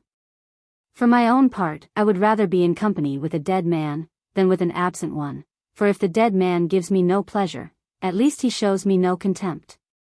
Whereas, the absent man, silently indeed, but very plainly, tells me that he does not think me worth his attention. Besides, can an absent man make any observations upon the characters, customs, and manners of the company? No. He may be in the best companies all his lifetime, if they will admit him, which, if I were they, I would not, and never be one jot the wiser.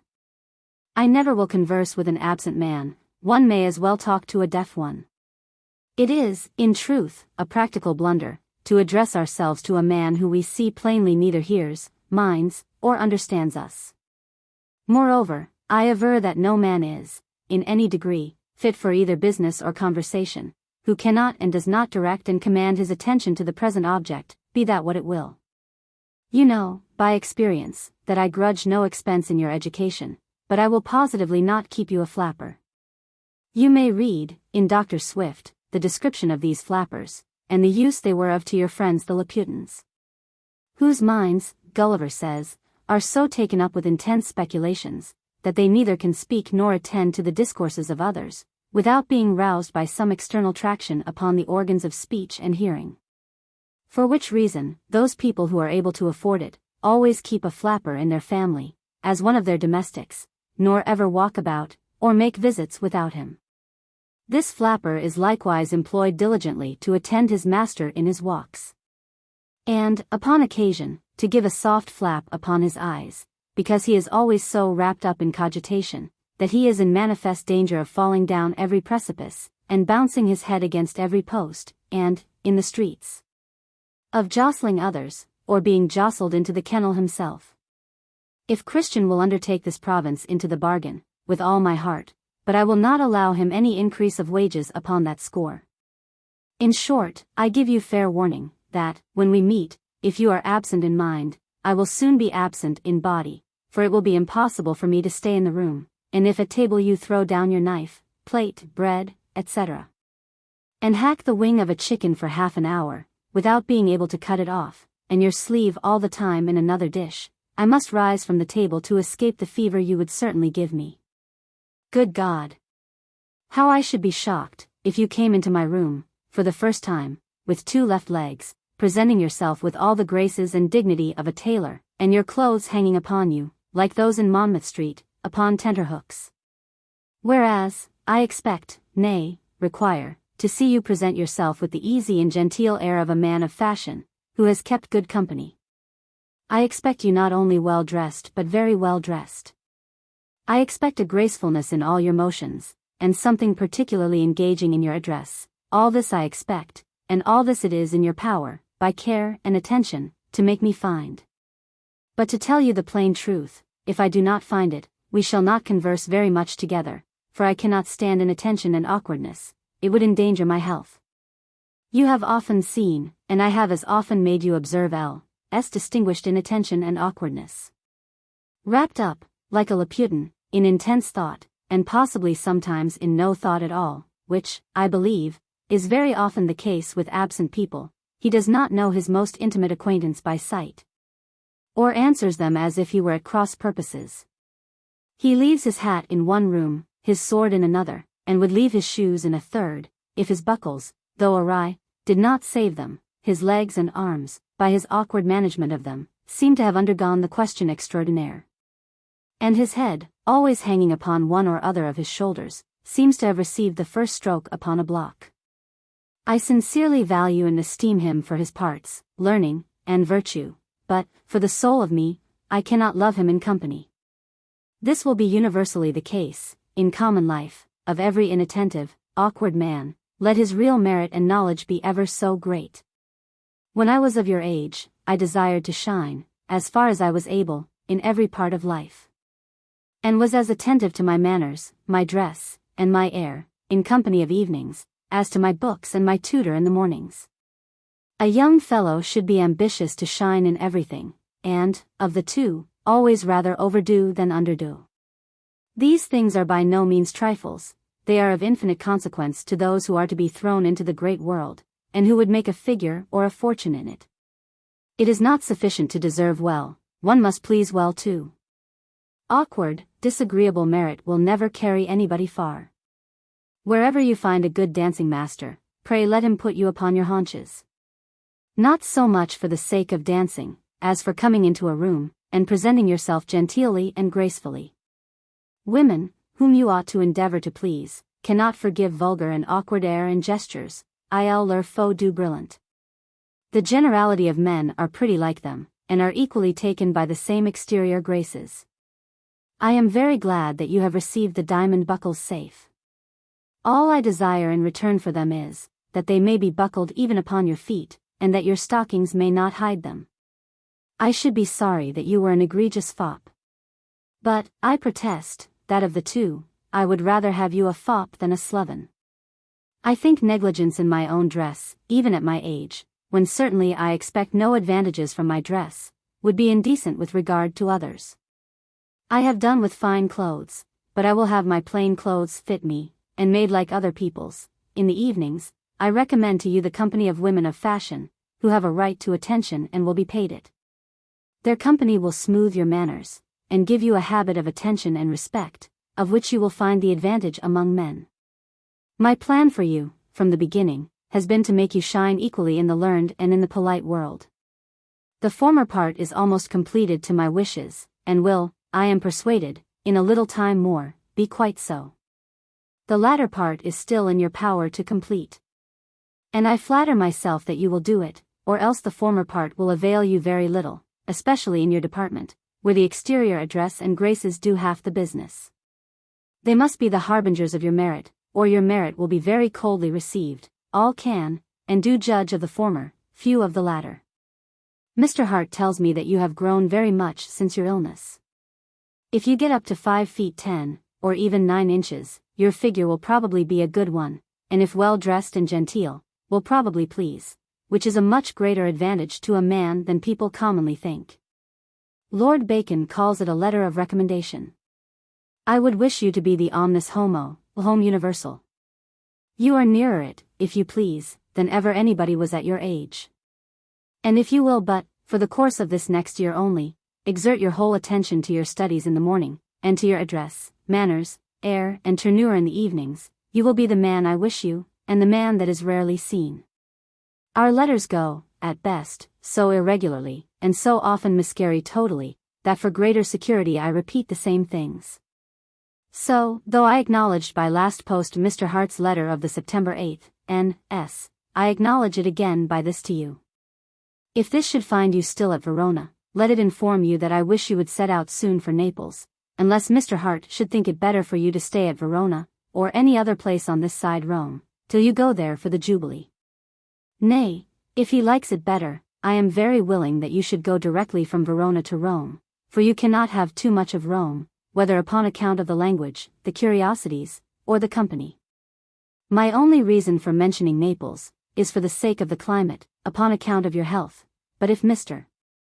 Hart thinks that your health is now so well restored as to be above climate, he may steer your course wherever he thinks proper, and, for aught I know, you're going directly to Rome, and consequently staying there so much the longer.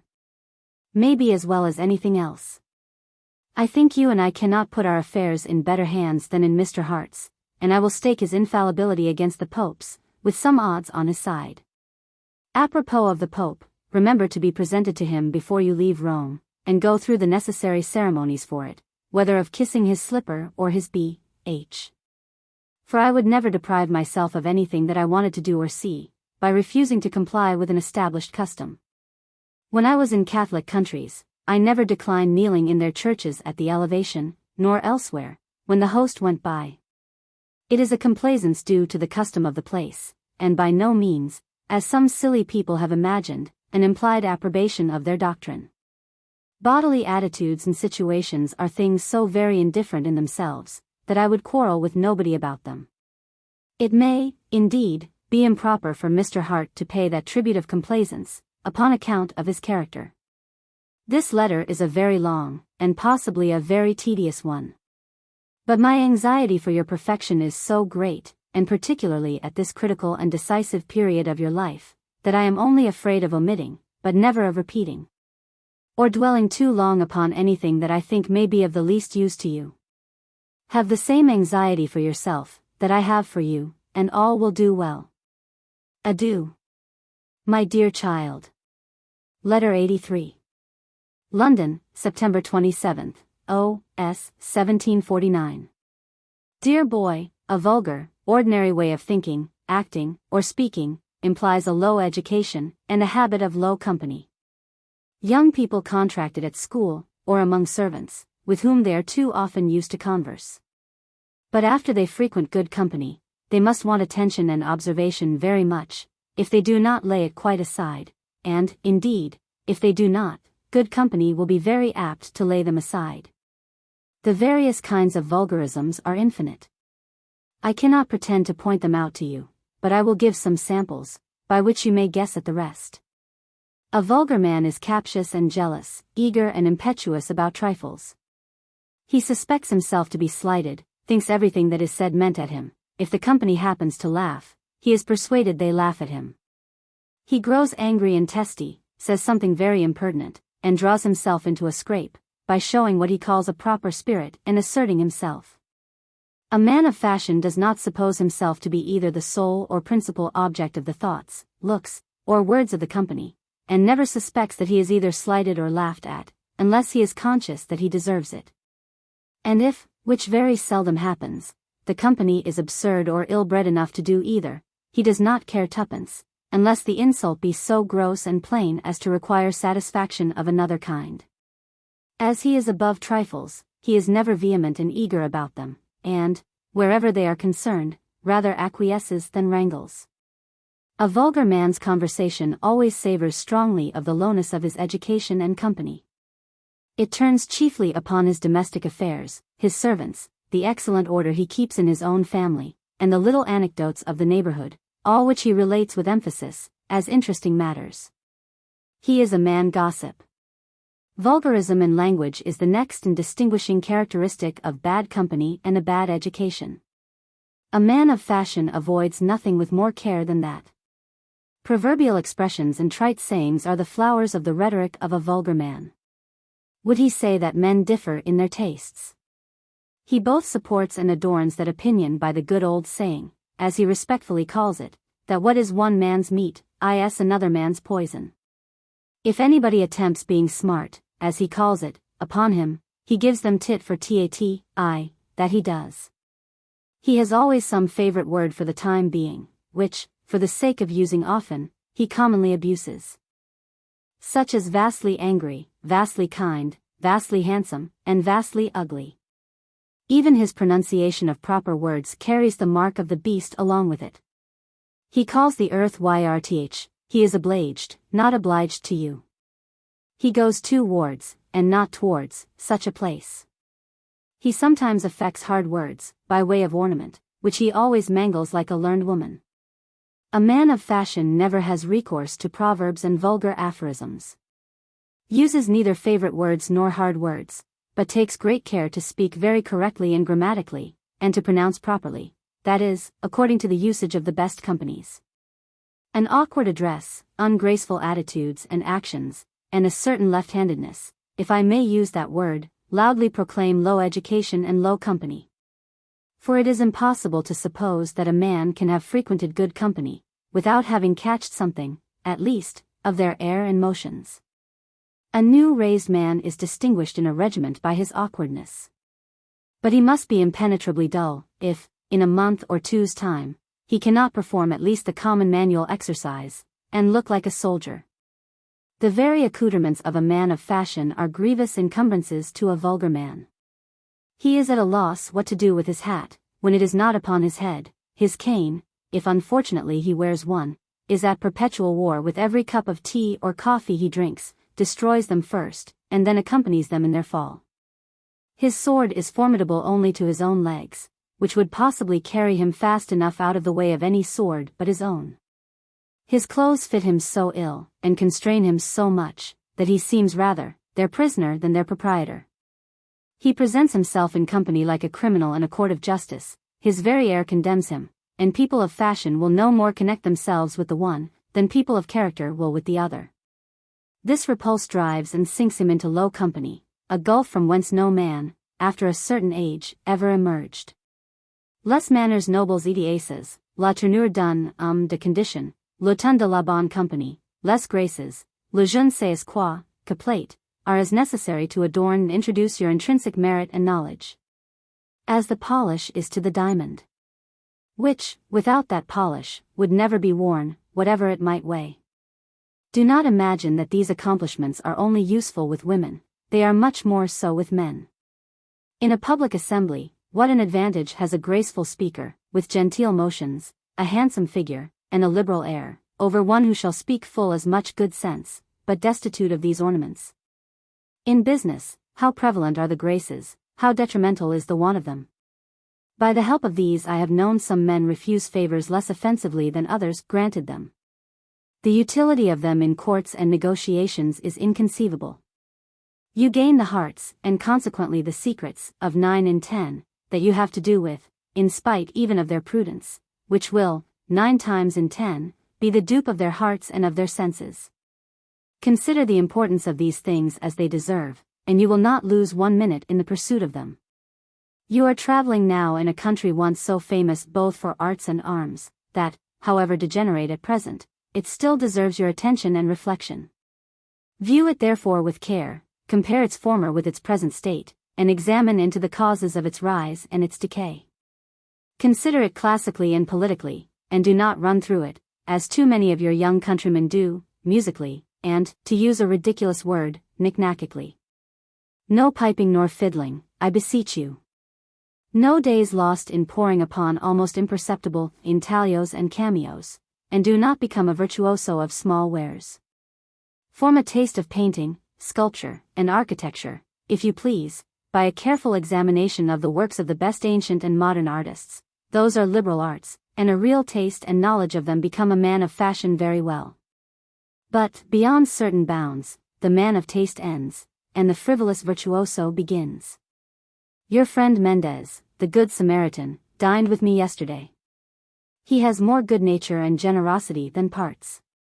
However, I will show him all the civilities that his kindness to you so justly deserves. He tells me that you are taller than I am, which I am very glad of. I desire that you may excel me in everything else too. And, far from repining, I shall rejoice at your superiority. He commends your friend Mr. Stevens extremely, of whom too I have heard so good a character from other people, that I am very glad of your connection with him. It may prove of use to you hereafter.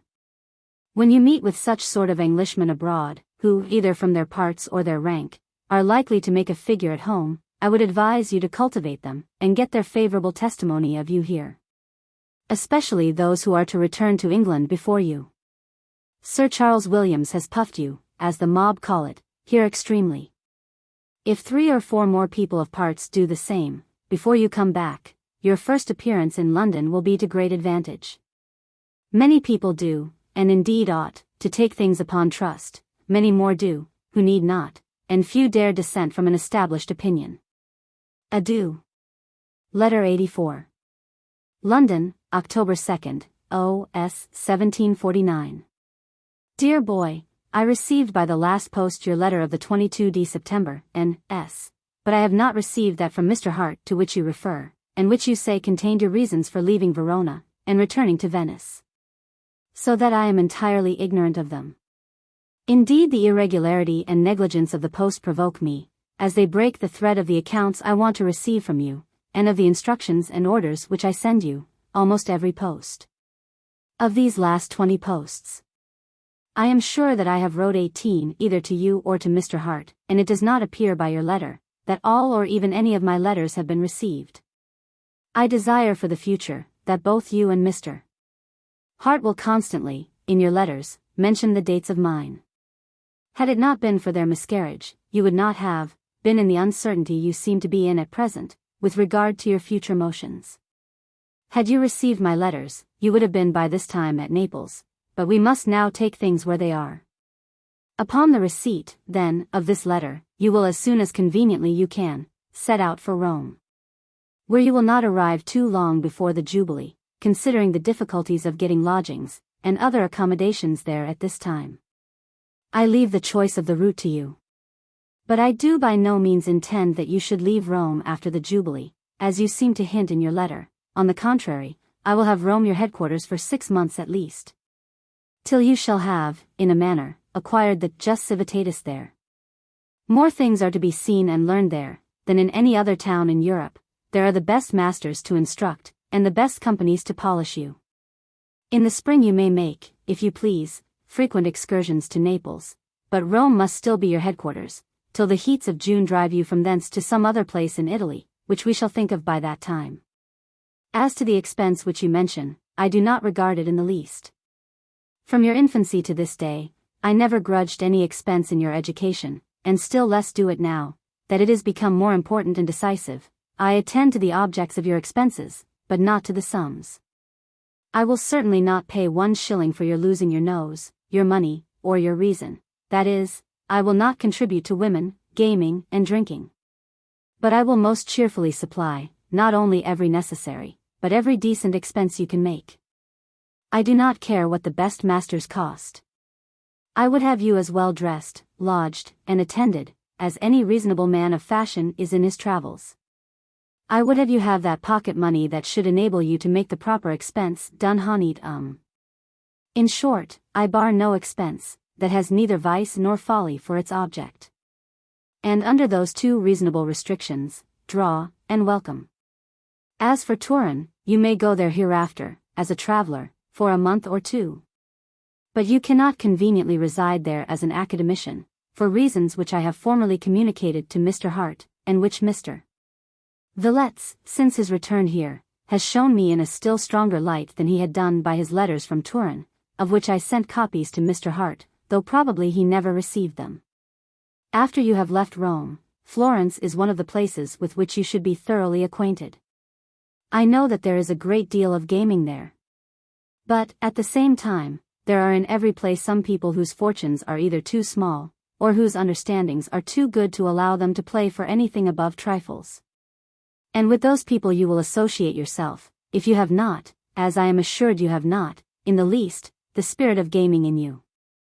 Moreover, at suspected places, such as Florence, Turin, and Paris, I shall be more attentive to your drafts, and such as exceed a proper and handsome expense will not be answered, for I can easily know whether you game or not without being told. Mr. Hart will determine your route to Rome as he shall think best, whether along the coast of the Adriatic, or that of the Mediterranean. It is equal to me, but you will observe to come back a different way from that you went. Since your health is so well restored, I am not sorry that you have returned to Venice, for I love capitals. Everything is best at capitals, the best masters, the best companions, and the best manners. Many other places are worth seeing, but capitals only are worth residing at. I am very glad that Madame Capello received you so well. Monsieur, I was sure would. Pray assure them both of my respects, and of my sensibility of their kindness to you. Their house will be a very good one for you at Rome, and I would advise you to be domestic in it if you can. But Madame, I can tell you, requires great attentions. Madame Micheli has written a very favorable account of you to my friend the Abbé Grossa Testa, in a letter which he showed me, and in which there are so many civil things to myself, that I would wish to tell her how much I think myself obliged to her. I approve very much of the allotment of your time at Venice. Pray go on so for a 12-month at least, wherever you are. You will find your own account in it. I like your last letter, which gives me an account of yourself, and your own transactions. For though I do not recommend the egotism to you, with regard to anybody else, I desire that you will use it with me, and with me only. I interest myself in all that you do, and as yet, excepting Mr. Hart, nobody else does. He must of course know all, and I desire to know a great deal. I am glad you have received, and that you like the diamond buckles. I am very willing that you should make, but very unwilling that you should cut a figure with them at the Jubilee. The cutting a figure being the very lowest vulgarism in the English language, and equal in elegancy to yes, my lady, and no, my lady. The word vast and vastly, you will have found by my former letter that I had proscribed out of the diction of a gentleman, unless in their proper signification of sizes and bulk. Not only in language, but in everything else, take great care that the first impressions you give of yourself may be not only favorable, but pleasing, engaging, nay, seducing. They are often decisive. I confess they are a good deal so with me, and I cannot wish for further acquaintance with a man whose first abord and address displease me. So many of my letters have miscarried, and I know so little which, that I am forced to repeat the same thing over and over again eventually. This is one. I have wrote twice to Mr. Hart to have your picture drawn in miniature, while you were at Venice, and send it me in a letter. It is all one to me whether in enamel or in watercolors, provided it is but very like you. I would have you drawn exactly as you are, and in no whimsical dress, and I lay more stress upon the likeness of the picture, than upon the taste and skill of the painter. If this be not already done, I desire that you will have it done forthwith before you leave Venice, and enclose it in a letter to me, which letter, for greater security, I would have you desire Sir James Gray to enclose in his packet to the office. As I, for the same reason, send this under his cover. If the picture be done upon vellum, it will be the most portable. Send me, at the same time, a thread of silk of your own length exactly. I am solicitous about your figure. Convinced, by 1,000 instances, that a good one is a real advantage. Mens sana in corpore sano, is the first and greatest blessing. I would add iti pulchro, to complete it. May you have that and every other. Adieu.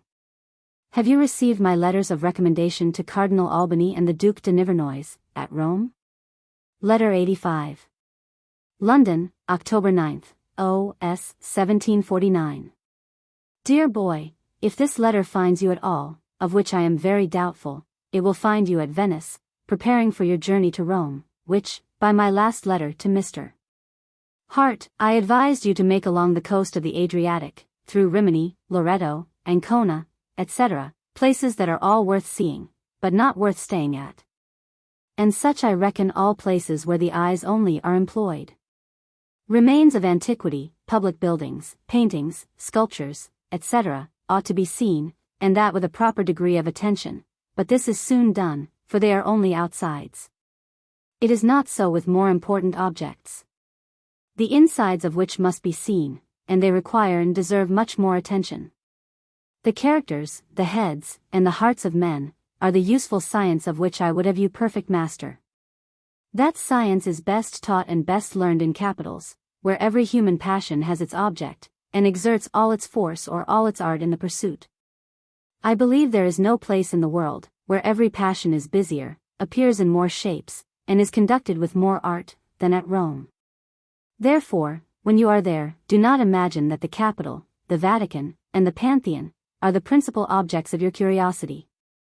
But for 1 minute that you bestow upon those, employ 10 days in informing yourself of the nature of that government, the rise and decay of the papal power, the politics of that court, the intrigues of the cardinals, the tricks of the conclaves, and, in general, everything that relates to the interior of that extraordinary government, founded originally upon the ignorance and superstition of mankind, extended by the weakness of some princes, and the ambition of others, declining of late in proportion as knowledge has increased, and owing its present precarious security, not to the religion, the affection, or the fear of the temporal powers, but to the jealousy of each other. The Pope's excommunications are no longer dreaded, his indulgences little solicited, and sell very cheap. And his territories formidable to no power, are coveted by many, and will, most undoubtedly, within a century, be scant let out among the great powers, who have now a footing in Italy, whenever they can agree upon the division of the bear's skin. Pray inform yourself thoroughly of the history of the popes and the popedom, which, for many centuries, is interwoven with the history of all Europe. Read the best authors who treat of these matters, and especially Fra Paolo de Beneficiis, a short, but very material book. You will find at Rome some of all the religious orders in the Christian world. Inform yourself carefully of their origin, their founders, their rules, their reforms, and even their dresses. Get acquainted with some of all of them, but particularly with the Jesuits, whose society I look upon to be the most able and best governed society in the world. Get acquainted, if you can, with their general, who always resides at Rome, and who, though he has no seeming power out of his own society, has, it may be, more real influence over the whole world, than any temporal prince in it. They have almost engrossed the education of youth. They are, in general, confessors to most of the princes of Europe, and they are the principal missionaries out of it, which 3 articles give them a most extensive influence and solid advantages, witness their settlement in Paraguay. The Catholics in general declaim against that society, and yet are all governed by individuals of it. They have, by turns, been banished, and with infamy, almost every country in Europe, and have always found means to be restored, even with triumph. In short, I know no government in the world that is carried on upon such deep principles of policy. I will not add morality. Converse with them, frequent them, court them, but know them. Inform yourself, too, of that infernal court, the Inquisition, which, though not so considerable at Rome as in Spain and Portugal, will, however, be a good sample to you of what the villainy of some men can contrive, the folly of others receive, and both together establish. In spite of the first natural principles of reason, justice, and equity.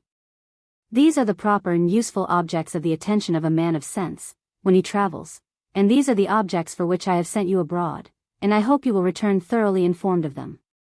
I receive this very moment Mr.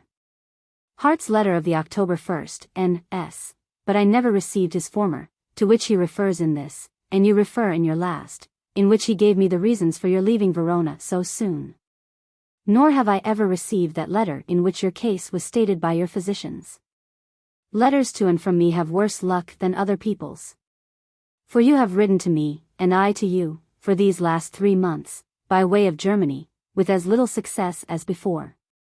I am edified with your morning applications, and your evening gallantries at Venice, of which Mr. Hart gives me an account. Pray go on with both there, and afterward at Rome, where, provided you arrive in the beginning of December, you may stay at Venice as much longer as you please. Make my compliments to Sir James Gray and Mr. Smith, with my acknowledgments for the great civilities they show you. I wrote to Mr. Hart by the last post, October the 6th, O.S., and will write to him in a post or two upon the contents of his last. Adieu. Point de distractions. And remember the graces. Letter 86. London, October 17th, O.S. 1749. Dear boy, I have at last received Mr. Hart's letter of the September 19th, N.S., from Verona. Your reasons for leaving that place were very good ones. And as you stayed there long enough to see what was to be seen, Venice, as a capital, is, in my opinion, a much better place for your residence. Capitals are always the seats of arts and sciences, and the best companies.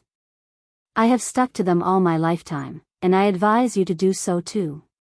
You will have received in my 3 or 4 last letters my directions for your further motions to another capital, where I propose that your stay shall be pretty considerable. The expense, I am well aware, will be so too, but that, as I told you before, will have no weight when your improvement and advantage are in the other scale. I do not care a groat what it is, if neither vice nor folly are the objects of it, and if Mr. Hart gives his sanction. I am very well pleased with your account of Carniola. Those are the kind of objects worthy of your inquiries and knowledge. The produce, the taxes, the trade, the manufactures, the strength, the weakness, the government of the several countries which a man of sense travels through, are the material points to which he attends. And leaves the steeples, the marketplaces, and the signs, to the laborious and curious researches of Dutch and German travelers. Mr. Hart tells me that he intends to give you, by means of Signor Vicentini, a general notion of civil and military architecture, with which I am very well pleased. They are frequent subjects of conversation. And it is very right that you should have some idea of the latter, and a good taste of the former, and you may very soon learn as much as you need know of either. If you read about 1/3 of Palladio's book of architecture with some skillful person, and then, with that person, examine the best buildings by those rules, you will know the different proportions of the different orders, the several diameters of their columns, their intercolumniations, their several uses, etc. The Corinthian order is chiefly used in magnificent buildings, where ornament and decoration are the principal objects. The Doric is calculated for strength, and the Ionic partakes of the Doric strength, and of the Corinthian ornaments. The Composite and the Tuscan orders are more modern, and were unknown to the Greeks. The one is too light, the other too clumsy. You may soon be acquainted with the considerable parts of civil architecture. And for the minute and mechanical parts of it, leave them to masons, bricklayers, and Lord Burlington, who has, to a certain extent, lessened himself by knowing them too well. Observe the same method as to military architecture. Understand the terms, know the general rules, and then see them in execution with some skillful person. Go with some engineer or old officer, and view with care the real fortifications of some strong place. And you will get a clearer idea of bastions, half-moons, hornworks, ravelins, glacis, etc., than all the masters in the world could give you upon paper. And thus much I would, by all means, have you know of both civil and military architecture. I would also have you acquire a liberal taste of the two liberal arts of painting and sculpture, but without descending into those minutiae, which our modern virtuosi most affectedly dwell upon. Observe the great parts attentively. See if nature be truly represented, if the passions are strongly expressed, if the characters are preserved, and leave the trifling parts, with their little jargon, to affected puppies. I would advise you also, to read the history of the painters and sculptors, and I know none better than Philippians. There are many in Italian, you will inform yourself which are the best. It is a part of history very entertaining, curious enough, and not quite useless. All these sort of things I would have you know, to a certain degree, but remember, that they must only be the amusements, and not the business of a man of parts. Since writing to me in German would take up so much of your time, of which I would not now have one moment wasted, I will accept of your composition, and content myself with a moderate German letter once a fortnight, to Lady Chesterfield or Mr. Gravenkop.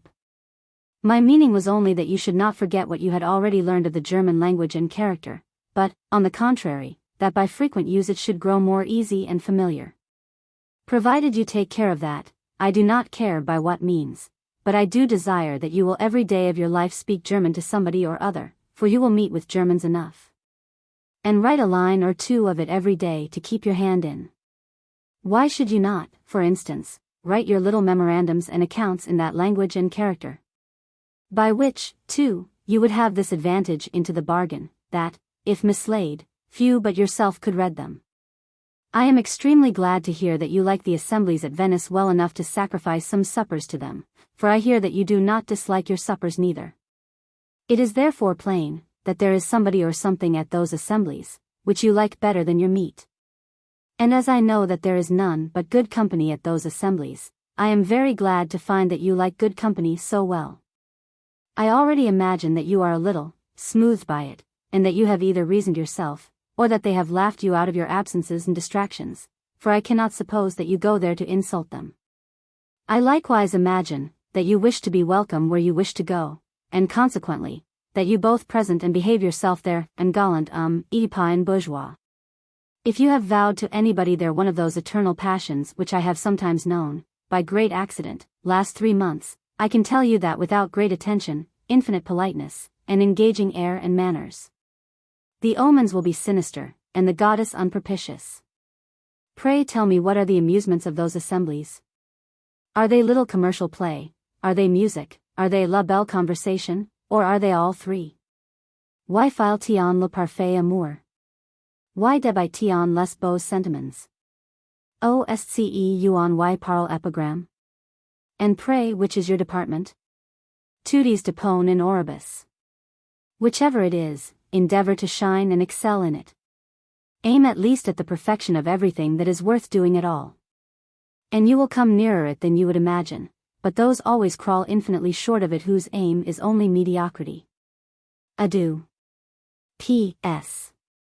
By an uncommon diligence of the post, I have this moment received yours of the 9th, N.S. Letter 87. London, October 24th, O.S. 1749. Dear boy, by my last I only acknowledged, by this I answer, your letter of the October 9th, N.S. I am very glad that you approved of my letter of September the 12th, O.S. Because it is upon that footing that I always propose living with you. I will advise you seriously, as a friend of some experience, and I will converse with you cheerfully as a companion. The authority of a parent shall forever be laid aside. For, wherever it is exerted, it is useless, since, if you have neither sense nor sentiments enough to follow my advice as a friend, your unwilling obedience to my orders as a father will be a very awkward and unavailing one both to yourself and me. Tacitus, speaking of an army that awkwardly and unwillingly obeyed its generals only from the fear of punishment, says, "They obeyed indeed, sed ut qua molent jussa imperatorum interpretari, quam exequi." For my own part, I disclaim such obedience. You think, I find, that you do not understand Italian, but I can tell you, that, like the bourgeois gentilhomme, who spoke prose without knowing it, you understand a great deal, though you do not know that you do. For whoever understands French and Latin so well as you do, understands at least half the Italian language, and has very little occasion for a dictionary. And for the idioms, the phrases, and the delicacies of it, conversation a little attention will teach them you, and that soon. Therefore, pray speak it in company, right or wrong, a tort ou a travers, as soon as ever you have got words enough to ask a common question, or give a common answer. If you can only say buongiorno, say it, instead of saying bonjour, I mean to every Italian, the answer to it will teach you more words, and insensibly you will be very soon master of that easy language. You are quite right in not neglecting your German for it, and in thinking that it will be of more use to you. It certainly will, in the course of your business, but Italian has its use too, and is an ornament into the bargain. There being many very polite and good authors in that language. The reason you assign for having hitherto met with none of my swarms of Germans in Italy, is a very solid one. And I can easily conceive, that the expense necessary for a traveller must amount to a number of thalers, groschen, and kreuzers, tremendous to a German fortune. However, you will find several at Rome, either ecclesiastics, or in the suite of the imperial minister, and more, when you come into the Milanese, among the Queen of Hungary's officers. Besides, you have a Saxon servant, to whom I hope you speak nothing but German. I have had the most obliging letter in the world from Monsieur Capello, in which he speaks very advantageously of you, and promises you his protection at Rome. I have wrote him an answer by which I hope I have domesticated you at his hotel there, which I advise you to frequent as much as you can. Il est vrai qu'il ne paie pas beaucoup de sa figure. But he has sense and knowledge at bottom, with a great experience of business, having been already ambassador at Madrid, Vienna, and London. And I am very sure that he will be willing to give you any informations, in that way, that he can. Madame was a capricious, whimsical, fine lady, till the smallpox, which she got here, by lessening her beauty, lessened her humors too. But, as I presume it did not change her sex, I trust to that for her having such a share of them left, as may contribute to smooth and polish you. She, doubtless, still thinks that she has beauty enough remaining to entitle her to the attentions always paid to beauty, and she has certainly rank enough to require respect.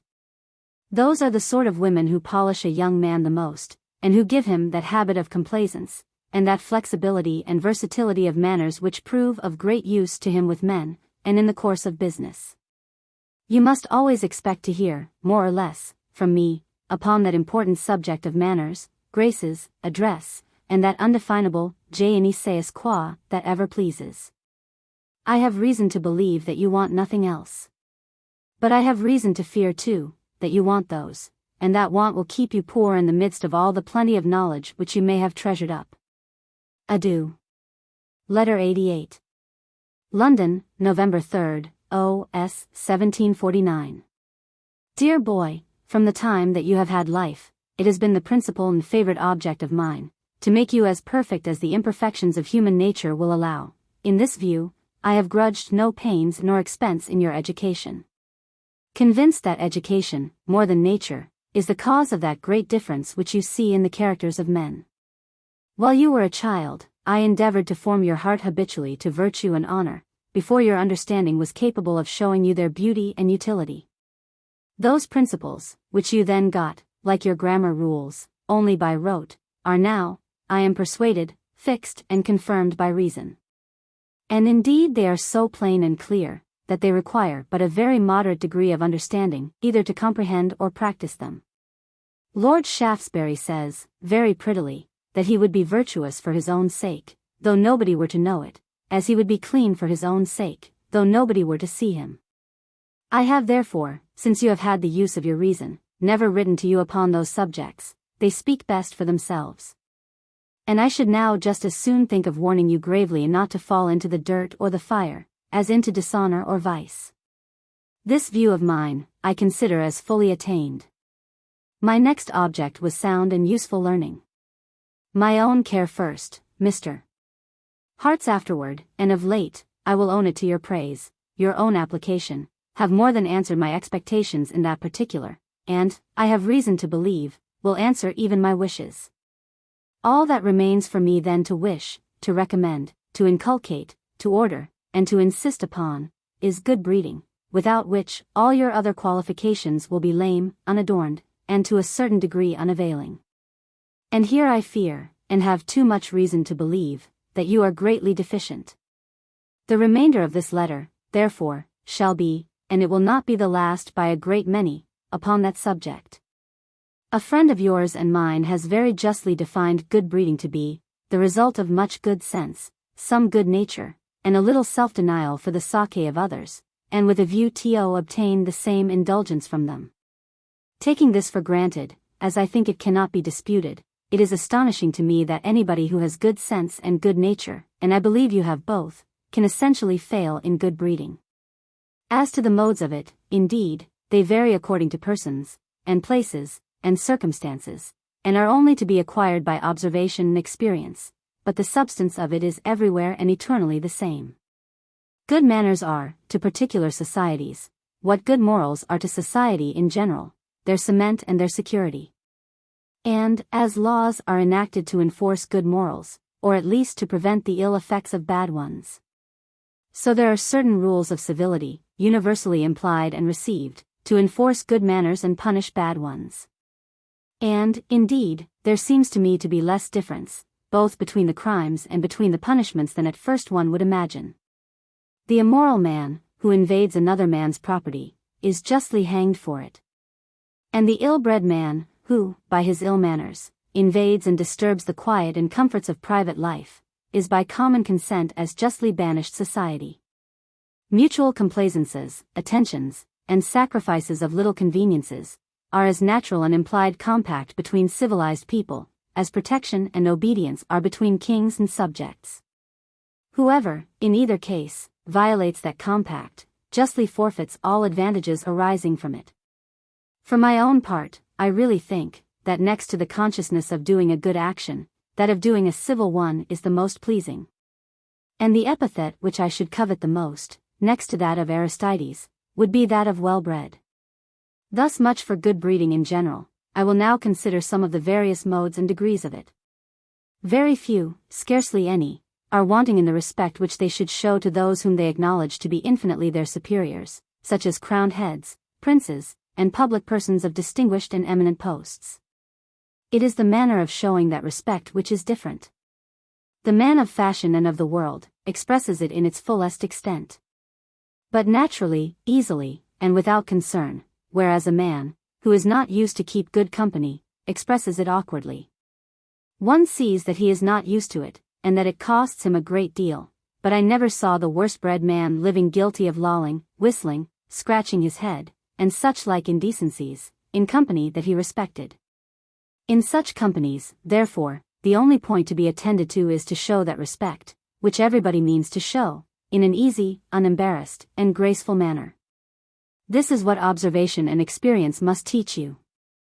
In mixed companies, whoever is admitted to make part of them, is, for the time at least, supposed to be upon a footing of equality with the rest, and consequently, as there is no one principal object of awe and respect, people are apt to take a greater latitude in their behavior, and to be less upon their guard. And so they may, provided it be within certain bounds, which are upon no occasion to be transgressed. But, upon these occasions, though no one is entitled to distinguished marks of respect, everyone claims, and very justly, every mark of civility and good breeding. Ease is allowed, but carelessness and negligence are strictly forbidden. If a man accosts you, and talks to you ever so dully or frivolously, it is worse than rudeness, it is brutality, to show him, by a manifest inattention to what he says, that you think him a fool or a blockhead, and not worth hearing. It is much more so with regard to women, of whatever rank they are entitled, in consideration of their sex, not only to an attentive, but an officious good breeding from men.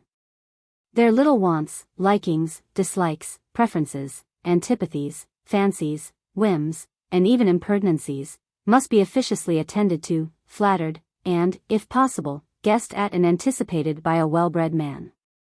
You must never usurp to yourself those conveniences and agreements, which are of common right, such as the best places, the best dishes, etc., but on the contrary, always decline them yourself and offer them to others, who, in their turns, will offer them to you, so that, upon the whole, you will in your turn enjoy your share of the common right. It would be endless for me to enumerate all the particular instances in which a well-bred man shows his good breeding in good company, and it would be injurious to you to suppose that your own good sense will not point them out to you. And then your own good nature will recommend, and your self-interest enforce the practice. There is a third sort of good breeding, in which people are the most apt to fail, from a very mistaken notion that they cannot fail at all. I mean with regard to one's most familiar friends and acquaintances, or those who really are our inferiors. And there, undoubtedly, a greater degree of ease is not only allowed, but proper, and contributes much to the comforts of a private, social life. But that ease and freedom have their bounds too, which must by no means be violated. A certain degree of negligence and carelessness becomes injurious and insulting, from the real or supposed inferiority of the persons, and that delightful liberty of conversation among a few friends is soon destroyed, as liberty often has been, by being carried to licentiousness. But example explains things best, and I will put a pretty strong case. Suppose you and me alone together. I believe you will allow that I have as good a right to unlimited freedom in your company, as either you or I can possibly have in any other.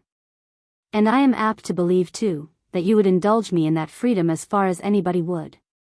But, notwithstanding this, do you imagine that I should think there were no bounds to that freedom? I assure you, I should not think so. And I take myself to be as much tied down by a certain degree of good manners to you, as by other degrees of them to other people. Were I to show you, by a manifest inattention to what you said to me, that I was thinking of something else the whole time. Were I to yawn extremely, snore, or break wind in your company, I should think that I behaved myself to you like a beast, and should not expect that you would care to frequent me. No. The most familiar and intimate habitudes, connections, and friendships, require a degree of good breeding, both to preserve and cement them. If ever a man and his wife, or a man and his mistress, who pass nights as well as days together, absolutely lay aside all good breeding, their intimacy will soon degenerate into a coarse familiarity, infallibly productive of contempt or disgust. The best of us have our bad sides, and it is as imprudent, as it is ill-bred, to exhibit them.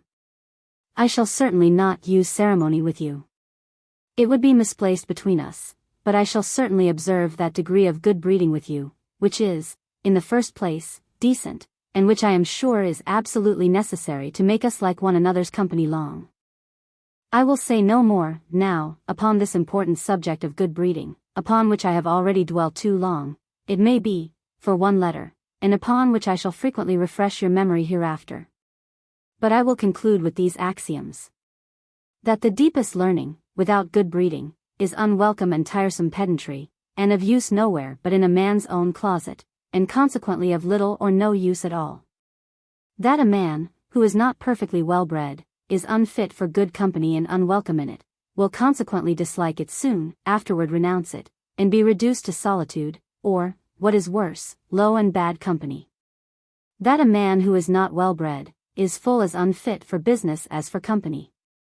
Make then, my dear child, I conjure you, good breeding the great object of your thoughts and actions, at least half the day.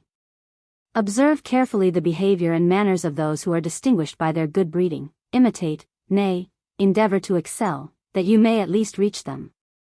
And be convinced that good breeding is, to all worldly qualifications, what charity is to all Christian virtues. Observe how it adorns merit, and how often it covers the want of it. May you wear it to adorn, and not to cover you. Adieu. Letter 89. London, November 14th, O.S. 1749. Dear boy, there is a natural good breeding which occurs to every man of common sense, and is practiced by every man of common good nature. This good breeding is general, independent of modes, and consists in endeavors to please and oblige our fellow creatures by all good offices, short of moral duties. This will be practiced by a good-natured American savage, as essentially as by the best-bred European. But then, I do not take it to extend to the sacrifice of our own conveniences, for the sake of other people's. Utility introduced this sort of good breeding as it introduced commerce, and established a truck of the little agreements and pleasures of life. I sacrifice such a conveniency to you, you sacrifice another to me. This commerce circulates, and every individual finds his account in it upon the whole. The third sort of good breeding is local, and is variously modified, in not only different countries, but in different towns of the same country. But it must be founded upon the two former sorts. They are the matter to which, in this case, fashion and custom only give the different shapes and impressions. Whoever has the two first sorts will easily acquire this third sort of good breeding, which depends singly upon attention and observation. It is, properly, the polish, the luster, the last finishing stroke of good breeding. It is to be found only in capitals, and even there it varies, the good breeding of Rome differing, in some things, from that of Paris, in others, from that of Madrid, and that of Madrid, in many things, from that of London. A man of sense, therefore, carefully attends to the local manners of the respective places where he is, and takes for his models those persons whom he observes to be at the head of fashion and good breeding. He watches how they address themselves to their superiors, how they accost their equals, and how they treat their inferiors. And lets none of those little niceties escape him which are to good breeding what the last delicate and masterly touches are to a good picture, and of which the vulgar have no notion, but by which good judges distinguish the master. He attends even to their air, dress, and motions, and imitates them, liberally, and not servilely. He copies, but does not mimic. These personal graces are of very great consequence. They anticipate the sentiments, before merit can engage the understanding, they captivate the heart, and give rise, I believe, to the extravagant notions of charms and philters.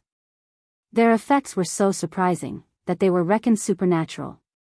The most graceful and best-bred men, and the handsomest and genteelest women, give the most philters, and, as I verily believe, without the least assistance of the devil. Pray be not only well dressed, but shining in your dress. Let it have du brillant. I do not mean by a clumsy load of gold and silver, but by the taste and fashion of it. The women like and require it, they think it an attention due to them. But, on the other hand, if your motions and carriage are not graceful, genteel, and natural, your fine clothes will only display your awkwardness the more. But I am unwilling to suppose you still awkward. For surely, by this time, you must have catched a good air in good company. When you went from hence you were naturally awkward, but your awkwardness was adventitious and Westministerial. Leipzig, I apprehend, is not the seat of the graces. And I presume you acquired none there. But now, if you will be pleased to observe what people of the first fashion do with their legs and arms, heads and bodies, you will reduce yours to certain decent laws of motion.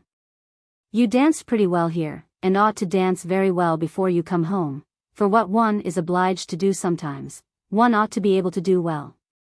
Besides, la belle danse dans du brillant un jeune homme. And you should endeavor to shine. A calm serenity, negative merit and graces, do not become your age.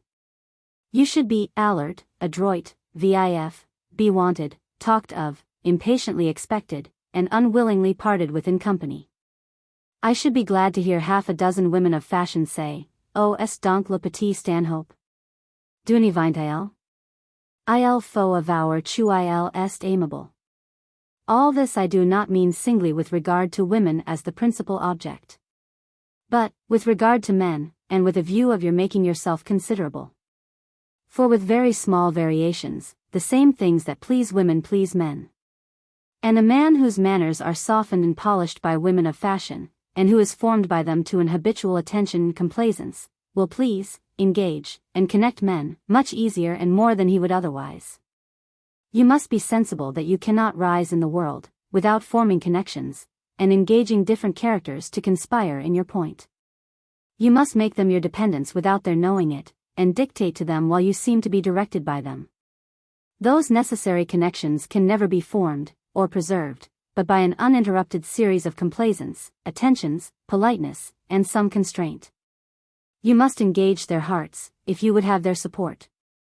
You must watch them amalia tempora, and captivate them by the agreements and charms of conversation. People will not be called out to your service, only when you want them. And, if you expect to receive strength from them, they must receive either pleasure or advantage from you. I received in this instant a letter from Mr. Hart, of the 2D.N.S., which I will answer soon. In the meantime, I return him my thanks for it, through you.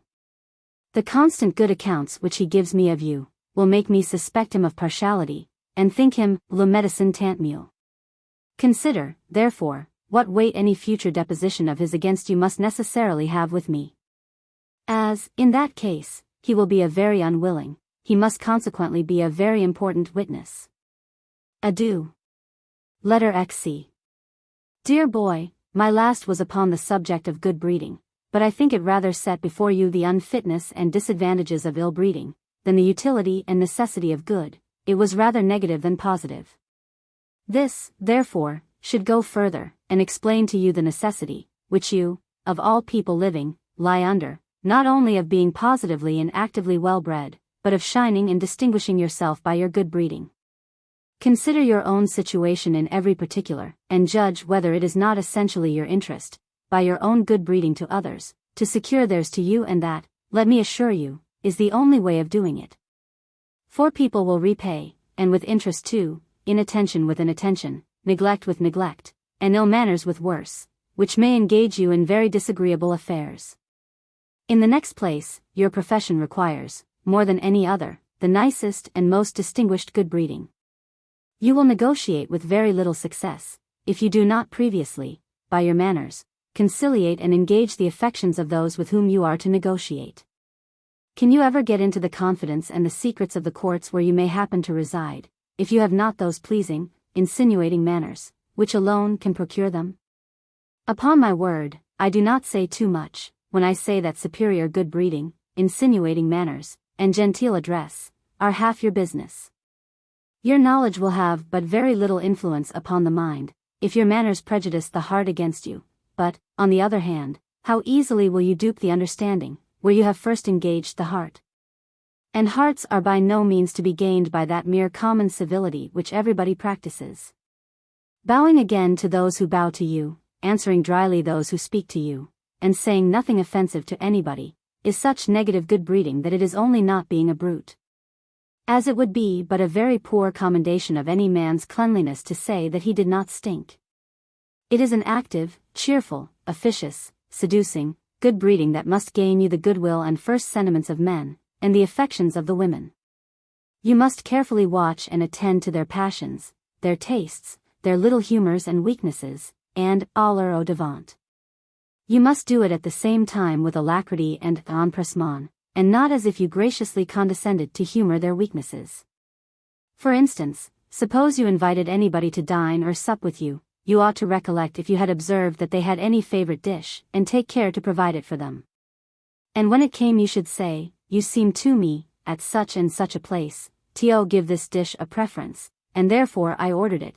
This is the wine that I observed you liked, and therefore I procured some.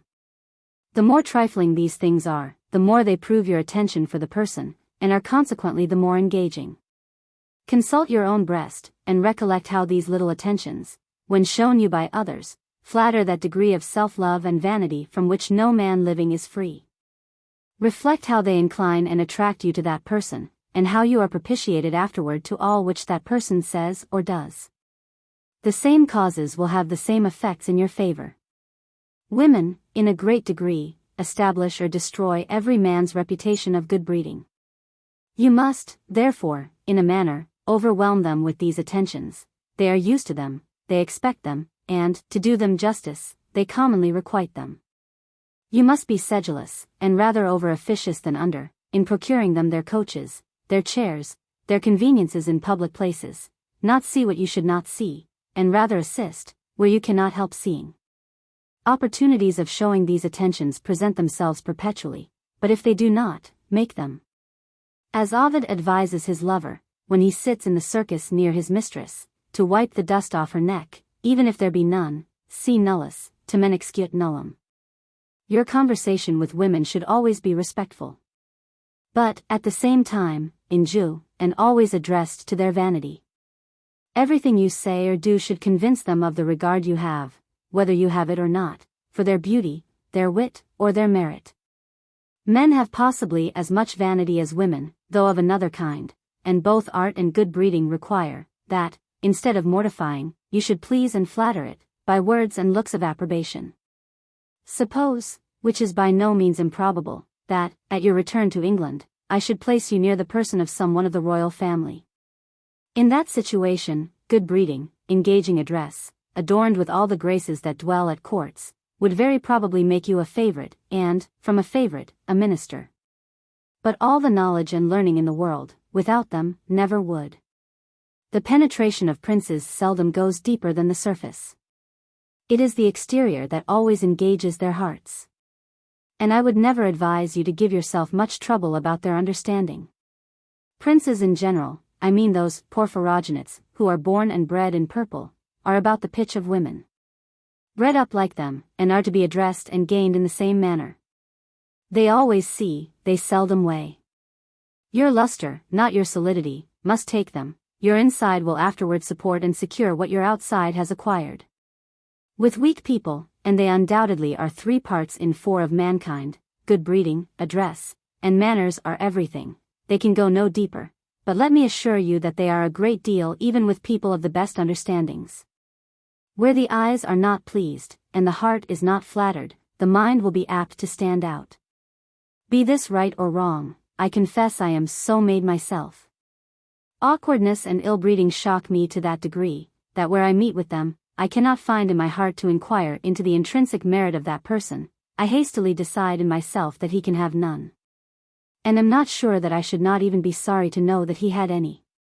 I often paint you in my imagination, in your present lontananza, and, while I view you in the light of ancient and modern learning, useful and ornamental knowledge, I am charmed with the prospect. But when I view you in another light, and represent you awkward, ungraceful, ill-bred, with vulgar air and manners, shambling toward me with inattention and distractions, I shall not pretend to describe to you what I feel. But will do as a skilful painter did formerly, draw a veil before the countenance of the Father. I dare say you know already enough of architecture, to know that the Tuscan is the strongest and most solid of all the orders. But at the same time, it is the coarsest and clumsiest of them. Its solidity does extremely well for the foundation and base floor of a great edifice. But if the whole building be Tuscan, it will attract no eyes, it will stop no passengers, it will invite no interior examination. People will take it for granted that the finishing and furnishing cannot be worth seeing, where the front is so unadorned and clumsy. But if, upon the solid Tuscan foundation, the Doric, the Ionic, and the Corinthian orders rise gradually with all their beauty, proportions, and ornaments, the fabric seizes the most incurious eye, and stops the most careless passenger. Who solicits admission as a favor, nay, often purchases it. Just so will it fare with your little fabric, which, at present, I fear, has more of the Tuscan than of the Corinthian order. You must absolutely change the whole front, or nobody will knock at the door. The several parts, which must compose this new front, are elegant, easy, natural, superior good breeding, an engaging address, genteel motions, an insinuating softness in your looks, words, and actions, a spruce, lively air, fashionable dress, and all the glitter that a young fellow should have. I am sure you would do a great deal for my sake. And therefore consider at your return here, what a disappointment and concern it would be to me, if I could not safely depute you to do the honors of my house and table, and if I should be ashamed to present you to those who frequent both. Should you be awkward, inattentive, and distrait, and happen to meet Mr. L. at my table, the consequences of that meeting must be fatal. You would run your heads against each other, cut each other's fingers, instead of your meat, or die by the precipitate infusion of scalding soup. This is really so copious a subject, that there is no end of being either serious or ludicrous upon it. It is impossible, too, to enumerate or state to you the various cases in good breeding. They are infinite. There is no situation or relation in the world so remote or so intimate, that does not require a degree of it. Your own good sense must point it out to you, your own good nature must incline, and your interest prompt you to practice it, and observation and experience must give you the manner, the air, and the graces which complete the whole. This letter will hardly overtake you, till you are at or near Rome. I expect a great deal in every way from your 6-month stay there. My morning hopes are justly placed in Mr. Hart, and the masters he will give you. My evening ones, in the Roman ladies, pray be attentive to both. But I must hint to you, that the Roman ladies are not les femmes savantes, et ne vous embrasseront point pour Pam du grec. They must have il garbato, Illinois leggiadro, it disinvolto, Illinois lusinghiero, quel non so che piace, che aletta, che incanta. I have often asserted, that the profoundest learning and the politest manners were by no means incompatible, though so seldom found united in the same person, and I have engaged myself to exhibit you, as a proof of the truth of this assertion. Should you, instead of that, happen to disprove me, the concern indeed would be mine, but the loss will be yours. Lord Bolingbroke is a strong instance on my side of the question. He joins to the deepest erudition, the most elegant politeness and good breeding that ever any courtier and man of the world was adorned with. And Pope very justly called him all-accomplished St. John, with regard to his knowledge and his manners. He had, it is true, his faults, which proceeded from unbounded ambition, and impetuous passions, but they have now subsided by age and experience, and I can wish you nothing better than to be, what he is now, without being what he has been formerly. His address pre-engages, his eloquence persuades, and his knowledge informs all who approach him. Upon the whole, I do desire, and insist, that from after dinner till you go to bed, you make good breeding, address, and manners, your serious object and your only care. Without them, you will be nobody, with them, you may be anything. Adieu, my dear child. My compliments to Mr. Hart. Letter XCI. London, November 24th, O.S. 1749. Dear boy, every rational being, I take it for granted, proposes to himself some object more important than mere respiration and obscure animal existence. He desires to distinguish himself among his fellow creatures. And, alici negotio intentus, preclari facinoris, aut artis boni, famen querit. Caesar, when embarking in a storm, said that it was not necessary he should live, but that it was absolutely necessary he should get to the place to which he was going. And Pliny leaves mankind this only alternative, either of doing what deserves to be written, or of writing what deserves to be read. As for those who do neither, eram vitam mortem juxta estumo, quoniam de utraque silter. You have, I am convinced, one or both of these objects in view. But you must know and use the necessary means, or your pursuit will be vain and frivolous. In either case, sapere est principium edi fons, but it is by no means all. That knowledge must be adorned, it must have luster as well as weight, or it will be oftener taken, for lead than for gold. Knowledge you have, and will have, I am easy upon that article. But my business, as your friend, is not to compliment you upon what you have, but to tell you with freedom what you want, and I must tell you plainly, that I fear you want everything but knowledge. I have written to you so often, of late, upon good breeding, address, les manners leantes, the graces, etc., that I shall confine this letter to another subject, pretty near akin to them, and which, I am sure, you are full as deficient in. I mean style. Style is the dress of thoughts. And let them be ever so just, if your style is homely, coarse, and vulgar, they will appear to as much disadvantage, and be as ill received as your person, though ever so well proportioned, would, if dressed in rags, dirt, and tatters. It is not every understanding that can judge of matter. But every ear can and does judge, more or less, of style, and were I either to speak or write to the public, I should prefer moderate matter, adorned with all the beauties and elegancies of style, to the strongest matter in the world. Ill-worded and ill-delivered. Your business is negotiation abroad, and oratory in the House of Commons at home. What figure can you make, in either case, if your style be inelegant, I do not say bad. Imagine yourself writing an office letter to a Secretary of State, which letter is to be read by the whole Cabinet Council, and very possibly afterward laid before Parliament. Any one barbarism, solecism, or vulgarism in it, would, in a very few days, circulate through the whole kingdom, to your disgrace and ridicule. For instance, I will suppose you had written the following letter from The Hague to the Secretary of State at London, and leave you to suppose the consequences of it. My lord, I had, last night, the honour of your lordship's letter of the 24th. And will set about doing the orders contained therein, and if so be that I can get that affair done by the next post, I will not fail for to give your lordship an account of it by next post. I have told the French minister, as how that if that affair be not soon concluded, your lordship would think it all long of him, and that he must have neglected for to have wrote to his court about it. I must beg leave to put your lordship in mind as how, that I am now full 3/4 in arrear, and if so be that I do not very soon receive at least 1/2 year, I shall cut a very bad figure, for this here place is very dear.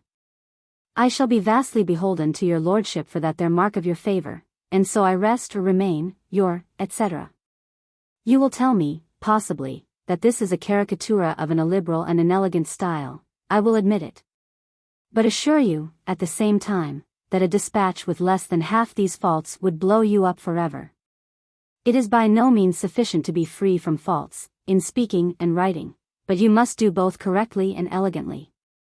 In faults of this kind, it is not, all optimists can minimize our Geater, but he is unpardonable who has any at all, because it is his own fault. He need only attend to, observe, and imitate the best authors. It is a very true saying, that a man must be born a poet, but that he may make himself an orator, and the very first principle of an orator is to speak his own language, particularly, with the utmost purity and elegance. A man will be forgiven even great errors in a foreign language, but in his own, even the least slips are justly laid hold of and ridiculed. A person of the House of Commons, speaking 2 years ago upon naval affairs, asserted that we had then the finest navy upon the face of the earth. This happy mixture of blunder and vulgarism, you may easily imagine, was matter of immediate ridicule. But I can assure you that it continues so still, and will be remembered as long as he lives and speaks. Another, speaking in defense of a gentleman, upon whom a censure was moved, happily said that he thought that gentleman was more liable to be thanked and rewarded, than censured. You know, I presume, that liable can never be used in a good sense. You have with you 3 or 4 of the best English authors, Dryden, Atterbury, and Swift. Read them with the utmost care, and with a particular view to their language, and they may possibly correct that curious infelicity of diction, which you acquired at Westminster. Mr. Hart excepted, I will admit that you have met with very few English abroad, who could improve your style, and with many, I dare say, who speak as ill as yourself, and, it may be, worse. You must, therefore, take the more pains, and consult your authors and Mr. Hart the more. I need not tell you how attentive the Romans and Greeks, particularly the Athenians, were to this object. It is also a study among the Italians and the French. Witness their respective academies and dictionaries for improving and fixing their languages.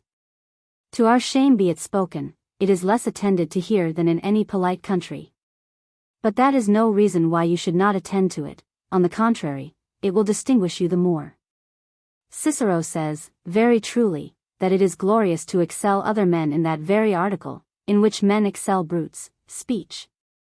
Constant experience has shown me, that great purity and elegance of style, with a graceful elocution, cover a multitude of faults, in either a speaker or a writer. For my own part, I confess, and I believe most people are of my mind, that if a speaker should ungracefully mutter or stammer out to me the sense of an angel, deformed by barbarism and solecisms, or larded with vulgarisms, he should never speak to me a second time, if I could help it. Gain the heart, or you gain nothing. The eyes and the ears are the only roads to the heart. Merit and knowledge will not gain hearts, though they will secure them when gained. Pray, have that truth ever in your mind. Engage the eyes by your address, air, and motions, soothe the ears by the elegance and harmony of your diction, the heart will certainly follow, and the whole man, or woman, will as certainly follow the heart. I must repeat it to you, over and over again, that with all the knowledge which you may have at present, or hereafter acquire, and with all merit that ever man had, if you have not a graceful address, liberal and engaging manners, a prepossessing air, and a good degree of eloquence in speaking and writing, you will be nobody, but will have the daily mortification of seeing people, with not 1/10 part of your merit or knowledge, get the start of you, and disgrace you, both in company and in business. You have read Quintilian, the best book in the world to form an orator, pray read Cicero de Orator, the best book in the world to finish one. Translate and retranslate from man to Latin, Greek, and English. Make yourself a pure and elegant English style. It requires nothing but application. I do not find that God has made you a poet, and I am very glad that he has not. Therefore, for God's sake, make yourself an orator, which you may do. Though I still call you boy, I consider you no longer as such, and when I reflect upon the prodigious quantity of manure that has been laid upon you, I expect that you should produce more at 18, than uncultivated soils do at 28. Pray tell Mr. Hart that I have received his letter of the 13th, and, Mr. Smith was much in the right not to let you go, at this time of the year, by sea. In the summer you may navigate as much as you please. As, for example, from Leghorn to Genoa, etc. Adieu. Letter 92. London, November 27th, O.S. 1749. Dear boy, while the Roman Republic flourished, while glory was pursued, and virtue practiced, and while even little irregularities and indecencies, not cognizable by law, were, however, not thought below the public care, censors were established. Discretion allied to supply, in particular cases, the inevitable defects of the law, which must and can only be general. This employment I assume to myself with regard to your little republic, leaving the legislative power entirely to Mr. Hart. I hope, and believe, that he will seldom, or rather never, have occasion to exert his supreme authority. And I do by no means suspect you of any faults that may require that interposition. But, to tell you the plain truth, I am of opinion that my censorial power will not be useless to you, nor a sinecure to me. The sooner you make it both, the better for us both. I can now exercise this employment only upon hearsay, or, at most, written evidence, and therefore shall exercise it with great lenity and some diffidence. But when we meet, and that I can form my judgment upon ocular and auricular evidence, I shall no more let the least impropriety, indecorum, or irregularity pass uncensured, than my predecessor Cato did. I shall read you with the attention of a critic, not with the partiality of an author, different in this respect, indeed, from most critics, that I shall seek for faults only to correct and not to expose them. I have often thought, and still think, that there are few things which people in general know less than how to love and how to hate. They hurt those they love by a mistaken indulgence, by a blindness, nay, often by a partiality to their faults. Where they hate they hurt themselves, by ill-timed passion and rage. Fortunately for you, I never loved you in that mistaken manner. From your infancy, I made you the object of my most serious attention, and not my plaything. I consulted your real good, not your humors or fancies, and I shall continue to do so while you want it, which will probably be the case during our joint lives. For, considering the difference of our ages, in the course of nature, you will hardly have acquired experience enough of your own, while I shall be in condition of lending you any of mine. People in general will much better bear being told of their vices or crimes, than of their little failings and weaknesses. They, in some degree, justify or excuse, as they think, the former, by strong passions, seductions, and artifices of others, but to be told of, or to confess, their little failings and weaknesses, implies an inferiority of parts too mortifying to that self-love and vanity, which are inseparable from our natures.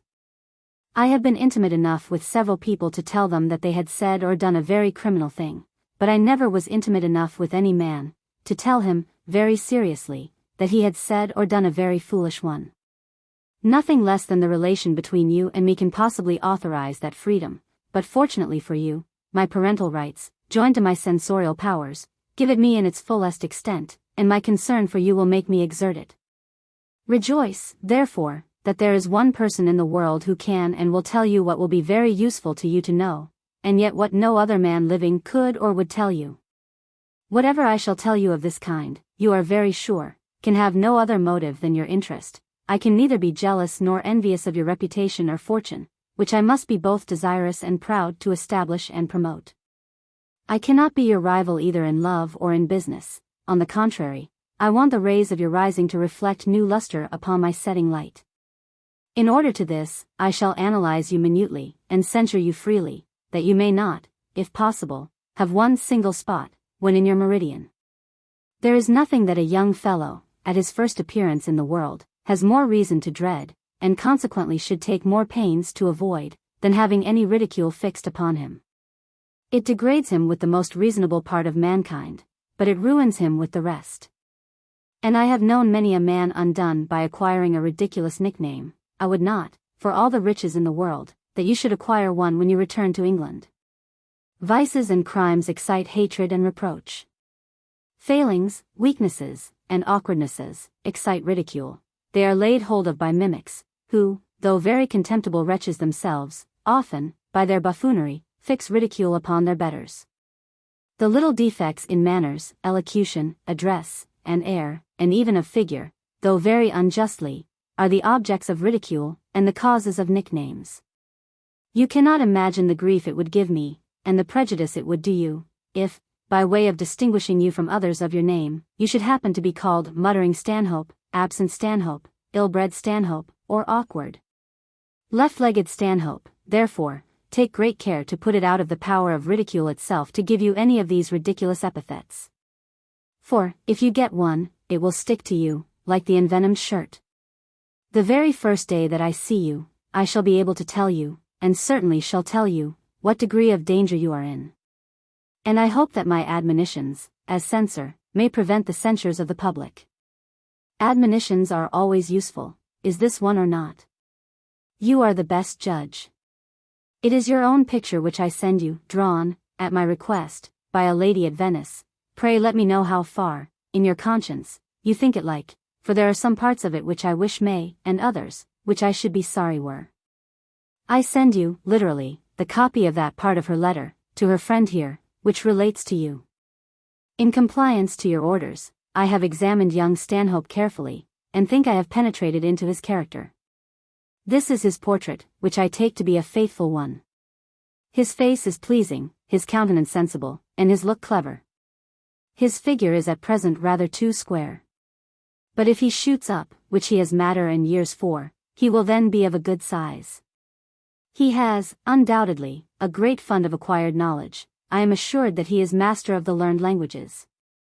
As for French, I know he speaks it perfectly, and, I am told, German as well. The questions he asks are judicious, and denote a thirst after knowledge. I cannot say that he appears equally desirous of pleasing, for he seems to neglect attentions and the graces. He does not come into a room well, nor has he that easy, noble carriage, which would be proper for him. It is true, he is as yet young and inexperienced. One may therefore reasonably hope that his exercises, which he has not yet gone through, and good company, in which he is still a novice, will polish and give all that is wanting to complete him. What seems necessary for that purpose, would, be an attachment to some woman of fashion, and who knows the world. Some Madame de Ellerslie would be the proper person. In short, I can assure you, that he has everything which Lord Chesterfield can wish him, excepting that carriage, those graces, and the style used in the best company, which he will certainly acquire in time, and by frequenting the polite world. If he should not, it would be great pity, since he so well deserves to possess them. You know their importance. My lord, his father, knows it too, he being master of them all. To conclude, if little Stanhope acquires the graces, I promise you he will make his way. If not, he will be stopped in a course, the goal of which he might attain with honor.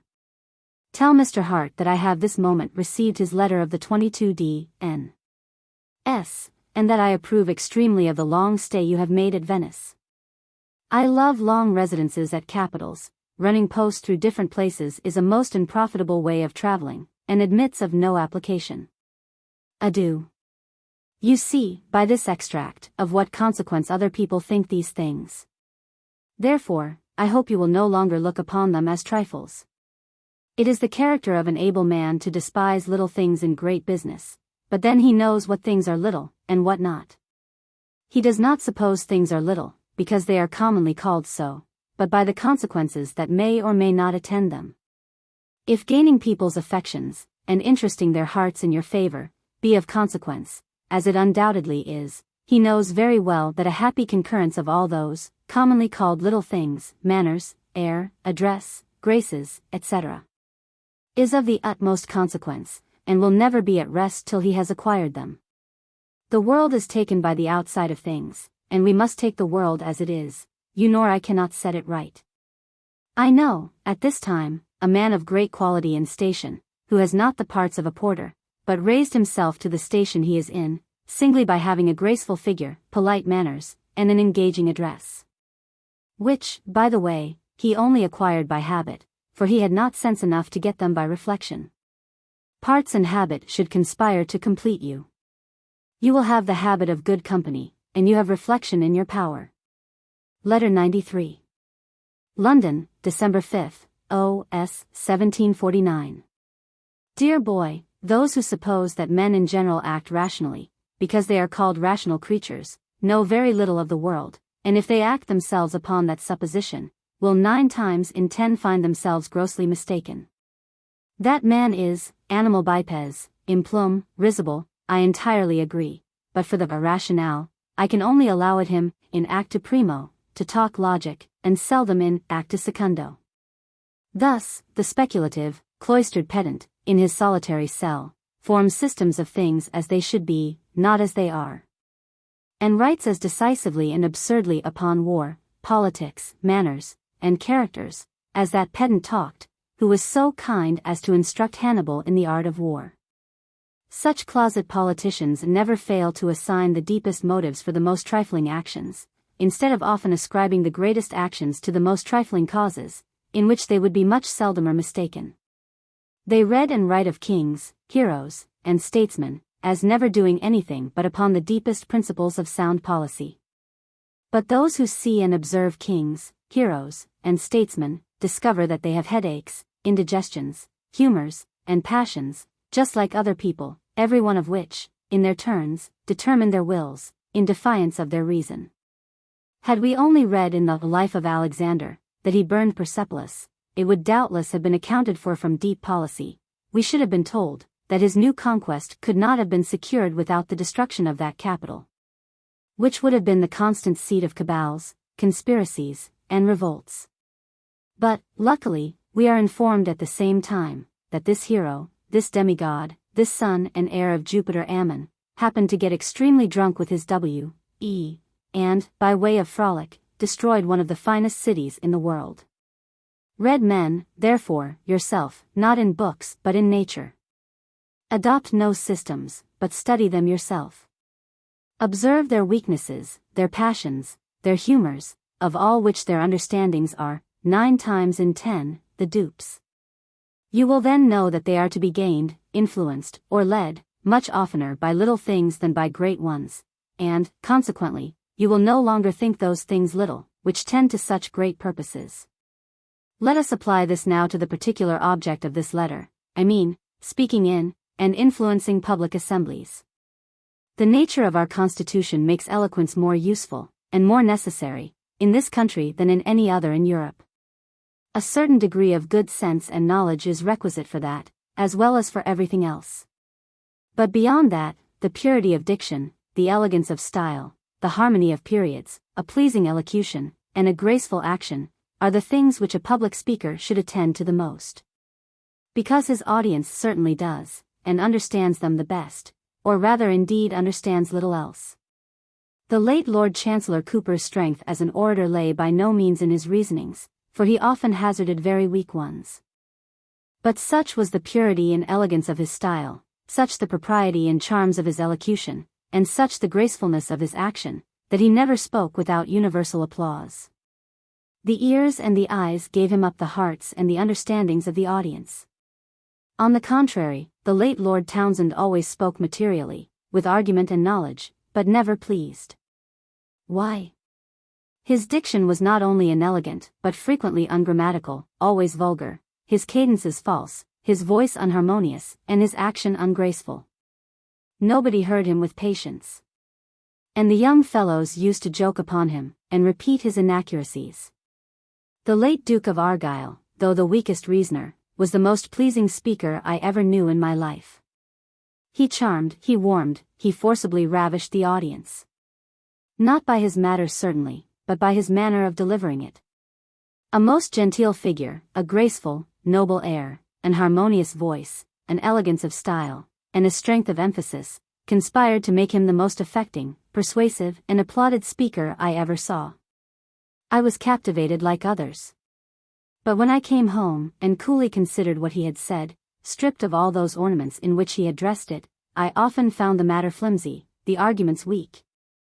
And I was convinced of the power of those adventitious concurring circumstances, which ignorance of mankind only calls trifling ones. Cicero, in his book, De Orator, in order to raise the dignity of that profession which he well knew himself to be at the head of, asserts that a complete orator must be a complete everything, lawyer, philosopher, divine, etc. That would be extremely well, if it were possible, but man's life is not long enough, and I hold him to be the completest orator, who speaks the best upon that subject which occurs. Whose happy choice of words, whose lively imagination, whose elocution and action adorn and grace his matter, at the same time that they excite the attention and engage the passions of his audience. You will be of the House of Commons as soon as you are of age, and you must first make a figure there, if you would make a figure, or a fortune, in your country. This you can never do without that correctness and elegance in your own language, which you now seem to neglect, and which you have entirely to learn. Fortunately for you, it is to be learned. Care and observation will do it. But do not flatter yourself that all the knowledge, sense, and reasoning in the world will ever make you a popular and applauded speaker, without the ornaments and the graces of style, elocution, and action. Sense and argument, though coarsely delivered, will have their weight in a private conversation, with 2 or 3 people of sense, but in a public assembly they will have none, if naked and destitute of the advantages I have mentioned. Cardinal de Retz observes, very justly, that every numerous assembly is a mob, influenced by their passions, humors, and affections, which nothing but eloquence ever did or ever can engage. This is so important a consideration for everybody in this country, and more particularly for you, that I earnestly recommend it to your most serious care and attention. Mind your diction, in whatever language you either write or speak. Contract a habit of correctness and elegance. Consider your style, even in the freest conversation, most familiar letters. After, at least, if not before, you have said a thing, reflect if you could not have said it better. Where you doubt of the propriety or elegance of a word or a phrase, consult some good dead or living authority in that language. Use yourself to translate, from various languages into English. Correct those translations till they satisfy your ear, as well as your understanding. And be convinced of this truth, that the best sense and reason in the world will be as unwelcome in a public assembly, without these ornaments, as they will in public companies, without the assistance of manners and politeness. If you will please people, you must please them in their own way, and, as you cannot make them what they should be, you must take them as they are. I repeat it again, they are only to be taken by agreements, and by what flatters their senses and their hearts. Rabelais first wrote a most excellent book, which nobody liked. Then, determined to conform to the public taste, he wrote Gargantua and Pantagruel, which everybody liked, extravagant as it was. Adieu. Letter 94. London, December 9th, O.S. 1749. Dear boy, it is now above 40 years since I have never spoken nor written one single word, without giving myself at least one moment's time to consider whether it was a good or a bad one, and whether I could not find out a better in its place. An unharmonious and rugged period, at this time, shocks my ears, and I, like all the rest of the world, will willingly exchange and give up some degree of rough sense, for a good degree of pleasing sound. I will freely and truly own to you, without either vanity or false modesty, that whatever reputation I have acquired as a speaker, is more owing to my constant attention to my diction than to my matter, which was necessarily just the same as other people's. When you come into Parliament, your reputation as a speaker will depend much more upon your words, and your periods, than upon the subject. The same matter occurs equally to everybody of common sense, upon the same question. The dressing it well, is what excites the attention and admiration of the audience. It is in Parliament that I have set my heart upon your making a figure. It is there that I want to have you justly proud of yourself, and to make me justly proud of you. This means that you must be a good speaker there. I use the word must, because I know you may if you will. The vulgar, who are always mistaken, look upon a speaker and a comet with the same astonishment and admiration, taking them both for preternatural phenomena. This error discourages many young men from attempting that character. And good speakers are willing to have their talent considered as something very extraordinary, if not, a peculiar gift of God to his elect. But let you and me analyze and simplify this good speaker. Let us strip him of those adventitious plumes with which his own pride, and the ignorance of others, have decked him. And we shall find the true definition of him to be no more than this: a man of good common sense who reasons justly and expresses himself elegantly on that subject upon which he speaks. There is, surely, no witchcraft in this. A man of sense, without a superior and astonishing degree of parts, will not talk nonsense upon any subject, nor will he, if he has the least taste or application, talk inelegantly. What then does all this mighty art and mystery of speaking in Parliament amount to? Why, no more than this, that the man who speaks in the House of Commons, speaks in that House, and to 400 people, that opinion upon a given subject which he would make no difficulty of speaking in any house in England, round the fire, or at table, to any 14 people whatsoever. Better judges, perhaps, and severer critics of what he says, than any 14 gentlemen of the House of Commons. I have spoken frequently in Parliament, and not always without some applause. And therefore I can assure you, from my experience, that there is very little in it. The elegance of the style, and the turn of the periods, make the chief impression upon the hearers. Give them but 1 or 2 round and harmonious periods in a speech, which they will retain and repeat. And they will go home as well satisfied as people do from an opera, humming all the way 1 or 2 favorite tunes that have struck their ears, and were easily caught. Most people have ears, but few have judgment.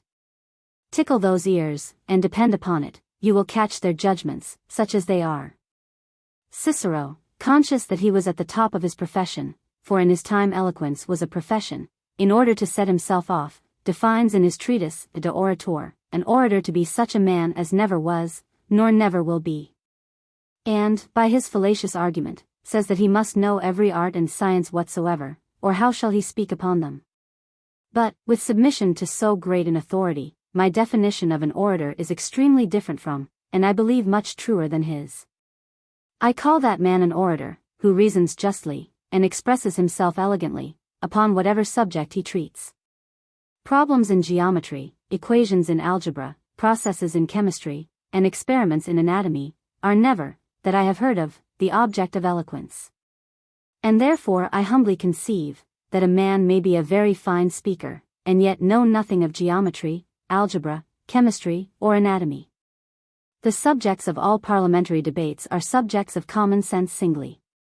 Thus I write whatever occurs to me, that I think may contribute either to form or inform you. May my labor not be in vain. And it will not, if you will but have half the concern for yourself that I have for you. Adieu. Letter 95. London. December 12, O.S. 1749. Dear boy, Lord Clarendon in his history says of Mr. John Hampden that he had a head to contrive, a tongue to persuade, and a hand to execute any mischief. I shall not now enter into the justness of this character of Mr. Hampden, to whose brave stand against the illegal demand of ship money we owe our present liberties. But I mention it to you as the character, which with the alteration of one single word, good, instead of mischief, I would have you aspire to, and use your utmost endeavors to deserve. The head to contrive, God must to a certain degree have given you, but it is in your own power greatly to improve it, by study, observation, and reflection. As for the tongue to persuade, it wholly depends upon yourself. And without it the best head will contrive to very little purpose. The hand to execute depends likewise, in my opinion, in a great measure upon yourself. Serious reflection will always give courage in a good cause. And the courage arising from reflection is of a much superior nature to the animal and constitutional courage of a foot soldier. The former is steady and unshaken, where the notice is dignus vindice. The latter is oftener improperly than properly exerted, but always brutally.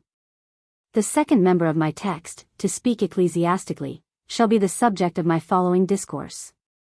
The tongue to persuade, as judicious, preachers recommend those virtues, which they think their several audiences want the most, such as truth and continence, at court, disinterestedness, in the city, and sobriety, in the country. You must certainly, in the course of your little experience, have felt the different effects of elegant and inelegant speaking. Do you not suffer, when people accost you in a stammering or hesitating manner, in an untuneful voice, with false accents and cadences, puzzling and blundering through solecisms, barbarisms, and vulgarisms, misplacing even their bad words, and inverting all method? Does not this prejudice you against their matter, be it what it will, nay, even against their persons? I am sure it does me. On the other hand, do you not feel yourself inclined, prepossessed, nay, even engaged in favor of those who address you in the direct contrary manner? The effects of a correct and adorned style of method and perspicuity are incredible toward persuasion. They often supply the want of reason and argument, but, when used in the support of reason and argument, they are irresistible. The French attend very much to the purity and elegance of their style, even in common conversation, insomuch that it is a character to say of a man, "Chuil Narbien." Their conversations frequently turn upon the delicacies of their language, and an academy is employed in fixing it. The Crusca, in Italy, has the same object. And I have met with very few Italians, who did not speak their own language correctly and elegantly. How much more necessary is it for an Englishman to do so, who is to speak it in a public assembly, where the laws and liberties of his country are the subjects of his deliberation? The tongue that would persuade there, must not content itself with mere articulation. You know what pains Demosthenes took to correct his naturally bad elocution. You know that he declaimed by the seaside in storms, to prepare himself for the noise of the tumultuous assemblies he was to speak to, and you can now judge of the correctness and elegance of his style. He thought all these things of consequence, and he thought right. Pray, do you think so too? It is of the utmost consequence to you to be of that opinion. If you have the least defect in your elocution, take the utmost care and pains to correct it. Do not neglect your style, whatever language you speak in, or whoever you speak to, were it your footman. Seek always for the best words and the happiest expressions you can find. Do not content yourself with being barely understood, but adorn your thoughts, and dress them as you would your person, which, however well proportioned it might be, it would be very improper and indecent to exhibit naked, or even worse dressed than people of your sort are. I have sent you in a packet which your Leipzig acquaintance, Duval, sends to his correspondent at Rome, Lord Bolingbroke's book, Letters on the Spirit of Patriotism, on the idea of a patriot king, which he published about a year ago. I desire that you will read it over and over again, with particular attention to the style, and to all those beauties of oratory with which it is adorned. Till I read that book, I confess I did not know all the extent and powers of the English language. Lord Bolingbroke has both a tongue and a pen to persuade. His manner of speaking in private conversation is full as elegant as his writings. Whatever subject he either speaks or writes upon, he adorns with the most splendid eloquence. Not a studied or labored eloquence, but such a flowing happiness of diction, which, from care perhaps at first, is become so habitual to him, that even his most familiar conversations, if taken down in writing, would bear the press, without the least correction either as to method or style. If his conduct, in the former part of his life, had been equal to all his natural and acquired talents, he would most justly have merited the epithet of all accomplished. He is himself sensible of his past errors. Those violent passions which seduced him in his youth, have now subsided by age, and take him as he is now, the character of all accomplished is more his due than any man's I ever knew in my life. But he has been a most mortifying instance of the violence of human passions and of the weakness of the most exalted human reason. His virtues and his vices, his reason and his passions, did not blend themselves by a gradation of tints, but formed a shining and sudden contrast. Here the darkest, there the most splendid colors, and both rendered more shining from their proximity. Impetuosity, excess, and almost extravagance, characterized not only his passions, but even his senses. His youth was distinguished by all the tumult and storm of pleasures, in which he most licentiously triumphed, disdaining all decorum. His fine imagination has often been heated and exhausted, with his body, in celebrating and deifying the prostitute of the night, and his convivial joys were pushed to all the extravagance of frantic bacchanals. Those passions were interrupted but by a stronger ambition. The former impaired both his constitution and his character, but the latter destroyed both his fortune and his reputation. He has noble and generous sentiments, rather than fixed reflected principles of good nature and friendship, but they are more violent than lasting, and suddenly and often varied to their opposite extremes, with regard to the same persons. He receives the common attentions of civility as obligations, which he returns with interest, and resents with passion the little inadvertencies of human nature, which he repays with interest too. Even a difference of opinion upon a philosophical subject would provoke, and prove him no practical philosopher at least.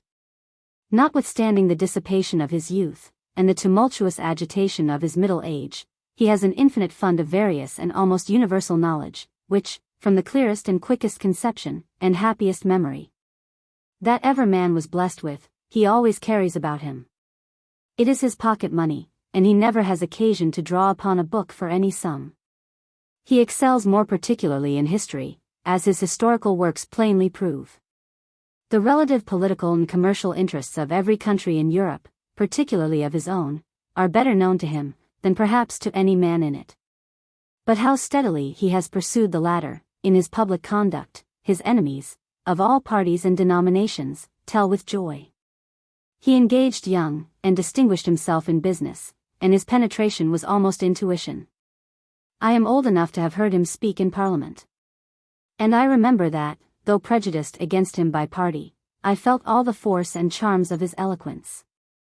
Like Belial and Milton, he made the worse appear the better cause. All the internal and external advantages and talents of an orator are undoubtedly his. Figure, voice, elocution, knowledge, and, above all, the purest and most florid diction, with the justest metaphors and happiest images, had raised him to the post of Secretary at War, at 24 years old. An age at which others are hardly thought fit for the smallest employments. During his long exile in France, he applied himself to study with his characteristical ardor, and there he formed and chiefly executed the plan of a great philosophical work. The common bounds of human knowledge are too narrow for his warm and aspiring imagination. He must go extra flamantia mania mundi, and explore the unknown and unknowable regions of metaphysics, which open an unbounded field for the excursion of an ardent imagination, where endless conjectures supply the defect of unattainable knowledge, and too often usurp both its name and its influence. He has had a very handsome person, with a most engaging address in his air and manners. He has all the dignity and good breeding which a man of quality should or can have, and which so few, in this country at least, really have. He professes himself a deist, believing in a general providence, but doubting of, though by no means rejecting, as is commonly supposed, the immortality of the soul and a future state. Upon the whole, of this extraordinary man, what can we say, but, alas, poor human nature? In your destination, you will have frequent occasions to speak in public, to princes and states abroad, to the House of Commons at home.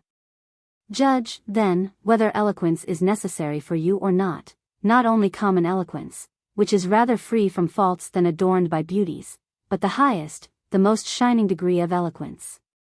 For God's sake, have this object always in your view and in your thoughts. Tune your tongue early to persuasion. And let no jarring, dissonant accents ever fall from it. Contract a habit of speaking well upon every occasion, and neglect yourself in no one. Eloquence and good breeding, alone, with an exceeding small degree of parts and knowledge, will carry a man a great way. With your parts and knowledge, then, how far will they not carry you? Adieu. Letter 96. London, December 16th, O.S. 1749. Dear boy, this letter will, I hope, find you safely arrived and well settled at Rome, after the usual distresses and accidents of a winter journey, which are very proper to teach you patience. Your stay there I look upon as a very important period of your life, and I do believe that you will fill it up well. I hope you will employ the mornings diligently with Mr. Hart, in acquiring weight, and the evenings in the best companies at Rome, in acquiring lustre. A formal, dull father would recommend to you to plod out the evenings, too, at home, over a book by a dim taper. But I recommend to you the evenings for your pleasures, which are as much a part of your education, and almost as necessary a one, as your morning studies. Go to whatever assemblies or spectacles people of fashion go to, and when you are there do as they do. Endeavor to outshine those who shine there the most, get the garbo, the gentilezza, the leggiadria of the Italians. Make love to the most impertinent beauty of condition that you meet with, and be gallant with all the rest. Speak Italian, right or wrong, to everybody. And if you do but laugh at yourself first for your bad Italian, nobody else will laugh at you for it. That is the only way to speak it perfectly, which I expect you will do, because I am sure you may, before you leave Rome. View the most curious remains of antiquity with a classical spirit, and they will clear up to you many passages of the classical authors, particularly the Trajan and Antonine columns, where you find the warlike instruments, the dresses, and the triumphal ornaments of the Romans. Buy also the prints and explanations of all those respectable remains of Roman grandeur, and compare them with the originals. Most young travelers are contented with a general view of those things, say they are very fine, and then go about their business. I hope you will examine them in a very different way. Approfondises everything you see or hear.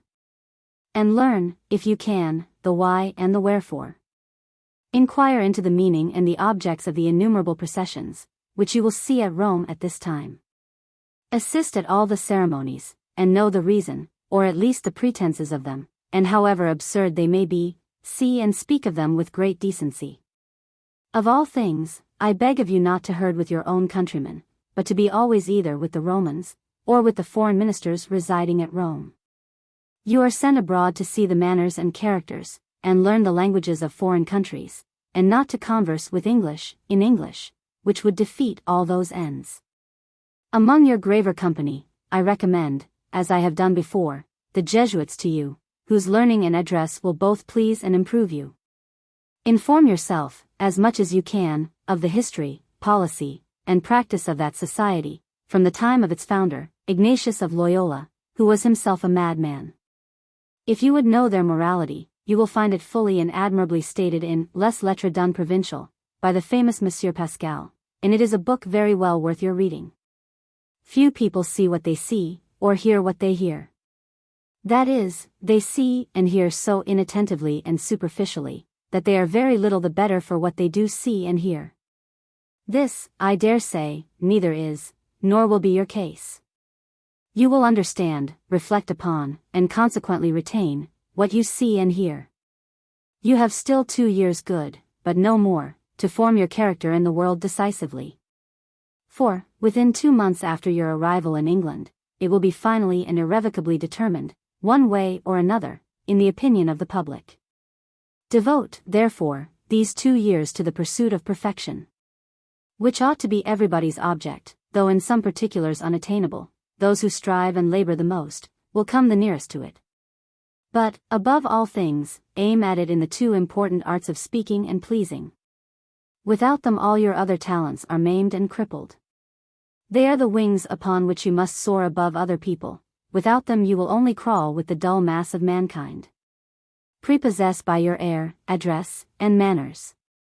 Persuade by your tongue, and you will easily execute what your head has contrived. I desire that you will send me very minute accounts from Rome, not of what you see, but of who you see, of your pleasures and entertainments. Tell me what companies you frequent most, and how you are received. Letter 97. London, December 19th, O.S. 1749. Dear boy, the knowledge of mankind is a very useful knowledge for everybody. A most necessary one for you, who are destined to an active, public life. You will have to do with all sorts of characters, you should, therefore, know them thoroughly, in order to manage them ably. This knowledge is not to be gotten systematically. You must acquire it yourself by your own observation and sagacity. I will give you such hints as I think may be useful landmarks in your intended progress. I have often told you, and it is most true, that, with regard to mankind, we must not draw general conclusions from certain particular principles, though, in the main, true ones. We must not suppose that, because a man is a rational animal, he will therefore always act rationally, or, because he has such or such a predominant passion, that he will act invariably and consequentially in the pursuit of it. No. We are complicated machines, and though we have one mainspring, that gives motion to the whole, we have an infinity of little wheels, which, in their turns, retard, precipitate, and sometimes stop that motion. Let us exemplify. I will suppose ambition to be, as it commonly is, the predominant passion of a minister of state, and I will suppose that minister to be an able one. Will he, therefore, invariably pursue the object of that predominant passion? May I be sure that he will do so and so, because he ought? Nothing less. Sickness or low spirits may damp this predominant passion, humor and peevishness may triumph over it, inferior passions may, at times, surprise it and prevail. Is this ambitious statesman amorous? Indiscreet and unguarded confidences, made in tender moments, to his wife or his mistress, may defeat all his schemes. Is he avaricious? Some great lucrative object, suddenly presenting itself, may unravel all the work of his ambition. Is he passionate? Contradiction and provocation, sometimes, it may be, too, artfully intended, may extort rash and inconsiderate expressions, or actions destructive of his main object. Is he vain, and open to flattery? An artful, flattering favorite may mislead him. And even laziness may, at certain moments, make him neglect or omit the necessary steps to that height at which he wants to arrive. Seek first, then, for the predominant passion of the character which you mean to engage and influence, and address yourself to it, but without defying or despising the inferior passions. Get them in your interest too, for now and then they will have their turns. In many cases, you may not have it in your power to contribute to the gratification of the prevailing passion, then take the next best to your aid. There are many avenues to every man, and when you cannot get at him through the great one, try the serpentine ones, and you will arrive at last. There are two inconsistent passions, which, however, frequently accompany each other, like man and wife. And which, like man and wife too, are commonly clogs upon each other.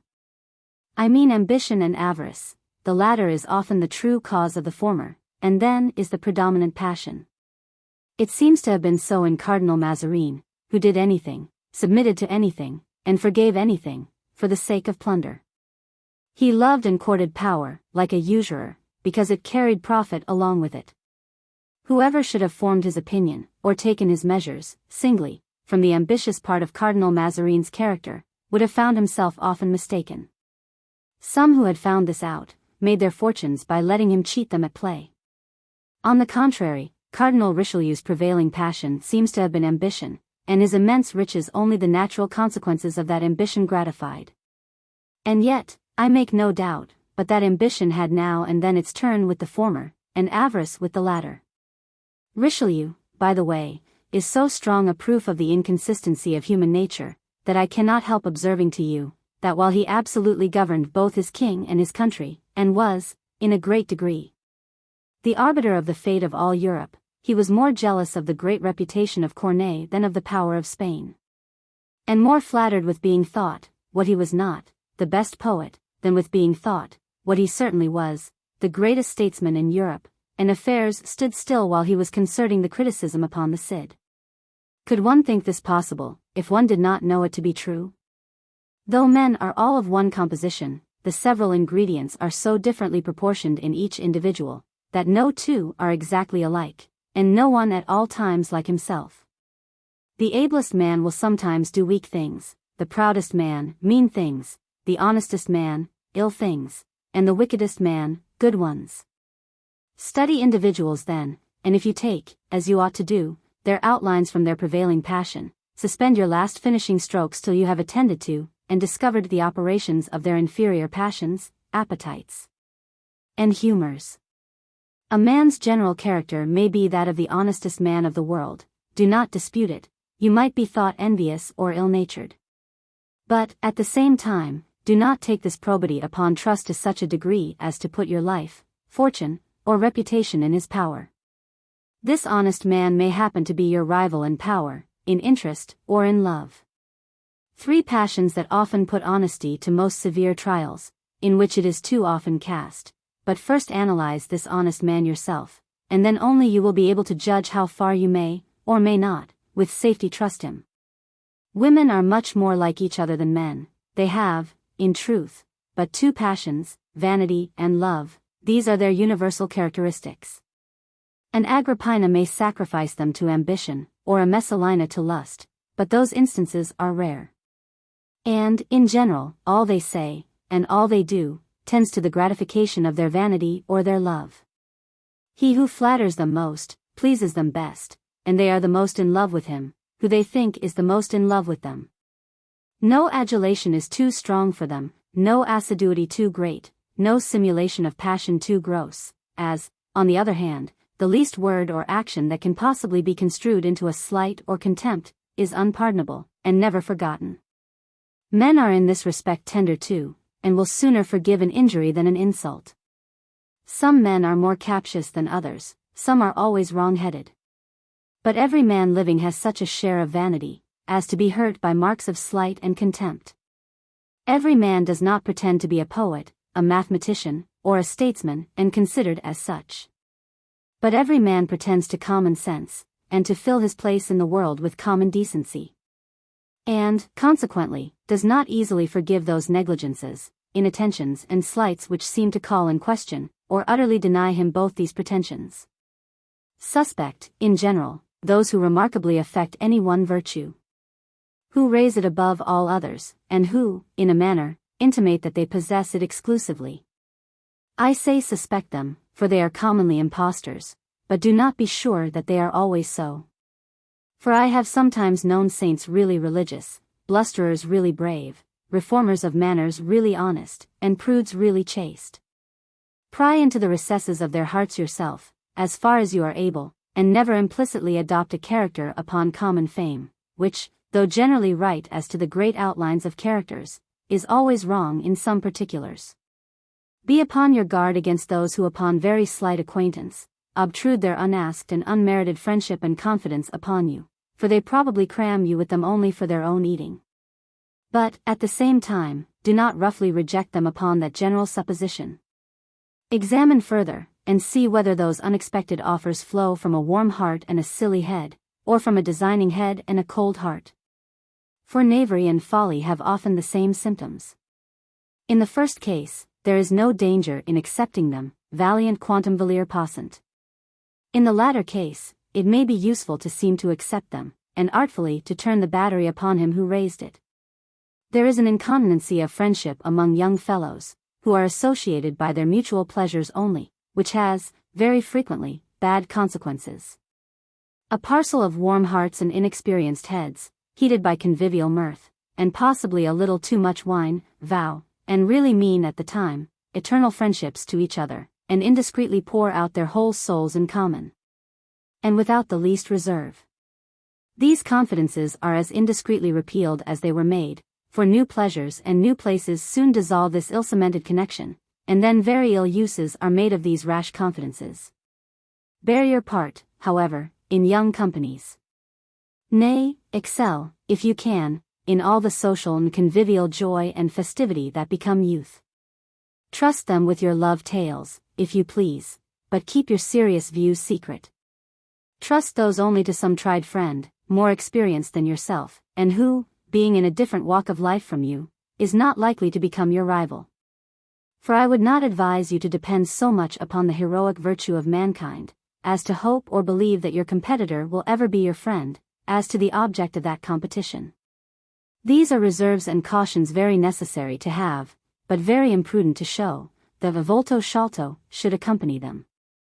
Adieu. Letter 98. Dear boy, great talents and great virtues, if you should have them, will procure you the respect and the admiration of mankind. But it is the lesser talents, the vileniers virtuts, which must procure you their love and affection. The former, unassisted and unadorned by the latter, will extort praise, but will, at the same time, excite both fear and envy. Two sentiments absolutely incompatible with love and affection.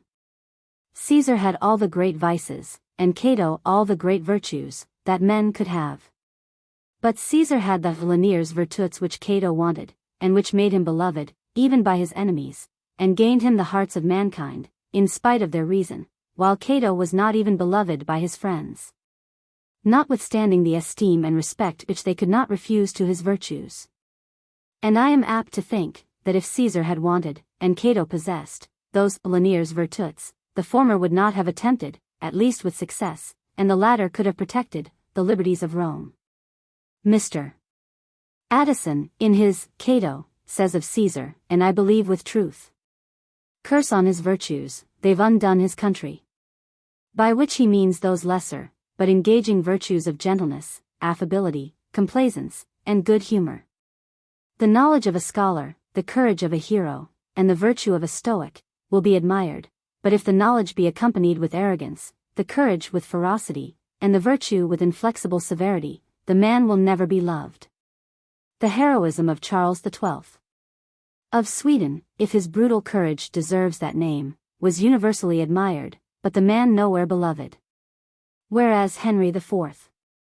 Of France, who had full as much courage, and was much longer engaged in wars, was generally beloved upon account of his lesser and social virtues. We are all so formed, that our understandings are generally the dupes of our hearts, that is, of our passions.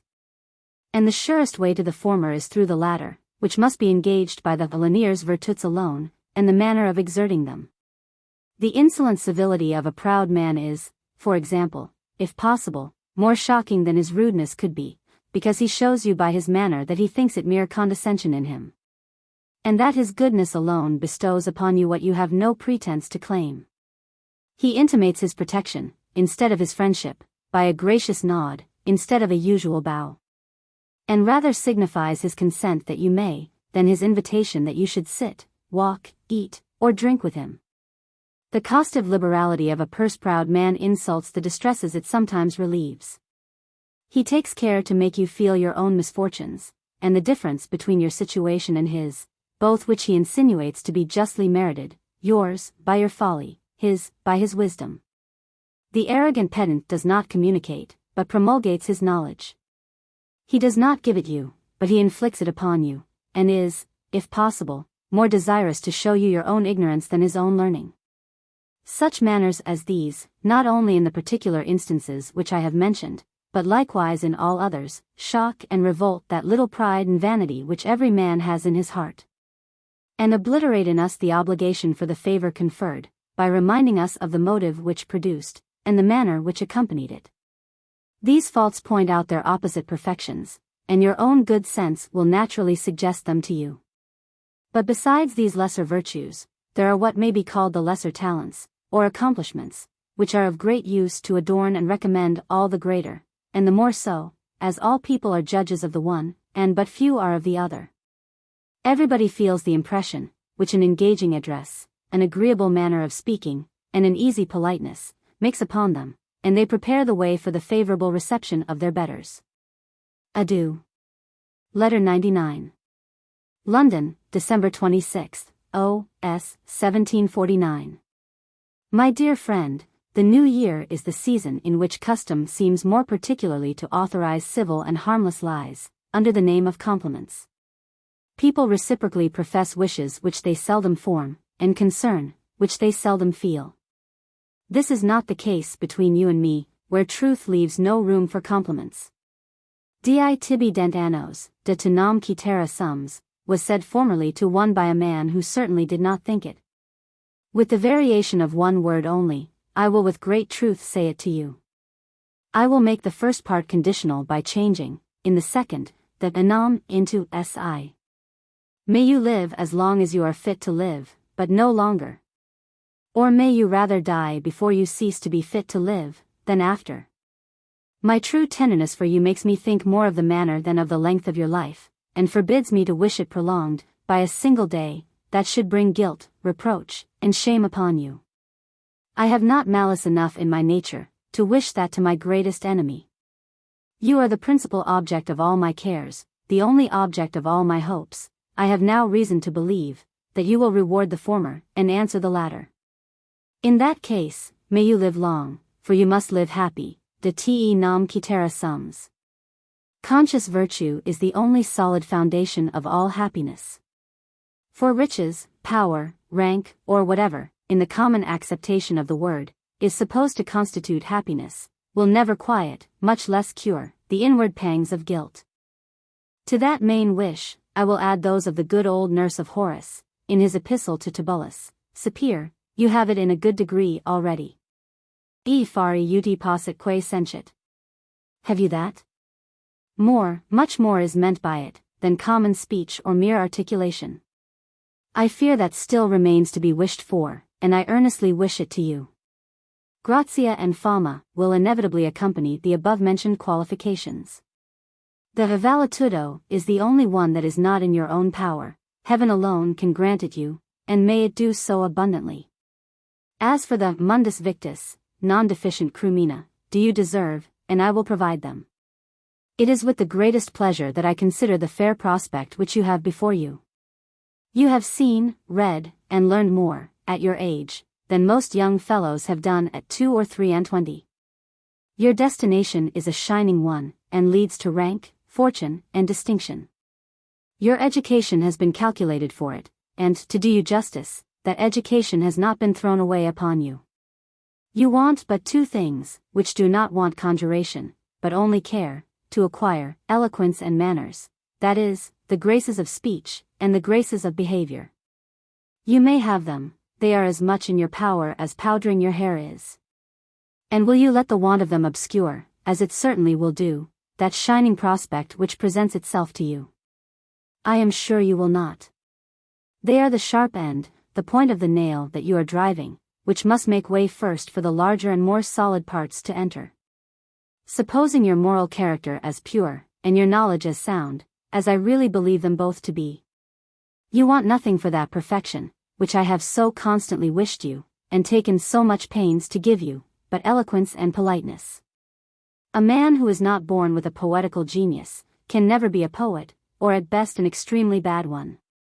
But every man, who can speak at all, can speak elegantly and correctly if he pleases, by attending to the best authors and orators, and, indeed, I would advise those who do not speak elegantly, not to speak at all. For I am sure they will get more by their silence than by their speech. As for politeness, whoever keeps good company, and is not polite, must have formed a resolution, and take some pains not to be so. Otherwise he would naturally and insensibly take the air, the address, and the turn of those he converses with. You will, probably, in the course of this year, see as great a variety of good company in the several capitals you will be at, as in any one year of your life. And consequently must, I should hope, catch some of their manners, almost whether you will or not. But, as I dare say you will endeavor to do it, I am convinced you will succeed, and that I shall have pleasure of finding you, at your return here, one of the best bred men in Europe. I imagine, that when you receive my letters, and come to those parts of them which relate to eloquence and politeness, you say, or at least think, what will he never have done upon those two subjects? Has he not said all he can say upon them? Why the same thing over and over again? If you do think or say so, it must proceed from your not yet knowing the infinite importance of these two accomplishments, which I cannot recommend to you too often, nor inculcate too strongly. But if, on the contrary, you are convinced of the utility, or rather the necessity of those two accomplishments, and are determined to acquire them, my repeated admonitions are only unnecessary. And I grudge no trouble which can possibly be of the least use to you. I flatter myself, that your stay at Rome will go a great way toward answering all my views. I am sure it will, if you employ your time, and your whole time, as you should. Your first morning hours, I would have you devote to your graver studies with Mr. Hart, the middle part of the day I would have employed in seeing things, and the evenings in seeing people. You are not, I hope, of a lazy, inactive turn, in either body or mind, and, in that case, the day is full long enough for everything. Especially at Rome, where it is not the fashion, as it is here and at Paris, to embezzle at least half of it at table. But if, by accident, 2 or 3 hours are sometimes wanting for some useful purpose, borrow them from your sleep. 6, or at most 7 hours sleep is, for a constancy, as much as you or anybody can want. More is only laziness and dozing, and is, I am persuaded, both unwholesome and stupefying. If, by chance, your business, or your pleasures, should keep you up till 4 or 5 o'clock in the morning, I would advise you, however, to rise exactly at your usual time, that you may not lose the precious morning hours. And that the want of sleep may force you to go to bed earlier the next night. This is what I was advised to do when very young, by a very wise man, and what, I assure you, I always did in the most dissipated part of my life. I have very often gone to bed at 6 in the morning and rose, notwithstanding, at 8, by which means I got many hours in the morning that my companions lost. And the want of sleep obliged me to keep good hours the next, or at least the third night. To this method I owe the greatest part of my reading, for, from 20 to 40, I should certainly have read very little, if I had not been up while my acquaintances were in bed. Know the true value of time. Snatch, seize, and enjoy every moment of it. No idleness, no laziness, no procrastination, never put off till tomorrow what you can do today. That was the rule of the famous and unfortunate pensionary De Witt, who, by strictly following it, found time, not only to do the whole business of the Republic, but to pass his evenings at assemblies and suppers, as if he had had nothing else to do or think of. Adieu, my dear friend, for such I shall call you, and as such I shall, for the future, live with you, for I disclaim all titles which imply an authority, that I am persuaded you will never give me occasion to exercise. Multos edi felices, most sincerely, to Mr. Hart. Letter C. London, January 8, O.S. 1750. Dear boy, I have seldom or never written to you upon the subject of religion and morality. Your own reason, I am persuaded, has given you true notions of both. They speak best for themselves, but if they wanted assistance, you have Mr. Hart at hand, both for precept and example, to your own reason, therefore, and to Mr. Hart, shall I refer you for the reality of both, and confine myself in this letter to the decency, the utility, and the necessity of scrupulously preserving the appearances of both. When I say the appearances of religion, I do not mean that you should talk or act like a missionary or an enthusiast, nor that you should take up a controversial cudgel against whoever attacks the sect you are of. This would be both useless and unbecoming your age. But I mean that you should by no means seem to approve, encourage, or applaud those libertine notions, which strike at religions equally, and which are the poor threadbare topics of half-wits and minute philosophers. Even those who are silly enough to laugh at their jokes, are still wise enough to distrust and detest their characters. For putting moral virtues at the highest and religion at the lowest, religion must still be allowed to be a collateral security, at least, to virtue, and every prudent man will sooner trust to two securities than to one. Whenever, therefore, you happen to be in company with those pretended esprits forts, or with thoughtless libertines, who laugh at all religion to show their wit, or disclaim it, to complete their riot, let no word or look of yours intimate the least approbation. On the contrary, let a silent gravity express your dislike, but enter not into the subject and decline such unprofitable and indecent controversies. Depend upon this truth, that every man is the worse looked upon, and the less trusted for being thought to have no religion, in spite of all the pompous and specious epithets he may assume of esprit fort, freethinker, or moral philosopher. And a wise atheist, if such a thing there is, would, for his own interest and character in this world, pretend to some religion. Your moral character must be not only pure, but, like Caesar's wife, unsuspected. The least speck or blemish upon it is fatal. Nothing degrades and vilifies more, for it excites and unites detestation and contempt. There are, however, wretches in the world profligate enough to explode all notions of moral good and evil, to maintain that they are merely local, and depend entirely upon the customs and fashions of different countries. Nay, there are still, if possible, more unaccountable wretches. I mean those who affect to preach and propagate such absurd and infamous notions without believing them themselves. These are the devil's hypocrites. Avoid, as much as possible, the company of such people, who reflect a degree of discredit and infamy upon all who converse with them. But as you may, sometimes, by accident, fall into such company, take great care that no complaisance, no good humor, no warmth of festal mirth, ever make you seem even to acquiesce, much less to approve or applaud, such infamous doctrines.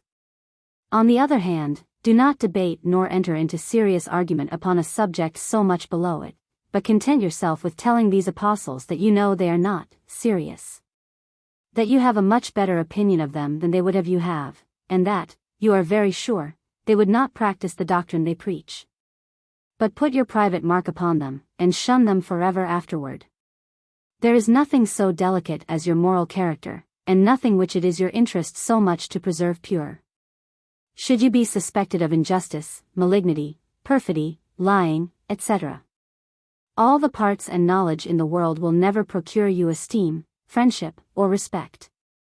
A strange concurrence of circumstances has sometimes raised very bad men to high stations, but they have been raised like criminals to a pillory, where their persons and their crimes, by being more conspicuous, are only the more known. The more detested, and the more pelted and insulted. If, in any case whatsoever, affectation and ostentation are pardonable, it is in the case of morality, though even there, I would not advise you to a pharisaical pomp of virtue. But I will recommend to you a most scrupulous tenderness for your moral character, and the utmost care not to say or do the least thing that may ever so slightly taint it. Show yourself, upon all occasions, the advocate, the friend, but not the bully of virtue. Colonel Chartres, whom you have certainly heard of, who was, I believe, the most notorious blasted rascal in the world, and who had, by all sorts of crimes, amassed immense wealth, was so sensible of the disadvantage of a bad character, that I heard him once say, in his impudent, profligate manner, that though he would not give 1 farthing for virtue, he would give £10,000 for a character, because he should get £100,000 by it, whereas, he was so blasted, that he had no longer an opportunity of cheating people. Is it possible, then, that an honest man can neglect what a wise rogue would purchase so dear? There is one of the vices above mentioned, into which people of good education, and, in the main, of good principles, sometimes fall, from mistaken notions of skill, dexterity, and self-defense, I mean lying. Though it is inseparably attended with more infamy and loss than any other. The prudence and necessity of often concealing the truth, insensibly seduces people to violate it. It is the only art of mean capacities, and the only refuge of mean spirits. Whereas, concealing the truth, upon proper occasions, is as prudent and as innocent, as telling a lie, upon any occasion, is infamous and foolish. I will state you a case in your own department. Suppose you are employed at a foreign court, and that the minister of that court is absurd or impertinent enough to ask you what your instructions are? Will you tell him a lie, which as soon as found out, and found out it certainly will be, must destroy your credit, blast your character, and render you useless there? No. Will you tell him the truth then, and betray your trust? As certainly, no. But you will answer with firmness, that you are surprised at such a question, that you are persuaded he does not expect an answer to it, but that, at all events, he certainly will not have one.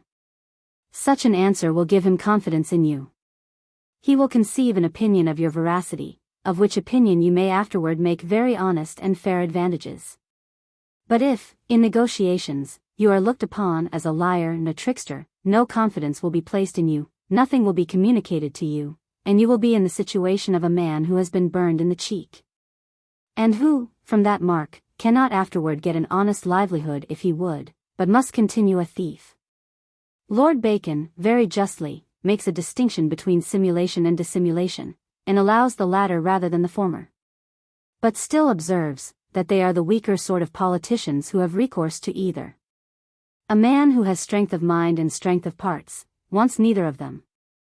Certainly, says he, the ablest men that ever were, have all had an openness and frankness of dealing, and a name of certainty in veracity, but then, they were like horses well managed, for they could tell, passing well, when to stop or turn. And at such times, when they thought the case indeed required some dissimulation, if then they used it, it came to pass that the former opinion spread abroad of their good faith and clearness of dealing, made them almost invisible. There are people who indulge themselves in a sort of lying, which they reckon innocent, and which in one sense is so, for it hurts nobody but themselves. This sort of lying is the spurious offspring of vanity, begotten upon folly. These people deal in the marvelous. They have seen some things that never existed. They have seen other things which they never really saw, though they did exist, only because they were thought worth seeing. Has anything remarkable been said or done in any place, or in any company? They immediately present and declare themselves eye or ear witnesses of it. They have done feats themselves, unattempted, or at least unperformed by others. They are always the heroes of their own fables, and think that they gain consideration, or at least present attention, by it. Whereas, in truth, all that they get is ridicule and contempt, not without a good degree of distrust. For one must naturally conclude, that he who will tell any lie from idle vanity, will not scruple telling a greater for interest. Had I really seen anything so very extraordinary as to be almost incredible, I would keep it to myself, rather than by telling it give anybody room to doubt, for 1 minute, of my veracity.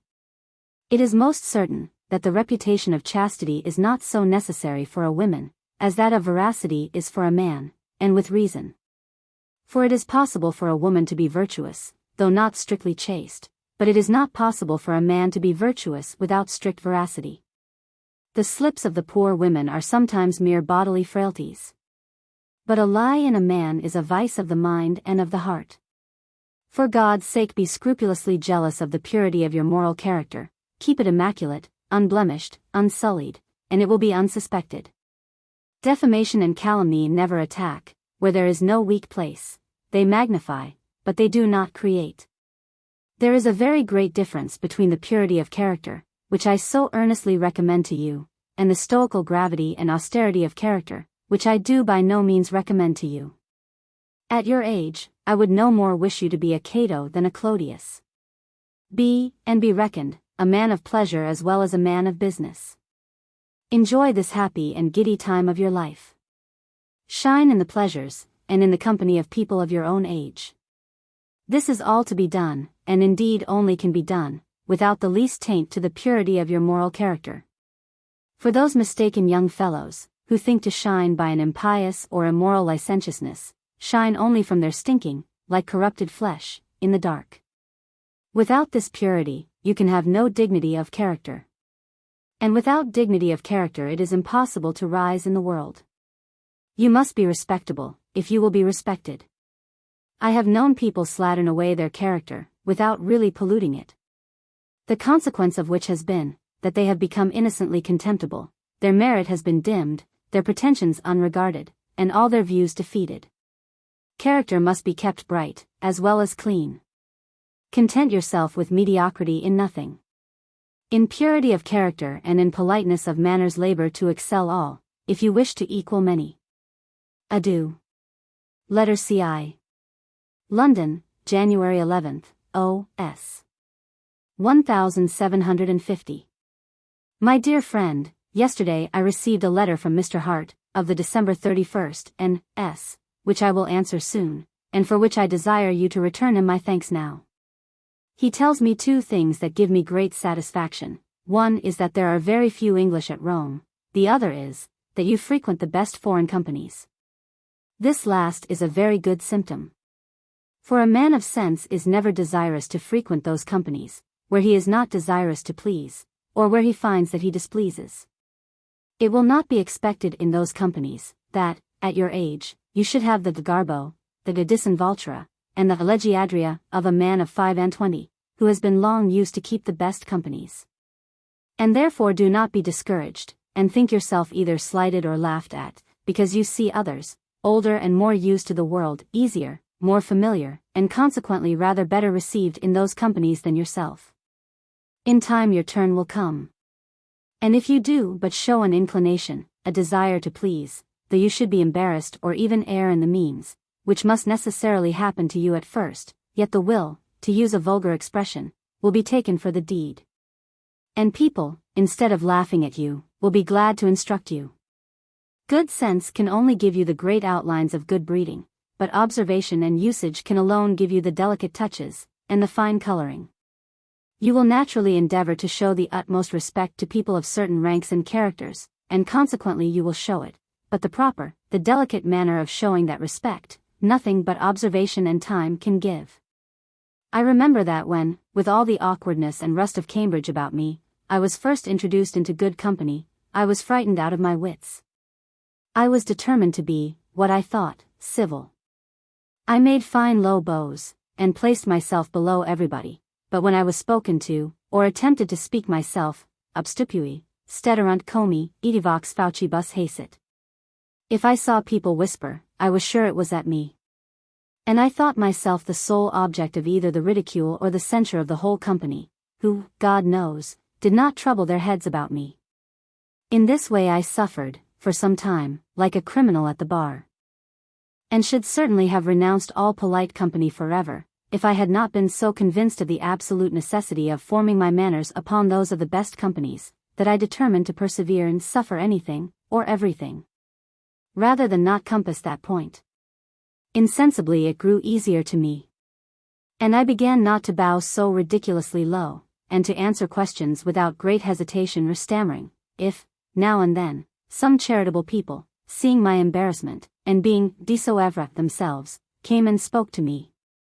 I considered them as angels sent to comfort me, and that gave me a little courage. I got more soon afterward, and was intrepid enough to go up to a fine woman, and tell her that I thought it a warm day. She answered me, very civilly, that she thought so too.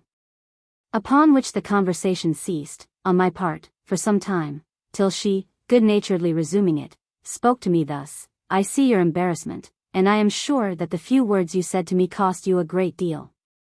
But do not be discouraged for that reason, and avoid good company. We see that you desire to please, and that is the main point. You want only the manner, and you think that you want it still more than you do.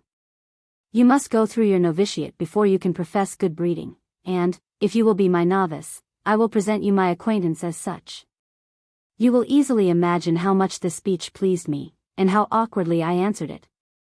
I hemmed once or twice, for it gave me a burr in my throat, before I could tell her that I was very much obliged to her, that it was true, that I had a great deal of reason to distrust my own behavior, not being used to fine company, and that I should be proud of being her novice, and receiving her instructions. As soon as I had fumbled out this answer, she called up 3 or 4 people to her, and said, Saves vous, for she was a foreigner, and I was abroad, que j'ai entreprise ce jeune homme, et tu il le faut rassurer? Pour moi, je crois en avoir fait. Do you know that I have undertaken this young man, and he must be encouraged? As for me, I think I have made a conquest of him, for he just now ventured to tell me, although tremblingly, that it is warm. You will assist me in polishing him. He must necessarily have a passion for somebody. If he does not think me worthy of being the object, he will seek out some other. However, my novice, do not disgrace yourself by frequenting opera girls and actresses, who will not require of you sentiments and politeness, but will be your ruin in every respect. I repeat it to you, my friend, if you should get into low, mean company, you will be undone. Those creatures will destroy your fortune and your health, corrupt your morals, and you will never acquire the style of good company. The company laughed at this lecture, and I was stunned with it. I did not know whether she was serious or in jest. By turns I was pleased, ashamed, encouraged, and dejected. But when I found afterward, that both she, and those to whom she had presented me, countenanced and protected me in company, I gradually got more assurance, and began not to be ashamed of endeavoring to be civil. I copied the best masters, at first servilely, afterward more freely, and at last I joined habit and invention. All this will happen to you, if you persevere in the desire of pleasing and shining as a man of the world. That part of your character is the only one about which I have at present the least doubt. I cannot entertain the least suspicion of your moral character. Your learned character is out of question. Your polite character is now the only remaining object that gives me the least anxiety, and you are now in the right way of finishing it. Your constant collision with good company will, of course, smooth and polish you. I could wish that you would say, to the 5 or 6 men or women with whom you are the most acquainted, that you are sensible that, from youth and inexperience, you must make many mistakes in good breeding. That you beg of them to correct you, without reserve, wherever they see you fail, and that you shall take such admonition as the strongest proofs of their friendship. Such a confession and application will be very engaging to those to whom you make them. They will tell others of them, who will be pleased with that disposition, and, in a friendly manner, tell you of any little slip or error. The Duc de Nivernois, at that time ambassador from the court of France to Rome, would, I am sure, be charmed, if you dropped such a thing to him, adding, that you love to address yourself always to the best masters.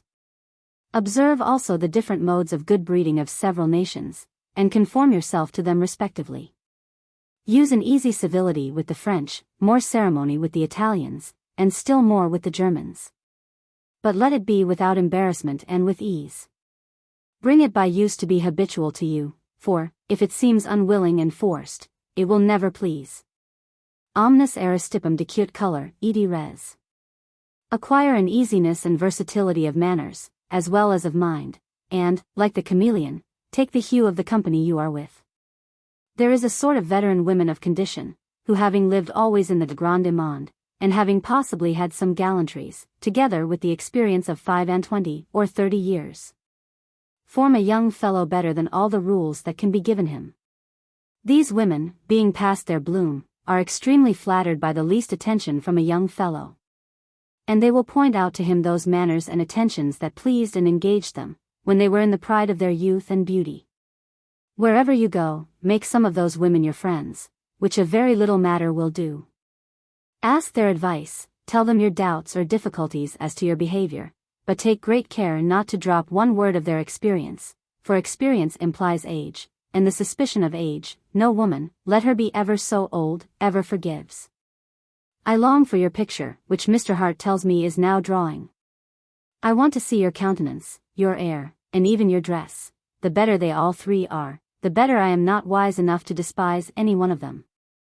Your dress, at least, is in your own power, and I hope that you mind it to a proper degree. Yours, adieu. Letter CII. London, January 18th, O.S. 1750. My dear friend, I consider the solid part of your little edifice as so near being finished and completed, that my only remaining care is about the embellishments, and that must now be your principal care too. Adorn yourself with all those graces and accomplishments, which, without solidity, are frivolous, but without which solidity is, to a great degree, useless. Take one man, with a very moderate degree of knowledge, but with a pleasing figure, a prepossessing address, graceful in all that he says and does, polite, liant, and, in short, adorned with all the lesser talents, and take another man, with sound sense and profound knowledge, but without the above-mentioned advantages. The former will not only get the better of the latter, in every pursuit of every kind, but in truth there will be no sort of competition between them. But can every man acquire these advantages? I say, yes, if he please, suppose he is in a situation and in circumstances to frequent good company. Attention, observation, and imitation, will most infallibly do it. When you see a man whose first abord strikes you, prepossesses you in his favor, and makes you entertain a good opinion of him, you do not know why, analyze that abord, and examine, within yourself, the several parts that composed it. And you will generally find it to be the result, the happy assemblage of modesty unembarrassed, respect without timidity, a genteel, but unaffected attitude of body and limbs, an open, cheerful, but unsmirking countenance, and address by no means negligent, and yet not foppish. Copy him, then, not servilely, but as some of the greatest masters of painting have copied others, insomuch that their copies have been equal to the originals, both as to beauty and freedom. When you see a man who is universally allowed to shine as an agreeable, well-bred man, and a fine gentleman, as, for example, the Duc de Nivernois, attend to him, watch him carefully. Observe in what manner he addresses himself to his superiors, how he lives with his equals, and how he treats his inferiors. Mind his turn of conversation in the several situations of morning visits, the table, and the evening amusements. Imitate, without mimicking him, and be his duplicate, but not his ape. You will find that he takes care never to say or do anything that can be construed into a slight, or a negligence, or that can, in any degree, mortify people's vanity and self-love. On the contrary, you will perceive that he makes people pleased with him, by making them first pleased with themselves. He shows respect, regard, esteem, and attention, where they are severally proper, he sows them with care, and he reaps them in plenty. These amiable accomplishments are all to be acquired by use and imitation, for we are, in truth, more than half what we are by imitation. The great point is, to choose good models and to study them with care. People insensibly contract, not only the air, the manners, and the vices, of those with whom they commonly converse, but their virtues too, and even their way of thinking. This is so true, that I have known very plain understandings catch a certain degree of wit, by constantly conversing with those who had a great deal. Persist, therefore, in keeping the best company, and you will insensibly become like them. But if you add attention and observation, you will very soon become one of them. The inevitable contagion of company shows you the necessity of keeping the best, and avoiding all other, for in everyone, something will stick. You have hitherto, I confess, had very few opportunities of keeping polite company. Westminster School is, undoubtedly, the seat of illiberal manners and brutal behavior. Leipzig, I suppose, is not the seat of refined and elegant manners. Venice, I believe, has done something, Rome, I hope, will do a great deal more, and Paris will, I dare say, do all that you want, always supposing that you frequent the best companies, and in the intention of improving and forming yourself. For without that intention nothing will do. I here subjoin a list of all those necessary, ornamental accomplishments, without which, no man living can either please, or rise in the world, which hitherto I fear you want, and which only require your care and attention to possess. To speak elegantly, whatever language you speak in, without which nobody will hear you with pleasure, and consequently you will speak to very little purpose. An agreeable and distinct elocution, without which nobody will hear you with patience, this everybody may acquire, who is not born with some imperfection in the organs of speech. You are not, and therefore it is wholly in your power. You need take much less pains for it than Demosthenes did.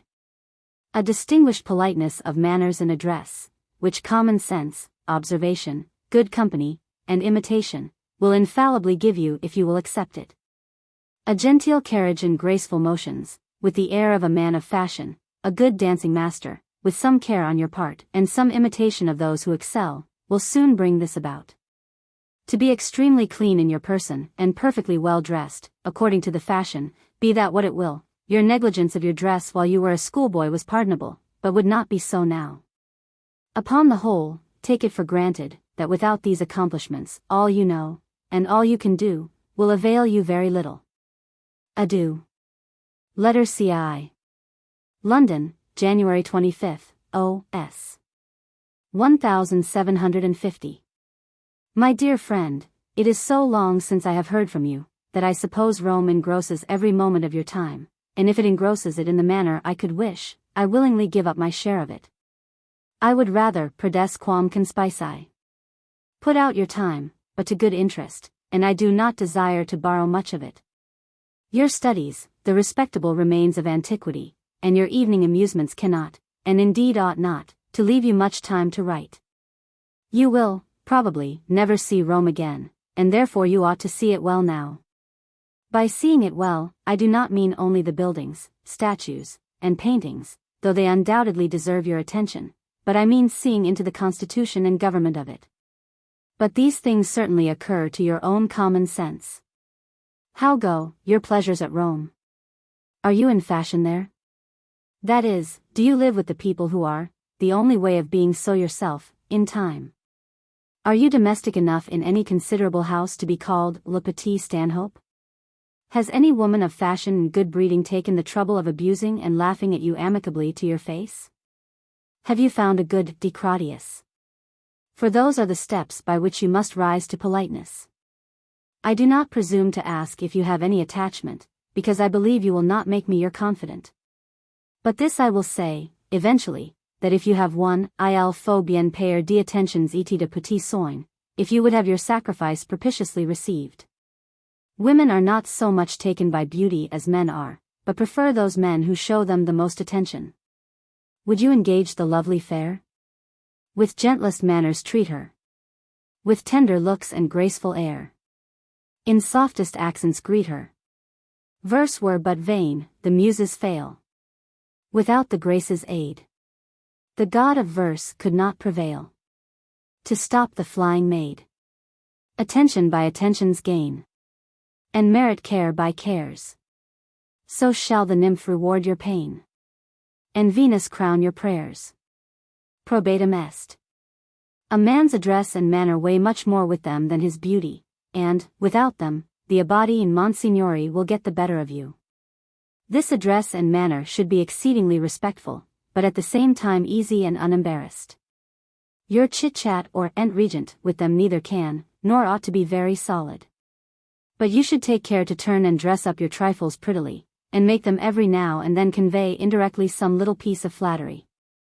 A fan, a riband, or a head-dress, are great materials for gallant dissertations, to one who has got le ton ledger et aimable de la bonne compagnie.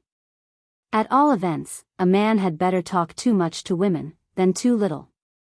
They take silence for dullness, unless where they think that the passion they have inspired occasions it, and in that case they adopt the notion, that silence in love betrays more woe than words, though ne'er so witty.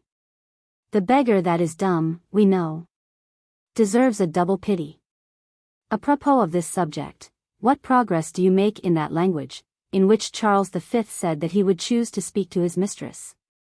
Have you got all the tender diminutives, in Etta, Ina, and Etna, which, I presume, he alluded to? You already possess, and, I hope, take care not to forget, that language which he reserved for his horse. You are absolutely master, too, of that language in which he said he would converse with men, French. But, in every language, pray attend carefully to the choice of your words, and to the turn of your expression. Indeed, it is a point of very great consequence. To be heard with success, you must be heard with pleasure. Words are the dress of thoughts, which should no more be presented in rags, tatters, and dirt, than your person should. By the way, do you mind your person and your dress sufficiently? Do you take great care of your teeth? Pray have them put in order by the best operator at Rome. Are you belaced, bepowdered, and befeathered, as other young fellows are, and should be? At your age, il faut du brillant, et même un peu de fracas, mais point de médiocre, il faut un air vif, et noble. Avec les hommes, un maintien respectueux et en même temps respectable, avec les femmes, un coquette ledger, in jeu, et baden, mais toujours fort poli. To give you an opportunity of exerting your talents, I send you, here enclosed, a letter of recommendation from Monsieur Villets to Madame de Simonetti at Milan, a woman of the first fashion and consideration there. And I shall in my next send you another from the same person to Madame Clerici, at the same place. As these two ladies' houses are the resort of all the people of fashion at Milan, those two recommendations will introduce you to them all. Let me know, in due time, if you have received these two letters, that I may have them renewed, in case of accidents. Adieu, my dear friend. Study hard, divert yourself heartily. Distinguish carefully between the pleasures of a man of fashion, and the vices of a scoundrel. Pursue the former, and abhor the latter, like a man of sense. Letter Civ. London, February 5, O.S. 1750. My dear friend, very few people are good economists of their fortune, and still fewer of their time, and yet of the two, the latter is the most precious. I heartily wish you to be a good economist of both, and you are now of an age to begin to think seriously of those two important articles. Young people are apt to think that they have so much time before them, that they may squander what they please of it, and yet have enough left, as very great fortunes have frequently seduced people to a ruinous profusion. Fatal mistakes, always repented of, but always too late. Old Mr. Lowndes, the famous Secretary of the Treasury in the reigns of King William, Queen Anne, and King George I, used to say, "Take care of the pence, and the pounds will take care of themselves." To this maxim, which he not only preached but practiced, his two grandsons at this time owe the very considerable fortunes that he left them. This holds equally true as to time. And I most earnestly recommend to you the care of those minutes and quarters of hours, in the course of the day, which people think too short to deserve their attention. And yet, if summed up at the end of the year, would amount to a very considerable portion of time. For example, you are to be at such a place at 12, by appointment. You go out at 11, to make 2 or 3 visits first. Those persons are not at home, instead of sauntering away that intermediate time at a coffee house, and possibly alone, return home, write a letter, beforehand, for the ensuing post, or take up a good book, I do not mean Descartes, Malebranche, Locke, or Newton, by way of dipping, but some book of rational amusement and detached pieces, as Horace, Boileau, Waller, La Bruyere, etc. This will be so much time saved, and by no means ill-employed. Many people lose a great deal of time by reading, for they read frivolous and idle books, such as the absurd romances of the 2 last centuries, where characters, that never existed, are insipidly displayed, and sentiments that were never felt, pompously described, the oriental ravings and extravagances of the Arabian Nights, and Mogul tales. Or, the new flimsy brochures that now swarm in France, of fairy tales, Reflections sur le cœur et l'esprit, Métaphysique de l'amour, Analyse de beaux sentiments, and such sort of idle frivolous stuff. That nourishes and improves the mind just as much as whipped cream would the body. Stick to the best established books in every language, the celebrated poets, historians, orators, or philosophers. By these means, to use a city metaphor, you will make 50 per cent. Of that time, of which others do not make above 3 or 4, or probably nothing at all. Many people lose a great deal of their time by laziness. They loll and yawn in a great chair, tell themselves that they have not time to begin anything then, and that it will do as well another time. This is a most unfortunate disposition, and the greatest obstruction to both knowledge and business. At your age, you have no right nor claim to laziness. I have, if I please, being emeritus. You are but just listed in the world, and must be active, diligent, indefatigable. If ever you propose commanding with dignity, you must serve up to it with diligence. Never put off till tomorrow what you can do today. Dispatch is the soul of business, and nothing contributes more to dispatch than method. Lay down a method for everything, and stick to it inviolably, as far as unexpected incidents may allow.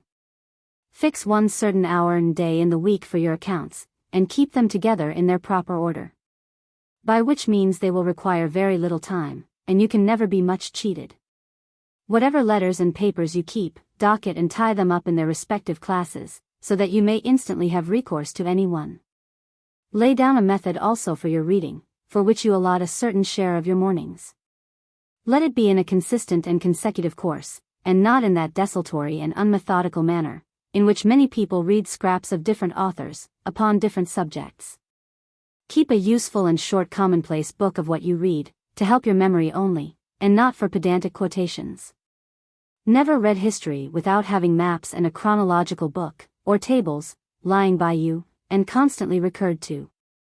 Without which history is only a confused heap of facts. One method more I recommend to you, by which I have found great benefit, even in the most dissipated part of my life. That is, to rise early, and at the same hour every morning, how late soever you may have sat up the night before. This secures you an hour or 2, at least, of reading or reflection before the common interruptions of the morning begin. And it will save your constitution, by forcing you to go to bed early, at least one night in 3.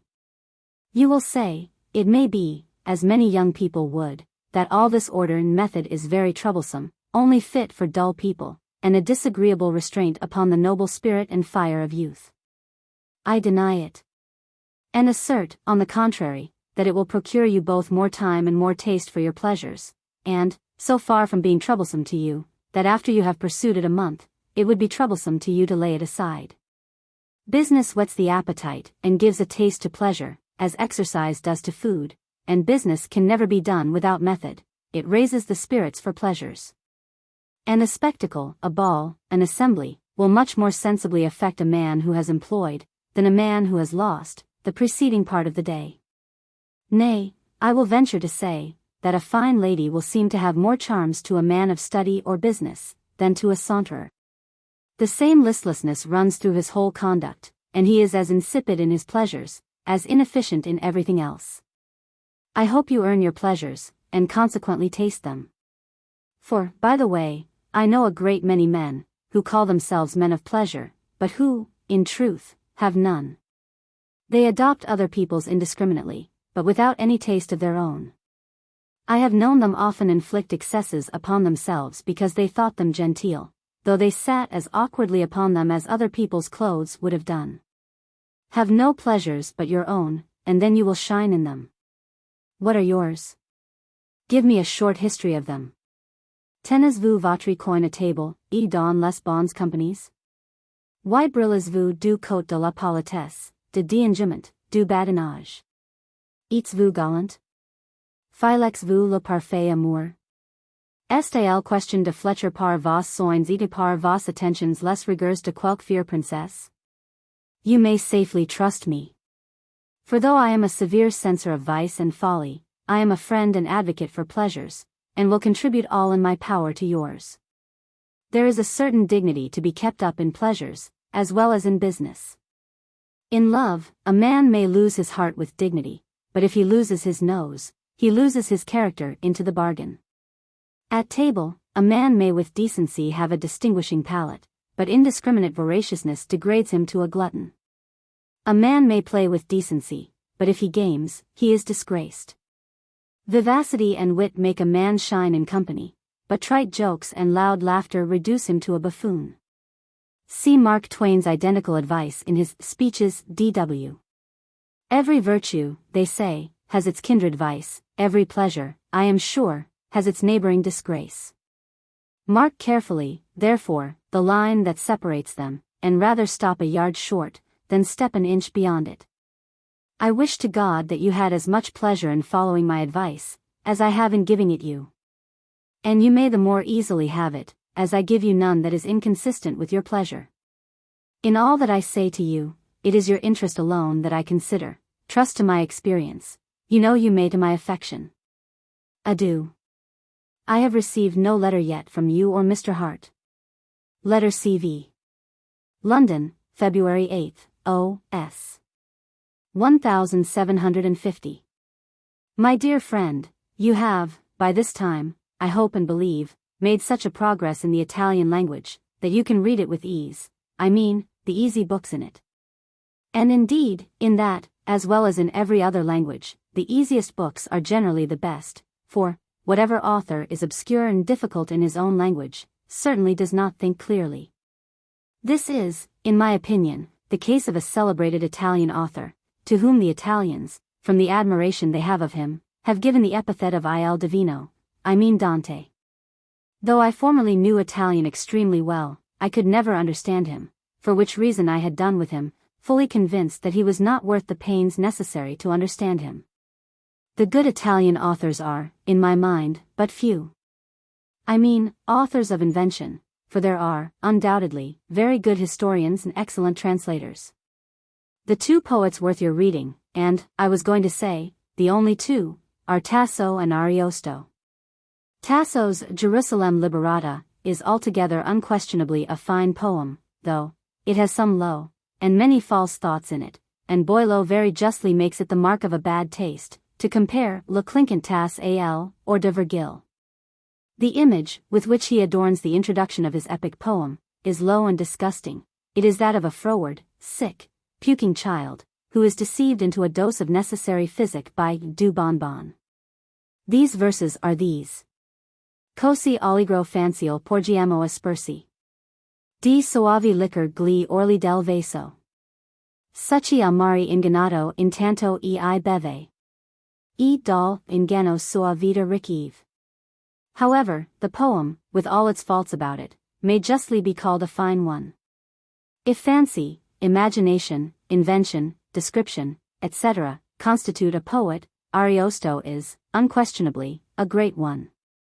His Orlando, it is true, is a medley of lies and truths, sacred and profane, wars, loves, enchantments, giants, mad heroes, and adventurous damsels, but then, he gives it you very fairly for what it is. And does not pretend to put it upon you for the true epopee, or epic poem. He says, Le don, I cavalier, l'arme, gli amori. Le courtesy, l'audacia imprise, io canto. The connections of his stories are admirable, his reflections just, his sneers and ironies incomparable, and his painting excellent. When Angelica, after having wandered over half the world alone with Orlando, pretends, notwithstanding. Chl fier virginal cosia via salvo. Cum cello porto dal matern alvo. The author adds, very gravely. Forse era ver, ma non pero credible. Acci del senso sua fa signore. Astolfo's being carried to the moon by St. John, in order to look for Orlando's lost wits, at the end of the 34th book, and the many lost things that he finds there, is a most happy extravagancy, and contains, at the same time, a great deal of sense. I would advise you to read this poem with attention. It is, also, the source of half the tales, novels, and plays, that have been written since. The Pastor Fido of Guarini is so celebrated that you should read it. But in reading it, you will judge of the great propriety of the characters. A parcel of shepherds and shepherdesses, with the true pastoral simplicity, talk metaphysics, epigrams, concetti, and quibbles, by the hour to each other. The Aminto del Tasso is much more what it is intended to be, a pastoral. The shepherds, indeed, have their concetti and their antitheses, but are not quite so sublime and abstracted as those in Pastor Fido. I think that you will like it much the best of the two. Petrarca is, in my mind, a sing-song, love-sick poet. Much admired, however, by the Italians, but an Italian who should think no better of him than I do, would certainly say that he deserved his Laura better than his Loro. And that wretched quibble would be reckoned an excellent piece of Italian wit. The Italian prose writers, of invention I mean, which I would recommend to your acquaintance, are Machiavello and Boccaccio. The former, for the established reputation which he has acquired, of a consummate politician, whatever my own private sentiments may be of either his politics or his morality, the latter, for his great invention. And for his natural and agreeable manner of telling his stories. Guicciardini, Bentivoglio, Davila, etc., are excellent historians, and deserved being read with attention. The nature of history checks, a little, the flights of Italian imaginations, which, in works of invention, are very high indeed. Translations curb them still more, and their translations of the classics are incomparable, particularly the first 10, translated in the time of Leo X, and inscribed to him, under the title of Collana. That original Collana has been lengthened since, and if I mistake not, consists now of 110 volumes. From what I have said, you will easily guess that I meant to put you upon your guard. And not let your fancy be dazzled and your taste corrupted by the concetti, the quaintnesses, and false thoughts, which are too much the characteristics of the Italian and Spanish authors. I think you are in no great danger, as your taste has been formed upon the best ancient models, the Greek and Latin authors of the best ages, who indulge themselves in none of the puerilities I have hinted at. I think I may say, with truth, that true wit, sound taste, and good sense, are now, as it were, engrossed by France and England. Your old acquaintances, the Germans, I fear, are a little below them, and your new acquaintances, the Italians, are a great deal too much above them. The former, I doubt, crawl a little, the latter, I am sure, very often fly out of sight. I recommended to you a good many years ago, and I believe you then read, La manière de bien penser dans les ouvrages d'esprit par le Père Bouhours. And I think it is very well worth your reading again, now that you can judge of it better. I do not know any book that contributes more to form a true taste. And you find there, into the bargain, the most celebrated passages, both of the ancients and the moderns, which refresh your memory with what you have formerly read in them separately. It is followed by a book much of the same size, by the same author, entitled, Suite de Pensées Ingénieuses. To do justice to the best English and French authors, they have not given into that false taste. They allow no thoughts to be good, that are not just and founded upon truth. The age of Louis XIV was very like the Augustan. Boileau, Molière, La Fontaine, Racine, etc., established the true, and exposed the false taste. The reign of King Charles II, meritorious in no other respect, banished false taste out of England, and proscribed puns, quibbles, acrostics, etc. Since that, false wit has renewed its attacks, and endeavored to recover its lost empire, both in England and France, but without success, though, I must say, with more success in France than in England. Addison, Pope, and Swift have vigorously defended the rights of good sense, which is more than can be said of their contemporary French authors, who have of late had a great tendency to le faux brillant, le raffinement, et l'entortlement. And Lord Roscommon would be more in the right now, than he was then, in saying that the English bullion of one sterling line, drawn to French wire, would through whole pages shine. Lose no time, my dear child, I conjure you, in forming your taste, your manners, your mind, your everything. You have but 2 years' time to do it in. For whatever you are, to a certain degree, at 20, you will be, more or less, all the rest of your life. May it be a long and happy one. Adieu. Letter CVI. London, February 22nd, O.S. 1750. My dear friend, if the Italian of your letter to Lady Chesterfield was all your own, I am very well satisfied with the progress which you have made in that language in so short a time. According to that gradation, you will, in a very little time more, be master of it. Except at the French ambassadors, I believe you hear only Italian spoke, for the Italians speak very little French, and that little generally very ill. The French are even with them, and generally speak Italian as ill, for I never knew a Frenchman in my life who could pronounce the Italian ce, ci, or gi. Your desire of pleasing the Roman ladies will of course give you not only the desire, but the means of speaking to them elegantly in their own language. The Princess Borghese, I am told, speaks French both ill and unwillingly. And therefore you should make a merit to her of your application to her language. She is, by a kind of prescription, longer than she would probably wish, at the head of the beau monde, at Rome. And can, consequently, establish or destroy a young fellow's fashionable character. If she declares him amabile e leggiadro, others will think him so, or at least those who do not will not dare to say so. There are in every great town some such women, whose rank, beauty, and fortune have conspired to place them at the head of the fashion. They have generally been gallant, but within certain decent bounds. Their gallantries have taught, both them and their admirers, good breeding, without which they could keep up no dignity, but would be vilified by those very gallantries which put them in vogue. It is with these women, as with ministers and favorites at court, they decide upon fashion and characters, as these do of fortunes and preferments. Pay particular court, therefore, wherever you are, to these female sovereigns of the beau monde. Their recommendation is a passport through all the realms of politeness. But then, remember that they require minute officious attentions. You should, if possible, guess at and anticipate all their little fancies and inclinations. Make yourself familiarly and domestically useful to them, by offering yourself for all their little commissions, and assisting in doing the honors of their houses, and entering with seeming unction into all their little grievances, bustles, and views. For they are always busy. If you are once beneficato at the Palazzo Borghese, you 'twill soon be in fashion at Rome, and being in fashion will soon fashion you, for that is what you must now think of very seriously. I am sorry that there is no good dancing master at Rome, to form your exterior air and carriage, which, I doubt, are not yet the genteelest in the world. But you may, and I hope you will, in the meantime, observe the air and carriage of those who are reckoned to have the best, and form your own upon them.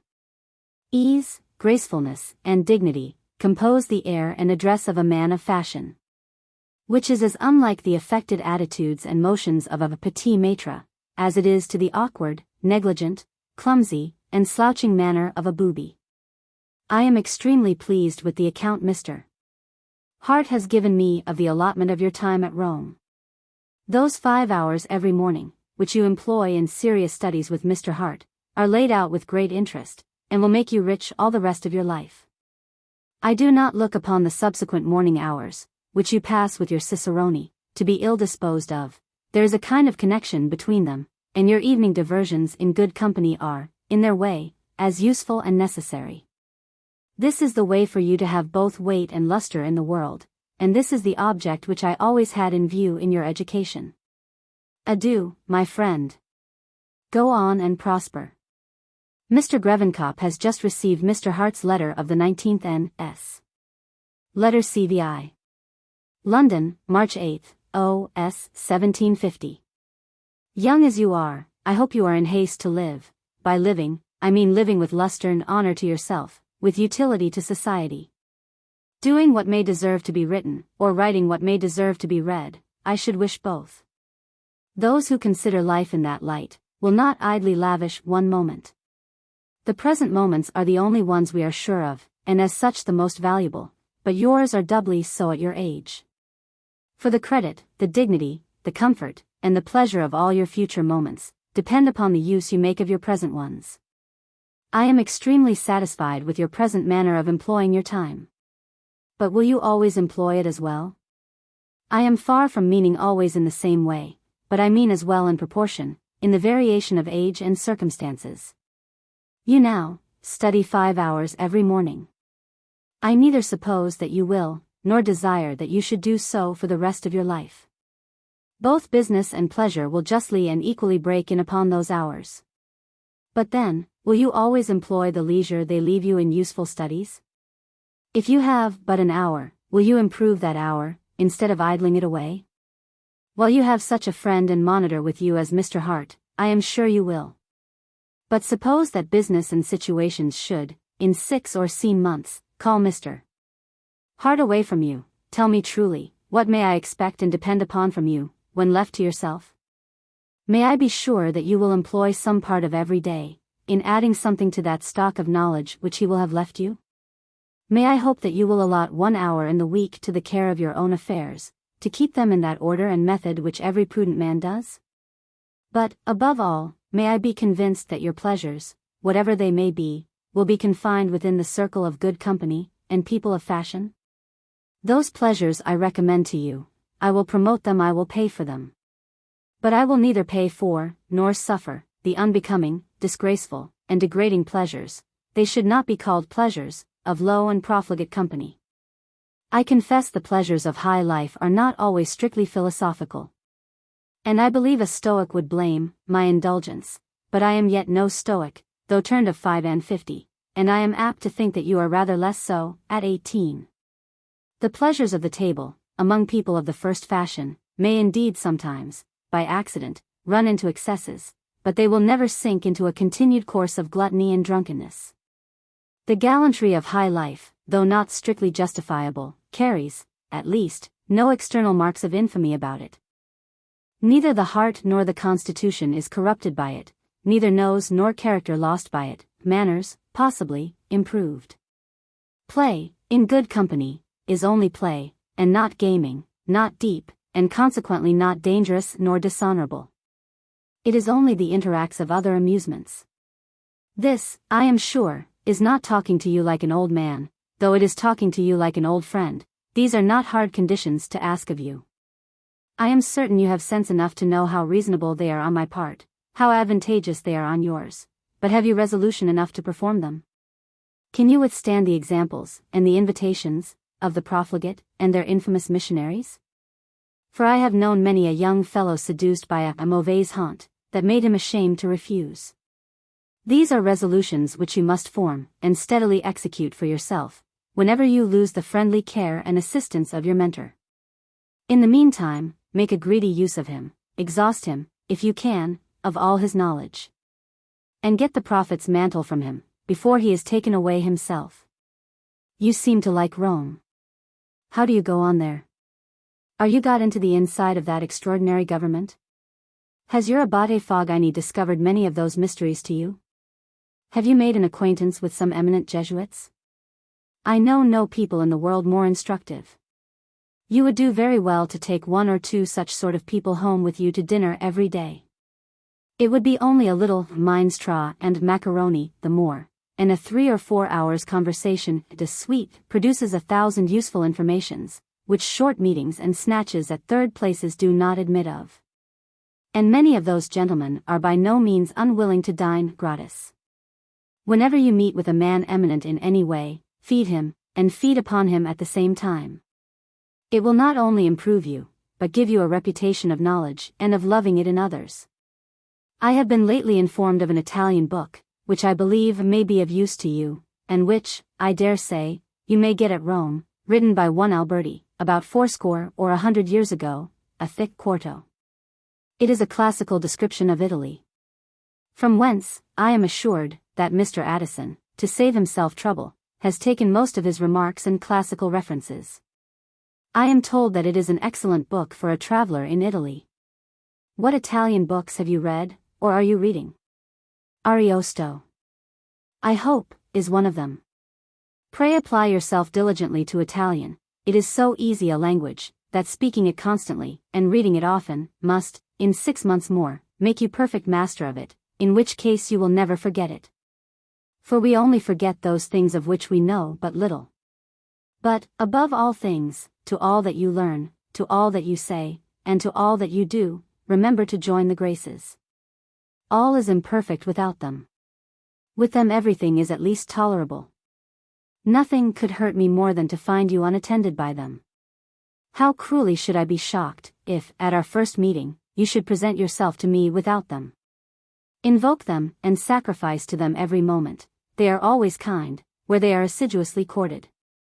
For God's sake, aim at perfection in everything. Nil actum reputans si quid superesset agendum. Adieu. Yours most tenderly. Letter Kvi. London, March 19, O.S. 1750. My dear friend, I acknowledge your last letter of the February 24th, N.S.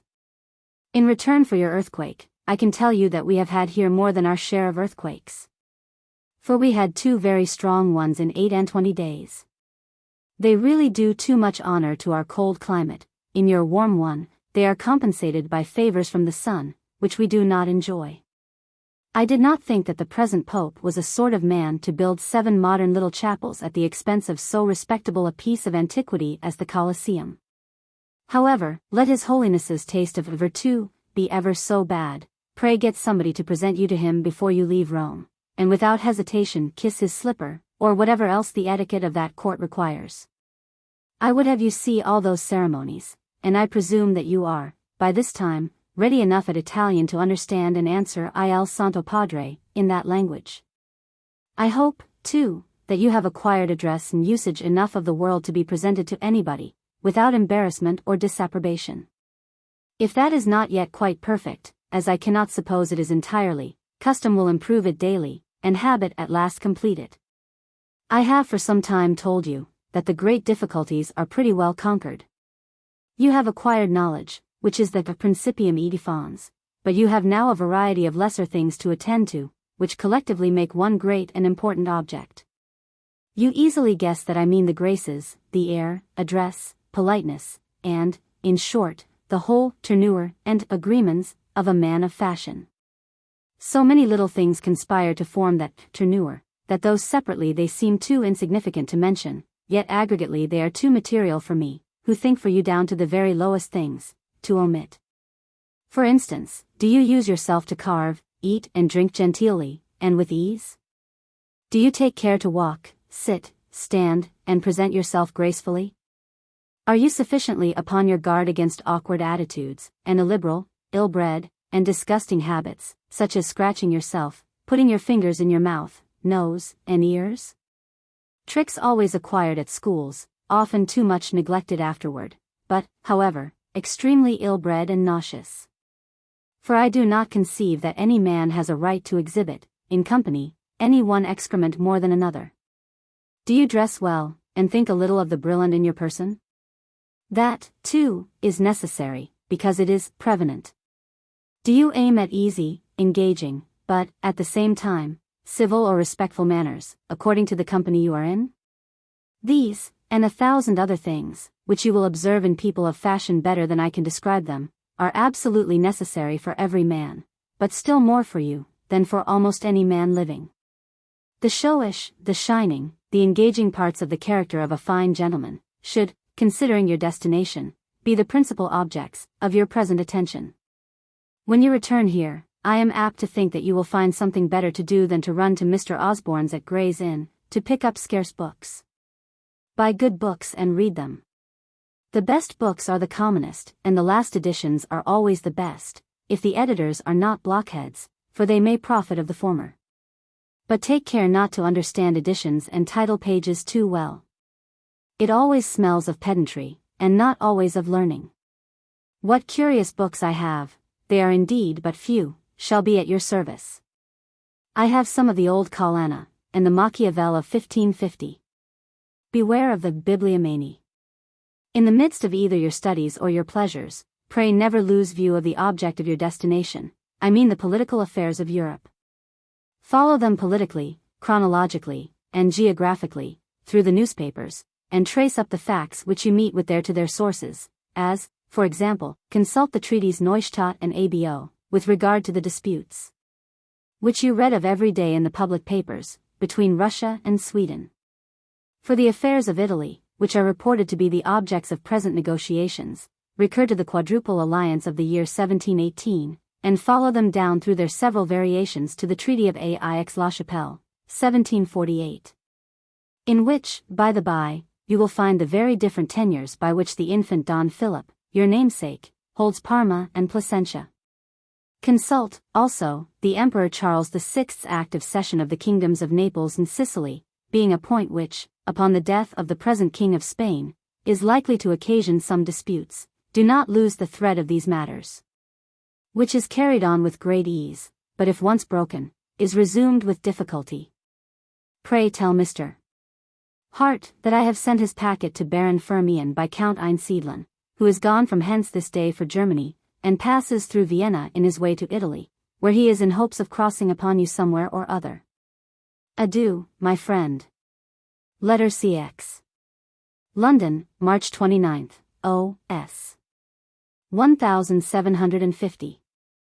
My dear friend, you are now, I suppose, at Naples, in a new scene of virtu, examining all the curiosities of Herculaneum, watching the eruptions of Mount Vesuvius, and surveying the magnificent churches and public buildings by which Naples is distinguished. You have a court there into the bargain, which, I hope, you frequent and attend to. Polite manners, a versatility of mind, a complaisance even to enemies, and the volto sciolto, with the pensieri stretti, are only to be learned at courts, and must be well learned by whoever would either shine or thrive in them. Though they do not change the nature, they smooth and soften the manners of mankind. Vigilance, dexterity, and flexibility supply the place of natural force, and it is the ablest mind, not the strongest body that prevails there. Monsieur and Madame Fogliani will, I am sure, show you all the politeness of courts, for I know no better bred people than they are. Domesticate yourself there while you stay at Naples, and lay aside the English coldness and formality. You have also a letter to Count Mahony, whose house I hope you frequent, as it is the resort of the best company. His sister, Madame Bulkeley, is now here. And had I known of your going so soon to Naples, would have got you, ex abundanti, a letter from her to her brother. The conversation of the moderns in the evening is full as necessary for you, as that of the ancients in the morning. You would do well, while you are at Naples, to read some very short history of that kingdom. It has had great variety of masters, and has occasioned many wars. The general history of which will enable you to ask many proper questions, and to receive useful informations in return. Inquire into the manner and form of that government, for constitution it has none, being an absolute one. But the most absolute governments have certain customs and forms, which are more or less observed by their respective tyrants. In China it is the fashion for the emperors, absolute as they are, to govern with justice and equity. As in the other Oriental monarchies, it is the custom to govern by violence and cruelty. The King of France, as absolute, in fact, as any of them, is by custom only more gentle, for I know of no constitutional bar to his will. England is now the only monarchy in the world that can properly be said to have a constitution, for the people's rights and liberties are secured by laws. And I cannot reckon Sweden and Poland to be monarchies, those two kings having little more to say than the Doge of Venice. I do not presume to say anything of the constitution of the empire to you, who are de jurisperitorum Germanicorum facile princeps.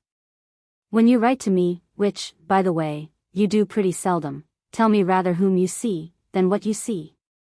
Inform me of your evening transactions and acquaintances, where, and how you pass your evenings, what people of learning you have made acquaintance with, and, if you will trust me with so important an affair, what belle passion inflames you. I interest myself most in what personally concerns you most, and this is a very critical year in your life. To talk like a virtuoso, your canvas is, I think, a good one, and Raphael Hart has drawn the outlines admirably. Nothing is now wanting but the coloring of Titian, and the graces, the morbidezza, of Guido, but that is a great deal. You must get them soon, or you will never get them at all. Per la lingua italiana, sono sicuro ch'ella enia adesso professor, assegno tale ch'io non ardisca dir altra cosa in quella lingua se non. Addio. Letter CX.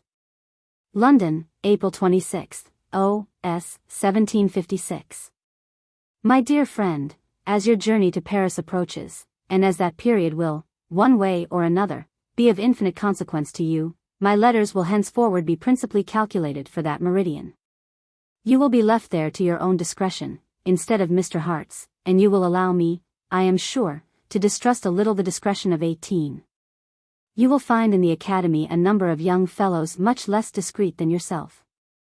These will all be your acquaintances, but look about you first, and inquire into their respective characters, before you form any connections among them, and, cateris paribus, single out those of the most considerable rank and family. Show them a distinguishing attention, by which means you will get into their respective houses, and keep the best company. All those French young fellows are excessively étourdis. Be upon your guard against scrapes and quarrels. Have no corporal pleasantries with them, no jeux de mains, no coups de chambrière, which frequently bring on quarrels. Be as lively as they, if you please, but at the same time be a little wiser than they. As to letters, you will find most of them ignorant. Do not reproach them with that ignorance, nor make them feel your superiority. It is not their faults, they are all bred up for the army. But, on the other hand, do not allow their ignorance and idleness to break in upon those morning hours which you may be able to allot to your serious studies. No breakfastings with them, which consume a great deal of time. But tell them, not magisterially and sententiously, that you will read 2 or 3 hours in the morning, and that for the rest of the day you are very much at their service. Though, by the way, I hope you will keep wiser company in the evenings. I must insist upon your never going to what is called the English coffee house at Paris, which is the resort of all the scrub English, and also of the fugitive and attainted Scotch and Irish. Party quarrels and drunken squabbles are very frequent there, and I do not know a more degrading place in all Paris. Coffee houses and taverns are by no means creditable at Paris. Be cautiously upon your guard against the infinite number of fine-dressed and fine-spoken chevaliers d'industrie and aventuriers, which swarm at Paris, and keep everybody civilly at arm's length. Of whose real character or rank you are not previously informed. Monsieur le Comte or Monsieur le Chevalier, in a handsome laced coat, et très bien mis, accosts you at the play, or some other public place. He conceives at first sight an infinite regard for you. He sees that you are a stranger of the first distinction. He offers you his services, and wishes nothing more ardently than to contribute, as far as may be in his little power, to procure you less agreements to Paris. He is acquainted with some ladies of condition, que préfèrent une petite société agréable, et de petits soupers aimables de honnêtes gens, au tumulte et à la dissipation de Paris. And he will with the greatest pleasure imaginable have the honor of introducing you to those ladies of quality. Well, if you were to accept of this kind offer, and go with him, you would find, au troisième, a handsome, painted N.P.D. strumpet, in a tarnished silver or gold second-hand robe, playing a sham party at cards for livres, with 3 or 4 sharpers well dressed enough, and dignified by the titles of Marquis, Comte, and Chevalier. The lady receives you in the most polite and gracious manner, and with all those compliments de routine, which every French woman has equally. Though she loves retirement and shuns le grand monde, yet she confesses herself obliged to the Marquis for having procured her so inestimable, so accomplished an acquaintance as yourself. But her concern is how to amuse you, for she never suffers play at her house for above a livre, if you can amuse yourself with that low play till supper, à la bonne heure. Accordingly you sit down to that little play, at which the good company takes care that you shall win 15 or 16 livres, which gives them an opportunity of celebrating both your good luck and your good play. Supper comes up, and a good one it is, upon the strength of your being able to pay for it. La Marquise en fait les honneurs au mieux, talk sentiments, moeurs et morale, interlarded with enjouement, and accompanied with some oblique ogles, which bid you not despair in time. After supper, Pharaoh, Lansquenet, or Quins, happen accidentally to be mentioned, the Marquise exclaims against it, and vows she will not suffer it, but is at last prevailed upon by being assured que si ni sera que pour de reins. Then the wished-for moment is come, the operation begins. You are cheated, at best, of all the money in your pocket, and if you stay late, very probably robbed of your watch and snuff-box, possibly murdered for greater security. This, I can assure you, is not an exaggerated, but a literal description of what happens every day to some raw and inexperienced stranger at Paris. Remember to receive all these civil gentlemen, who take such a fancy to you at first sight, very coldly, and take care always to be previously engaged, whatever party they propose to you. You may happen sometimes, in very great and good companies, to meet with some dexterous gentlemen, who may be very desirous, and also very sure, to win your money, if they can but engage you to play with them. Therefore lay it down as an invariable rule never to play with men, but only with women of fashion, at low play, or with women and men mixed. But, at the same time, whenever you are asked to play deeper than you would, do not refuse it gravely and sententiously, alleging the folly of staking what would be very inconvenient to one to lose, against what one does not want to win. But parry those invitations ludicrously, et badinant. Say that, if you were sure to lose, you might possibly play, but that as you may as well win, you dread Lombarista riches, ever since you have seen what an encumbrance they were to poor Harlequin, and that, therefore, you are determined never to venture the winning above 2 louis a day. This sort of light trifling way of declining invitations to vice and folly, is more becoming your age, and at the same time more effectual, than grave philosophical refusals. A young fellow who seems to have no will of his own, and who does everything that is asked of him, is called a very good-natured, but at the same time, is thought a very silly young fellow. Act wisely, upon solid principles, and from true motives, but keep them to yourself, and never talk sententiously. When you are invited to drink, say that you wish you could, but that so little makes you both drunk and sick, que le je m'y vote pas la chandelle. Pray show great attention, and make your court to Monsieur de la Guérinière. He is well with Prince Charles and many people of the first distinction at Paris. His commendations will raise your character there, not to mention that his favor will be of use to you in the Academy itself. For the reasons which I mentioned to you in my last, I would have you be intern in the Academy for the first 6 months. But after that, I promise you that you shall have lodgings of your own dans un hôtel garni, if in the meantime I hear well of you, and that you frequent, and are esteemed in the best French companies. You want nothing now, thank God, but exterior advantages, that last polish, that tournure du monde, and those graces, which are so necessary to adorn, and give efficacy to, the most solid merit. They are only to be acquired in the best companies, and better in the best French companies than in any other. You will not want opportunities, for I shall send you letters that will establish you in the most distinguished companies, not only of the beau monde, but of the beaux esprits, too. Dedicate, therefore, I beg of you, that whole year to your own advantage and final improvement, and do not be diverted from those objects by idle dissipations, low seduction, or bad example. After that year, do whatever you please. I will interfere no longer in your conduct, for I am sure both you and I shall be safe then. Adieu. Letter CXI. London, April 30th, O.S. 1750. My dear friend, Mr. Hart, who in all his letters gives you some dash of panegyric, told me in his last a thing that pleases me extremely. Which was that at Rome you had constantly preferred the established Italian assemblies to the English conventicles set up against them by dissenting English ladies. That shows sense, and that you know what you are sent abroad for. It is of much more consequence to know the amores multorem hominum, than the herbs.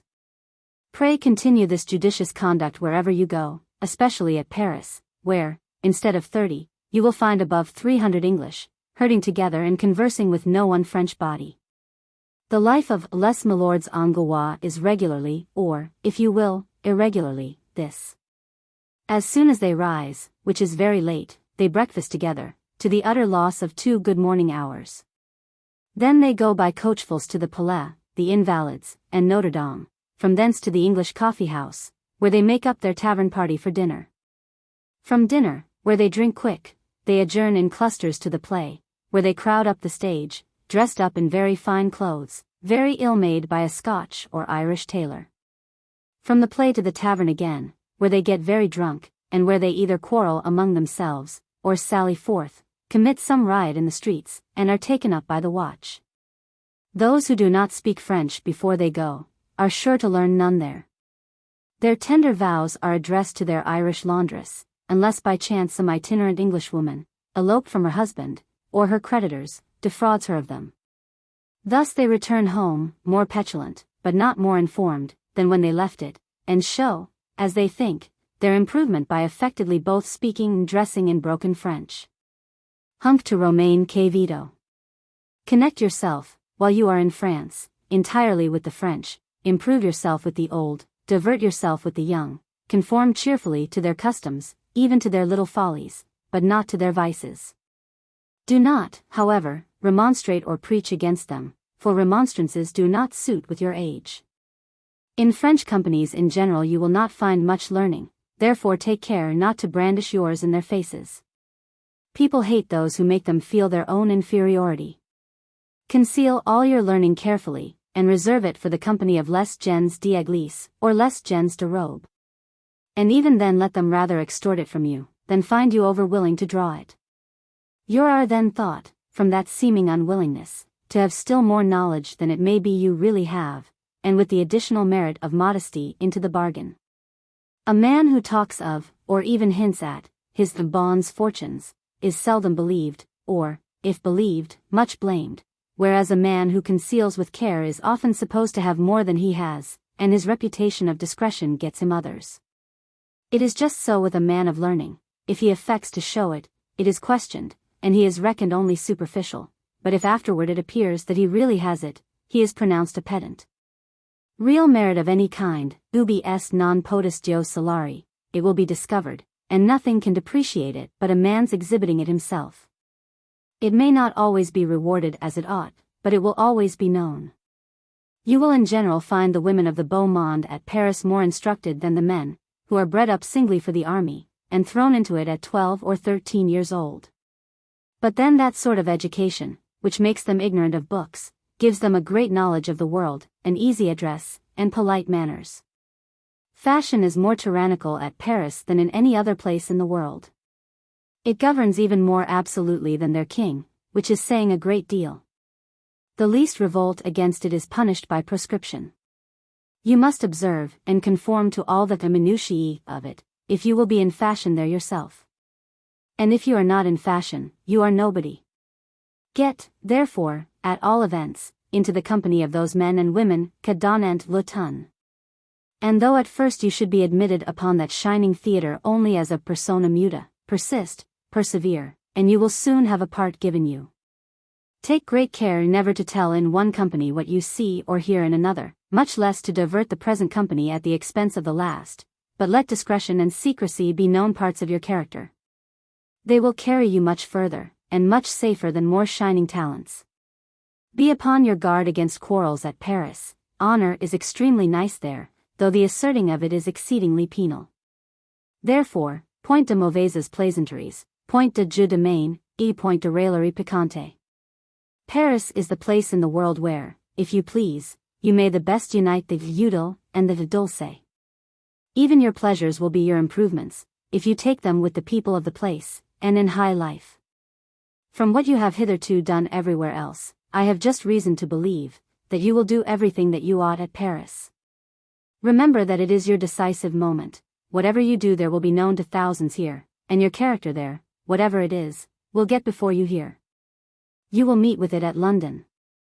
May you and I both have reason to rejoice at that meeting. Adieu. Letter CXI. London, May 8th, O.S. 1750.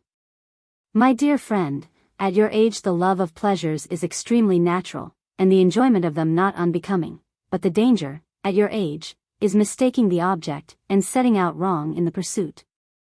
The character of a man of pleasure dazzles young eyes, they do not see their way to it distinctly, and fall into vice and profligacy. I remember a strong instance of this a great many years ago. A young fellow, determined to shine as a man of pleasure, was at the play called The Libertine Destroyed, a translation of Le Festin de Pierre of Molière's. He was so struck with what he thought the fine character of the libertine, that he swore he would be the libertine destroyed. Some friends asked him whether he had not better content himself with being only the libertine, but without being destroyed? To which he answered with great warmth, no, for that being destroyed was the perfection of the whole. This, extravagant as it seems in this light, is really the case of many an unfortunate young fellow, captivated by the name of pleasures, rushes indiscriminately, and without taste, into them all, and is finally destroyed. I am not stoically advising, nor parsonically preaching to you to be a stoic at your age. Far from it. I am pointing out to you the paths to pleasures, and am endeavoring only to quicken and heighten them for you. Enjoy pleasures, but let them be your own, and then you will taste them, but adopt none. Trust to nature for genuine ones. The pleasures that you would feel you must earn. The man who gives himself up to all, feels none sensibly. Sardanapalus, I am convinced, never felt any in his life. Those only who join serious occupations with pleasures, feel either as they should do. Alcibiades, though addicted to the most shameful excesses, gave some time to philosophy, and some to business. Julius Caesar joined business with pleasure so properly, that they mutually assisted each other. And though he was the husband of all the wives at Rome, he found time to be one of the best scholars, almost the best orator, and absolutely the best general there. An uninterrupted life of pleasures is as insipid as contemptible. Some hours given every day to serious business must whet both the mind and the senses, to enjoy those of pleasure. A surfeited glutton, an emaciated sot, and an enervated rotten whoremaster, never enjoy the pleasures to which they devote themselves. But they are only so many human sacrifices to false gods. The pleasures of low life are all of this mistaken, merely sensual, and disgraceful nature. Whereas, those of high life, and in good company, though possibly in themselves not more moral, are more delicate, more refined, less dangerous, and less disgraceful, and, in the common course of things, not reckoned disgraceful at all. In short, pleasure must not, nay, cannot, be the business of a man of sense and character, but it may be, and is, his relief, his reward. It is particularly so with regard to the women, who have the utmost contempt for those men, that, having no character nor consideration with their own sex, frivolously pass their whole time in ruelles, and at toilettes. They look upon them as their lumber, and remove them whenever they can get better furniture. Women choose their favorites more by the ear than by any other of their senses or even their understandings. The man whom they hear the most commended by the men, will always be the best received by them. Such a conquest flatters their vanity, and vanity is their universal, if not their strongest passion. A distinguished shining character is irresistible with them. They crowd to, nay, they even quarrel for the danger in hopes of the triumph. Though, by the way, to use a vulgar expression, she who conquers only catches a Tartar, and becomes the slave of her captive. Mais c'est là leur affaire. Divide your time between useful occupations and elegant pleasures. The morning seems to belong to study, business, or serious conversations with men of learning and figure, not that I exclude an occasional hour at a toilette. From sitting down to dinner, the proper business of the day is pleasure, unless real business, which must never be postponed for pleasure, happens accidentally to interfere. In good company, the pleasures of the table are always carried to a certain point of delicacy and gratification, but never to excess and riot. Plays, operas, balls, suppers, gay conversations in polite and cheerful companies, properly conclude the evenings. Not to mention the tender looks that you may direct and the sighs that you may offer, upon these several occasions, to some propitious or unpropitious female deity, whose character and manners will neither disgrace nor corrupt yours. This is the life of a man of real sense and pleasure, and by this distribution of your time, and choice of your pleasures, you will be equally qualified for the busy, or the beau monde. You see I am not rigid, and do not require that you and I should be of the same age. What I say to you, therefore, should have the more weight, as coming from a friend, not a father. But low company, and their low vices, their indecent riots and profligacy, I never will bear nor forgive. I have lately received 2 volumes of treatises, in German and Latin, from Hawkins, with your orders, under your own hand, to take care of them for you, which orders I shall most dutifully and punctually obey, and they wait for you in my library. Together with your great collection of rare books, which your mamma sent me upon removing from her old house. I hope you not only keep up, but improve in your German, for it will be of great use to you when you come into business, and the more so, as you will be almost the only Englishman who either can speak or understand it. Pray speak it constantly to all Germans, wherever you meet them, and you will meet multitudes of them at Paris. Is Italian now become easy and familiar to you? Can you speak it with the same fluency that you can speak German? You cannot conceive what an advantage it will give you in negotiations to possess Italian, German, and French perfectly, so as to understand all the force and finesse of those three languages. If two men of equal talents negotiate together, he who best understands the language in which the negotiation is carried on, will infallibly get the better of the other. The signification and force of one single word is often of great consequence in a treaty, and even in a letter.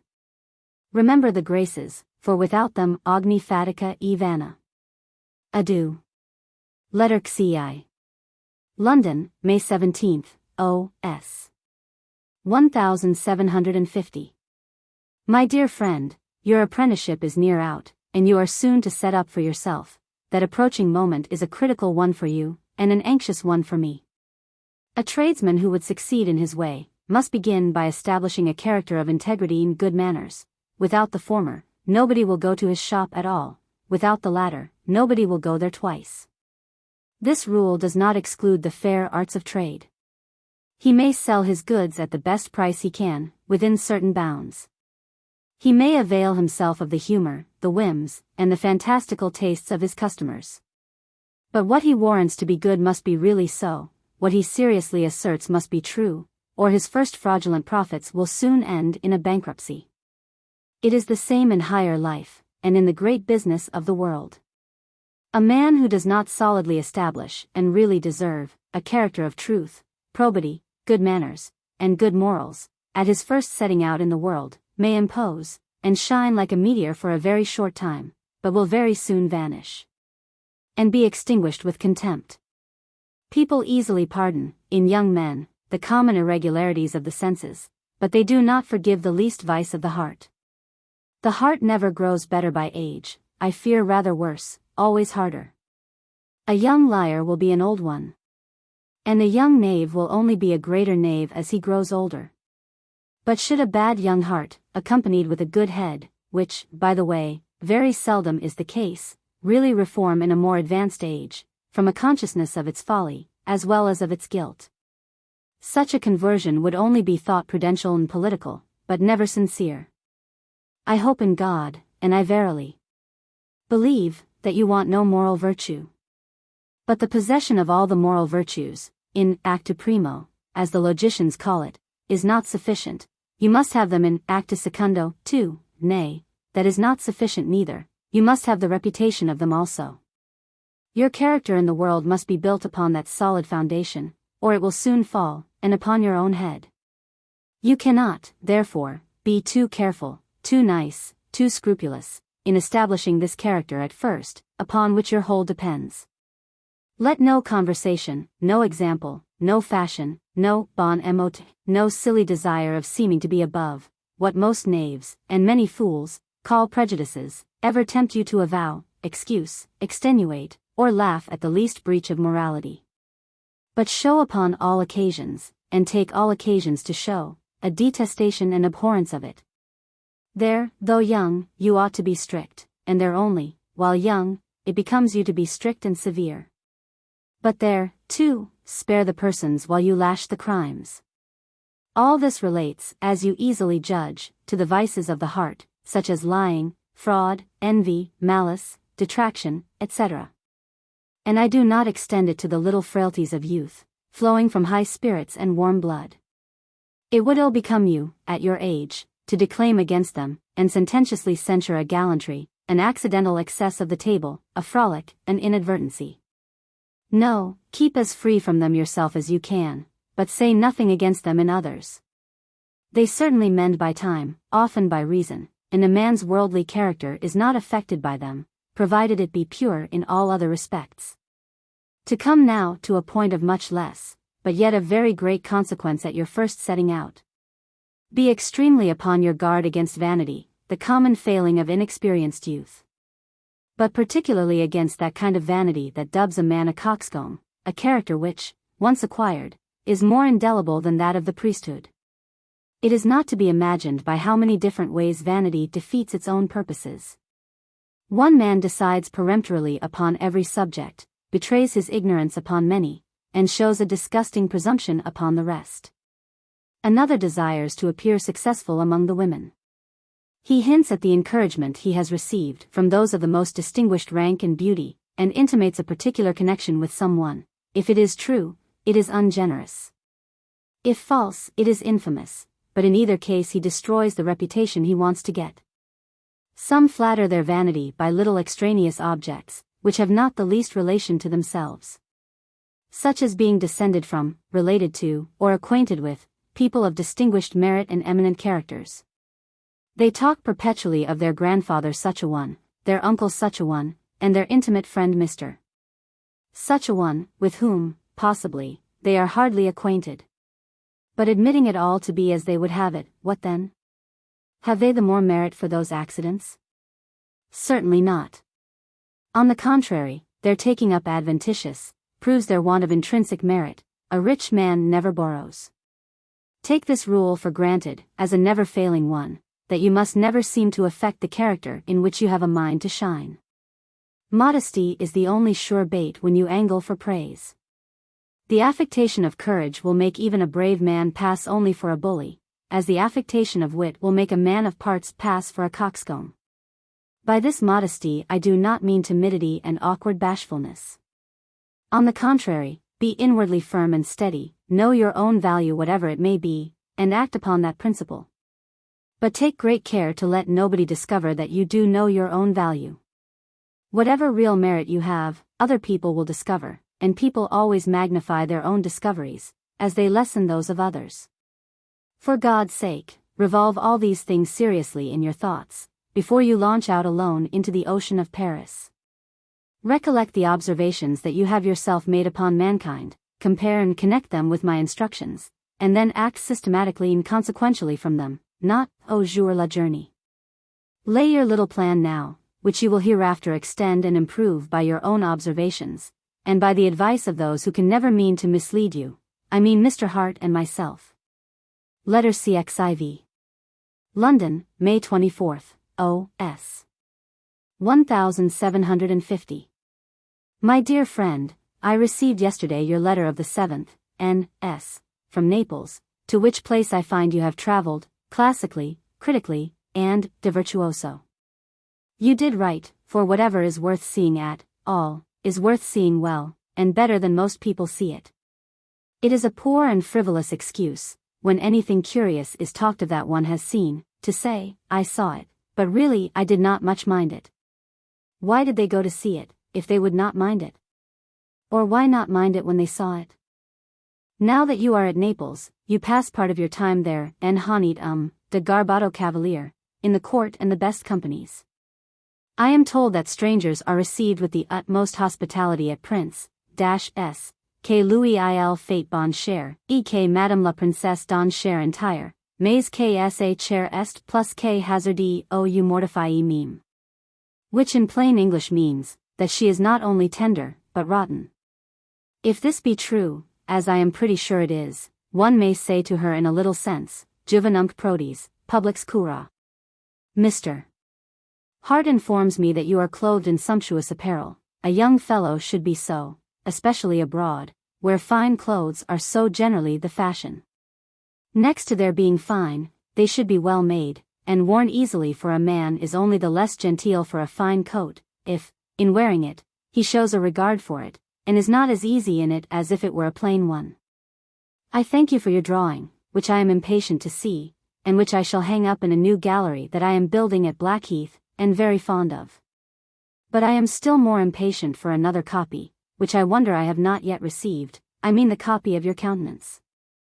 I believe, were that a whole length, it would still fall a good deal short of the dimensions of the drawing after Domenichino, which you say is about 8 feet high, and I take you, as well as myself, to be of the family of the Piccolomini. Mr. Bathurst tells me that he thinks you rather taller than I am. If so, you may very possibly get up to 5 feet 8 inches, which I would compound for, though I would wish you 5 feet 10. In truth, what do I not wish you, that has a tendency to perfection? I say a tendency only, for absolute perfection is not in human nature, so that it would be idle to wish it. But I am very willing to compound for your coming nearer to perfection than the generality of your contemporaries. Without a compliment to you, I think you bid fair for that. Mr. Hart affirms, and if it were consistent with his character would, I believe, swear, that you have no vices of the heart. You have undoubtedly a stock of both ancient and modern learning, which I will venture to say nobody of your age has, and which must now daily increase, do what you will. What, then, do you want toward that practicable degree of perfection which I wish you? Nothing but the knowledge, the turn, and the manners of the world, I mean the beau monde. These it is impossible that you can yet have quite right. They are not given, they must be learned. But then, on the other hand, it is impossible not to acquire them, if one has a mind to them. For they are acquired insensibly, by keeping good company, if one has but the least attention to their characters and manners.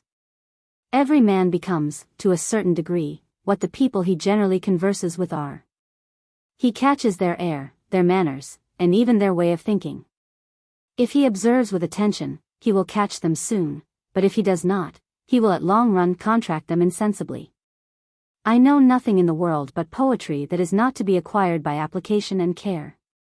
The sum total of this is a very comfortable one for you, as it plainly amounts to this in your favor, that you now want nothing but what even your pleasures, if they are liberal ones, will teach you. I congratulate both you and myself upon your being in such a situation, that, excepting your exercises, nothing is now wanting but pleasures to complete you. Take them, but, as I am sure you will, with people of the first fashion, wherever you are, and the business is done, your exercises at Paris, which I am sure you will attend to, will supple and fashion your body. And the company you will keep there will, with some degree of observation on your part, soon give you their air, address, manners, in short, le ton de la bonne compagnie. Let not these considerations, however, make you vain. They are only between you and me, but as they are very comfortable ones, they may justly give you a manly assurance, a firmness, a steadiness, without which a man can neither be well bred, or in any light appear to advantage, or really what he is. They may justly remove all timidity, awkward bashfulness, low diffidence of one's self, and mean abject complaisance to every or anybody's opinion.